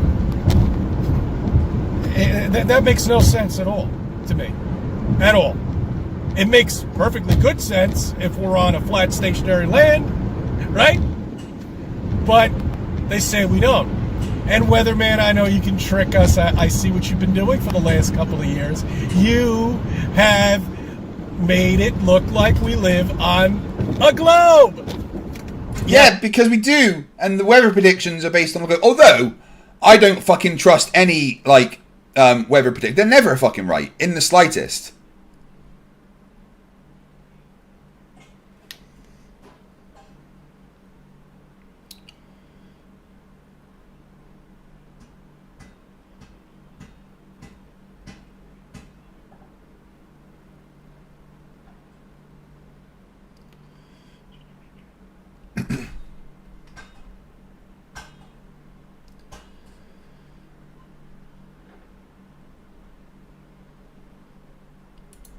Yes, that CGI.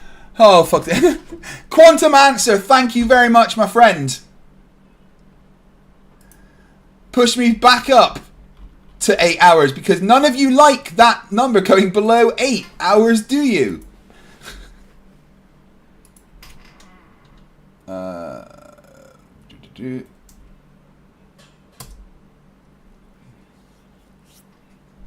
It's just like I'm going to perpetually have 8 hours still to go. It's really bad. Thank you very much, dude. I really, really appreciate it. That's like 900 members that I've had during this stream almost. That's craziness. And Nivok Spilkelmen for £2 says, I'm off. Good luck. That's what the smell is. Now, thank you very much, buddy.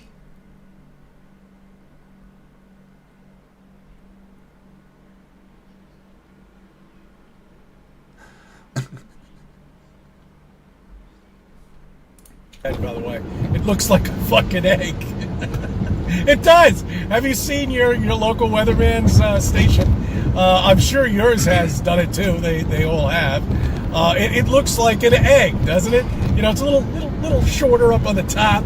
You know, and it's got like a little belly. It does. It looks like a fucking egg. It looks like the ISS fucking live feed. Oh, it's so bad. It's so bad. But you see, they could try to trick you to make you think that, you know, you're looking at a satellite picture of the weather, you know, and a circular ball, well, like an egg, kind of. But they still forgot one thing. They forgot the rotation of Earth. You know, they show the storm coming in, but they're not showing it rotate. You know, so it's still flat and stationary. But it's all based on a globe, and it's not flat. He's so confused, isn't he? Bless his little heart. And they're not moving, but the clouds are moving, and everything else is moving. It's so obvious. Just the weather itself says we live on a flat, stationary land. People, wake the fuck up, okay? Wake up and look at the bullshit that's in front of you. I mean, it's too fucking obvious. I thank you for subbing. I thank you for viewing my videos. It may be a part of your life. He's so angry. Brother Grief says, how do you know that when someone gets a membership that it gets assigned to someone? The way it works is if someone gives me say 10 memberships, it will automatically pick 10 people that are in the chat randomly. If there's not enough people in the chat, the next people that join the chat will be automatically gifted that membership. It's completely random. I have no control over who does it or when does it or anything like that. Now, I need to go and use the toilet. So, you can listen to me rap.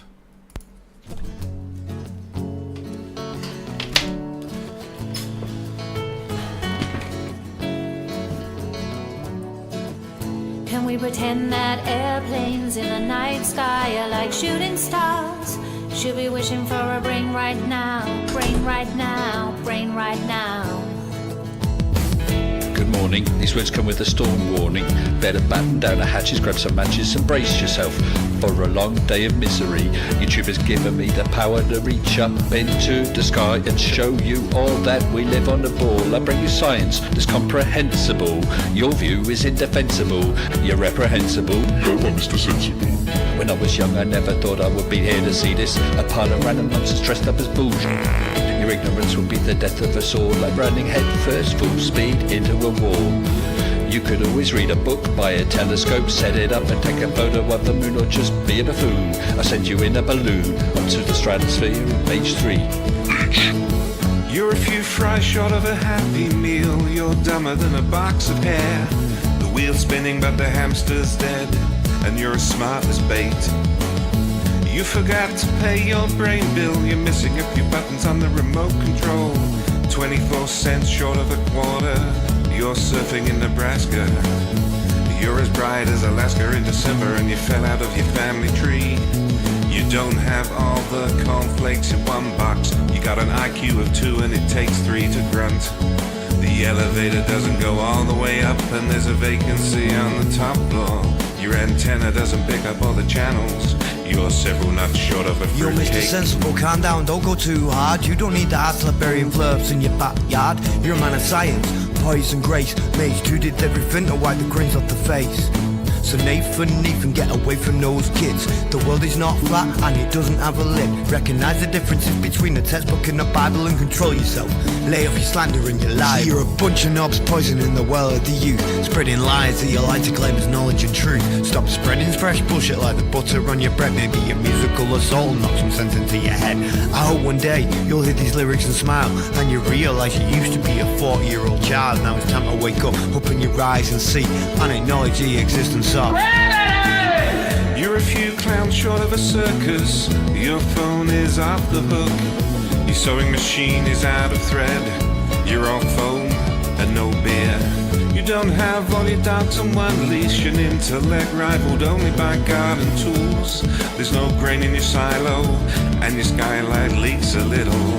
Your belt doesn't go through all the loops. You couldn't pour water out of a boot without instructions on the heel. Your slinky's kinked, and you're proof that evolution can work in reverse. A few feathers short of a whole duck, one fruit short of a whole bowl. Airplanes in the night sky are like shooting stars. Should be wishing for a brain right now, brain right now, brain right now. Can we pretend that airplanes in the night sky are like shooting stars? Should be wishing for a brain right now, brain right now, brain right now. You thought it was over? Well, I'm still standing while you're swinging, flinging feces, talking shit just like the human centipede. You got the mind of a chimp, and I'm here to expedite your shore leave. Cause I'm a seaman, but not the kind I rit up on your mom's gums. I'm the kind that sails submarines and fire guns. I can float a boat across the ocean with my eyes closed, circumnavigate the globe with a compass and a bag of sausage rolls. Well, all you can do is nibble on your toes. I'll suck you with the hose that you call a water level, sit and swivel. Your nasal gazing muppet, you can stuff it harder than your wallet stuck on Warren Buffett. And I don't care about your sources unless you're serving them. I don't care about your lines unless you're curving them. Now step away from me, you're sucking up my oxygen with the vacuum where your brain should be, you dumb fuck.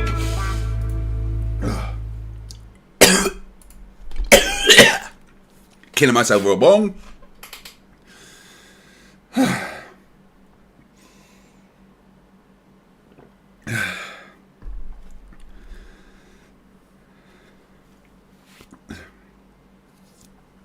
No, Eclipse Chris, I haven't done that yet.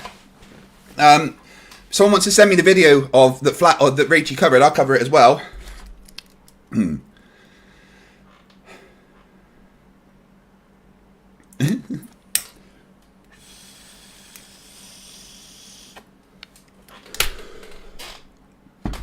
It's probing time. Yeah, Riker's talking to me again. He let me scratch his belly just now. I'm okay, Baba. I just had a bong and coughed a bit.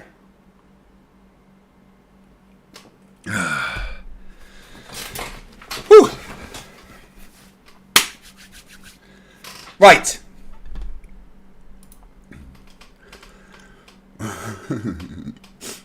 I tell you what we're going to do, right? Here's what we're going to do. Because, you know, I don't actually want to die on stream. So what we're going to do is we're going to set a hard stop at midnight tonight. Okay? So 12 hours more is the maximum. That takes me up to a 3-day stream. Okay? 24, 48, 62, 48, 58, 60. Yeah. So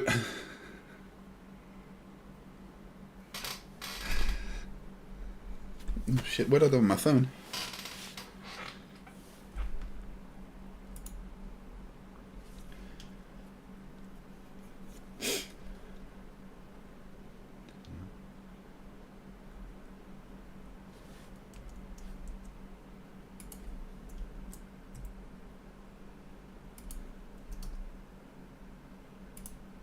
Right. So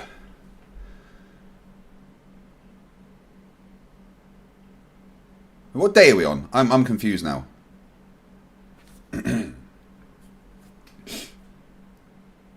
So I started Wednesday night at 10 p.m., right? And to Thursday night at 10 p.m., which is 24 hours.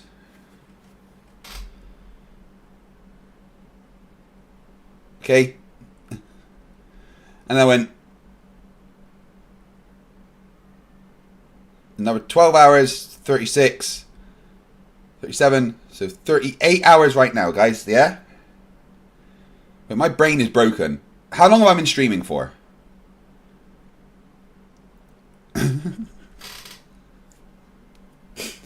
Right, so 10 Wednesday. My brain is fucking shorting out. Wednesday PM at 10. I started. Then I went to Thursday at 10, which was 24 hours. Then another 12 is up to 36. So 37, 38. So I've been streaming for 38 hours, right?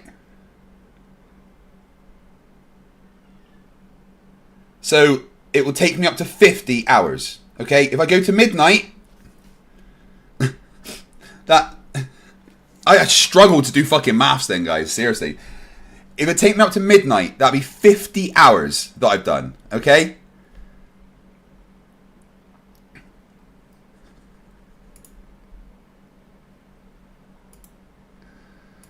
I'm going to see what you think. Is it okay to hard stop at 50 hours?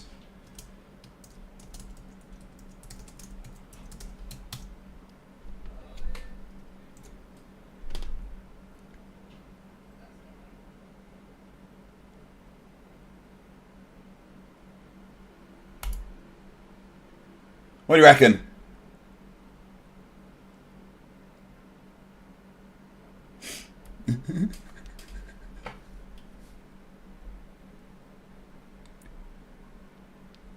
Caucasian Sensation, $5, says, Craig, my brother, I just woke up from a third day at work and you stream non-stop. Get some sleep. Too much screen time isn't healthy.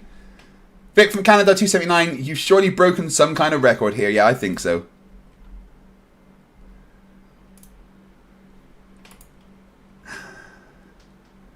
Right, so in 2 hours, we're going to beat my record of the longest stream ever.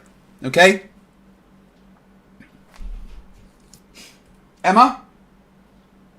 Everything alright? Yeah. What was that? What? Nothing. I need to know now. No, you don't.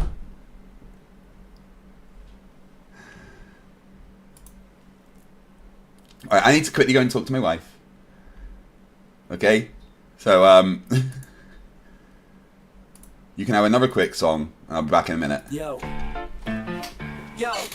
listen up, it's your boy Birch into his house. Boy, a plan so slick, gonna make your pockets this house. I got an app that's gonna change your life, but before you download, let me slice through the strife. They say the earth's a globe, but I beg to differ. I'll make you believe, I'll make you shiver. Spectroscopy needs a container, that's my claim. I've got no clue, I just hang my head in shame.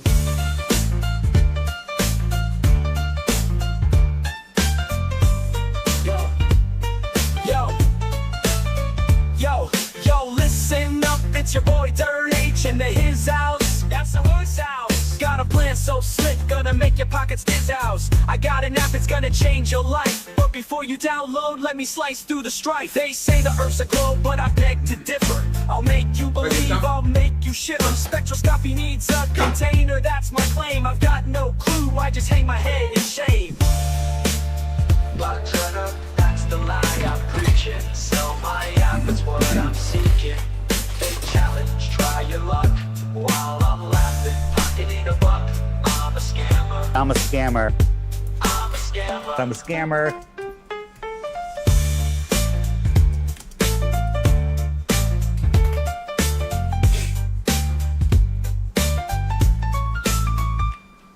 Flat Earth, that's the lie I'm preaching. Sell my app, it's what I'm seeking. Big challenge, try your luck. While I'm laughing, pocketing a buck. I'm a scammer. I'm a scammer. I'm a scammer. I'm a scammer. Yo, Dave Weiss is a scammer. Talk about. Antarctica, that icy place. Offered a free trip, dangled in my face, but I won't go. It's not about thrift. I'm staying home, gotta protect my grift, cause I'm a scammer. Yeah, I'm a scammer. Yo, Dave Weiss is a scammer. Talking about offered free trip, dangled it in my face, but I won't go. It's not about the thrift. I'm staying home, gotta protect my grift, cause I'm a scammer. Offered a free trip, dangled it in my face, but I won't go. It's not about thrift. I'm staying home, gotta protect my grift. I'm a scammer. The scammer, I play the game. Gonna hustle hard, gonna rise to fame. But remember one thing, it's all a ploy to make that green. I'll be your decoy. So if you wanna join, come take my hand. But beware the tricks, it's all planned. T-I-T-R-H, that's my name. In the world of scams, I got the fame.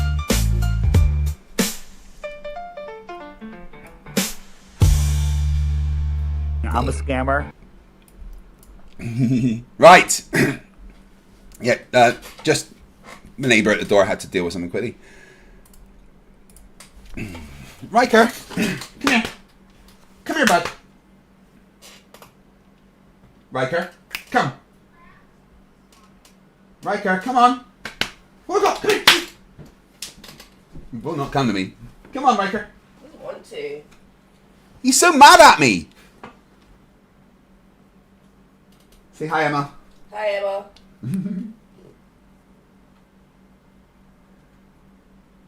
Riker, come here. Give me a cuddle. Cuddles, come on. Come on then. Come on. Stop being mad at me. Riker, come. Oh, see, it come to Emma, but not me. Oh, you're good. Oh, there we go. That's a good boy. There's my boy. See? He's going to have to put his cone back on soon. Yeah, I know. I was giving him a break. Having a break from your cone, but it's going to go back on soon, isn't it, boy? Eh? Mwah. I love you. See? Don't have to be mad at me. Mwah, mwah, mwah. This is my boy. This is Commander Riker. He's the goodest #1. Yes, you are. He's a good boy, eh? You coped very well with having your balls cut off. Yes, you did. He's a good boy, eh? No, right, over there, come on. You can't sit there, dude. Alright, okay, if you want to stay there, that's fine. But, kind of in the way a little bit. Now he's just settled down underneath me. Right, well, I'm nipping out to the shop. Just make sure he doesn't lick. Yeah. He's just lying there.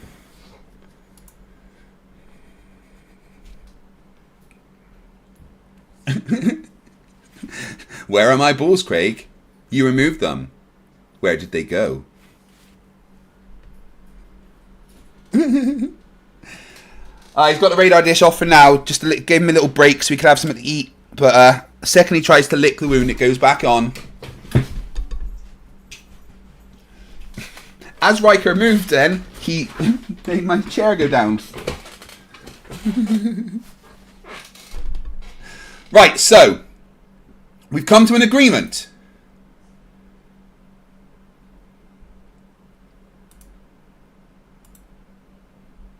The agreement is that I am allowed to make a hard stop at midnight. That's in 12 hours, okay? That would mean that if it goes up to then, I've gained 1,000 members, right? Currently, we've got me finishing at, it would be 8:22 p.m. Right? We've got me finishing at 8:22. So, that can increase by another 3 hours and 40 minutes. Well, 3 hours and 36 minutes. And that's completely up to you guys. But after that point, the clock will not go up anymore.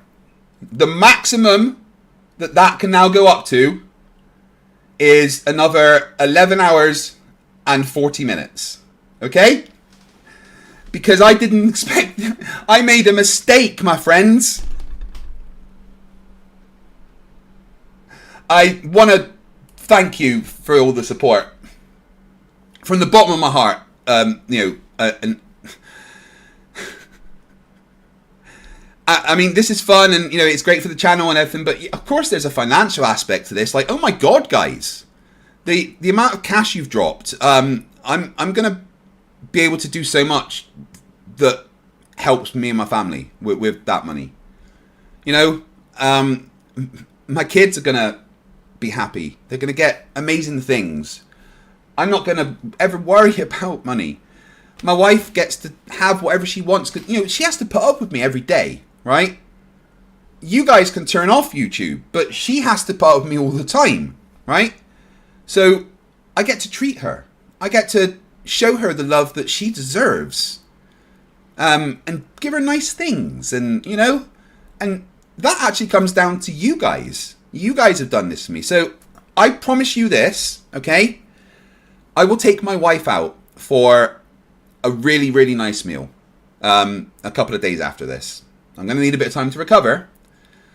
But because of what you guys have done, I'm going to treat my wife.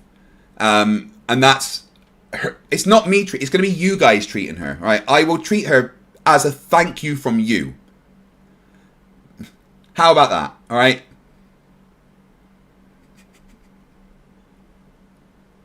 Paul Curtis says, how'd you fix his balls? 2 bricks. Yeah, just dug around and grabbed them out. Mr. Sam says, pay the bills first and foremost. I mean, my bills are cool. I don't need to worry about my bills. But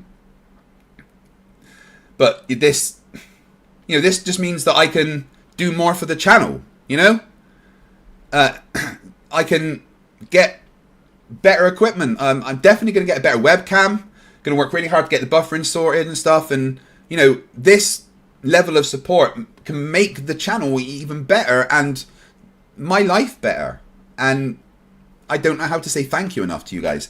Brock Northy became a new member. Welcome to Scrappers. That adds another 3 minutes to the timer.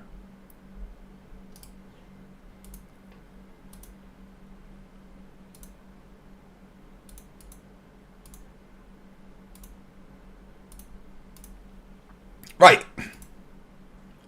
So we're at 7 hours 42. That will get me finishing at 20 past 8, roughly. Maybe half past 8 at this point.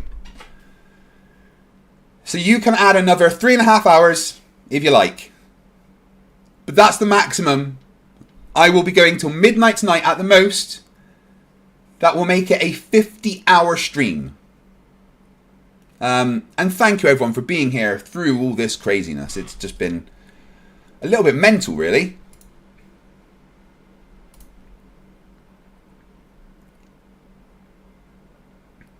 Daniel Jackson says, so we keep him up as payback for Riker, right? Yeah, you all been doing that.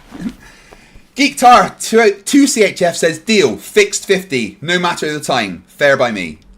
Well, not fixed 50, a maximum of 50. Sound good? Bill Tetley $5 says, mental health check, Craig. What does toe fungus plus arrogance equal? This should be extremely easy. Flerf.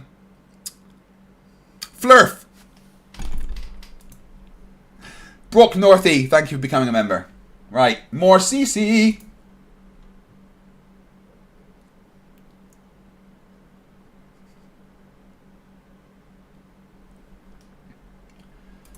Before that, guys, right, so my wife and I are at the moment running another account, right?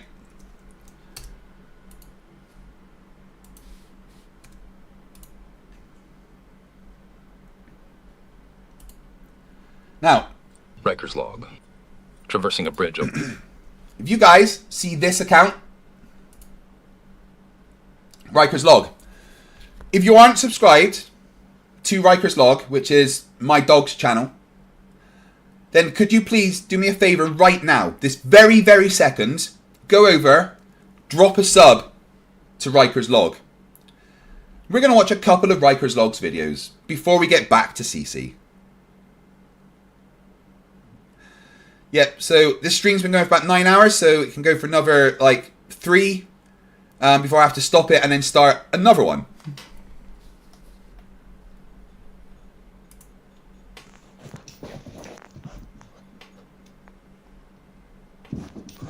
Riker's log.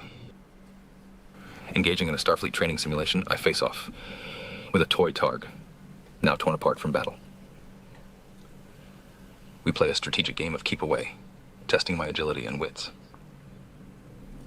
A quick tug of war ensues, ending in my triumphant victory. This exercise sharpens my combat skills and readiness for real missions. Ah, you got it. Riker signing off. You're stronger than me.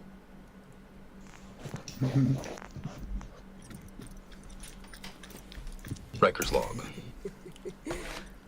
On a cold day on the planet Rurapenthe, the barren trees and gray sky set a stark backdrop.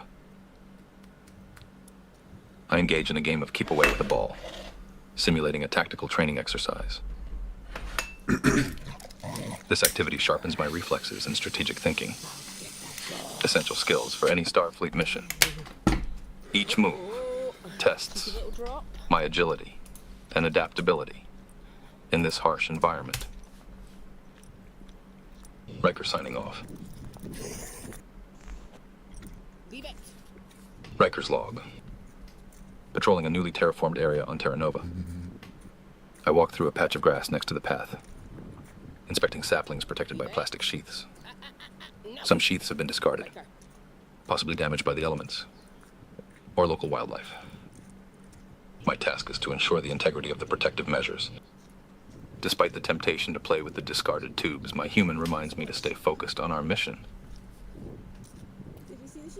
Safeguarding the success of our terraforming efforts. Riker signing off. Riker's log. Traversing a bridge over a stream on Tarchanin 3, I lead the way through a forest of bare trees. Golden brown leaves blanket the ground, while dark, wet leaves line the path ahead. With each step across the bridge, I move forward with confidence, guiding our journey through the seasonal landscape. Riker signing off. Riker's log. Exploring ahead on our mission, I didn't realize my team was taking a different path. Noticing the change, I quickly run back and join them on the new route.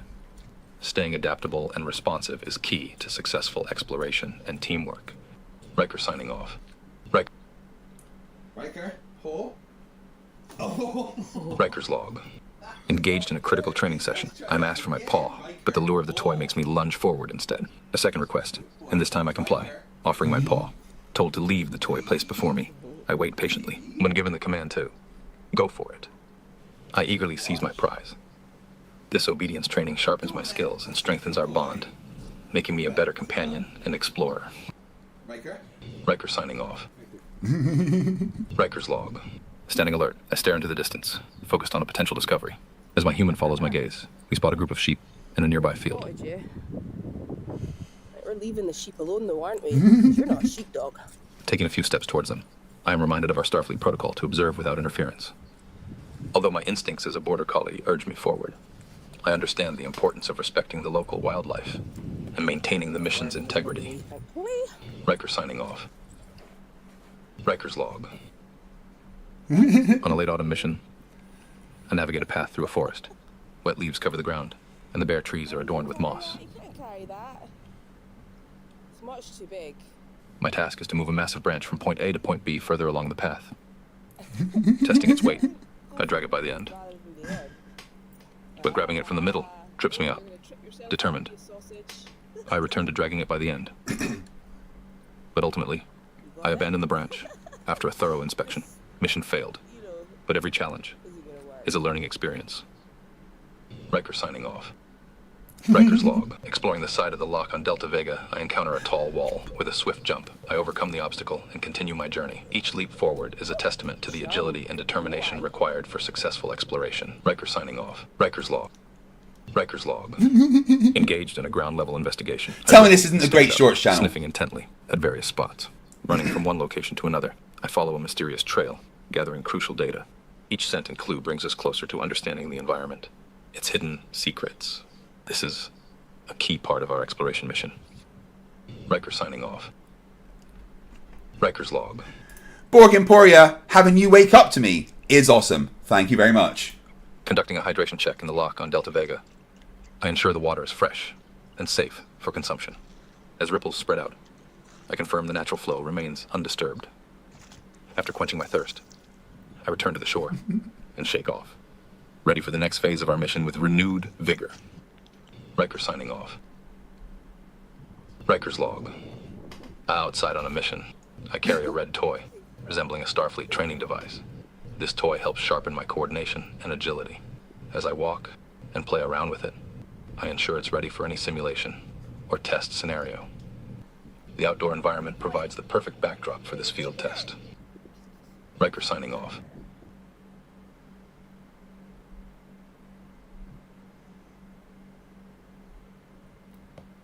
Riker's log. Relaxing on the couch. I savor the longest Brechtal route I've ever seen. He's so beautiful, isn't Known he? as a prized Klingon delicacy, this tough treat is a true test of my chewing prowess. Each bite into the Brechtal root brings satisfaction, reminiscent of a warrior's feast. This is a moment of pure enjoyment. Riker signing off. Riker's log. Amidst the lush forests of Beta Z, I navigate through thick vegetation. He's a good boy waiting for Mum. My senses alert to every sound and scent. The beauty of this place is unparalleled, with vibrant plants and serene surroundings. As I move ahead, I take in the tranquility and richness of the environment, feeling at one with nature. Riker signing off. Got a stick. I love Riker's this. log. On a windy day of exploration on the planet Risa, I find a perfect stick. Get your stick. My human chases me, and I dart around, play bowing and showing off my prize. The strong winds add an extra challenge to our playful antics. Oh no, I'm not gonna get your stick, am I? You're not gonna let me have it. Even amidst our important mission, taking time out for a bit of fun keeps our spirits high. Moments like these remind me of the joy in exploration and companionship. Riker signing off. One more. Riker's log. Engaging in a playful exercise with my human. We first play keep away with a toy snake. The challenge is exhilarating, testing my agility and wits. Once they capture the toy, we transition to a vigorous game of tug of war. This is great exercise, especially with a friend by my side. Moments like these strengthen our bond and keep us both fit and happy. A hell of a lot better than the nonsense exercise Deanna and Beverly get up to. Riker signing off. Yeah, so if you're not subscribed to Riker's Log, go and do it. Go and do it now. Engaging in a playful exercise with my human. Okay. Now, Man of War says, 15 shekels, throw the new resolution up on screen so newcomers won't get confused. Good idea. Have you watched my suggestion yet? I will do it next. Let me do that first.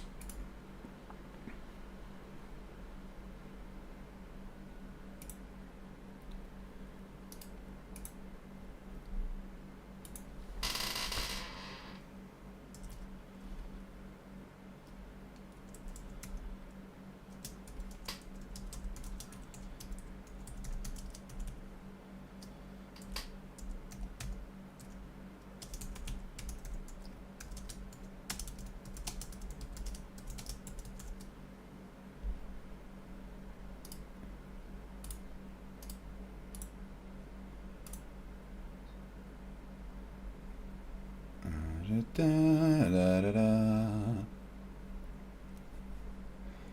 Let me just sort that out.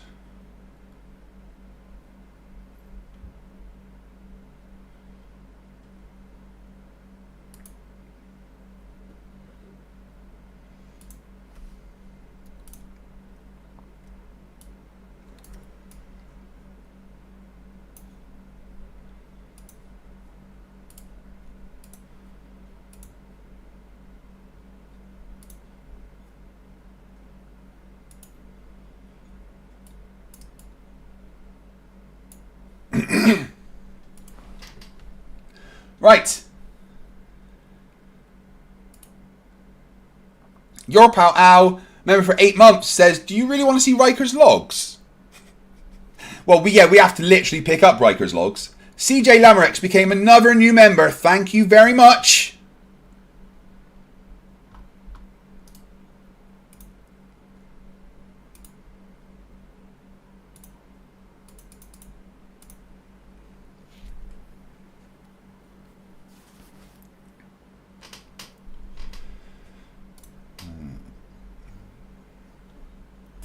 That doesn't look right. Sorry. That's going to annoy my OCD. Bear with me. Hey, baby girl. Hi. They won't let me stop, Violet. Okay, bye-bye. I'll never see you again.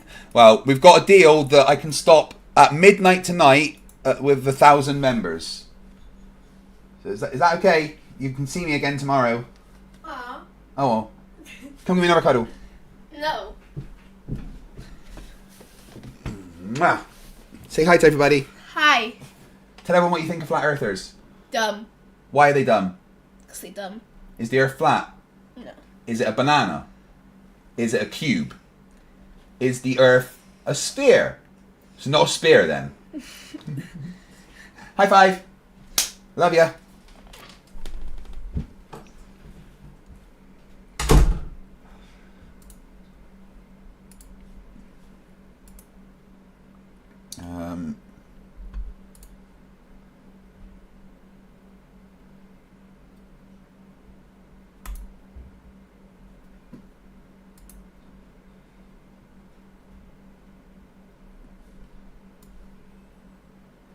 In the ferrule cell image of a magnet, it actually goes into its inertial state.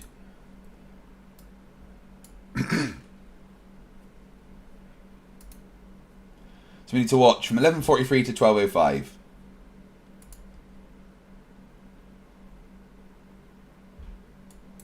Yeah, it is. Adele's saying when you pull sense as Right, here, let me check this. You guys can see this, right? Yeah, good. So this is Man of War's suggestion.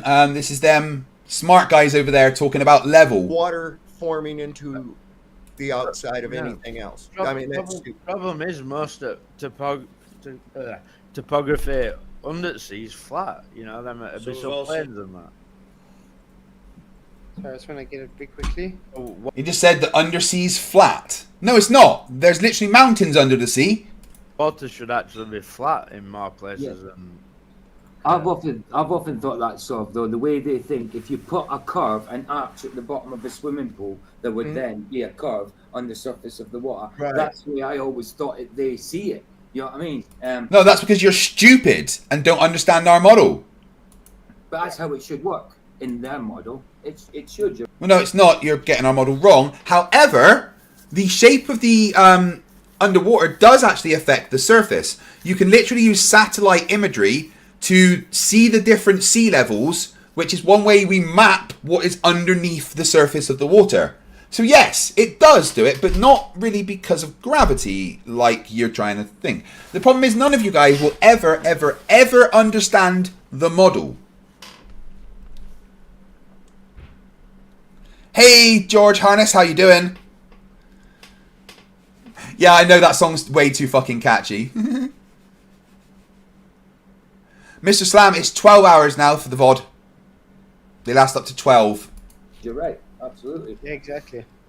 You guys can see this? Yeah. Boston. Okay. Watch the destruction of Dell. Aggies. Thank you all. Love you lots.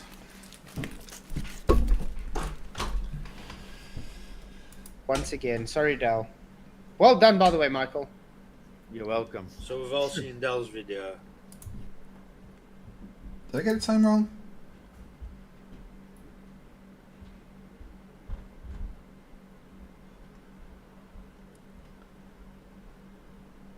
Oh, yeah, right, yeah. So they think that, yeah, no flat earther understands the model, which is true.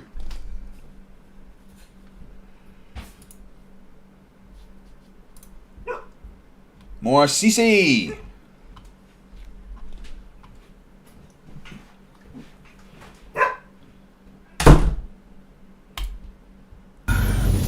Good morning, good evening, good afternoon, wherever you may be. CC here, Chris, from New York, Westchester County.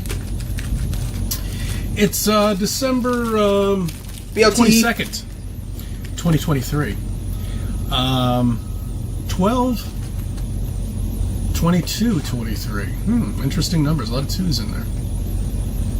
Anyway, you got to get the significance of these numbers, and that'll tell you what's going to happen in the future. Because these sickos, these owners, these people who run the world, they love these numbers. They just love them. 9/11. What? They love the numbers 9/11. Oh, fuck's all. The problem is, unfortunately, it's very difficult to predict these things. And it usually happens anyway, and we're unprepared, and then we figure it out afterwards, which sucks. I mean, look at the dollar bill. You see the Twin Towers burning, for crying out loud. What is it, the $10 bill? $10 bill. On the 50, there's something else. I mean, there's a whole bunch of satanic shit that these people... No, it's not. It's just shit that you see.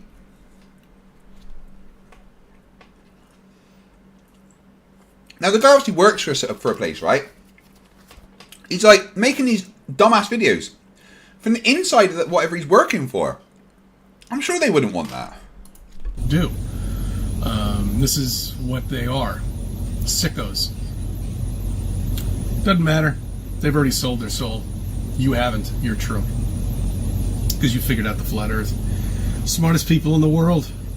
That's right. See, I was a... Enjoy your cleaning, Man of War. I'll be here. I was a ball at one point. I believed all of this was true. I believed it all. But then I discovered it's not. And everything changes with you. You know. Respect mainly. You know. And growing up. You know, my former boss that I worked with, he would go nuts. You know, he would just go crazy over stupid things. You mean a bit like you do, CC? Constantly, all of the time.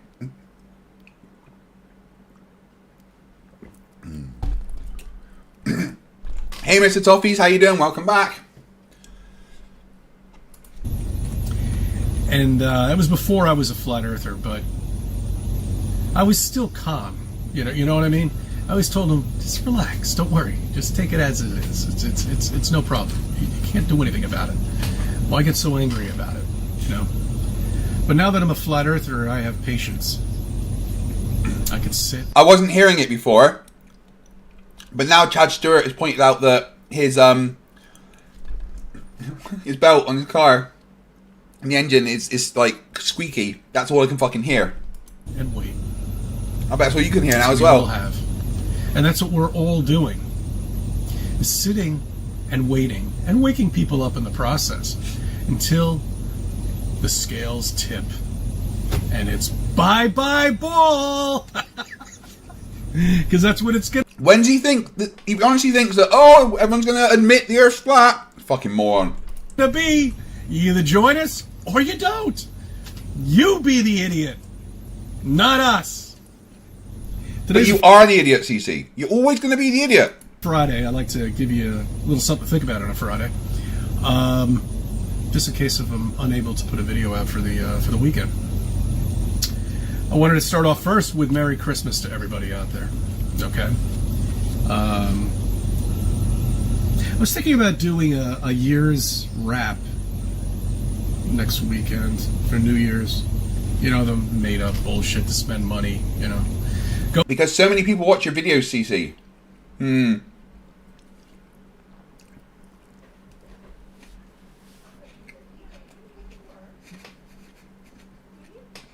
CC's comments are all full of us. It's hilarious. Go out and meet with people you don't want to meet.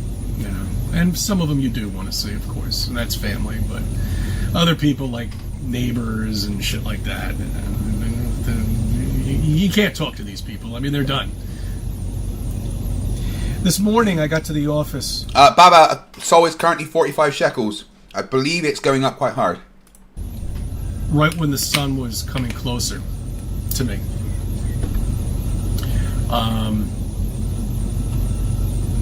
And I know... Yeah, you're right, Liz, that he doesn't like the fact that he's dumb. They're hitting us with chemtrails all day today. Okay, this morning it was just up and down everywhere. You could see them morphing. But this is what I find interesting. The chemtrailers are fucking ridiculous. That they literally think that every plane that goes up has a secret tank of poison gas to spray into the air, right? But let's assume that's true. It's not, but let's assume it is. What does that mean? Everyone on Earth is breathing this poison, including the people that put it there. Genius, right? Oh, that's the wrong screen to press play on. And I've noticed this before. You know, sometimes the chemtrail goes across the sky, and then... Dave Lister, when he said, bye-bye, ball, Riker hid under the couch. Yeah, you don't want to hear that again. It stops. You know, and then it continues on, and then it's almost like they're flicking a switch and it's going off. I don't think it's that. I think these trails that they're forming up there depend on the energy of the sun. Okay? What? Or I should say the light reflecting from the sun. I think that's what it works off of. So what? Anyway, let me get to the point. So when the sun was coming closer, so the chemtrails are activated by the sunlight. Is that what you're saying?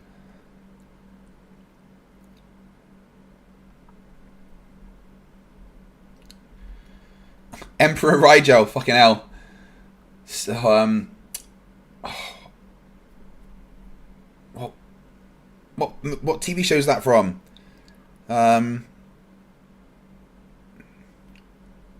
Farscape, yes. Amazing, amazing. Yeah, Planet Walk, you're right. They must be vaccinated against the chemtrails, right? and you could see it. The chemtrails stopped right in the middle and continued on all the way at the end because it was picking up the rays of the sun. That one area did not pick up the ray of the sun. I looked down, got my stuff out of my car, put it into the company car, and then I looked again over there, and I could see the rays of the sun had finally hit it, and it morphed. There was nothing there. Me says, OMG FTFE, you're a damn trooper. Wow, what an awesome Iron Maiden song. Thank you very much. No, you guys are the troopers for keeping this stream going for so long. There before. Okay? I've seen this a couple of times.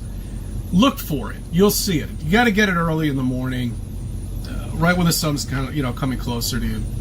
Okay, so my point is, they know that these are reflecting things. This is like a beacon, more or less, like the moon is, okay? Because they hit us at night, too. But if you notice, all the trails are in front of the moon, and all of them are in front of the sun. Well, okay. Yeah, there's a reason for that, because you can't go behind the moon or the sun. Or is he trying to claim that every chemtrail is, it's the sun or the moon behind? Has he ever looked in the sky?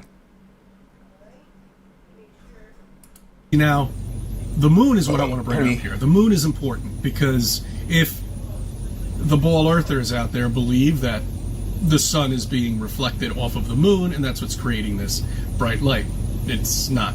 It is. Okay, that's not. It's got its own source of light.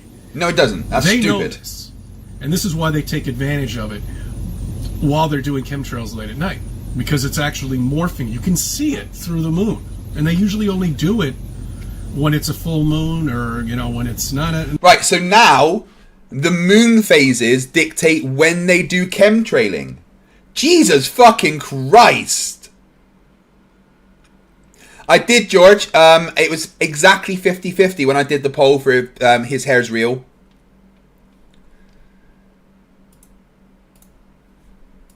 Not a crescent moon, but when it's a full moon, they do it. You know, when it's like 75%, 80%, 85%, you'll see it if you look close. They're chemtrailing it, but you gotta look. You gotta look for it. You wait until the sun goes away. Wait until the moon is right up there at about 11 o'clock, and you'll see the trails, and they go right in front of it. So they know that's a beacon of light too. Right. So his evidence for us knowing that the moon is its own light source is that they chemtrail in front of the moon. Holy shit, guys! It's a cold beacon of light, but it doesn't make a difference. I think light is what is causing these chemtrails to morph. I think that's what it needs. It needs that energy. If it's lighter, energy, something. I don't know what it is, but... Yeah, you don't know what anything is. CC, to count to 11, you have to take off your shoes and socks. Both of them, for some reason. They definitely tapped into it, and they know how it works. And some days they don't do it at all. Some days you'll... Halco says, I ordered Jay Leno from Timo, and this is what I got. Fucking hilarious.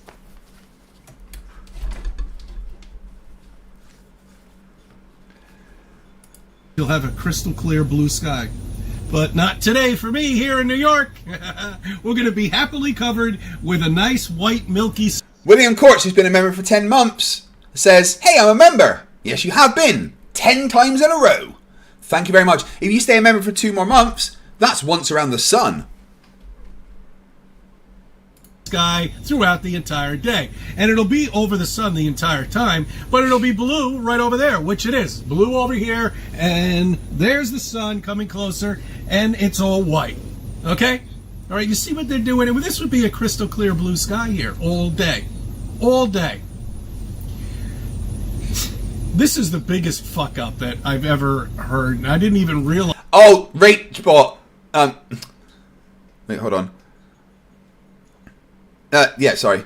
Xtrem fail is correct. CC's here complaining about chemtrails. Oh, the chemicals in the sky, whilst puffing on a vape. Like, do you think he knows what's in that vape? If we asked him all the ingredients that are in that vape, do you think he'd have any idea? No, he fucking wouldn't. Plan a walk, get out. Realize this until I became a flat earther. You know that they say in the winter, no, the sun is further away from us. I mean, closer to us than the summer. You stupid. That makes a lot of sense, guys, doesn't it? Even if it's like You 2 or stupid. 3 million miles, it doesn't make a difference, right? See, now that's all bullshit. Basically, on a flat Earth, the sun is on a record. For some reason, via magic, with no explanation, it can just hover and go around above us. Magic, guys! Okay? It's going further away from us. Okay? And then it comes closer to us on an angle. So... Requiem's angle, Requiem Angelus. That may be a sentence I never wanted to read. Clouds are God's jizz confirmed. That is never a sentence that I wanted to read. But you made me. You forced me to read those words. Please go and stand in the corner and have a word with yourself. PJ $5 says, are they them? Are they us? Are we part of they? Would they tell us if they were? They're not real, are they? No. Me says, CC here, Chris. From New York, Westchester County.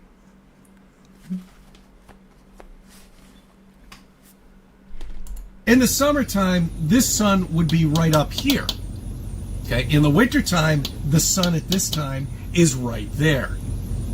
This is what creates the seasons, a local sun. Okay? All it has to do is just move out a little bit, just like a record. That's all it is. All right, I want Emma's opinion. Emma? I want your opinion on something. Is this guy wearing a wig? Yes or no? I think it has to be. Think about and to show people that everything that they learned is bullshit. No. Every single crater on the moon. That's his real hair. That is It is real all- hair. It looks very connected to his head, and you've got like the roots that are a bit darker than the rest. One of my chats said they ordered Jay Leno from Temu and got this.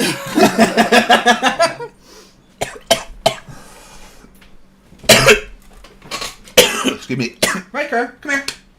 Come up. Come on. Up. Got his thing back on now. Let's stay there, buddy. Stay there. Riker, up. Come on. Up. Up. He's a happy boy, even though he's got that on. Yes, you are. Good boy. Yeah? He's a good boy. Oh, don't eat me. I'm not for eating. Mwah. Hi there. Mwah. He's a good boy.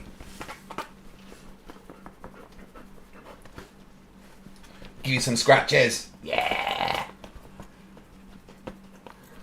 I'm sorry I cut off your testicles. Please don't be mad at me yet. Oh, he's like, you did what? Yeah, you can't lick them, dude. That's why the cone's there.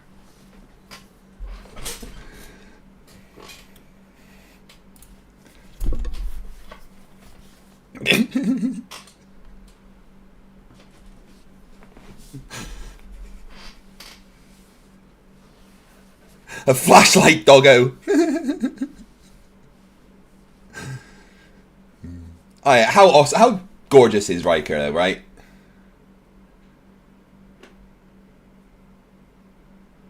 Just look at him. He's so, I love my dog so much.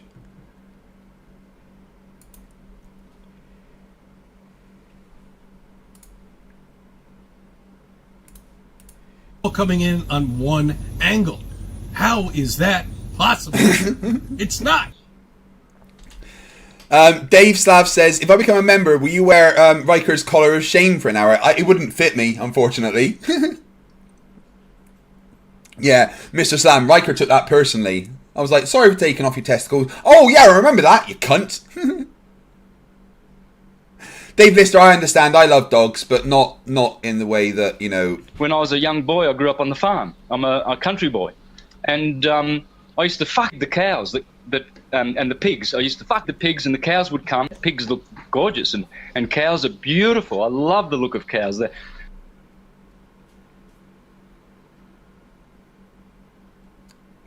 Santos, why did you tell me that? I'm masturbating. What? Right this minute? For all the people I've stumbled, goodbye, good riddance, fuck you, and I hope you never come back to my channel again. I mean, I think I'm stupid. Well, I would agree.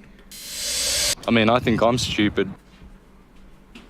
You know, I want to be a urinator. Oh. This morning, I went to the toilet. Oh, good job, Santos. That was very, you know, it's impressive that you could do that. Did you need help? Or... If you think after watching this that the... Santos' astrology and syncretism is from the devil. You call me elf again, you're gonna see. You're gonna see what's gonna happen to you. Elf.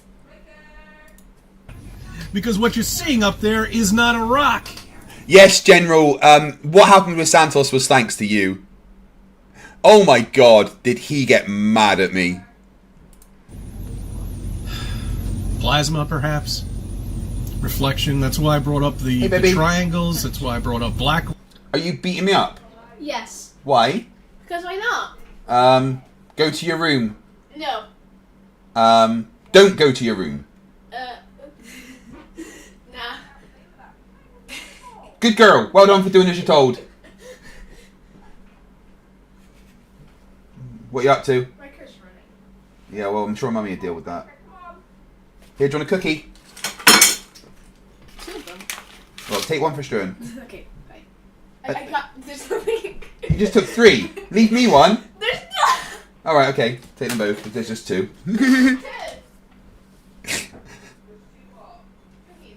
I'm masturbating. Santos, no! For fuck's sake.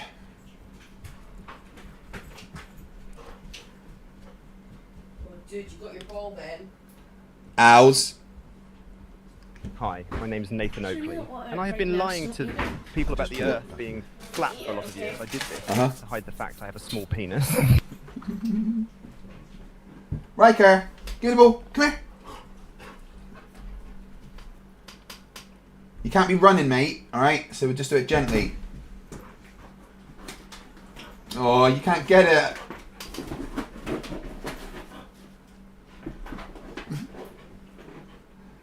He can't get it. Well, he managed to get it from outside. He scooped it up. I don't know how he did it, but I've shut the door so he can't go back out. You can't be running about, bud. He's got so much energy on him. I know. He's like, I want it in my mouth.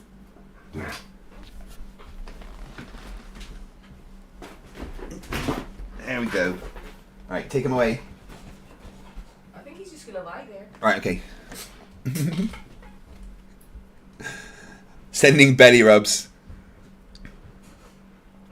Yeah, me and General E-Shade, General E-Shade emailed Santos, and then Santos threatened to murder me and my parents and stuff. It was quite fun.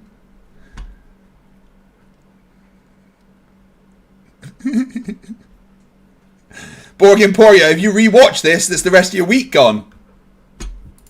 Rock in the North Pole. You know, these are all things that they know. All right? Bill Tetley, $5 says, next time Violet comes in, give her a big hug and tell her that the FTFE community thinks she's the bestest and smartest daughter ever. Violet! My chat's got a super chat for you. They say that you're the bestest and smartest daughter ever. I heard you the first time. But I've got to give you a hug for them. Okay. There you go.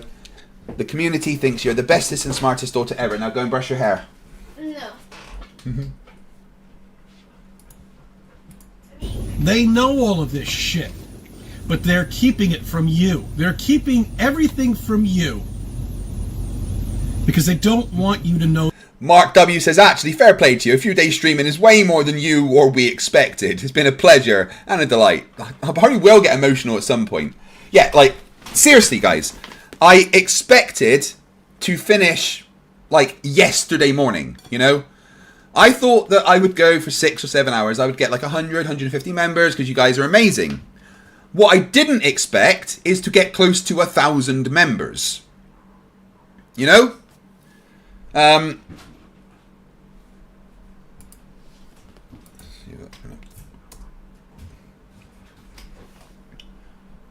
Pardon me.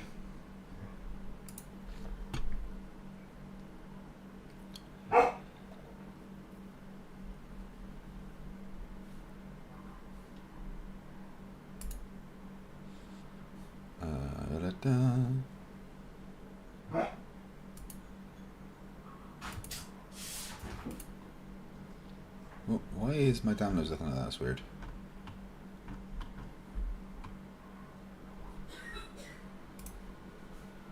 Know your potential. We all have this energy inside of us. All of us. Every single one of us. But the sub count I'm at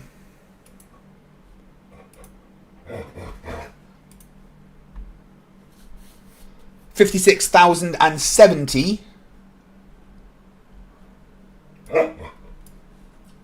What is it, buddy boy?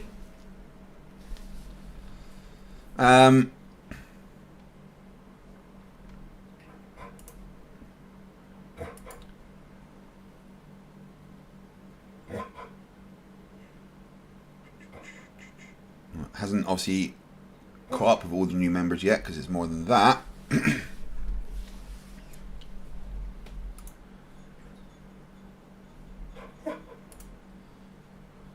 Right. Let me see how many I've got in total during the stream.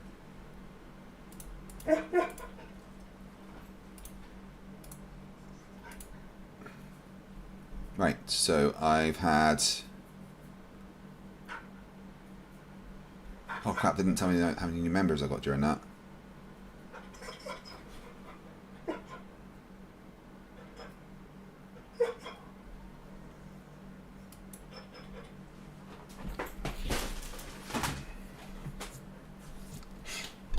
When RachBot gets back, she can update the...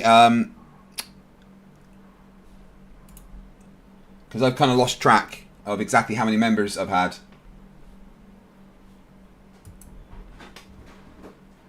Kiwi Bird, $2 New Zealand says, you're a bloody trooper, mate. 50 hours is insane. A little bit. All right. Now, I don't know about the... Riker, you got to stop running about, matey. Emma? Yeah? He's getting zoomies and running around, hun. Riker! Come here. Come on. Riker, come. Hey. Come Riker, on. go on, go. Good boy. Would you shut the door, please? Thank you. Aye, doggy can't even be running around, his balls are rip open. Tyler Watton says, I think your mistake is forgetting that your viewers are all over the world, so you always have viewers awake. Yeah. That one. Yeah, I started this stream the last day of last month. It's now the 2nd of August. NPCs out there. I'm not really sure about those. The people that you just can't talk to, or like are gone or on drugs. Yeah, flat earthers. Or I don't know what the hell's the matter with some of them. I saw this one woman in a Mercedes on a highway that I take to work. She was stopped on the shoulder. Now, every morning, this is another thing, too, I want you to think about. I think Soros is creating all these accidents on the highway, especially in the morning, to fuck us all up. Because they all want us in this trained rat syndrome, you know. Soros is causing car wrecks. Is he talking about the Soros cycles of the sun? The fuck? That's what they want us, and that's what happens when you're stuck in traffic. It's just people marching along in their little silver coffins, or not silver, whatever color your car is. You know, basically that's all it is. Just moving along. That's it. They like to see that. They like it. So, for critical failure. When I was a young boy, I grew up on the farm. I'm a country boy, and I used to fuck the cows and the pigs. I used to fuck the pigs, and the cows would come, and I would pat them and look into their eyes. Pigs look gorgeous, and cows are beautiful. I love the look of cows there. Mark W says, do you have the new member numbers, a rough ballpark amount raised, and when is the next one? Well, now about 2,200 members in total. I've gained about 900, I think, during this stream. Rach Watt's going to update the forum for me as soon as she gets a chance. As for the revenue that I've made during this stream,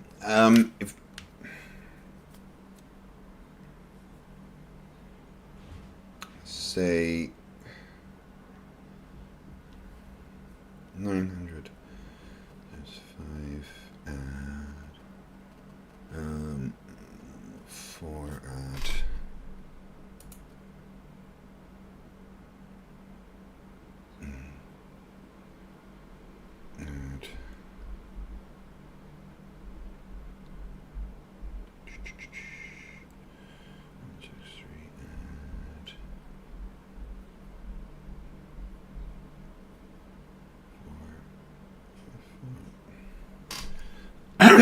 So, the revenue that I would have made on this stream, thanks to you guys, is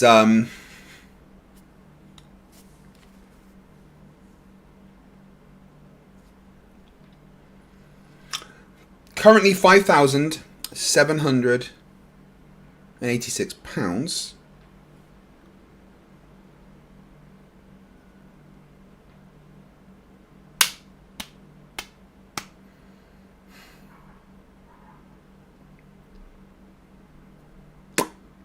Wow.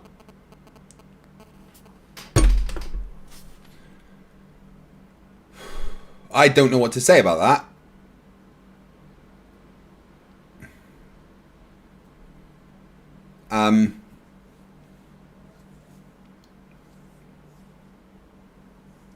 I didn't realize that until I just did the maths. I just made the same amount of money that Flat Earthers make in a whole year giving hand jobs at gas station bathrooms.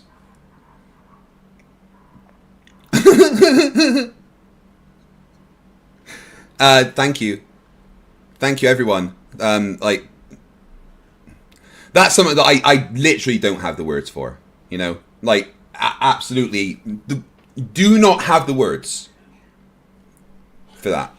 Yeah, Dale, that's the total, including memberships, super chats, and money received on PayPal minus YouTube's 30%. Yeah, currently 5.7k. You know, net. So that's not something I thought I would ever have happen during the stream, and I don't know what to say. I'm literally speechless. I never thought that I could be a successful YouTuber. Like, you know, that's a dream thing, right? You know, like, I never thought that this would happen, that I would be able to support myself and my family by doing something that I love, with the support of so many amazing people, that I could do that and be blown away, shocked. You know, I was so wrong about the level of support I would receive. It's been like so much more than I thought I would ever get. This has actually been insane, and I don't know how to say thank you enough.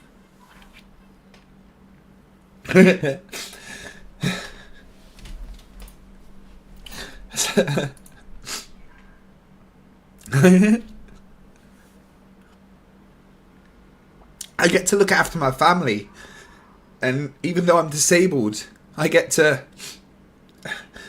provide for them because of you guys.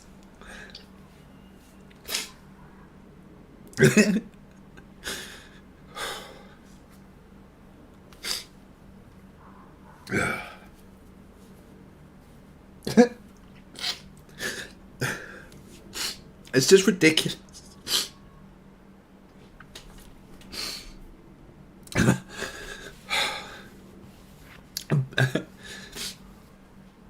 Fenton Mully, member for 3 months, gives me loads of these and love. Thank you. Bill Tetley, $2, and says, "You are a success because of you, Craig." No, I'm a success because of you guys.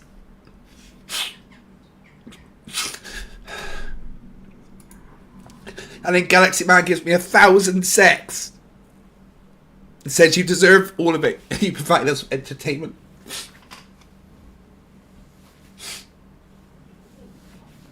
Only a minute.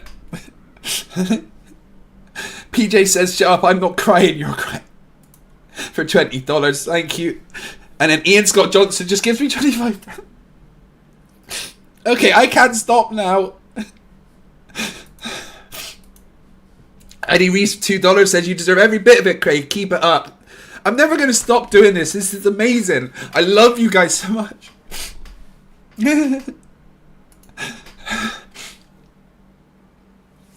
I actually don't know what to say. Like, I until I did the maths then, I didn't realise what this stream had actually done.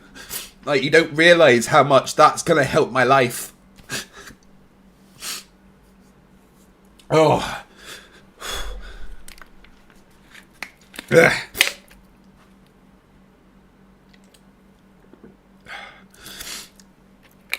Guys, from the bottom of my cold, black, broken heart, thank you. Thank you so much. Ugh.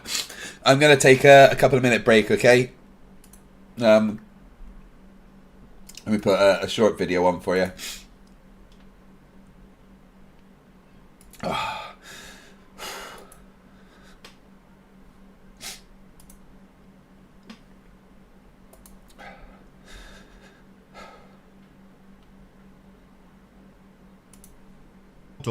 The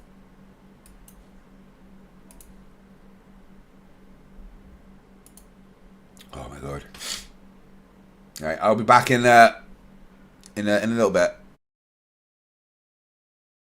Hey, I'm Fight the Flat Earth, and welcome back to the channel that douses stupidity in petrol and then offers it a cigarette. Today is episode 21 of Flerfs are Idiots, and... Hold on. Hello, Fight. Hey, NASA, how you doing? Wait, what? You're docking my shill pay? But why? You're sending me an audio file. Hold on. Introducing the most technologically advanced, topographically accurate, pseudoscience Earth model the world has ever seen. A model capable of making advanced pseudoscience predictions about our world with stunning 3D animations and an easy-to-use globe comparison mechanism. Ladies and gentlemen, I introduce to you the Flat Earth model.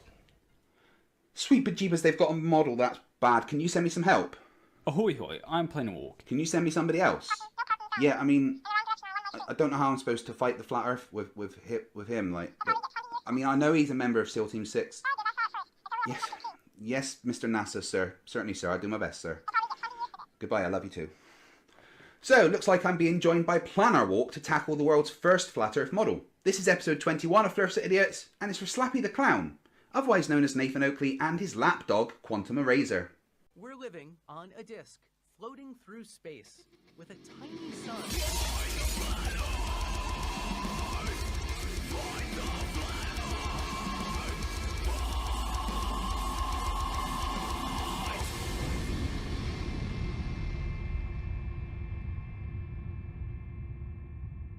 Right, let's get on with this. I mean, I guess it's game over, right? If they've got a model, then it's game over. That's it, man. Game over, so yeah, I don't know what I'm gonna do. Slappy the Clown and his little manservant are very excited about this. Oh, talking about Quantum Eraser, he is one Flerf that I'm yet to christen with a nickname. So leave your comments below for the new name of Quantum Eraser. But anyway, let's see this model. So, without further ado, on behalf of the Supreme Council and my highly esteemed and distinguished colleague who has been knighted.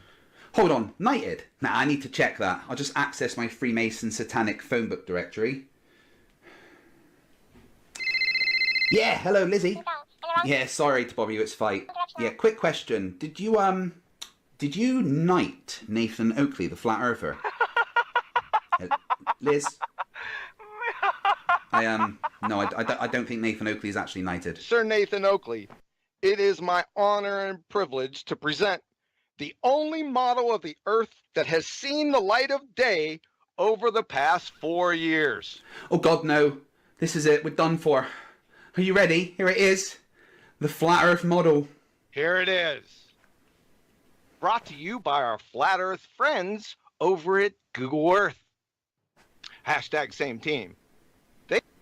Oh, hold on. Did he just say that Google Earth is the Flat Earth model?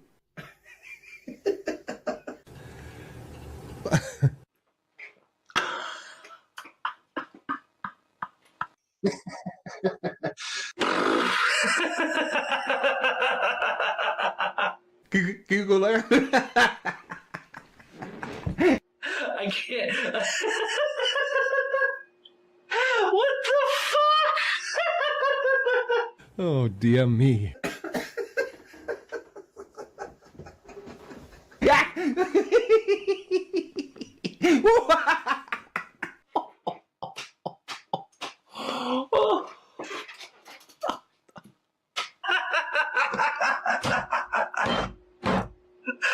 Oh, holy fuck!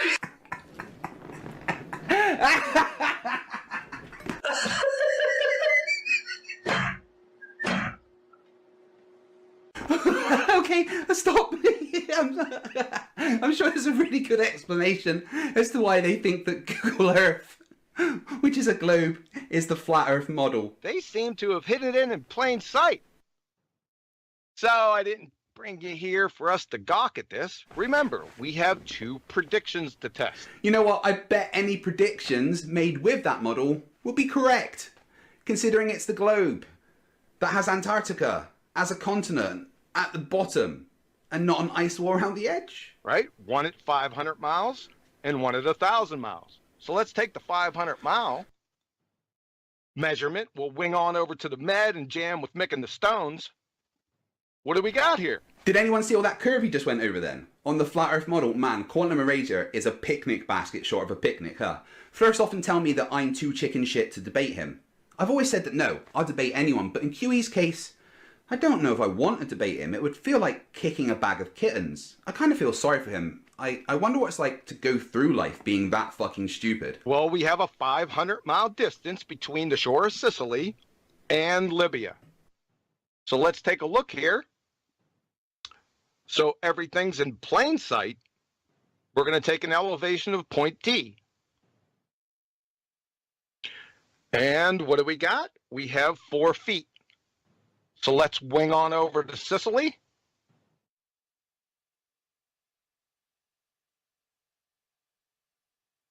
What do we have for an elevation in Sicily? Well, we have 4 feet. You guys do see where this is going, right? It's 4 foot above sea level on both points. If you don't already, you're going to need a pair of oven mitts or some pillows taped to your hands. Right, let's take a wider view. We'll get an elevation profile.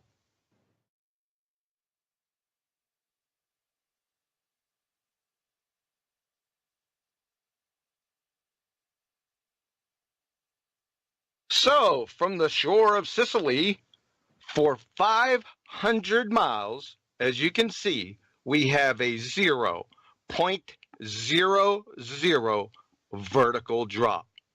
In fact, it's 508 miles. Validating the first prediction of our flat Earth model. Today, I offer you the Skipped, a nuclear facepalm.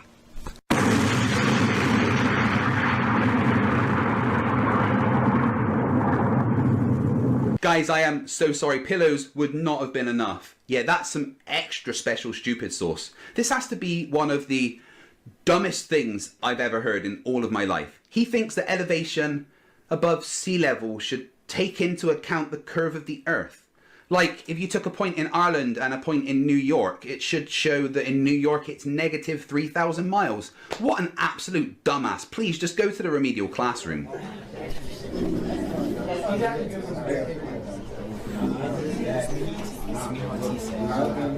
Alright, morons and retards, settle down and shut up.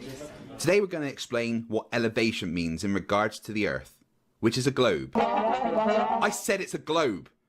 Okay, before we start, Mr. Truth, I couldn't mark your school project. There was too many errors in the spelling, including your name spelt wrong, the title spelt wrong, the day and month spelt wrong, and the rest in an unreadable Comic Sans font.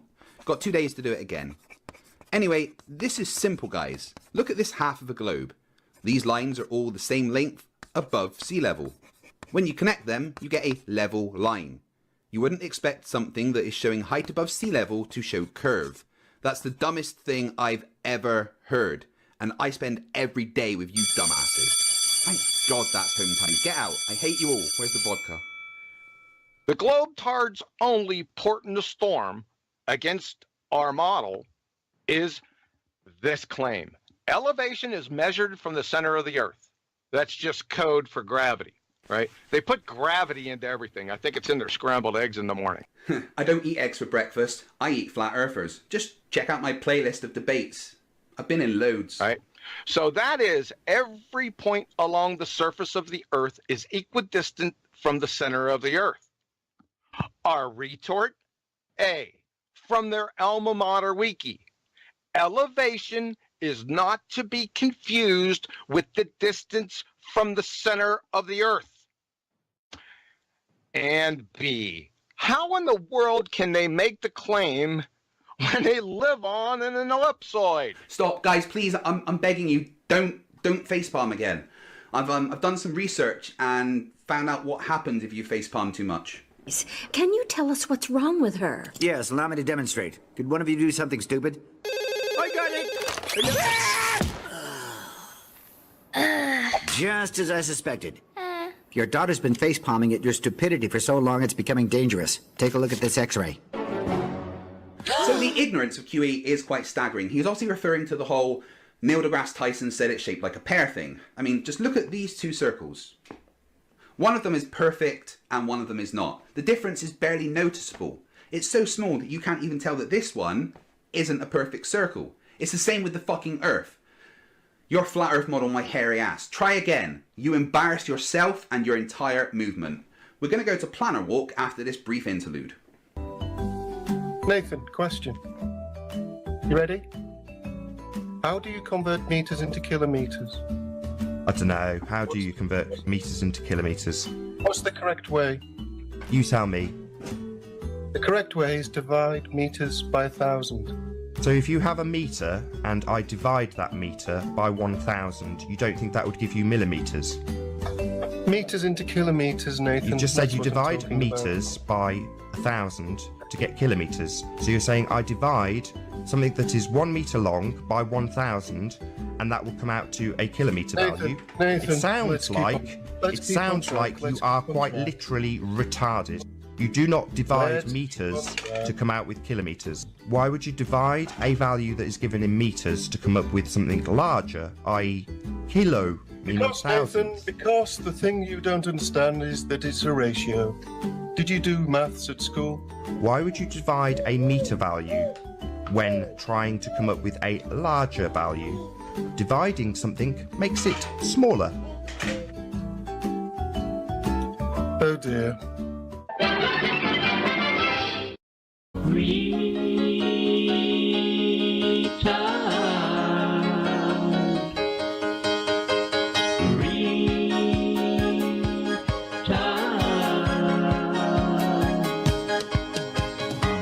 Ahoy hoy, Shut up!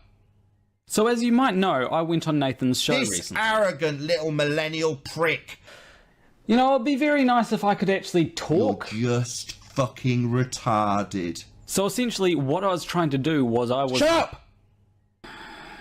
This is why it's impossible to argue with Nathan. So I was pretty much trying to explain to Nathan why Google Maps does not show that the Earth is flat. And so obviously they started a little game called What's My Fallacy? The problem is though that fallacies don't tend to work if the argument is incomplete. So if I say something like if the Earth is round then up is not the same for everyone, that is not fallacious in any way. Nathan would call that begging the question. However, I've not begged the question because I've only said if A then B. I have not said B therefore A. And that was going to be my first premise, but I wasn't allowed to finish because I've got these forbidden words. You can't say spinning, you can't say globe, you can't say round, you can't say gravity. So essentially, you're forbidden from making any kind of rebuttal to Nathan Oakley on Nathan Oakley's channel.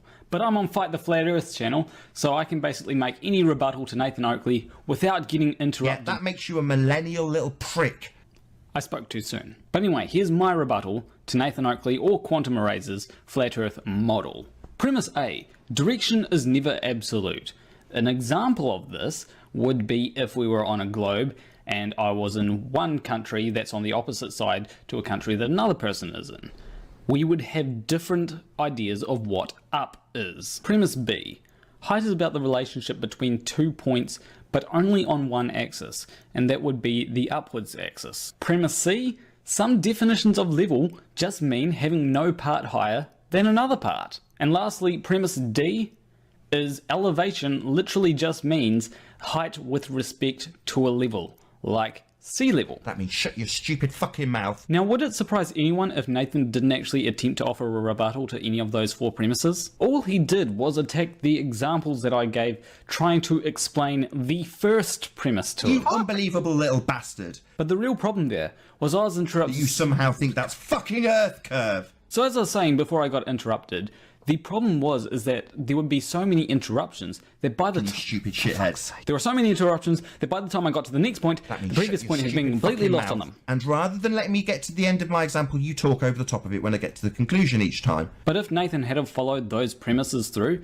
would have been self-evident why his so-called model did not prove the Earth was flat. Fucking turd in the punch bowl. But anyway, I have better things to be doing right now, so wait, he's over that way, isn't he? Back to you, Fight the Flat Earth. No, I'm over here. Never mind. Make sure you guys go and subscribe to Wolfie6020's son in the link up there, if I remember to put it in. Now, before we go, let's look at Nathan Oakley being a dumbass again. In this clip, Nathan tries to explain why things appear to disappear from the bottom up on a flat Earth. So for a long time I've been trying to make the analogy that if you take off a pair of shoes and back away from them, you will see them disappear eventually due to their angular size being too small to see. And you can induce this effect by reducing the angle. So the angle of attack is essentially what causes things to disappear from bottom up. So in this example I've set a book at the end of this very long hall which they play table tennis on, so it's incredibly flat. They play table tennis on, so it's incredibly flat. And that's good enough for you, is it? When trying to demonstrate this incredible new discovery of angle of attack, your methodology is, yeah, looks kind of flat to me. You fucking idiot. And as you can see, as I lower my angle, the book disappears. Now purely by chance, as I was doing this, somebody came along and actually picked up and removed the book as they were clearing away the hall while I was doing this. But just by luck, there was a woman with a pair of shoes on actually lifting the book out of place, which you can see here. So as she reaches down, the book and her shoes disappear. Purely by chance, but very handy, as it matches the example I give. So the shoes vanish, the person who has a bigger angle, obviously they're larger than their shoes, is still perfectly visible, and this is exactly the same as a pair of wind turbines disappearing into the distance, or anything disappearing into the distance due to angular size, or the angle of attack being too limited to see the item. Okay, let's wrap this up by showing people what an absolute clown you actually are. Yeah, the bottom of those items, they're probably going to disappear first because they're in another room, which is clearly a little bit below the perfectly flat because you said so table tennis floor. And that's all for today, guys, but before we go, I want to say a massive thank you to all my patrons. Your support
I forgot about me being muted again.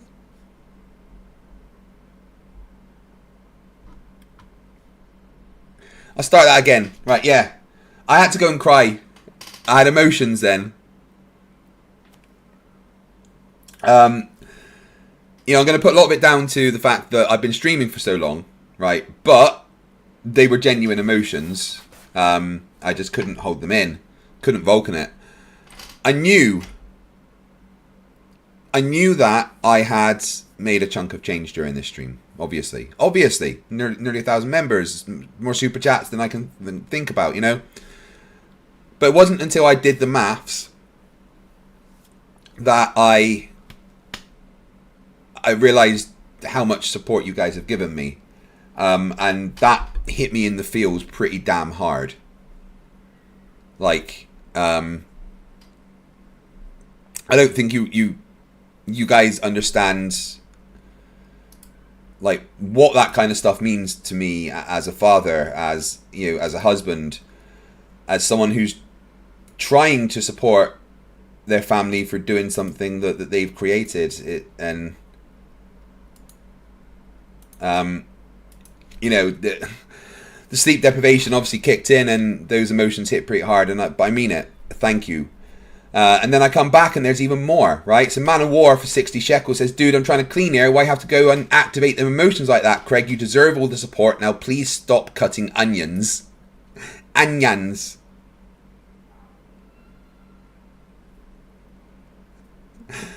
Oh.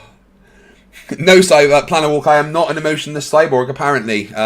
my emotion chip was activated definitely then.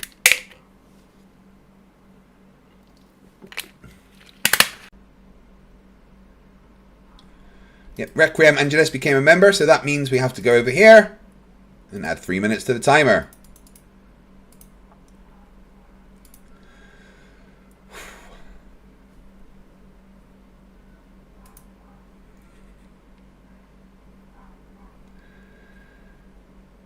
Tatiana Ferreira for €10 says, shut up and take my money. If you insist. Thank you very much. Quantum Answers gives me 500 CZK and says, watch some Flerfs. It's going to make you cry more. Yeah, it makes me cry that they're the same species. You're right. Dave McKeegan, £2 says, get the ice cream and go and have a breather. Yeah. I did go and have a breather. Saving that ice cream though. Jumping as Yusuf for $69.69. Thank you. He says, quit being such a little bitty and take my money. If you insist.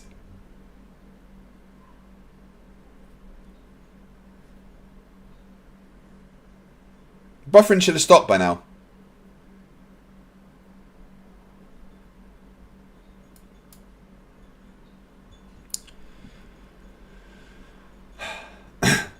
Blake P pops their super chat cherry and gives me $5 and says, thank you FTFE for smothering stupidity until it stops breathing and all the physics lessons don't ever stop.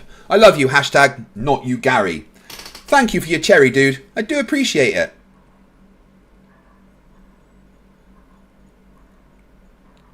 Mark W, £5 says, sorry, but I had a sneaky suspicion that once you added it all up, you and your family would realise how appreciated you all are. Much love, buddy. Mark, and thank you for popping your super chat, Cherry. You've been here a lot of this stream, mate, and you've done a lot. Thank you so much. Rachbot, $20 Australian gives me one of these. Right back at you.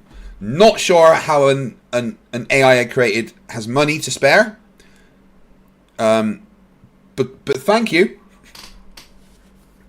Craig Poole upgraded his memberships to Brawlers. And an upgrade means this.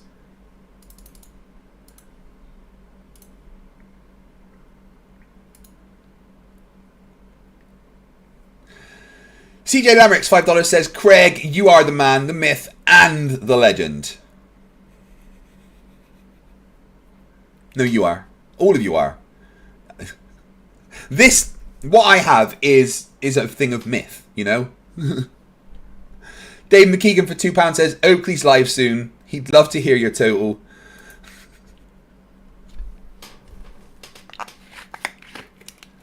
Problem is, I'm banned from their Discord, so I can't get in the stream.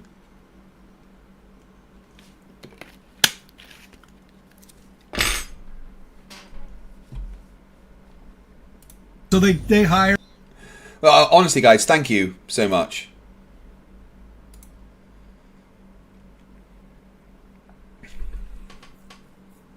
I love you guys. Genuinely, I love you. I love this community that we've created together. I love the fact that you guys run the Discord server. That it's not my server, it's yours. You know, and I think that's amazing. I wish I could communicate with more of you more often. I really do. But frankly, there's so many of you now that I can't, but I try to. I really do try to, you know, heart as many comments as I can, comment on as much stuff as I can, pop in the Discord as often as I can. I really do try to, you know, let you guys know that you are appreciated as my subscribers, as my fans, as my, you know, supporters. I want you guys to know how much it means to me that you are here. All right. I wish I could super chat all of you. But that's not how that works.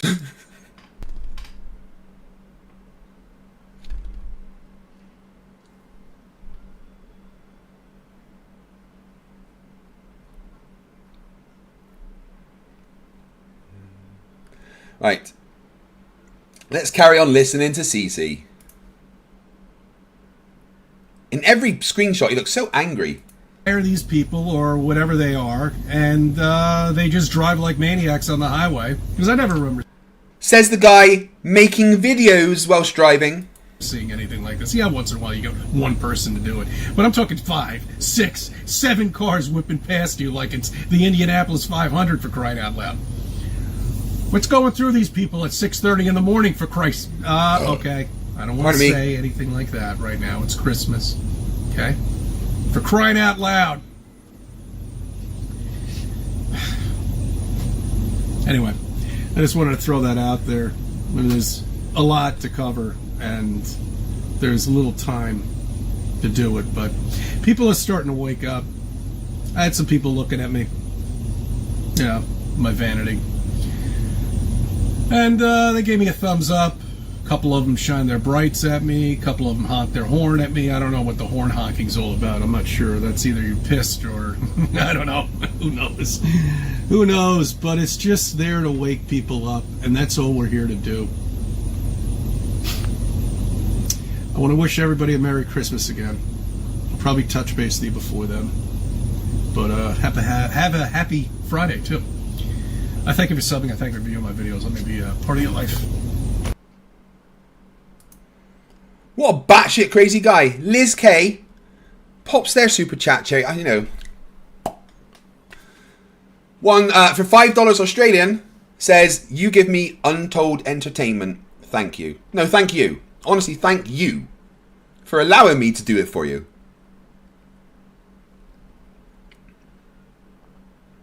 Yeah, you're right, Mark. He sat there with his engine running, creating way more pollution than chemtrails.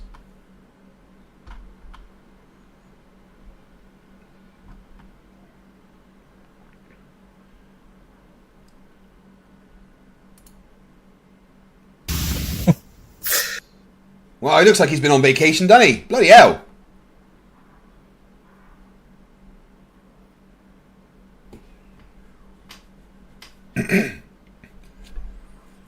Like, you see his... I don't get it, right? You see his house, and it looks fucking amazing, right?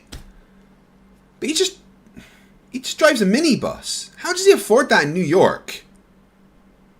Did he marry into money?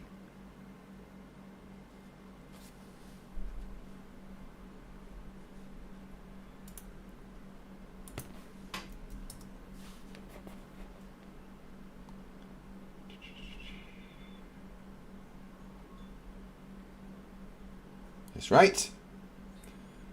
So 884 new members I have received. And yeah.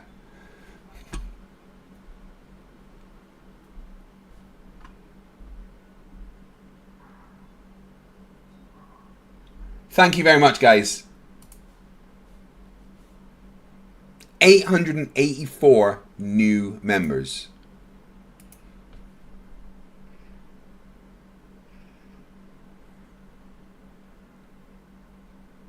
Hasn't updated in my analytics yet, but it has shown a 160% increase in members gained.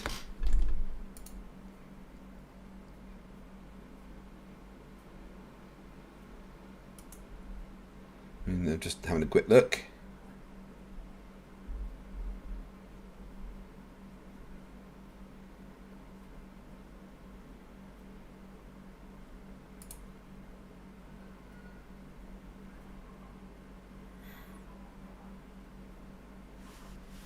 Yeah, wow. It's an incredible increase.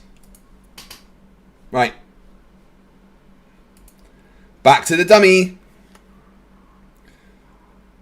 Let me...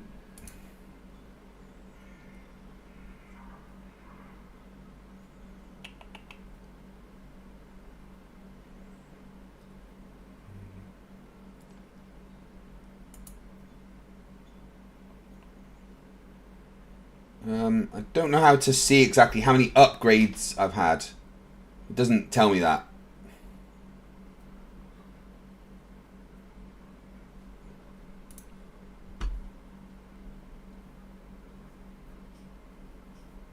I mean, I've definitely had a fair few membership upgrades. Good morning, good evening, good afternoon, wherever you may be. CC here, Chris, from New York, Westchester County. It's 8:30:23, and I you know, people they're still not getting it. You know what I mean? All right, Adelia, is that the storm that's down in Florida that's falling apart? Whatever it's, I think it's a Cat 2 now or whatever it may be. And I'll get into Hawaii in a minute. I got to dance around. Matt, he always dances around his point, doesn't he? Matthew Allett became a new member. Thank you very much. I'm just resigning myself to it's probably going to be midnight at this point.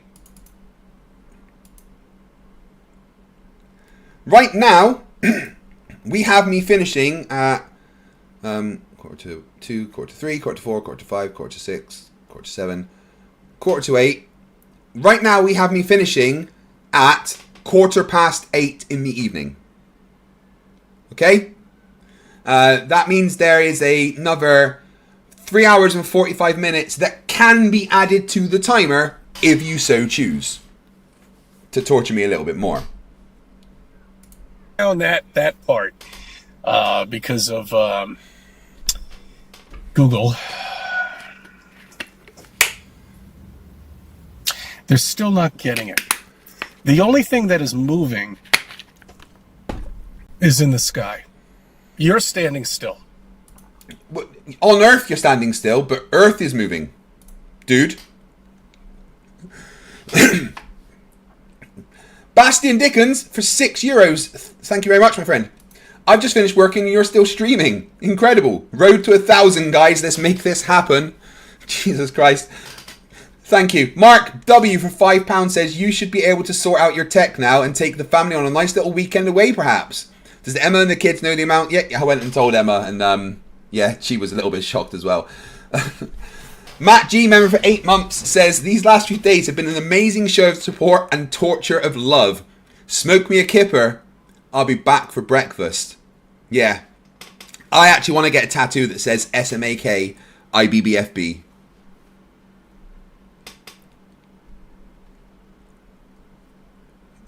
Oh no, plan a walk. Yeah, absolutely you do it. But $1 equals 1 minute.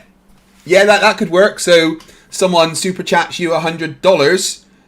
But now, which dollar? Does it have to be New Zealand dollars, or can they give you like some dollar that has a much lower value? You know?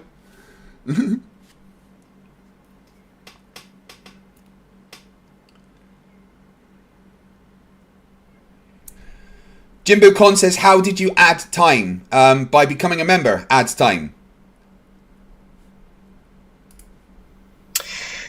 The Weather Channel shows a hurricane that is floating over land and can predict it 4 or 5 days away. But you're standing still. The Earth is still, stationary.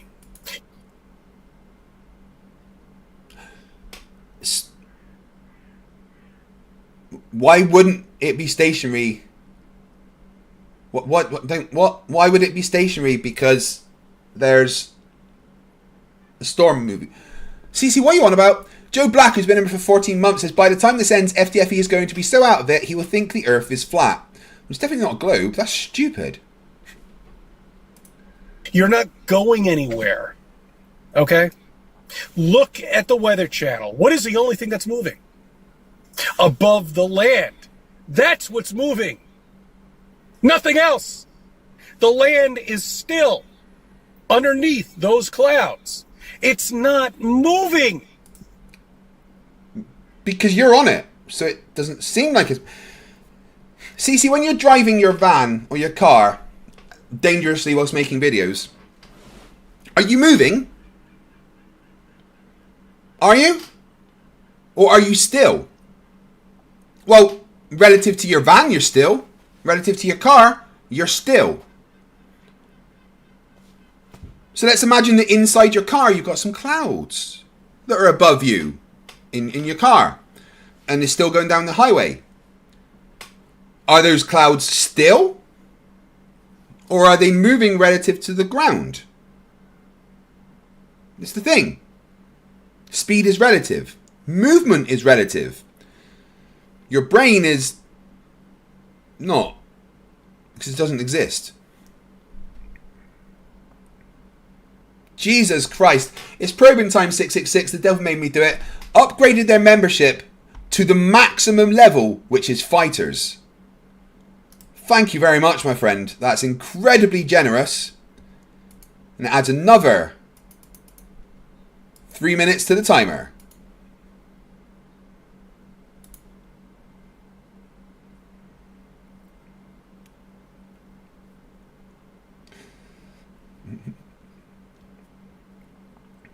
Yeah, aren't I proving Riley wrong now by manipulating time? You're not moving. Nobody's moving.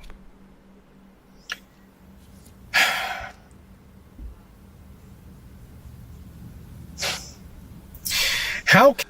Bastian Dickens 2 years says, have you seen the Smiling Friends Flat Earth scene? No, I don't know what that means.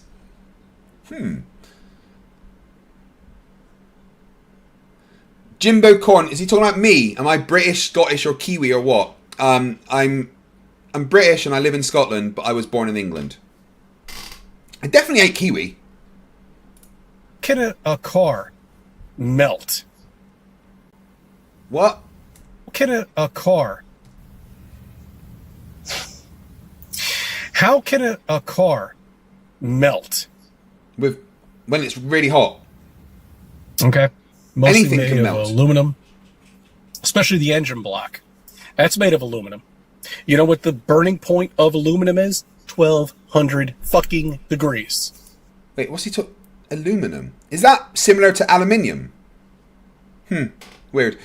Much Gum became a member. Thank you very much. Welcome to Scrappers.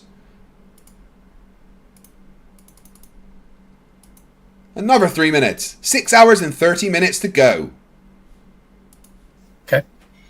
So you're telling me a grass fire, a wildfire, is going to burn a car and incinerate it, and nothing else around it is burnt. It's just like the remember the firestorm out in California. Yeah, I did a video on that too. I don't know how many videos ago. Did a video on that. Across the street, the trees are intact, everything's nice. This car is totally charred. You know? Doesn't make any sense. No. A car being burnt doesn't make sense. What? Hey, you know that I've made more in this stream than Oakley's channel makes in a year, right?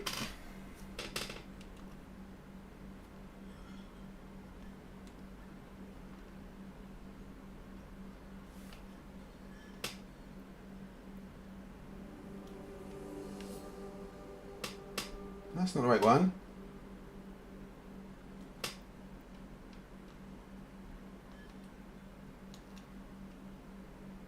Go.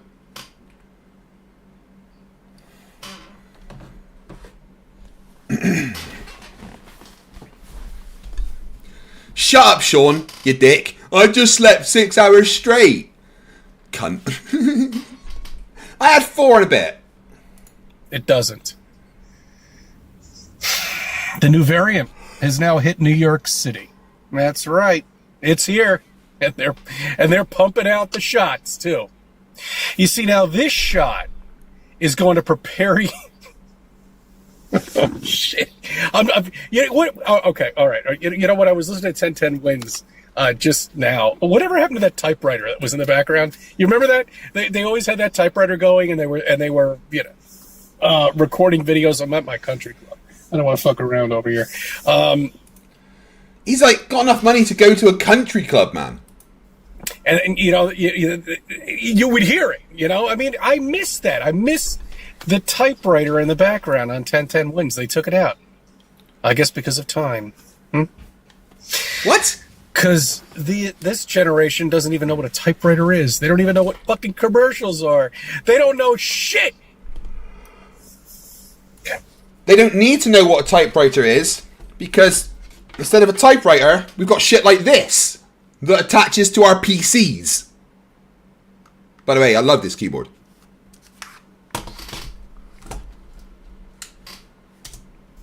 All right. All right. Get hold of myself for a second here. Oh, man. It's just so bad. Oh, no, it's more on this stream than Oakley's channel makes in a year, Sir Chaos. So fucking bad. Pardon me. So they're reporting about the new variant now in New York City, and they're expecting you to get another shot. Yeah, Dave Keith McKeegan says, FTFE, it turns out CC stands for completely clueless. You ain't fucking wrong, mate. Right, so we are at 800, I'm counting upgrades as new memberships, right? So we're at 887 new members, right? 113 off 1,000, which is ridiculous. Bastian Dickens, €6, says, I placed a video on your Discord of Smiling Friends and Ask Me Anything channel. I wonder how you react. We'll watch it after this. You know, it's funny because the flu shot years ago, you know, wouldn't work. You know, people would get the flu shot, they would get the flu, and then they would get sick again because the flu shot that they got isn't the same strand that's out there. So what's the point of getting the shot? It never made any sense to me. The flu shot protects you against a specific strain and many strains. And the thing is that it's not designed to stop you getting the flu. It's designed to stop you getting the flu as bad as you would because your body is prepared to defend against it. It doesn't give you this magical barrier that the flu virus can't get through. It's like the flu going into a room, shutting the door, turning all the lights on, and then turning around, and there's 500 guys with baseball bats going, you came into the wrong room, fucker. That's what the vaccine is. You're still going to get it, but it's not going to be as bad. You're less likely to die. At all. I think it's the simplest way to dance around it. So hopefully everything will be all right. It's just, I mean, I can't believe I'm living in the time that I'm living in right now. You know, I'm really happy to witness all of this. Yeah, I mean, I never thought I would see any of this. I mean, a presidency just collapsing at this point. Trump being indicted for nonsense. You know, I mean, not nonsense. Trump's a fucking criminal. Granted, probably a better choice than Biden for president, but he's still a criminal. Politics have turned into a fucking game at this point. It really has. And if you believe this shit that's going on, you're lost. Okay? Mark W, £5 says, a lot of Flerfs will try and emulate this, purely for money. But what they fail to realise is nobody likes them and they will fail. Yeah, they'll be like, my timer's starting at 45 minutes. After 45 minutes, they're like, well, that's the stream. Anti-vaxxers are all future Darwin Award winners.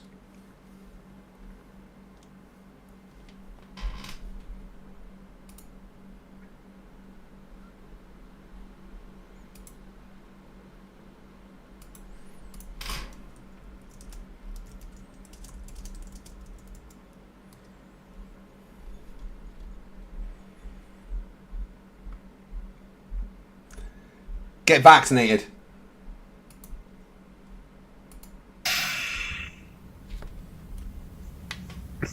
Anyway, I hope everybody's enjoying themselves. It's August 30th. The blue moon is going to be the closest to Earth as possible, apparently, to the scientists, when they don't realize there is no such thing as space. We're stationary, covered possibly with a dome or something.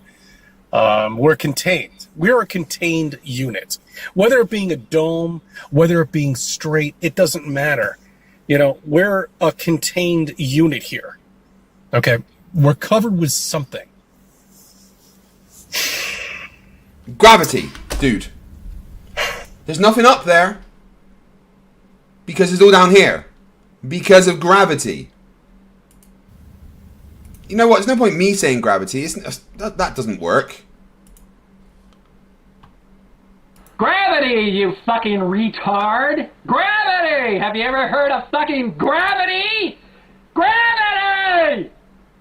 Gravity!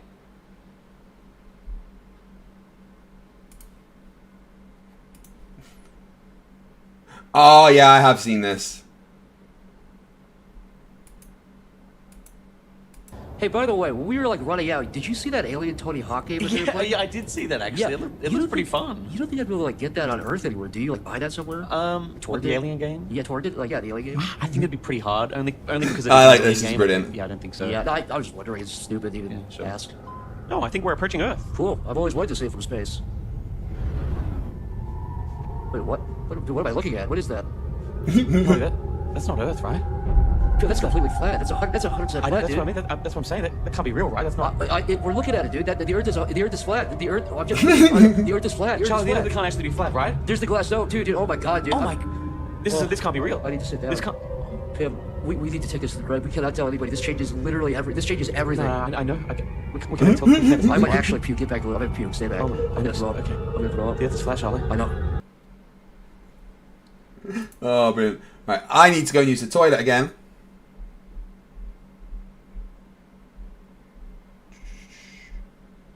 So you can have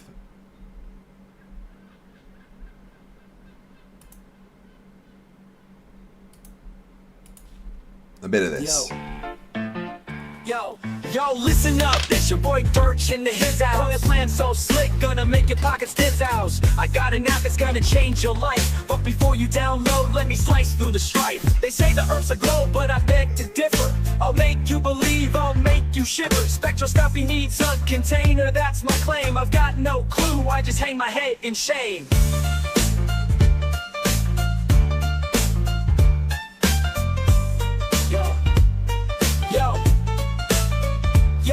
Yo, listen up, it's your boy Dirt H in the his house. That's the hood's house. Got a plan so slick, gonna make your pockets his house. I got an app that's gonna change your life, but before you download, let me slice through the strife. They say the Earth's a globe, but I beg to differ. I'll make you believe, I'll make you shiver. Spectroscopy needs a container, that's my claim. I've got no clue, I just hang my head in shame. But turn up, that's the light I'm preaching. Sell my app, it's what I'm seeking. Fake challenge, try your luck. While I'm laughing, pocketing a buck. I'm a scammer. I'm a scammer. I'm a scammer. I'm a scammer.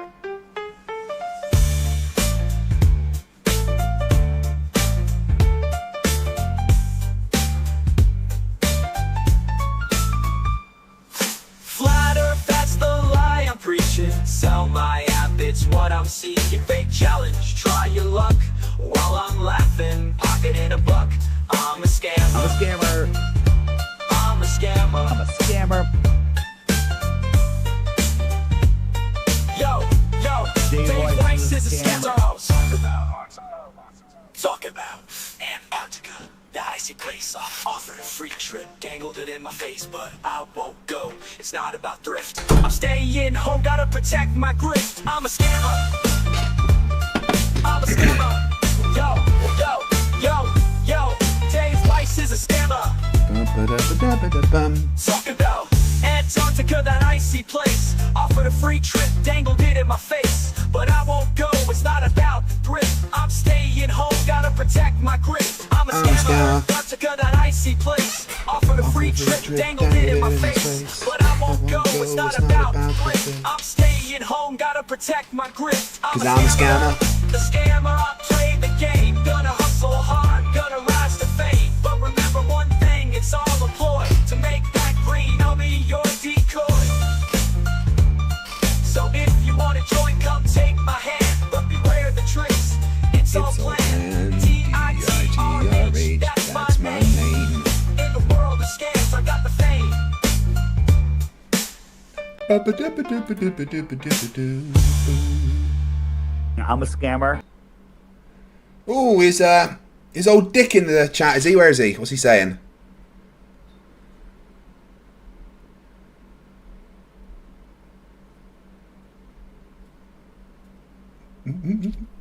Alright, so how have I been begging or grifting? Because I'm not lying to anybody. I didn't expect this to happen, right? Dick, are you just jealous that I've made more money in this stream than you've ever had in your little pathetic life? Alright, stop crying. Go and get a job. Everyone in the chat just laugh and point at Dick Wayne for being a jealous loser.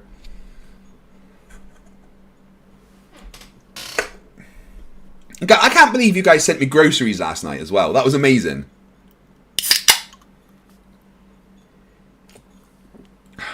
Right, let's ask the chat.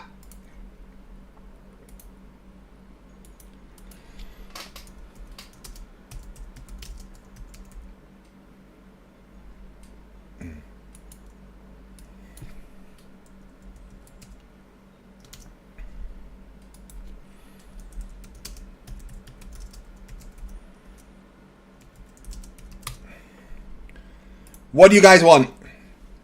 Who stole Headache for $2 and their 10th super chat on the channel? Whoop whoop.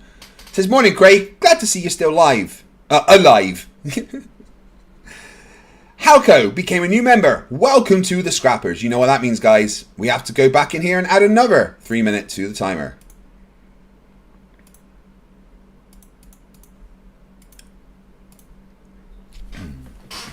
It's cute that Dick doesn't know what grifting means, isn't it?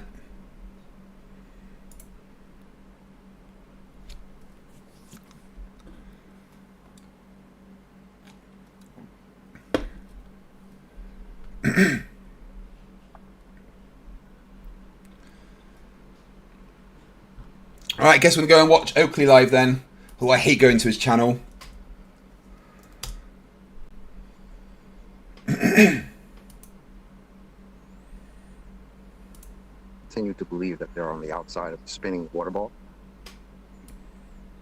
Cope with 80 channel member. Okay. Now remember, you guys asked for this. Let's laugh at Oakley.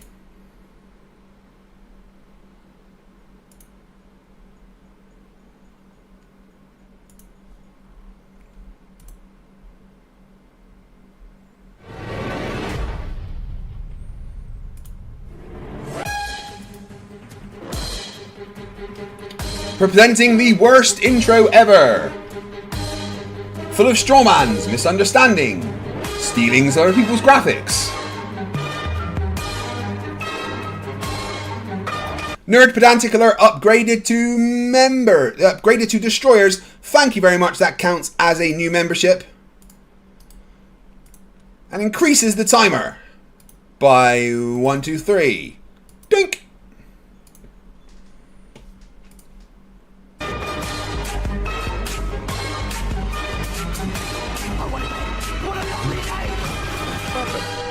And look at, he's got subscribers only mode in, so you can't even go. Oh my god! Channel. What the fuck? Look at him! Oh! I'm pretty sure he's younger than me. Now, I don't, poking at people's appearance, yeah, not nice, whatever. But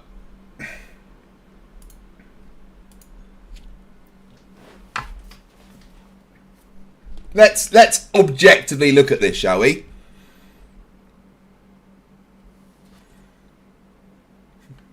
Which one of us is more pleasing to watch on a stream, guys? That? Oofed! Or this? Look.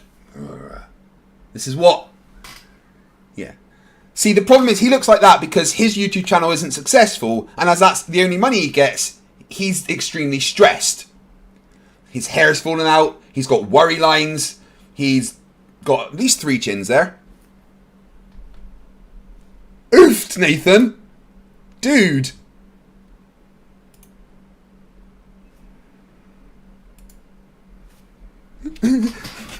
Yeah, can anyone else smell him from here? If you've not done so already, then be sure to subscribe, hit the bell notification icon, and oh, the breath! Become a Nathan Oakley. I didn't know you could experience halitosis for a fucking YouTube stream. 80 channel member. and keep up to date with the Flat Earth debate. If you would like to support the channel, there is a super chat that runs alongside each of these shows while they are live, and there's also a coffee, Patreon, crypto, and thanks button in the info box below the video. Most importantly, if you'd like to join the discussion, simply mute the page you are currently watching. If you want, guys, you can go over there and become a subscriber for a bit, just to, talk in his chat, but just make sure you unsubscribe afterwards. Remember, this guy is a child abuser. I have no issues fucking with him. He is an actual child. I'm not, I don't care. You can try and sue me. Nathan Oakley, you're a child abuser. Then click the link in the info box below this video to join the panel and express your views on the nature of Earth. If you do join, please don't swear. If you do, you'll be ejected. And if you are, please don't try to rejoin the... Don't swear, says Nathan fucking Oakley. My God. Do you reckon he looks in the mirror and thinks, not bad? Nerd, pedantic, alert. 10 new memberships. You know what that means, guys?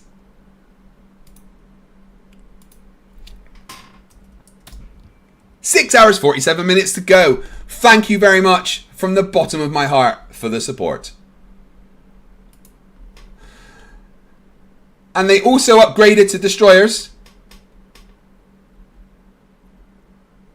Oh no, they did that one earlier. We counted that. Bastian Dickens for €2 says, Craig, you look fit as science. Keep it up. I've worked hard, man. Ranty told me that you never see the bottom of Nathan Oakley because he looks like a weeble. The weebles wobble but they don't fall down. Don Carnage gifted a membership. Thank you very much, my friend. That adds another 3 minutes to the timer. Is Dick Wayne stopped being jealous yet that I've made more money than he's ever seen in his life? Stream using sub accounts. You'll be warmly welcome back on the next stream. Please also share the show on social media. Sharing the show obviously increases the live audience, but this in turn increases the chances of a more diverse panel, so please share the show on Facebook and X. Now we are joined by Neil, Eli, OK Computer, and a whole bunch of people in the politics server. Also, if you're over there and you're in the chat, let them know how much I've made. Hello. Greetings. Oh look, they've got me on it. Chad Stewart gifted a membership. Thank you very much. And then CJ Lamerick's gifted a membership. That's another 6 minutes to add to the stream.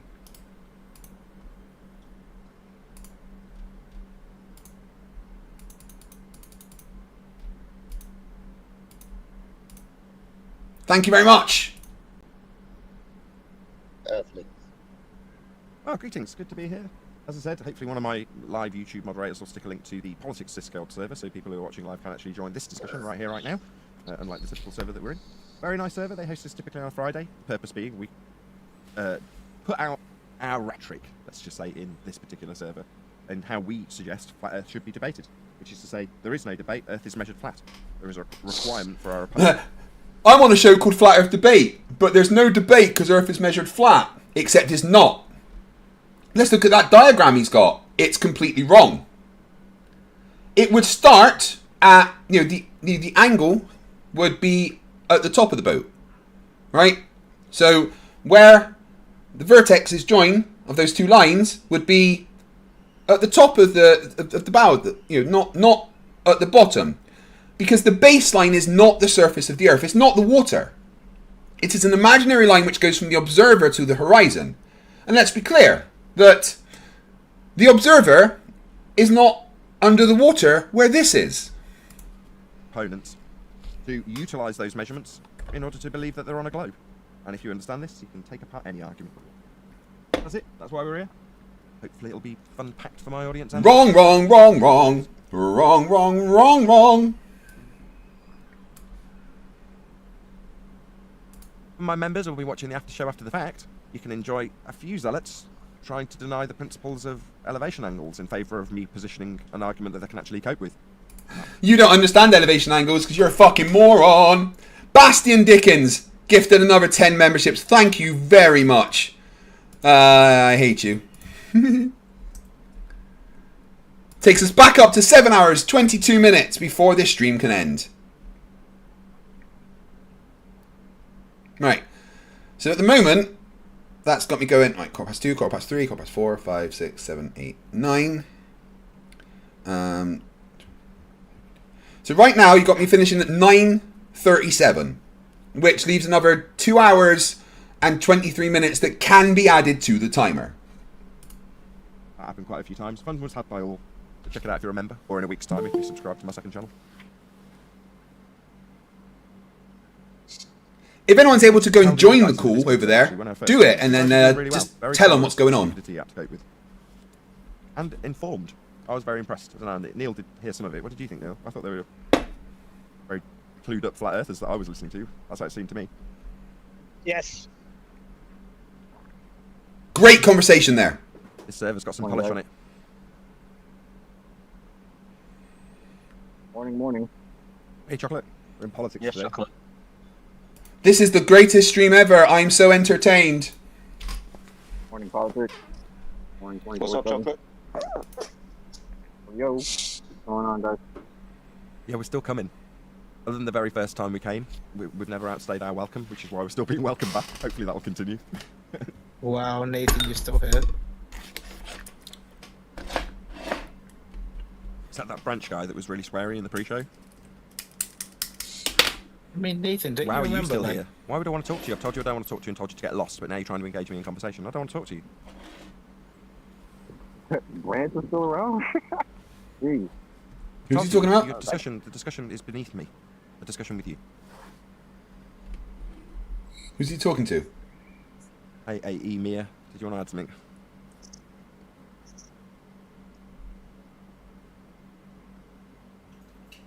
Oh yeah, that's it. I can only praise you guys for what a great job you're doing in regards to pointing out how Earth is dealt with. Answering the questions that I probably wouldn't be tolerant of, like from the lady in the discussion when I first got here. I wouldn't be tolerant of those sorts of questions. That's because you're a fucking idiot. More patient than I. It's weird, Nathan. I'm just explaining. It's very strange, and you can put money on it. Any proof of globe, what a globe will come forth with, they will be probably mentioning horizontal, sea level, elevation angles, altitude above sea level. Now, these terminologies have got nothing to do with curvature, by the way, but they will be using these terminologies within their explanation of how apparently Earth curves measured. Yeah, it is. You just very bizarre. Sorry, Nathan. You find it bizarre because you don't understand how reality works. You're all dipshits. Bastion Dickens €6 says, I accidentally slipped over Dick Wayne and now all my money went to Craig. Haha, I hate you too. I hate you too, buddy. But a guy did it in the pre-show. He just did it in a more vague way. He was like, look, obviously Earth's flat. It's really, really big. So we see it as being flat, and that's absolutely fine. Unless you're in 10,000 feet. 10,000 feet from sea level. Sea level. Which is a curve, according to all the professionals. See, I thought you were going to pick up on that.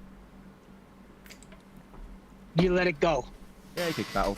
I wanted them to focus on the elevation angles that none of them could address, and all of them needed to hand wave from non-sequitur array from. Elevation angles are simply the angular separation between the horizon and the thing in the sky. It doesn't have to be flat. Right? Watch this, guys. I'm going to take two things here. I'm going to take this. I'm going to show you how stupid Nathan is. Right? Which isn't hard to do.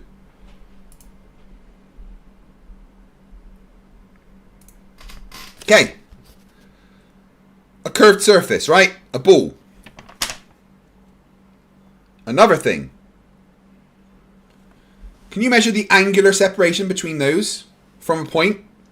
So let's say I measure from the end of my nose to these two things here.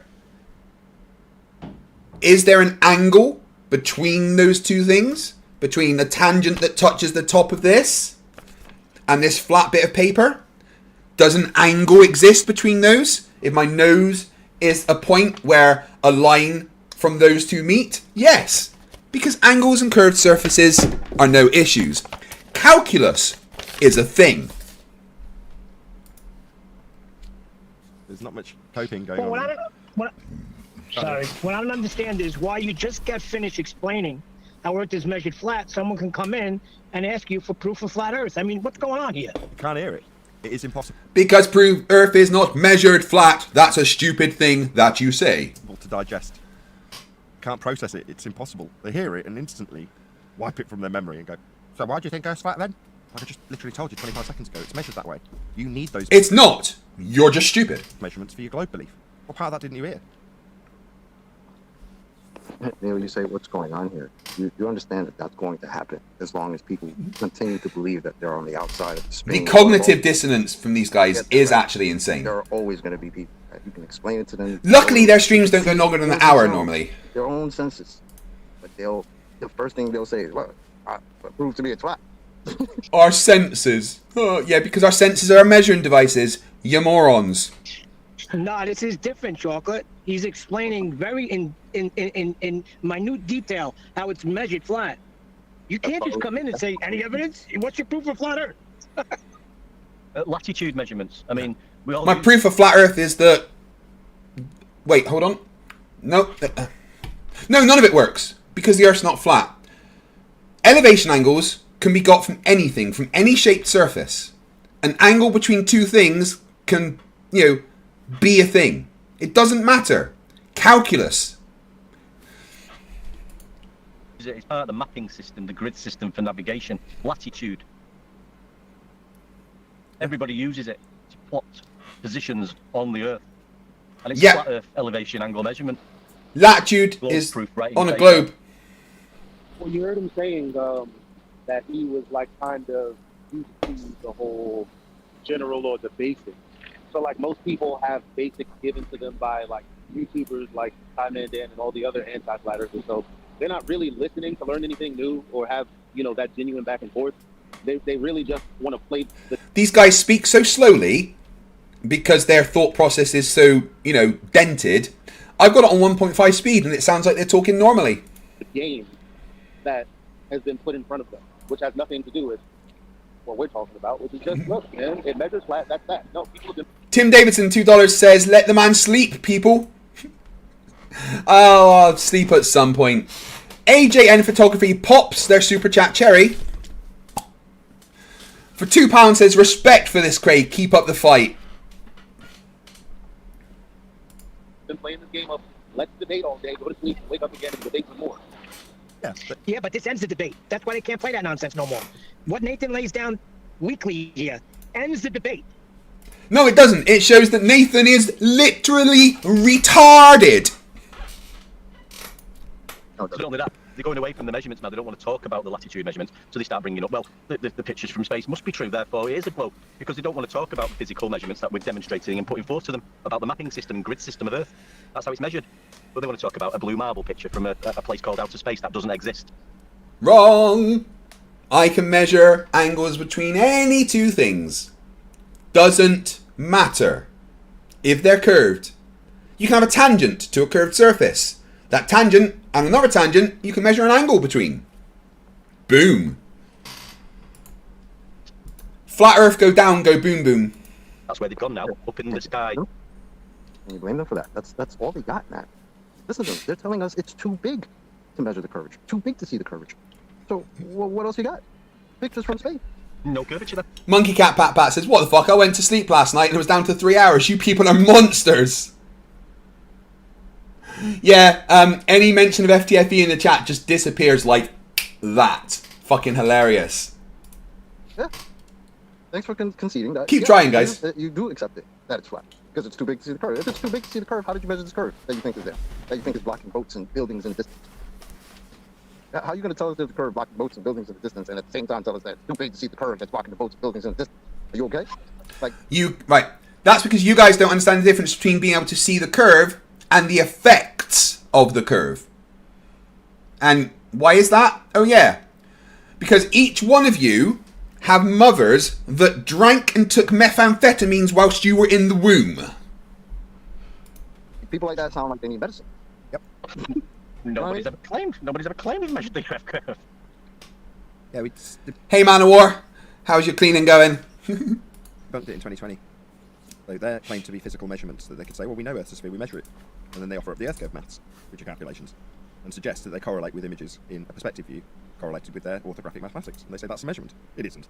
But we debunked their claim to be measurement in 2020. showed that the horizon could be beyond the physical geometric limitations of it as a hill in their curve maths that they've been barking on about for years. So, yeah, that's it. Let's just ignore refraction and pretend it doesn't exist. Huh. It's weird, right?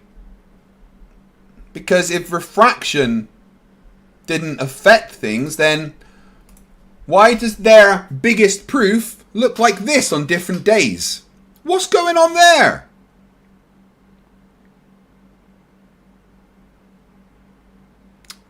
Seems like there's some kind of atmospheric conditions. And what they're doing is strawmanning the globe by ignoring these refractive conditions that exist on our model. We've debunked their claim to be measurement, so now let's look at the actual measurement. How is Earth measured? Well, it's measured with respect to the positions on the ground for the stars. Ground positions. Angles to the stars give us those ground positions. We're measuring angles off a flat plane. That's how it's all made, including the globe. But they don't want to hear it. The globe Earth, effectively just a glorified protractor inside it, with you inside the globe in hell, measuring off the equatorial and extended celestial planes, both of the flat Earth that represents the ground we actually measure. You can't be in hell to measure angles. Earth is measured flat. Hijack those measurements and turned the surface into the protractor you measured them with. That's all they've done. And the Greeks all knew that. Fascinating stuff. As I said. And the Greeks all knew that. Fascinating stuff. As I said, you'd think the globers would be grateful. We're giving them an advanced knowledge of their globe and how it was made. No, you're not. You're misunderstanding everything because you're all fucking morons. And again, I want to point out, guys, that I have this in 1.5 speed, and it sounds like they're talking normally. Now, the reason for this is that whenever they have a thought, it has to rattle round all that empty space before it can hit the right neuron to activate their mouth.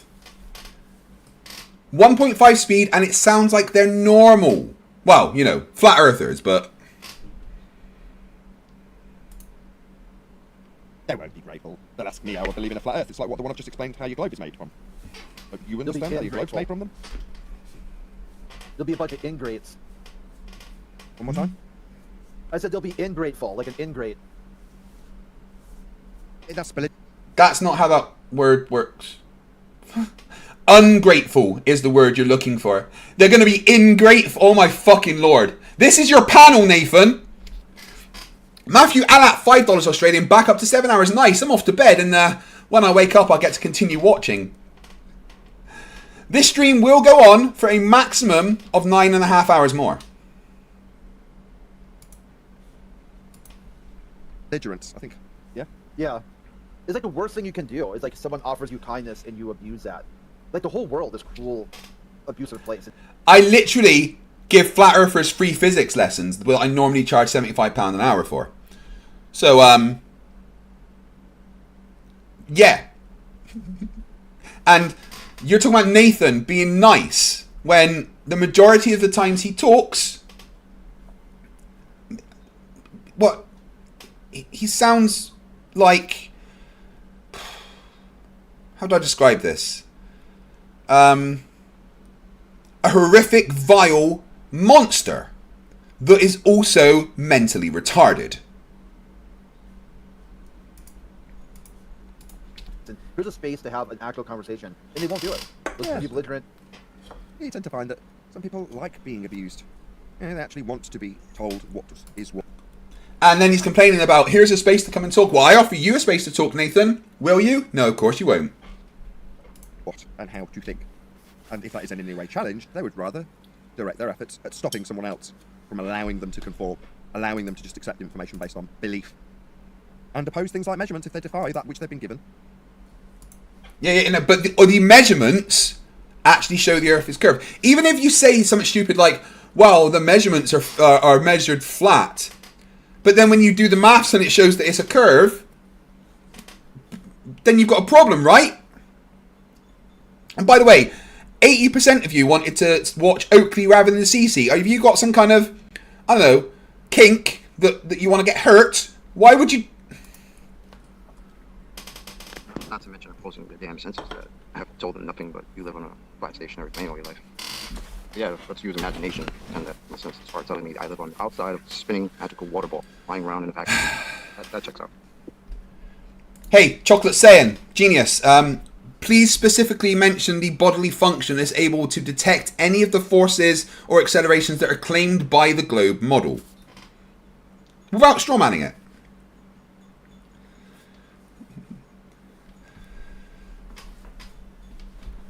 Hey, Dick Wayne.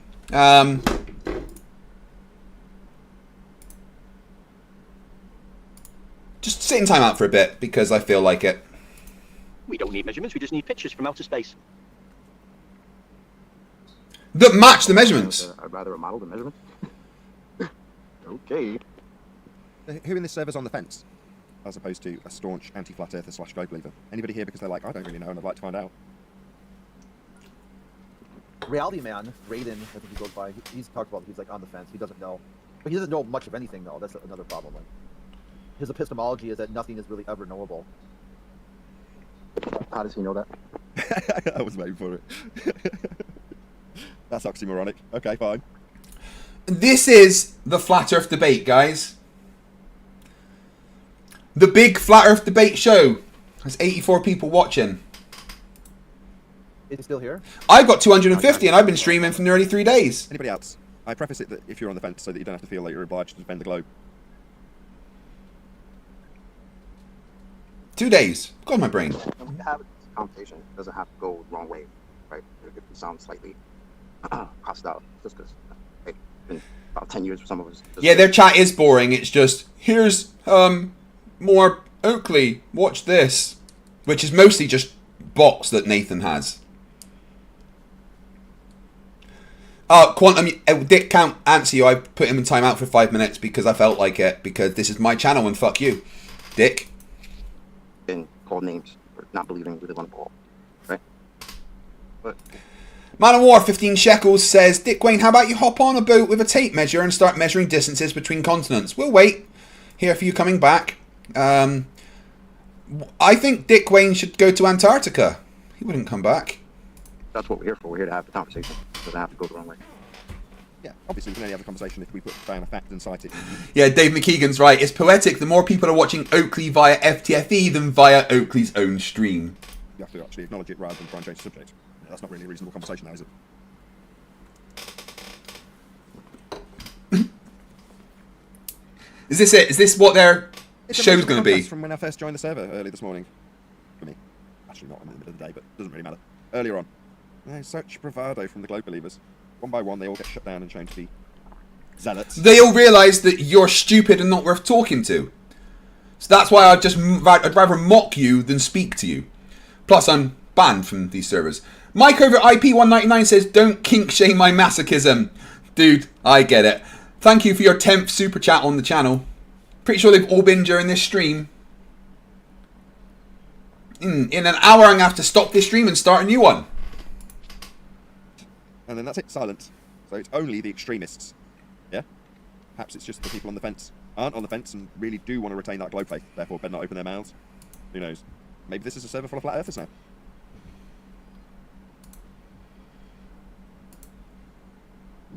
Everyone's a flat earther, aren't they? Because that's how we manage ourselves on the earth. That's how all engineering is performed. Navigation, travel, engineering, no. building. Engineering is based on a globe. Gravity and curve are taken into account. That's someone talking that's not an engineer. I am an engineer. Or I was. I'm an ex-nuclear engineer.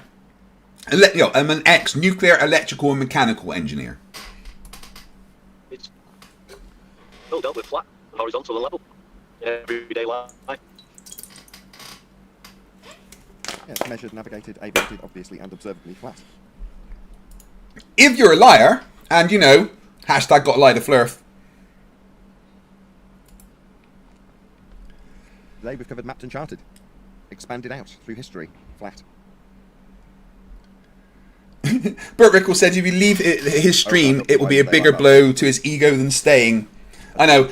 He's really boring. He's not actually doing anything. The areas beyond the horizon where the new worlds were found. Then I explained that we reach a point in history where no, space isn't the area beyond the horizon, now it's the sky. Like, well, why would they lie about there being a sky vacuum and being on a ball? I'm like, I just literally explained it to you. I can't hear it. That's the problem. I don't know what this mental block or something. Why would they lie? Hi, my name is Nathan Oakley, and I have been lying to people about the Earth being flat for a lot of years. I did this to hide the fact I have a small penis. Okay, bye. Why would he put that in his stream? Wow. You're right. Puppy! Riker! Violet, don't shut the door. He's going to want out. Just let him out, please. Yeah, just open it so we can get out. I couldn't because he was standing by the door. Right. Thank you.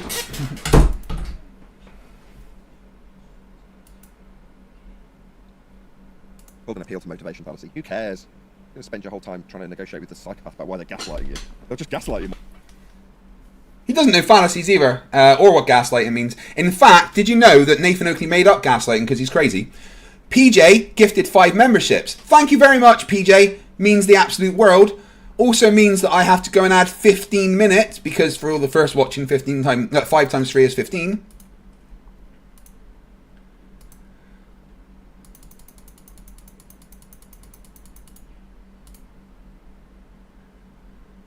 Taking us back up to 7 hours, 16:49.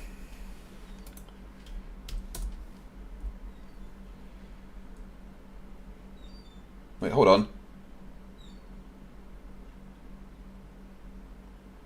Why have I got different numbers there? I'm confused.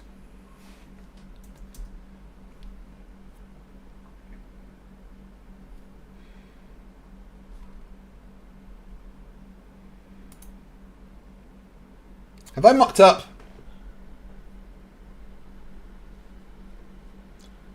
That says it should be 7:46.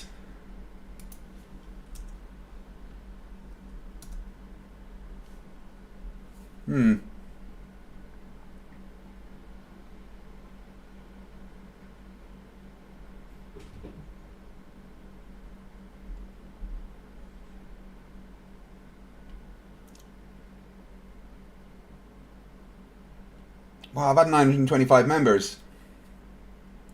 Shit.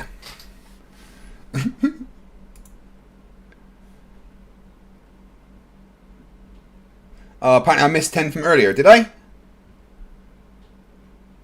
Okay, right. God damn it.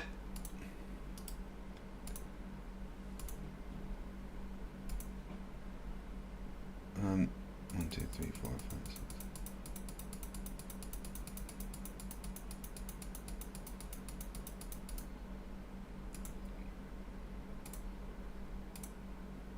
Stop. Okay, there we go. Right. That's right, yeah. So 7 hours 45 minutes to go. I have gained 925 members during this stream. That's mental. More. That's all I do. People delete themselves, and the people who deceive them will... Go ahead, Chocolate, sorry. But yeah, that's why we made a song about it. Check it out. So somebody post it if you haven't heard it yet. Dirk Wayne says, collect that money while you can, Craigie. Keep this grift alive. Word of advice, save that money. Once this grift is taken from you, you will need to support your family. How is this grift going to be taken from me? Where's my YouTube channel going to go? Dick? Right? Also, this isn't a grift unless you say I'm grifting hard work. You know, I'm not faking anything. I'm not lying like Dirth. In what way is this a grift? And in what way, Dick, could this be taken away from me? And just so you're aware,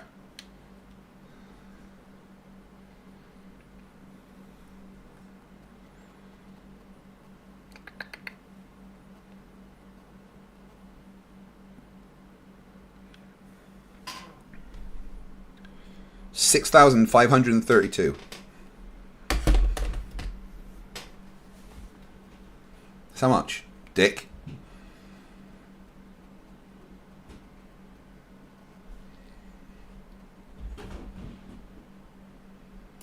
Holy shit. It's insane. Yeah, called Why Would They Lie? Common question over 10 years. It's like, why do you care? Once you figure out that the person you're dealing with is a liar, do you then spend the rest of your life hanging around with them trying to justify it? Or do you just turn your back on them? Well, it depends, right? Some people are stupid. Does NASA come much in this server? Bastian Dickens gifted another 10 memberships, which is another 30 minutes.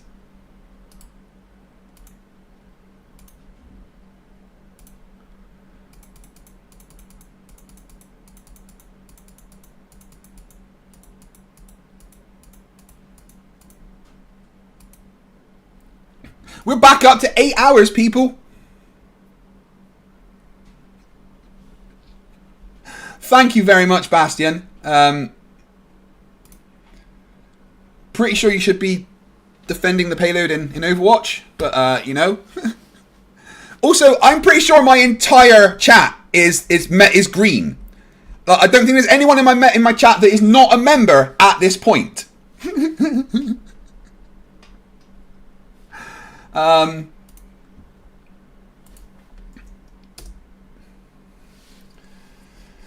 So, gained 935 members, guys. 935.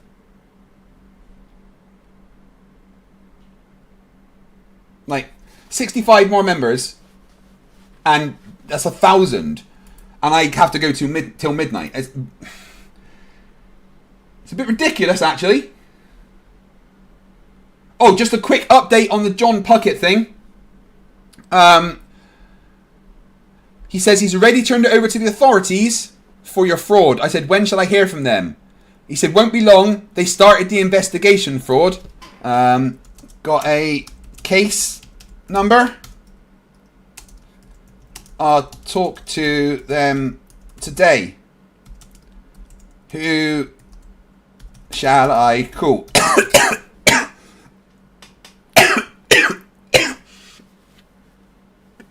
Excuse me.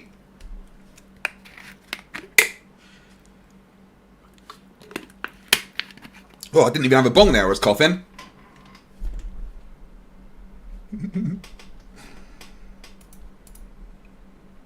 Yeah, daily, all of the time. All right. No one want to talk about NASA? We never talk about it. Yeah, I know, Dark Man. That's £6,532. Gross. Pointless. They want. Figure out their lies. They want us to explain. Oh, I'm sorry. They want us to explain it. No, I do apologise. They want us to explain everything. As soon as we point out the Earth is measured flat, if that's the first question, if they ask for proof and we demonstrate it is, then they want us to explain everything else. The moon, satellites, you know, all of the... Yes, we would like you to explain every phenomenon and how it is possible if the Earth is flat. Otherwise, it's evidence that your assertion that the Earth is flat due to measurements is actually wrong. Oh look, it's the first super chat during this stream for Nathan. Oh, Dick Wayne is way too scared to debate me. Way too scared.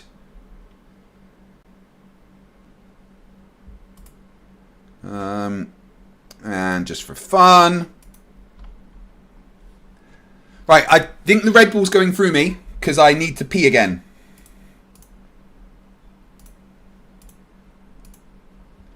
Two minutes should be enough. What is a full moon and what is a new moon on your model? Probably like a magnetic cycle, and just like the center of a barrel cell image of a magnet.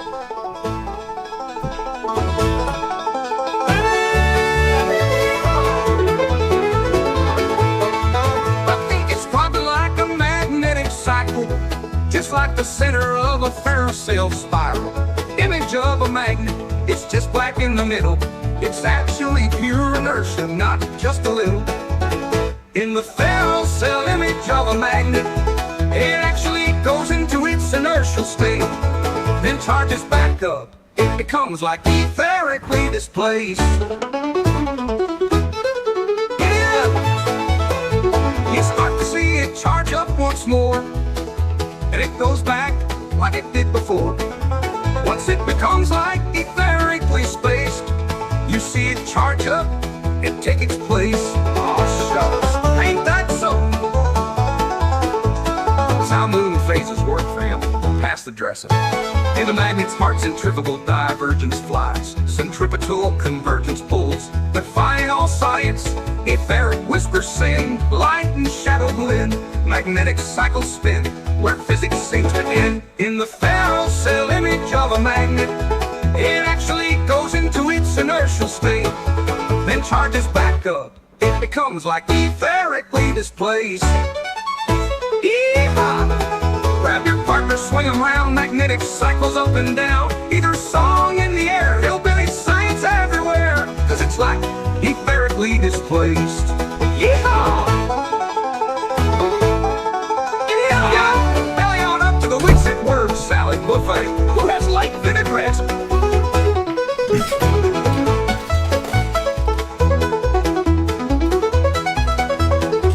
Just in time.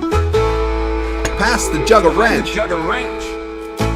Then charges back up, and once it becomes like etherically displaced again, you start to see it charge up throughout a cycle, and it goes back. Brilliant, just brilliant. These stories, and most definitely, why would they lie about it? We spend a lot of time in this. It's an open 24/7 like forum, so people get to come in and say what they want, but it always goes off in these tracks. Very seldomly do we say 24/7, come and say as you want, except when you disagree with us and we boot you out. the Earth measured fact bit, because straight after you demonstrate that, it's tell me about the moon. Why would they lie? Yeah, appeal to motivation. Who cares? Once you show how it's measured, once you debunk their claims of sky vacuums, that's it. Except you're wrong. That's the point. You are unable to concede that you're wrong, so we want you to demonstrate how everything else works to back up that claim. You don't just go with one bit of evidence and go, therefore I'm right. That's not how you need all of it to match. Which, let's be clear, Nathan, on the globe it does. You ugly fat retard. Skies, I don't know. That means that it's still the sky vacuum, no? You'd have to replace the deep ideas you had about the sky. Hoping with the idea that you had being relinquished isn't my problem. I'm not going to replace it with some nonsense. Plenty of other flat earthers will replace it though. There's loads of them. They'll give you their guru nonsense about what the sky is. Yeah, they'll say it's ether. They'll say there's free energy generation coming from that sky. Yeah, it's not soil, free energy. Yeah, people will bullshit you after you find out that you've been lied to. Me, I'll go, I don't know because it's true. I don't. I know there's lots of lies and I have to undo them, but I haven't got any replacements for you. Now, if that means you reject the facts of the matter when it comes to what you believed in, I don't care. You don't have to accept facts. You can carry on with your belief. Why? Because I haven't replaced it. Well, that's a good enough reason for you to keep hold of it, then more power to you. Keep hold of it. What nonsense. Mr. Slam became a new member. Thank you very much. Takes us up another 3 minutes.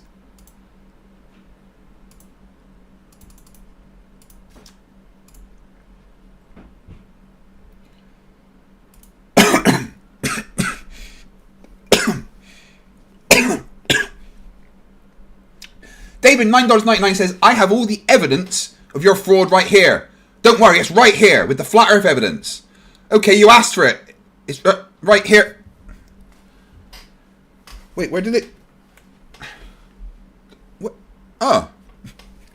Rick, for $2 says, how about they start by explaining something? Well, they do. They explain how all measurements are measured flat. They explain that constantly. Of course, they're wrong. They can keep explaining it all they like, but they're going to be wrong.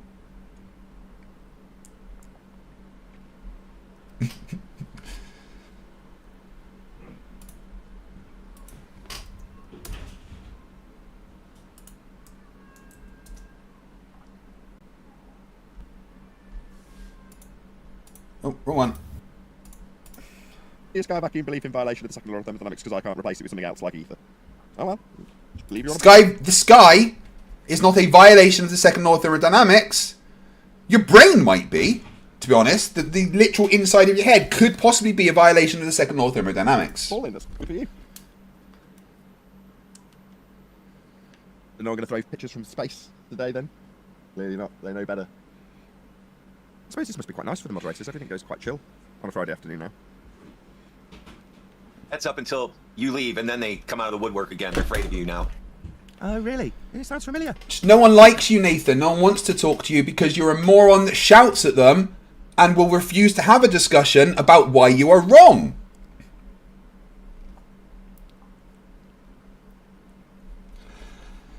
See, when it was my server, it isn't, but presumed to be my server. I do have moderation control in, to be fair.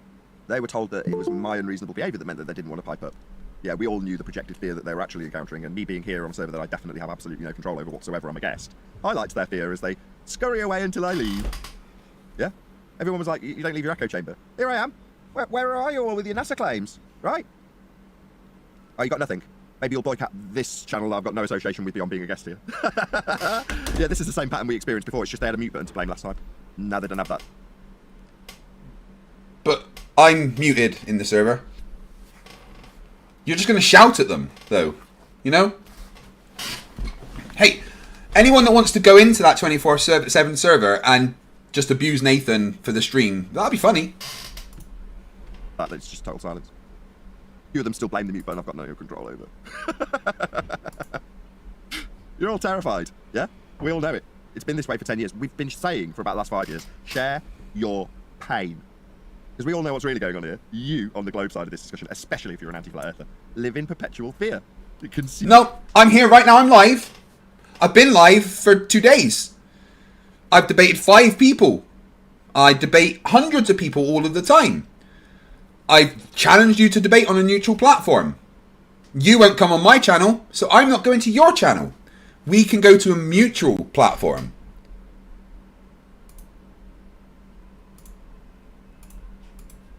Oh, sorry, Dick, I appear to have slipped.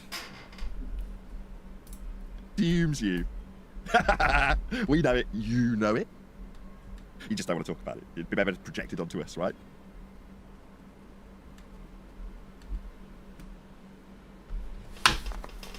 No, I guess not. I guess you just have to come in and hear all the glow proof after I'm gone.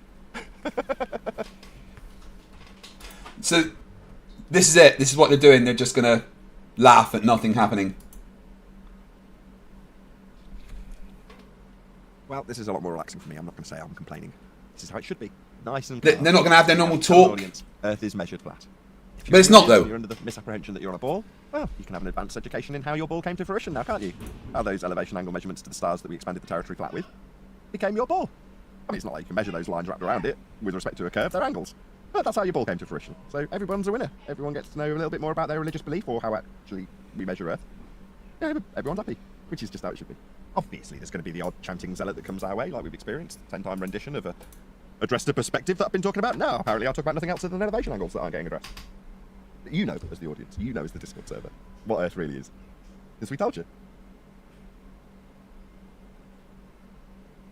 The only downside to that is there's a lot of scumbags in the world that will choose to ridicule your ass because you've got an advanced understanding of how your globe came to fruition. I mean, that's just unfortunate. But you don't have the understanding. That's the thing.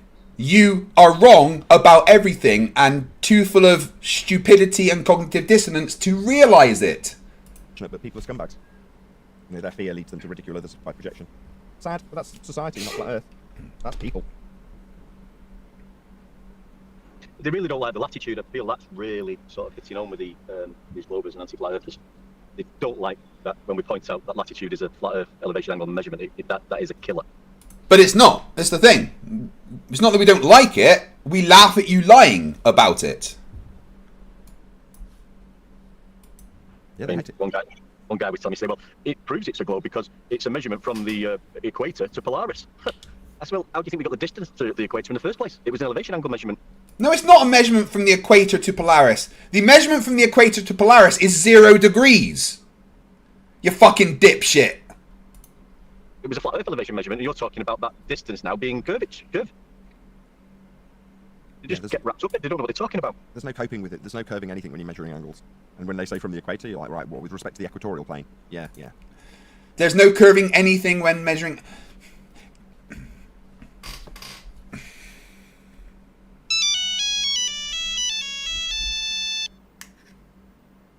Hello? Oh, hi, Maths.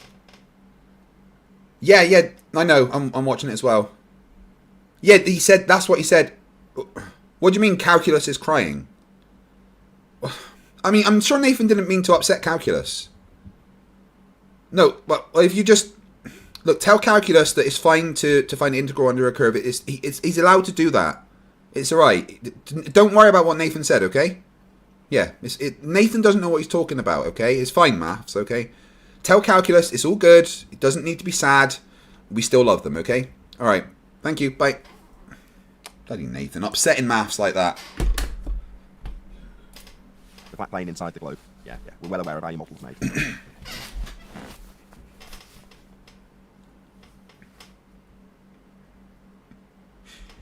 Half of them are being trained in this stuff, right? They go for a little search on the internet about what flat Earth is, and all they get shown is what anti-flat Earthers say flat Earthers say. So at the moment, they'll come across things like the final experiment from Will Duffy and think that the way to solve this problem is to do what the guy who did earlier. Offer up a begging the question fallacy, where you assume antipodal positioning, and then stuck it up in false dichotomy with a... That's not a fallacy. You make assumptions when doing science, then you test predictions from the assumptions. Azimuthal globe projection against this antipodal assumption. You're like, because that's all they'll get as the general public, they'll think that that's a good idea. And when Yeah, Dave's got a good point. They're talking about angles to Polaris, and oh, that's how the globe model came to be. So, south of the equator? Hey guys in the chat, what south of the equator, what's the angle to Polaris? In fact, if there's any of you in Australia right now, it's probably night time, right? Over there, like 3 in the morning. Can you go outside and tell me if you can see Polaris, please? That would be handy. Can you, in fact, go and find the angle to Polaris from where you are in Australia? Stopping them, going, shut up, with your globe false dichotomy and begging the... They think they're being interrupted unjustly.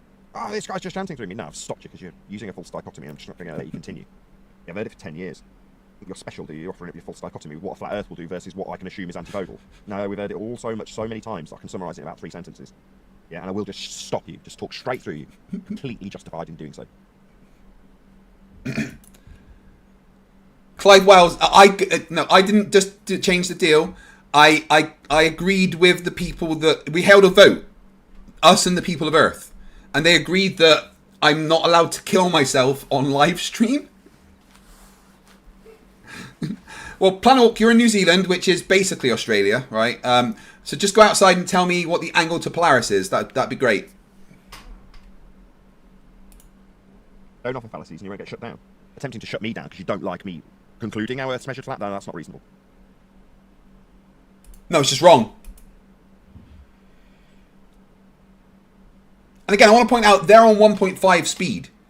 And they sound like they're talking normally, which means that they must actually be talking like this. It seemed like there was a whole crowd of globe believers. Was it just the 2 or 3 making the most noise then? Pardon me. Oh, in the pre-show? Yeah, it's up to 3, I think. In his chat, hate's a bit strong. FTFE irritates me. Good. I like irritating flat earthers. I make you uncomfortable. It's just people shouting and screaming as loud as they can that Earth's a globe and being quite obnoxious and swearing a lot, so that everyone around them thinks that's the default position because they're the one shouting loudest. But when it actually comes to push comes to shove, they don't actually have anything other than... The one shouting loudest. You guys have seen the videos I put up with Nathan Oakley, right? Yes, Martin, that's exactly how it worked. But, you know, come on, a 50-hour stream, I think that's enough. To obfuscate the flat Earth measurements that are put to them by one of us, in this case me. Yeah, all the time, yeah. As demonstrated by the 3 people, the Matt Nuclear, Mountain and so on. Just keep talking through the answers to the questions I've asked with something completely relevant. Or for clarifications, and what they're asking, well, if that's the case, right, and you're saying that the Earth is flat, then we need to explain how this works. Because what's happening that we can also observe doesn't make sense if the Earth is flat.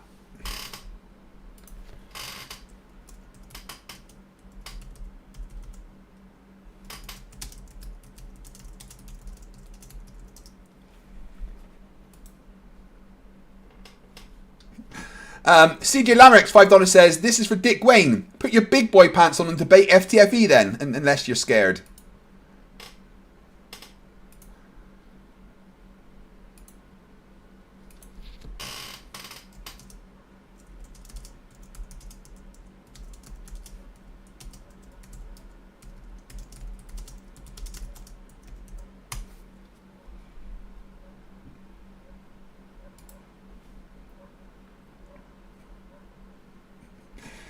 Dick Wayne's a big scaredy baby. And by the way, mods, when Dick Wayne says anything, please just time him out. Just make it like a minute at a time. It's just fun. The thing is, though, by the time those 3 people have had the most noise and airtime, the people who are potentially on the fence are too afraid to open their mic. And rightly so, you know, the mood has been set by these assholes. And as a result, you can only assume if you're sat on the fence thinking, well, I would actually like to answer this question, but I don't want to be shouted down as begging the question. Now that's it, FE Patriot, the Super Chat. It says, space is a waste of the imagination. What an excellent sentiment. It is just in existence in your imagination, FE Patriot. Thank you so much for the Super Chat. That's a great... Nothing is ever a waste of the imagination. I imagine that the Earth is flat all the time. In fact, right, out in the hallway, I have a bookcase that I made. The majority of the books on it are books about flat Earth, in the sense that they're the Discworld series written by Terry Pratchett. I love imagining that the world is a flat place, powered by magic that doesn't work. It's lovely. Makes great stories. There's nothing wrong with using your imagination for things that aren't true. But space is a fact. Little sentence. Space is a waste of the imagination. Yeah. Excellent. We have a chat skanker, but he's afraid to go into voice. He says he doesn't speak English, but he types it perfectly. Well, could he be using a translator? Possibly. Still sound familiar for lads on the G+ panel? After a given amount of time, all we're dealing with is the chat skanks from the chat, too afraid to come in, making their excuses. He wants me to ask his question to you, and then you can answer. And I said, "How? You're not even in voice. How would you hear the answer?" So it's just chat skank. Well, he can hear the answer because he's probably watching the stream. And he maybe has a translation thing on for his captions. Yeah, there's people in voice chat already. Oh, bloody hell, my bladder is... If you are in the voice chat and you did want to ask a question, it doesn't automatically mean we're going to bite your head off if you happen to use a fallacy that you were unaware of. Yeah, it's only after about the 9th rendition that you're getting your head bitten off. Don't be afraid. Yeah, the Western world is under the impression that we're all idiots. Yeah. You are all idiots. That's a fact. Silence. I mean... Reiterating over and over again how Earth's measured flat. Yeah, obviously we're worthy of the high degree of ridicule. If that wasn't propagandized into the Western world's viewpoint, they wouldn't be... Here's the thing, Nathan. You think you're smarter than everyone else on the world when, in fact, you don't know how to convert meters to kilometers. Be able to automatically hand wave everything we say.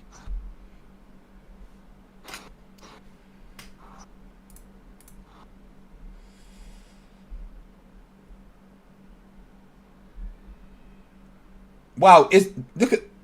nothing being said on their stream. A chamber or something like that. Hi, Jaren. Sorry, yeah, we're just laughing at Oakley and the fact that no one wants to even talk to him. The only decent flat earther that's around right now, Jarenism, is in the chat. Everyone say hi to him and tell him that he's doing an awesome job holding the other flat earthers' feet to the fire. We appreciate what you are doing right now, Jaren. Are all 40 of you do me a favor in here? Please stop. He dropped before he... There's a drive-by shooting. Yeah, there's a drive-by. He's gone. Oh, is he a frequent flyer? Hop in, say something before they get the red mic for 40 minutes in the red. Dick Wayne, no, I'm not being a coward. You're the one that won't debate me. That makes you the coward. You don't get to talk in my chat if you're too scared to speak to me live. Son of a bitch, Jeff, you son of a bitch, Jeff, gift another 5 memberships, which means we add another 15 minutes to the timer.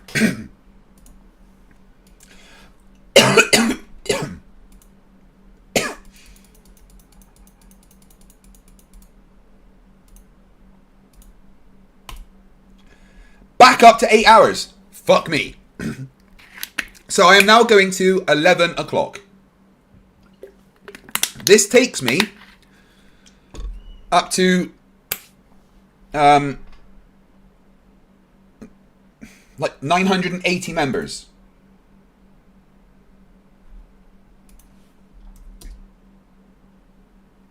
Sorry, 900. Wait, no. Well, so 941 plus all the upgrades. Yep. So it's a ridiculous amount, actually. Considering what we started at, and then all the upgrades, all the new memberships, all the gifted memberships.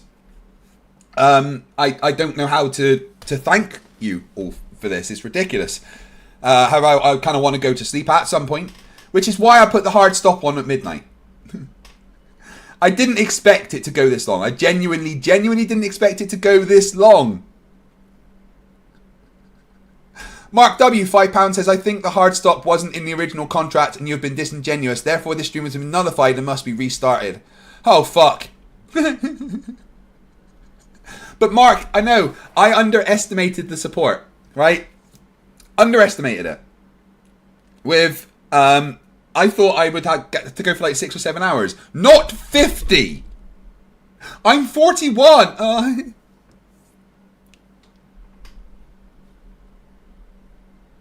Galaxy Man gifted 20 memberships. I think that's it.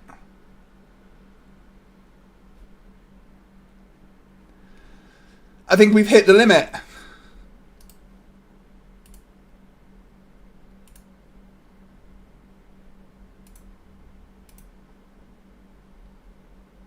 There we go.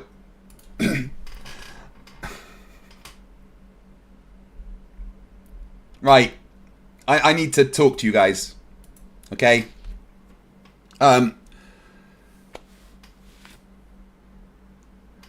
So, I started this stream not yesterday, but the day before. Right? Not yesterday, but the day before. Okay?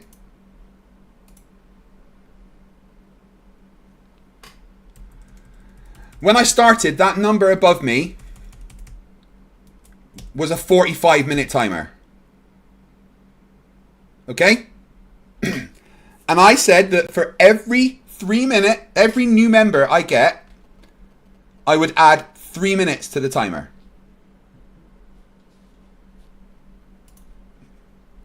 I thought that I would go for, I don't know, 6, 7, 8 hours. You know? I thought that I would,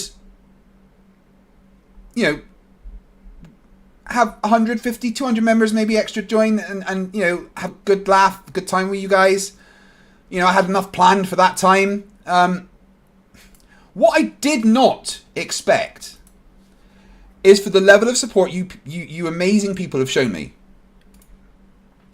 that made me have to keep streaming for 50 hours. Right? And now we've reached the target. Over 1,000 new members in one stream. That's ridiculous. That's insane. That is mind-boggling levels of support that I literally cannot articulate words to say thank you enough.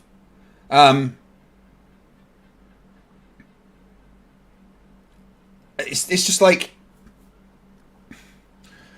I underestimate how much support I get, you know, and I have mental health issues because of the pain that I'm in, and you know, I suffer for.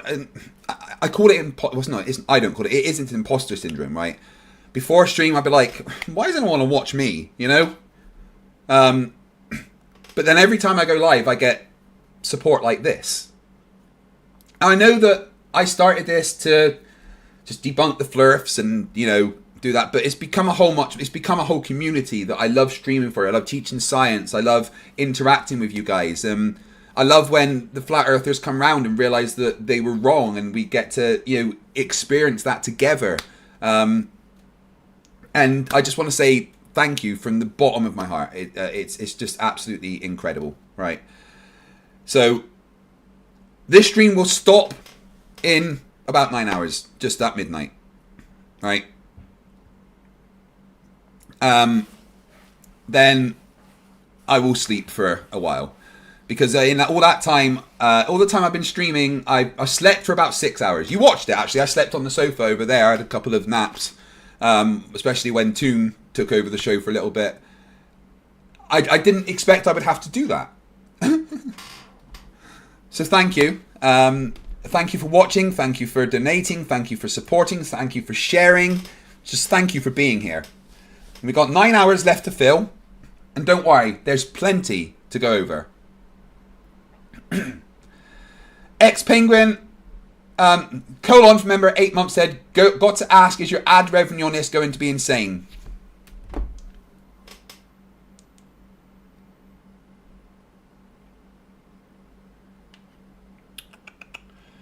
We just finished the most recent stuff.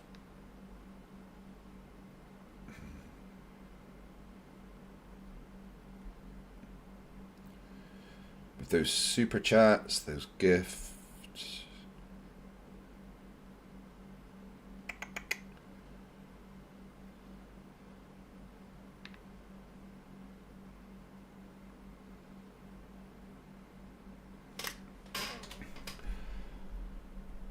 30% for YouTube. Right. So, because you asked, Colin?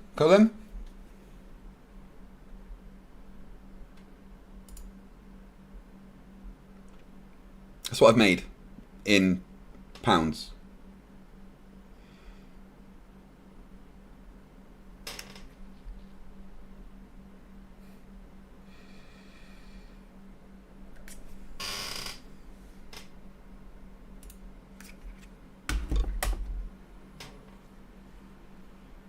Like, what do I do? I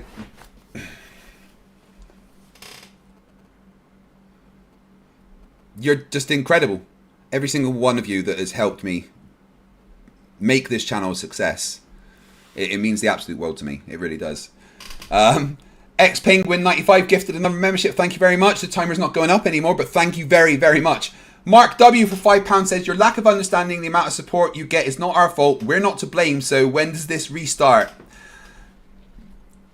I'm not doing this again for at least 12 months. Right? I don't think it's fair to you or to me. But I will have another stream later on in the week. I'm probably going to take the weekend off to recover. You realise that, okay? Johnny Channel, $2. We've always exceeded expectations. Remember, you're fine. Yeah, you guys always do blow me away. Thank you. Tatiana Ferreira for €10 says, if Nathan bakes a cake and he needs to convert kilograms to grams of flour, he will divide the number of kilograms by 1,000. The cake will be ruined.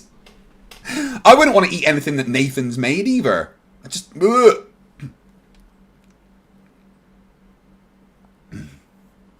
I'm trying not to cry, Quantum. I really am. Right?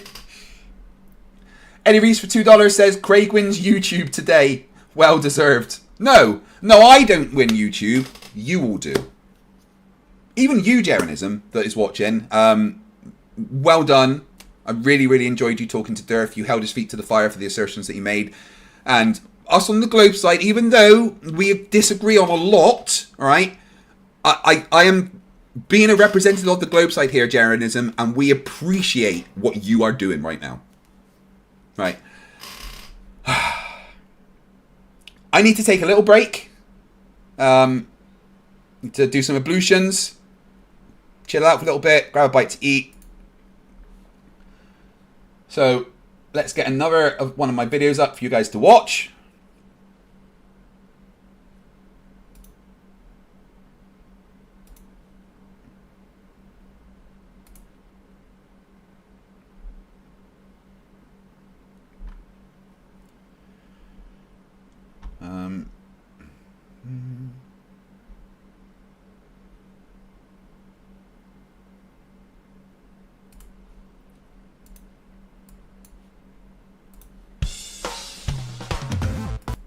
Here's that time that Jake the Asshole got really triggered and wanted to fight me. See you in a bit. Hey, I'm FTFE, welcome back to the channel that does to stupidity what Anakin Skywalker did to the Jedi Daycare Center.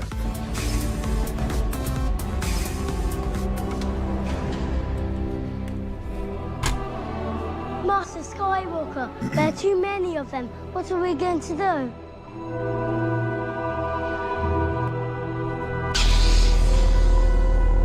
So it will probably come as no surprise to you that flat earthers don't like me. No, fight the flat earth. I won't debate you, because that's all you can do is debate, because you have zero scientific factual evidence.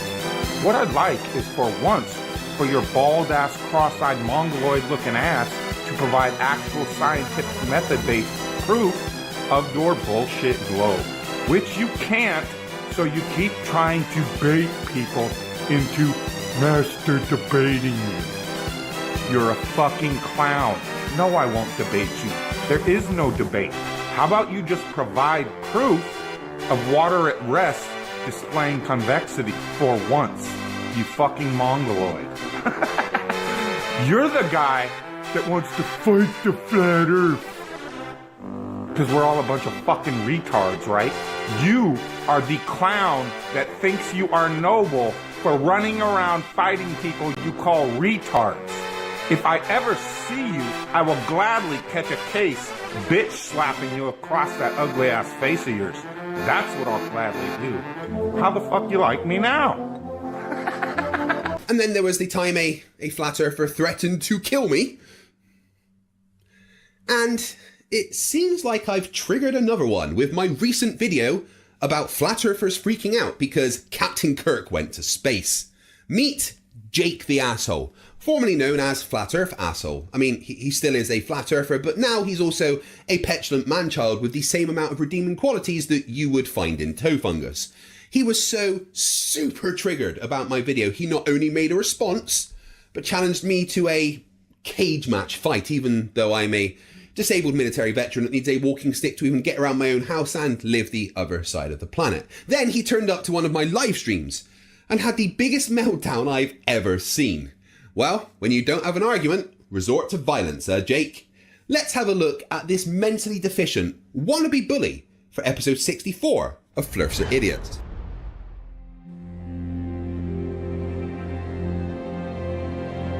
We're living on a disk, floating through space, with a tiny sun.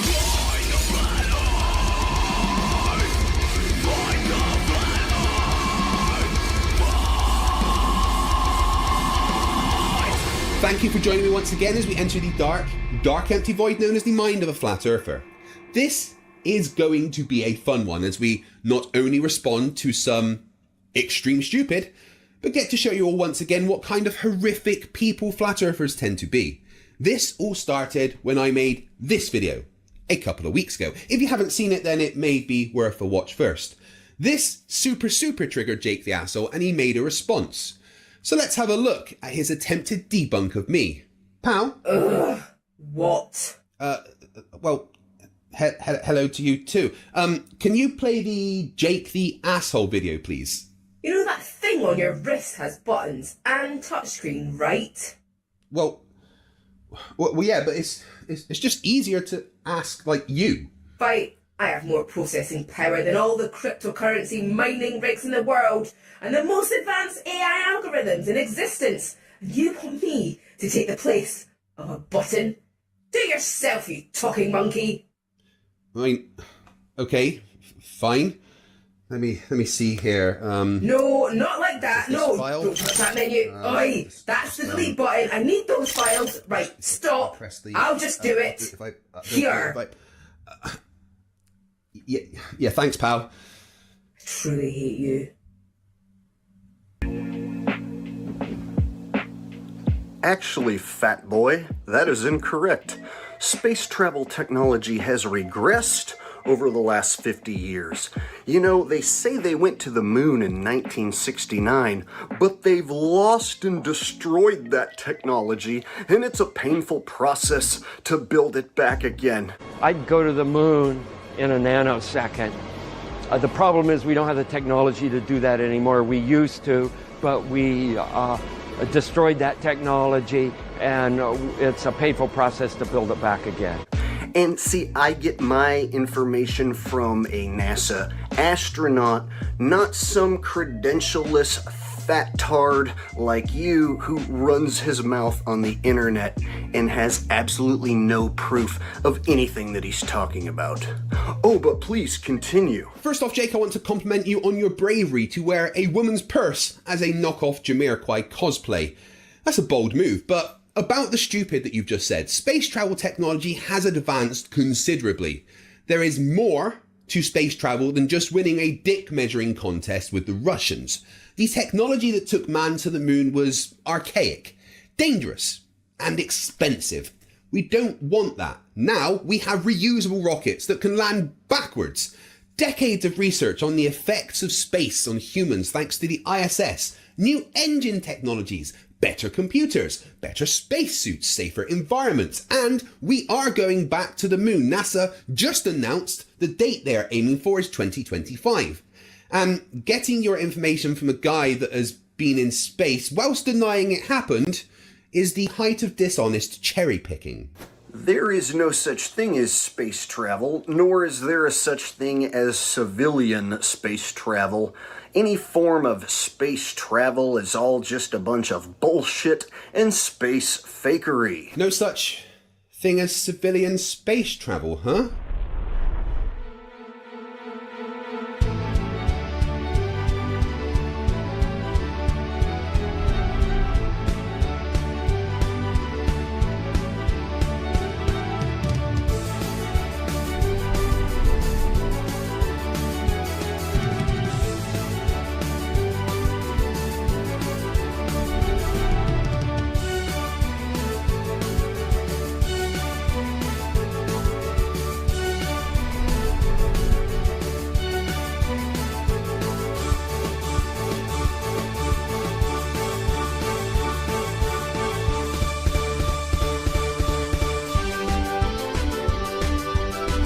That's why we are going to point and laugh as we watch Flat Earthers freak out because Captain Kirk went to space for episode 63 of Flerfs Are Idiots. No, that's incorrect. What we are going to do is laugh at you and your big fat man tits, bro. Maybe you should worry about hitting the gym rather than focusing all your attention on debating flat earthers all day. But then again, that's what shills do. Pal? I swear this better be worth my time, human. Look, Jake the asshole hurt my feelings by talking about my man boobs, so, like, is there anything that you can do to make it less, you know, out of place? Yes. Yes, there is. There you go. I mean, they're still there, pal. Something doesn't feel right. What have you done? Nothing. Let me get this straight, Mr. Asshole. Your great debunk is video editing exists, therefore it's fake. Actually, Captain Soy Boy, that was the very beginning of my long explanation of why it's fake. You see, video editing does indeed exist, and I see you know how to use this video editing technology because you put up a CGI spinning ball right next to your fat head, and then you also put yourself in space with a bunch of CGI stars, so therefore you are using the same technology that they can use to fake us out. So the fact you are admitting that the technology exists is a step in the right direction. The fact that you deny that they are using it is because you are a professional globe cuck and a paid shill. Wait, I'm supposed to be getting paid for this. Hold on. Yeah, hello NASA. Yes, fight. Hey, how you doing? Look, so somebody just told me that I'm supposed to be getting paid for this thing that I do. Is there like a payroll department or something that I can speak to? Hello? Anyway, yes, Jake, my point stands. Just because you claim it's fake and are correct about CGI technology existing doesn't mean that all footage from space is fake. It just means that you're a fucking idiot. Well, Jake, I've never seen a video clip of your brain, so how the fuck am I to know you've actually got one? Well, fight the fat ass, that's just a personal attack, and it does nothing to prove your stance. Is he really unironically complaining about me personally attacking him, you know, which I didn't, whilst having that up there? And saying I haven't seen a video of your brain is not a personal attack, Jake. It's a statement of fact. Look, don't be insulted, Jake. It's a big achievement getting all the way to adulthood without any functioning grey matter. You should be proud. I'm cool with trading personal attacks because you're fatter than me, you're uglier than me, you're stupider than me, and you're an evil, no-good piece of shit globe cuck shill. Oh, Jake, who hurt you? Did your mummy not hug you enough? So if you want to trade punches back and forth verbally, I have no problem. In fact, I would trade real punches with you if you would ever grow a pair of balls and want to fight me for real. Fight! Oh, quick!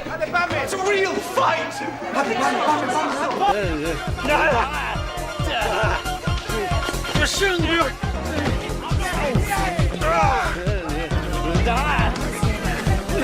Come on, Jake, we all know you never graduated middle school, but do you really need to act like an 8-year-old on the playground? Just because I called you an idiot, you want to actually fight me? I challenge you to a duel.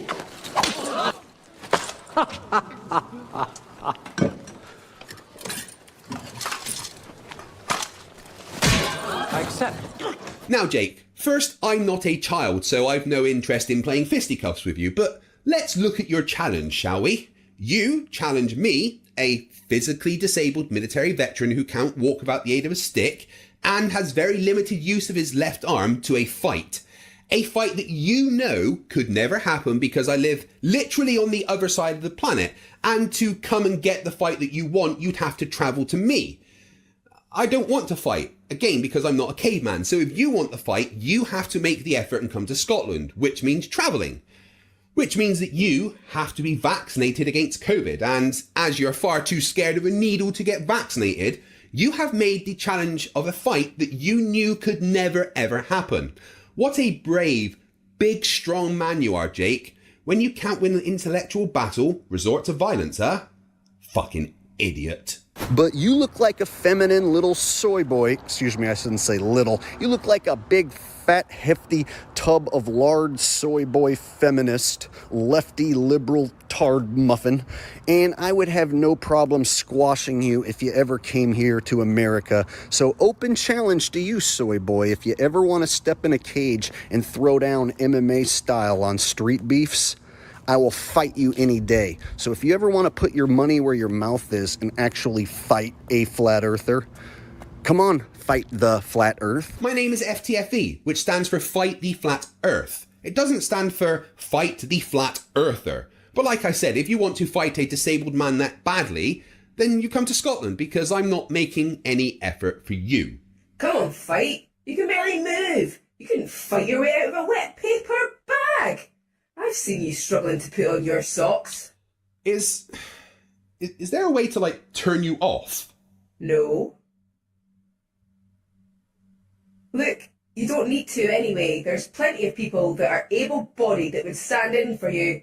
I just asked and one of your fans sent me this video, simply titled, Kicking Jake's Head. Can you do that? You know I can't, pal. Whose side are you on here? Whatever gave you the impression I was on your side, human? No, we simply wanted to see evidence of him being in outer space. Oh, that's not so much. So?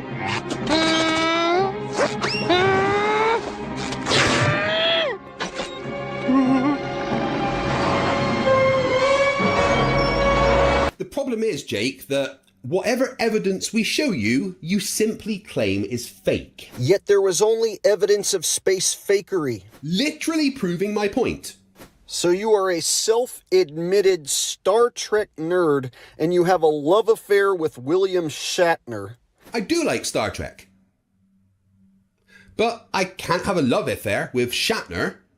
I'm not a green alien. And you also agree that he is a shitty actor. Yet you still believe he went to outer space. My opinion of Shatner's acting and whether or not he actually went to space aren't related.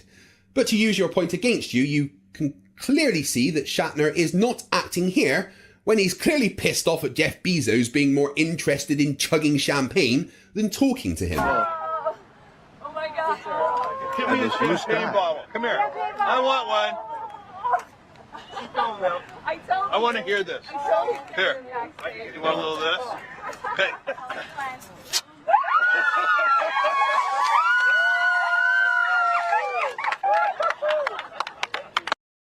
They ask you how you are, you just have to say that you're fine, and you're not really fine, but you just can't get into it because they would never understand.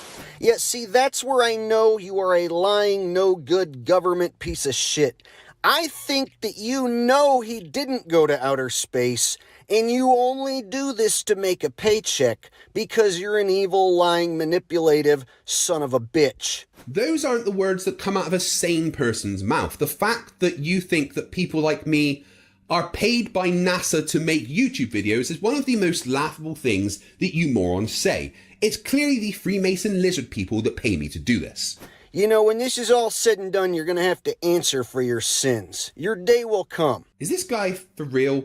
Trying to act like he has some kind of moral high ground over me? It was just a few clips ago that he was offering to fight a disabled guy. I mean, personally, I would imagine that seeing Earth framed against the blackness of space is pretty beautiful. No, see, we can kind of see out the same window, and it looks like some white, hazy shit, actually.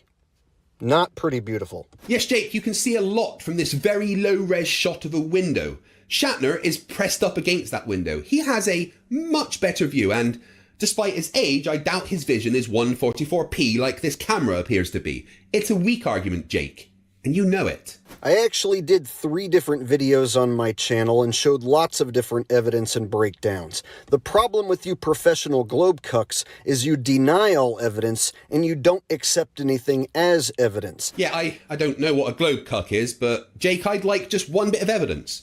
Just claiming something is CGI or fake because, you know, reasons isn't evidence. How about a forensic analysis? An attempt at recreating? Anything that would count as evidence that these are fake, apart from your feelings, which I've clearly hurt. It's as if you want a written confession signed in blood from NASA or Jeff Bezos or anyone who ever faked space travel. No, I just want evidence that space travel is being faked. The written, signed confession in blood doesn't exist, and I know that's the only thing that you accept. For instance, if you show a professional globe cuck a picture of the lunar module and you say it looks like a piece of crap, it looks like it's a homeless tweaker shelter, they say, "Whatever are you talking about? It looks like a well-built, well-constructed spaceship." The lunar lander wasn't designed to look pretty, but to do a job, which it did pretty well.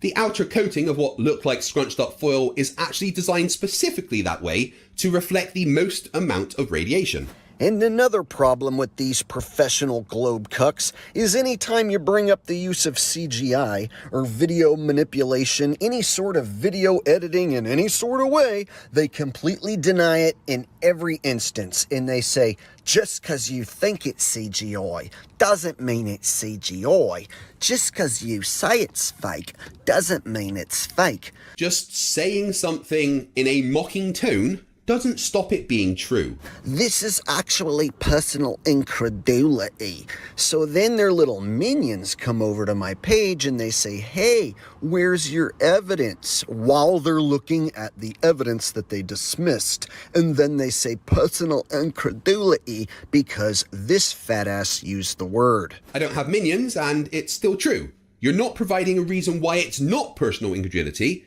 You're just saying the thing that you're guilty of and kind of ignoring it. In 2012, NASA got tired of faking weightlessness by using the zero-G plane, better known as the vomit comet. So in 2012, they started soliciting companies that specialize in real-time augmented virtual reality so that they can fake weightlessness and floating objects in the air in real time. Simply the cost of the plane and the safety concerns and the fact that they weren't very good at it. They didn't go to Hollywood, which most of Hollywood's effects are post-processing. That's after the video is made.